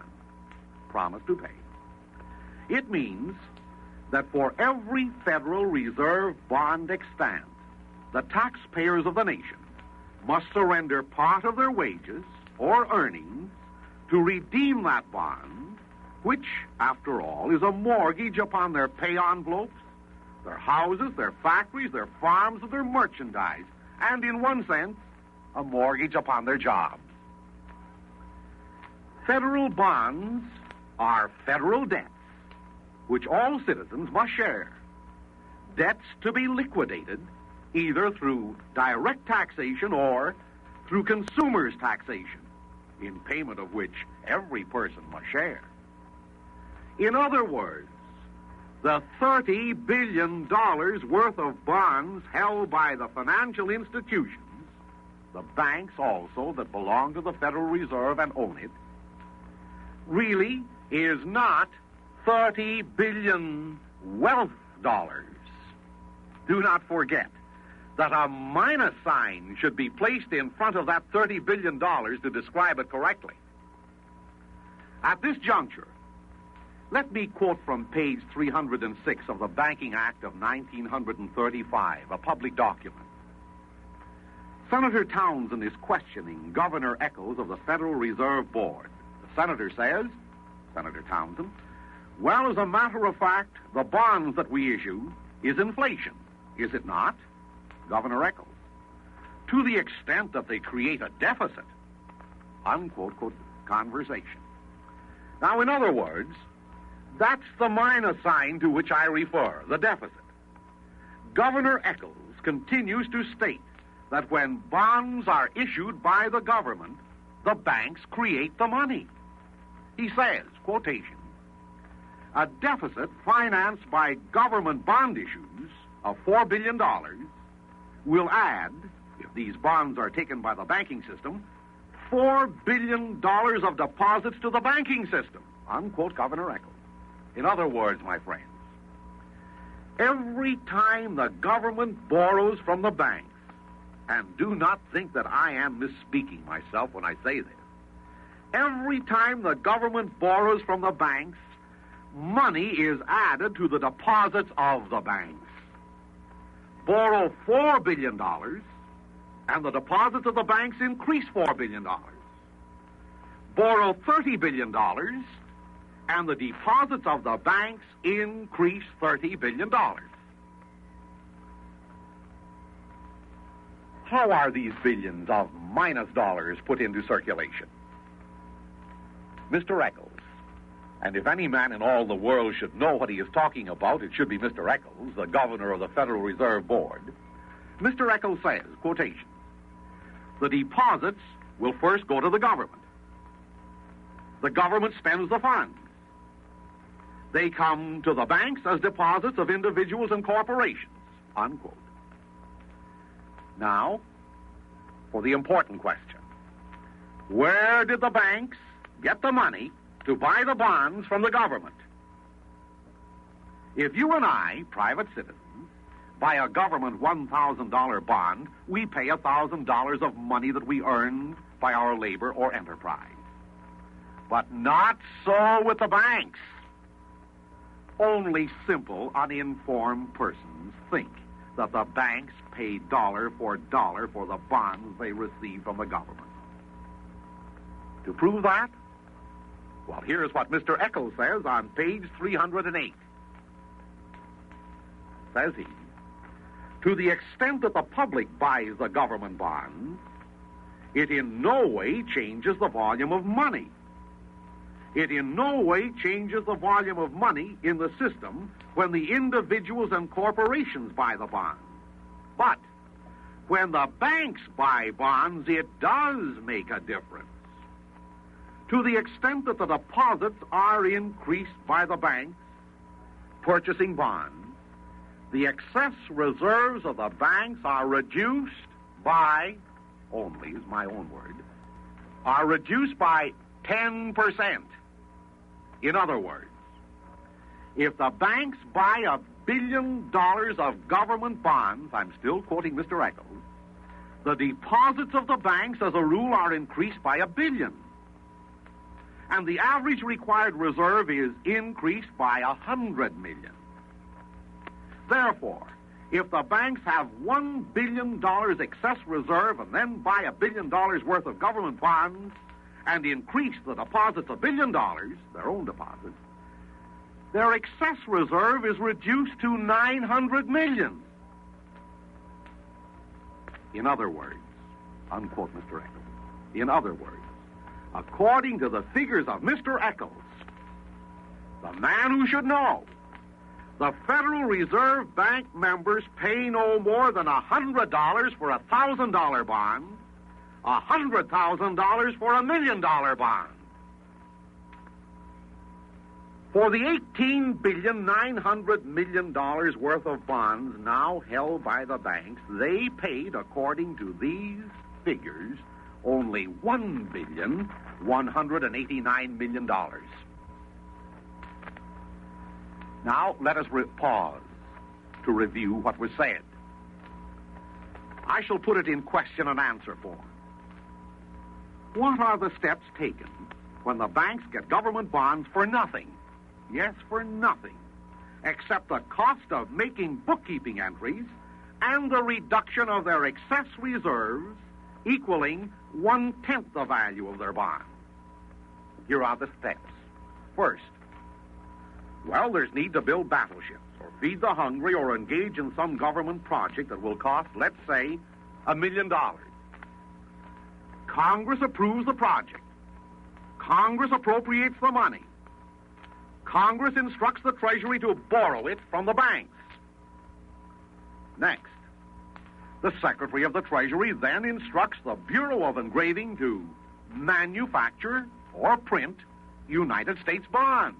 Next, these United States bonds, which are a first mortgage on every home, farm, business, income, and job, are allocated to the local banks throughout the country.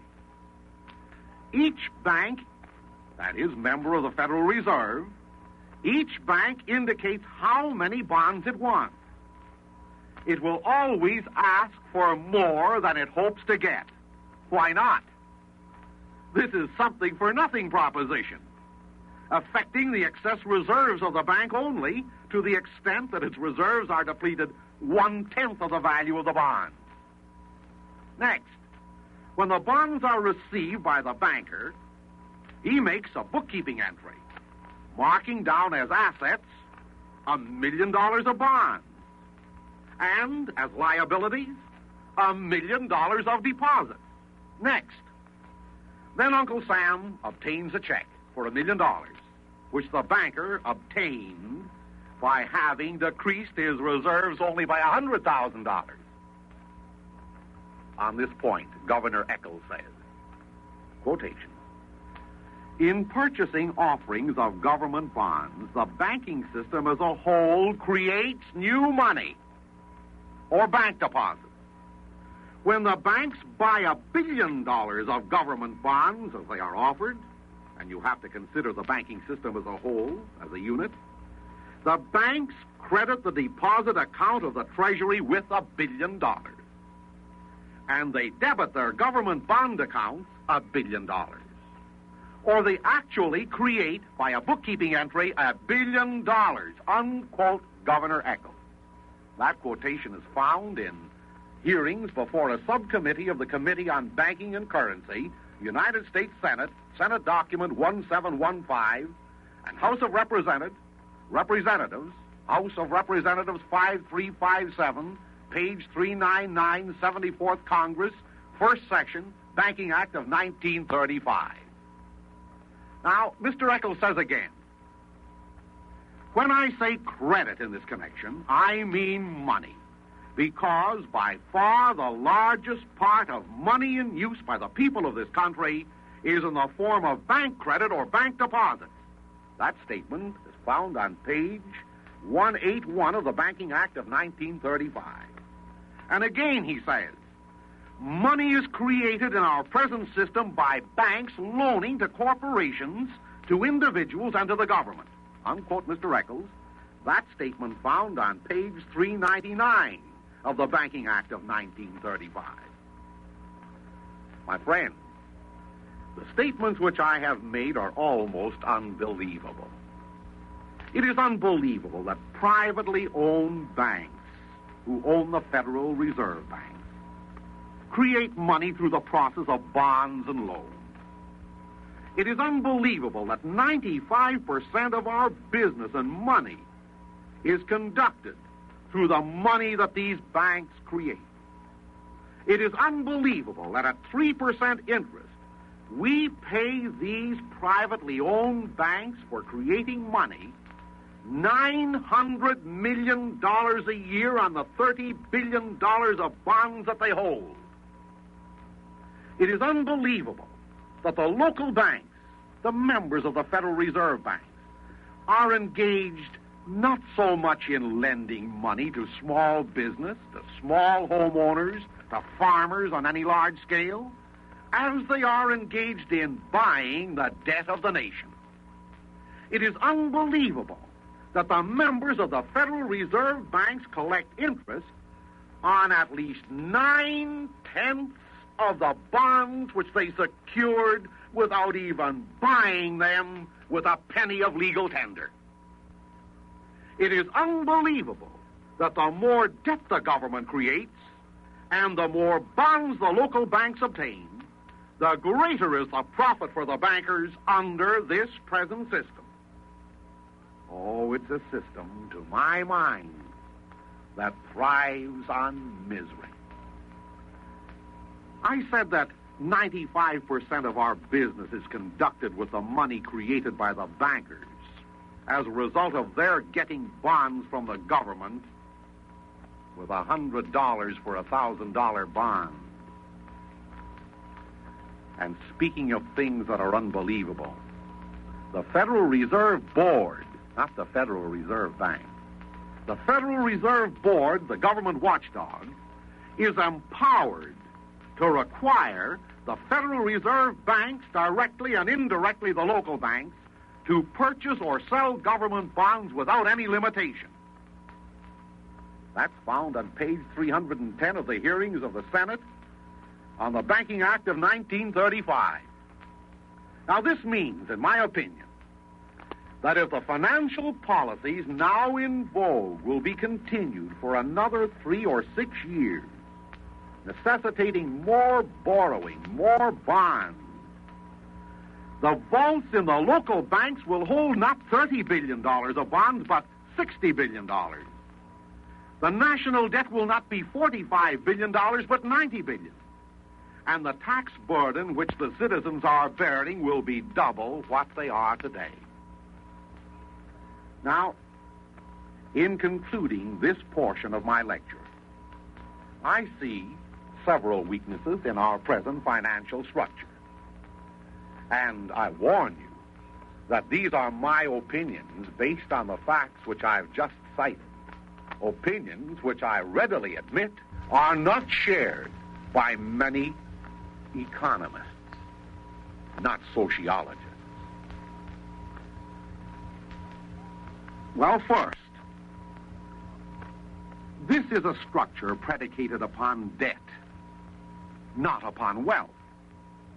Second, it's a structure owned not by the government and the people, but by private corporations who, in one sense, are subject to the control of the Federal Reserve Board and, in another sense, are not. And thirdly, it's a structure which, as a result of this control, forces private banks to buy government debts, government bonds, to invest in debt rather than invest in the enterprises of a local community, although your local bank got its start from the money obtained from the local community. I just said that the Federal Reserve banks are owned by private corporations and are governed in one sense by a federal control board and in another sense are not governed by a federal control board. Now, to clarify this statement, let me use the words of the Comptroller of the Currency, Mr. J.F.T. O'Connor, who in a letter written to Mr. Owen D. Young on June 6, 1935 said, quotations, Federal Reserve banks are owned by member banks. Well, the Comptroller of the Currency joins with the Governor of the Federal Reserve Board in stating that the Federal Reserve banks are owned by member banks. 6 of the directors of such banks are elected by member banks, private interests, and should the present Title II of the Banking Act of 1935 be enacted, the entire supervision would be in the hands of the Governor of the Federal Reserve Bank, not the Governor of the Federal Reserve Board, who would be elected by the directors, you would then have the situation of the very men, in some cases, whose banks are to be examined, sitting on a board of directors of an institution charged with the responsibility of examination of the particular institutions these men represent. It would certainly seem to be against the public policy for a man to appoint an examiner to examine his own bank. It is difficult, continues Mr. O'Connor, to see how Federal Reserve banks can take the responsibility of supervision when, as is frequently the case, they are the member bank's largest creditor.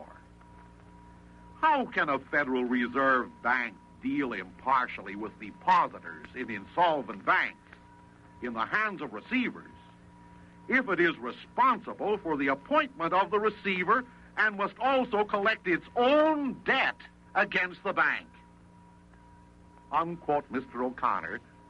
He's only the comptroller of the currency in 1935. Now, that letter, ladies and gentlemen, that I read, will be found on page 1004 of a book entitled Hearings on the Senate Bill 1715 and the House of Representatives Bill 7617 on the Banking Act of 1935. I have a copy of the letter in the document. Possibly the best yardstick to use in measuring the efficiency of the present financial system is the one which is related to the statement, "By their fruits they shall be known." Now, what are the fruits of the present financial system? In the last 7 years, our government has spent in cash over $26 billion to create jobs and raise the purchasing power of the people. In the same period of time, 7 years, it spent $6 billion for materials to be used essentially in a works program.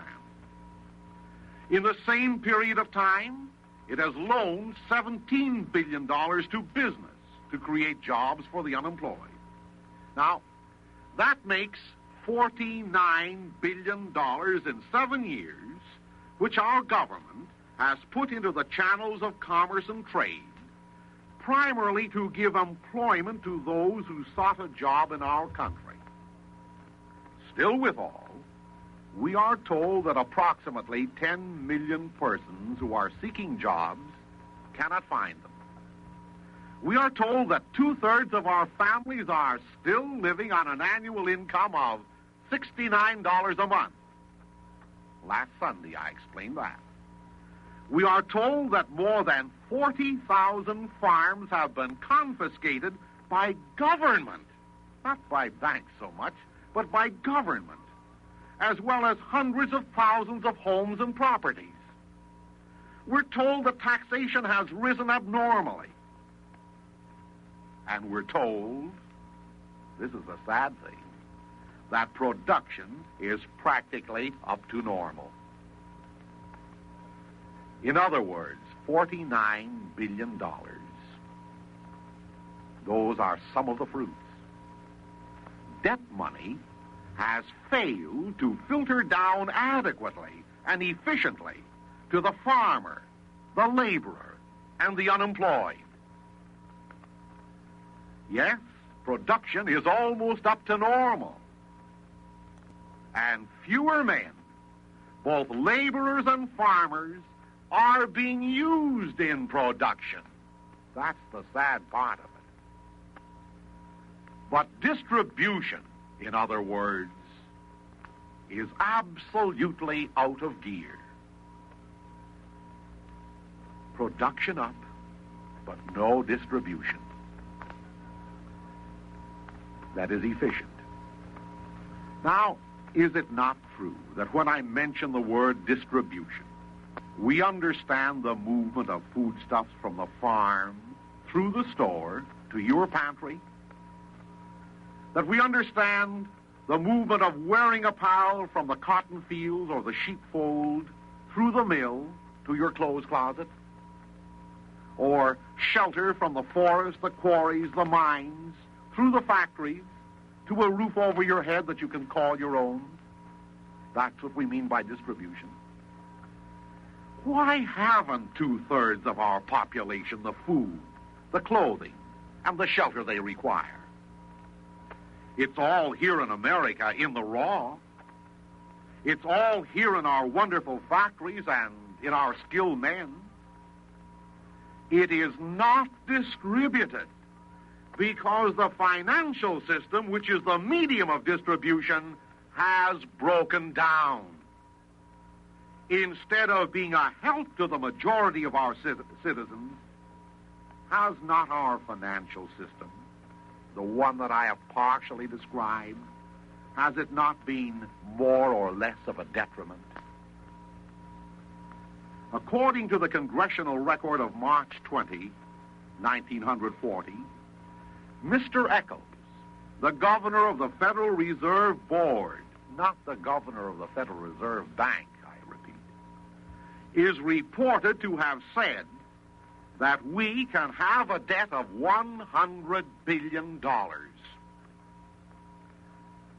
Does the governor mean that we can have $100 billion debt with the present prices, the present unemployment, the present rate of taxation, and the present discontent?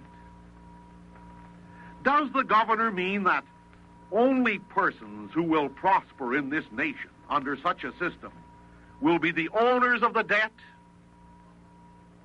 And these chiefly are the owners of the private banks, which in turn own the Federal Reserve banking system. Private banks that buy our debt at $100 for $1,000 worth.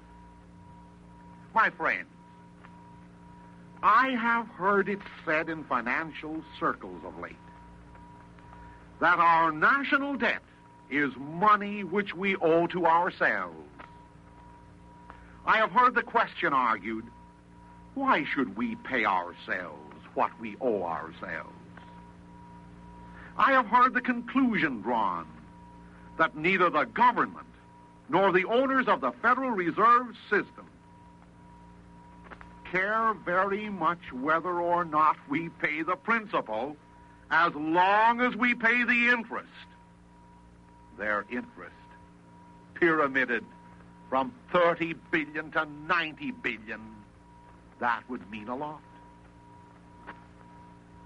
Do men who defend such a theory simply want to wax fat on the $1 or $2 or $3 billion of interest money which we citizens and taxpayers will be required to expend for the privilege of supporting a system of debt money, of fountain pen money, which is issued into circulation with an interest charge upon it by a privately owned corporation that is governmentally controlled, we admit.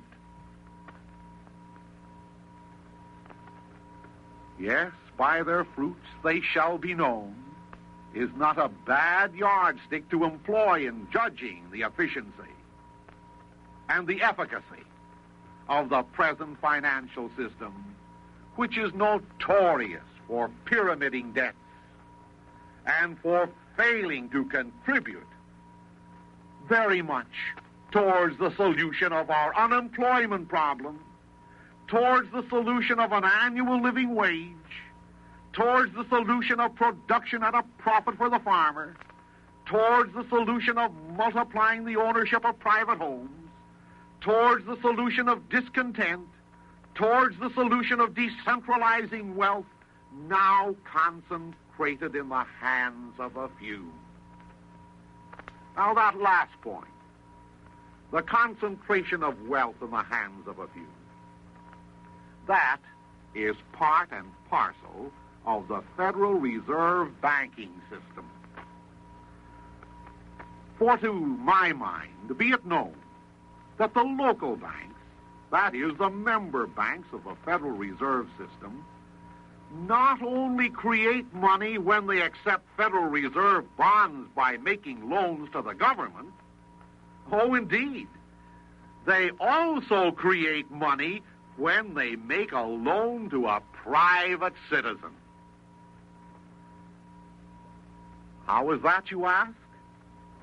Well, in the case of a private citizen, yourself, for example, if you wish to borrow $10,000 from a bank, the bank obliges you, in most cases, to put up security, namely your home or your factory or your farm.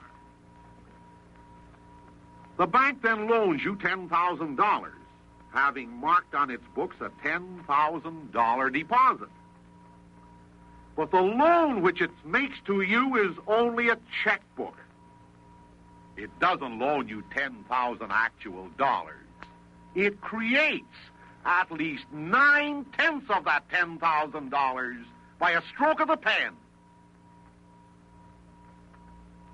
You get a checkbook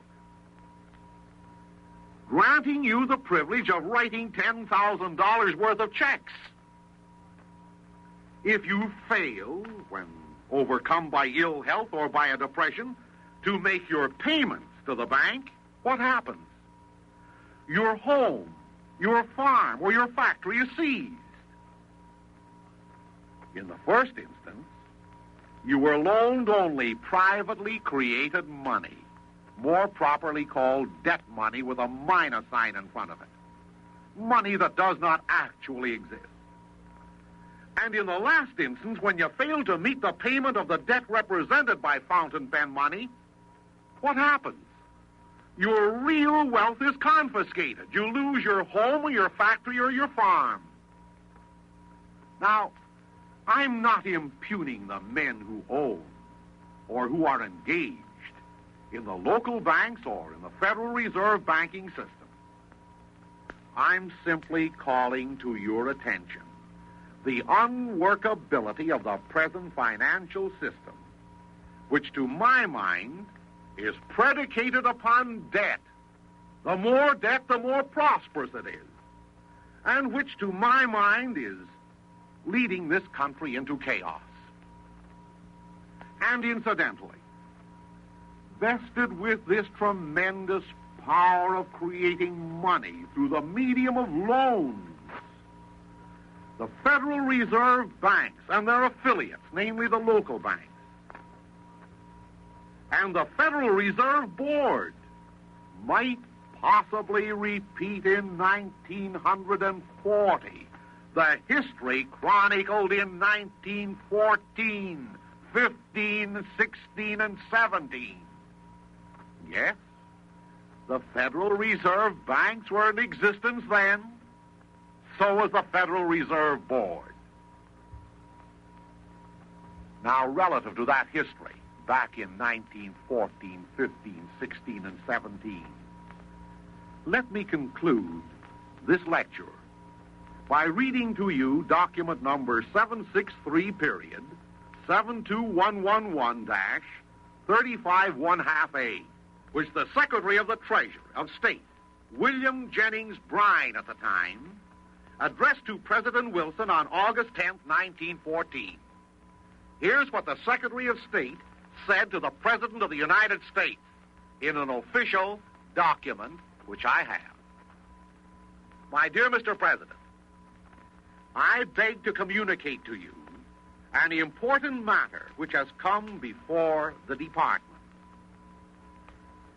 Morgan Company of New York have asked whether there would be any objection to their making a loan to the French government and also the Rothschilds. I suppose that is intended for the French government. I have conferred with Mr. Lansing, later on the Secretary of State, and he knows of no legal objection to financing this loan. But I have suggested to him the advisability of presenting to you an aspect of the case which is not legal, but I believe to be consistent with our attitude in international matters. It is whether it would be advisable for this government to take the position that it will not approve of any loan to a belligerent nation. The reasons that I would give in support of this proposition are, first, money money is the worst of all contrabands because it commands everything else. The question of making loans contraband by international agreement has been discussed, but no action has been taken. I know of nothing that would do more to prevent war than an international agreement that neutral nations would not loan to belligerents. While such an agreement would be of great advantage, could we not, by our example, hasten the reaching of such an agreement? We are the one great nation which is not involved, and our refusal to loan to any belligerent would naturally tend to hasten a conclusion of the war.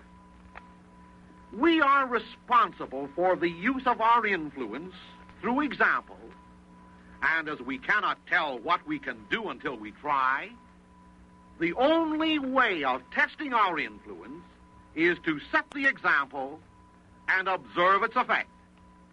This is the fundamental reason in support of the suggestion submitted. Second, still quoting the famous letter, there is a special and local reason, it seems to me, why this course would be advisable. Mr. Lansing observed in the discussion of the subject that a loan would be taken by those in sympathy with the country in whose behalf the loan was negotiated. If we approved of a loan to France, we could not, of course, object to a loan to Great Britain, Germany, Russia, Austria, or to any other country. And if loans were made to these countries, our citizens would be divided into groups, each group loaning money to the country which it favors, and this money could not be furnished without expressions of sympathy. These expressions of sympathy are disturbing enough when they do not rest upon pecuniary interests. They would be still more disturbing if each group was pecuniarily interested in the success of the nation to whom its members had loaned money. Third, still quoting Mr. William Jennings Bryan, the powerful financial interests which would be connected with these loans would be tempted to use their influence through the newspapers to support the interests of the government to which they had loaned, because the value of the security would be directly affected by the result of the war. We would thus find our newspapers violently arrayed on one side or the other, each paper supporting a financial group and a pecuniary interest.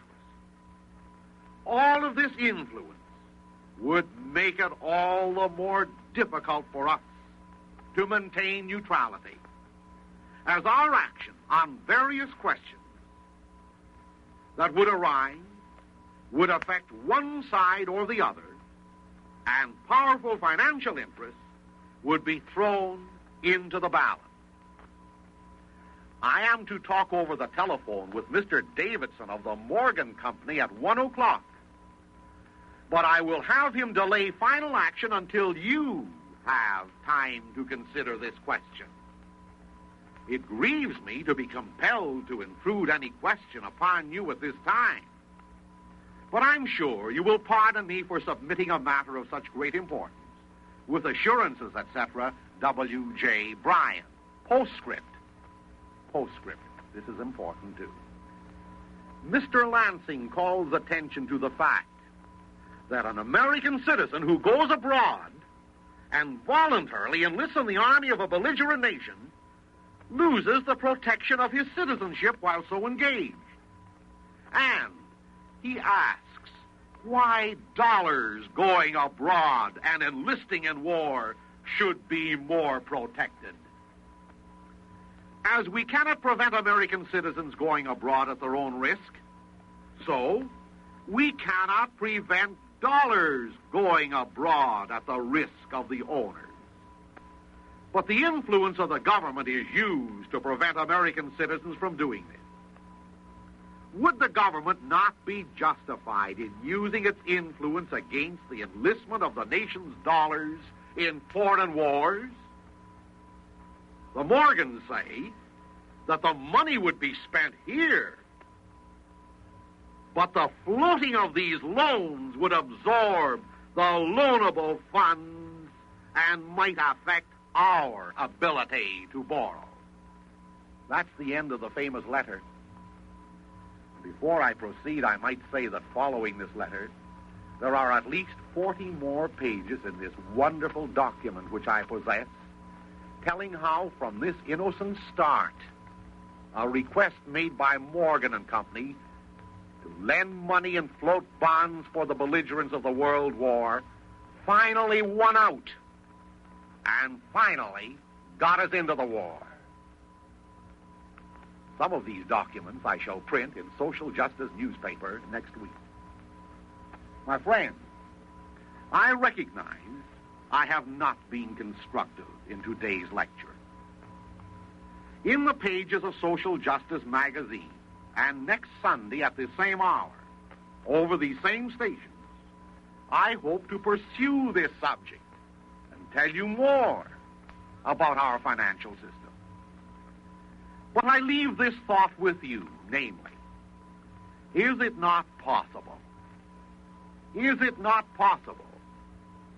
to issue money against the wealth of the nation? Is it not possible for Congress, through its own agency, to issue tax-exempt money? Did I not say previously that $18.9 billion worth of the bonds the banks now have were obtained with $1.89 billion?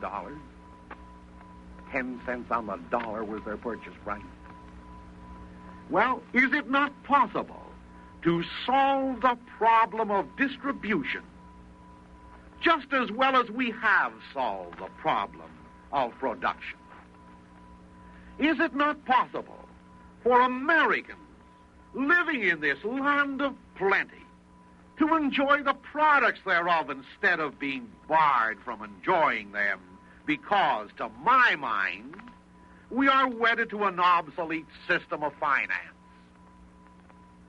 Well, trusting that these thoughts which I have expressed will prove of interest to all of you, I shall consider it a favor if you will permit me to mail you a copy of this address, which is only one of a series, and if you will also permit me to enroll your name on the mailing list of Social Justice for points relative to the Federal Reserve Act, to the Banking Act of 1933, to the Banking Act of 1935, and to the whole financial structure, will be published, supported by documentary evidence of an official nature.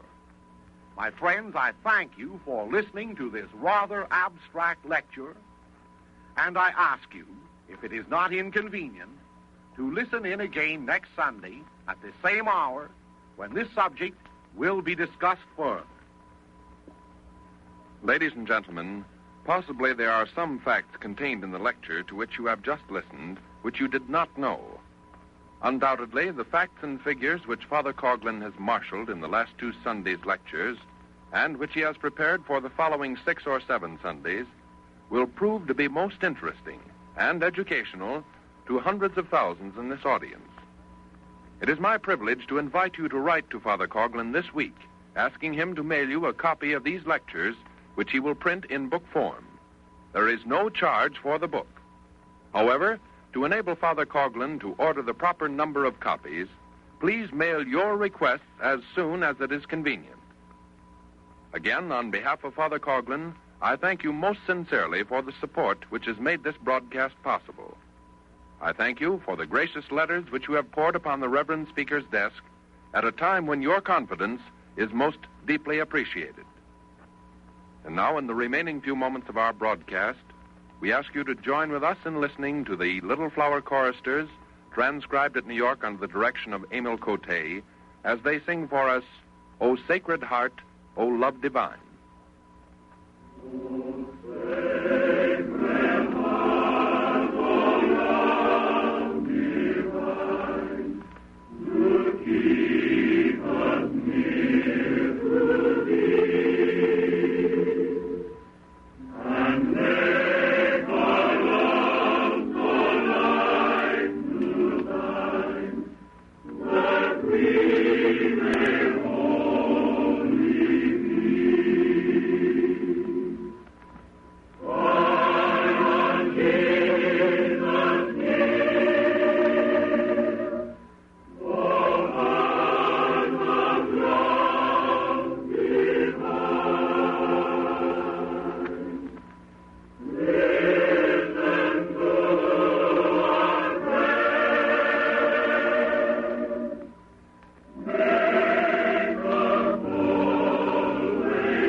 Now, ladies and gentlemen, in closing, may we ask you once again to be prompt in mailing your requests for the printed book of lectures which Father Coughlin will be happy to mail to you. And once again to join us next Sunday at this same time.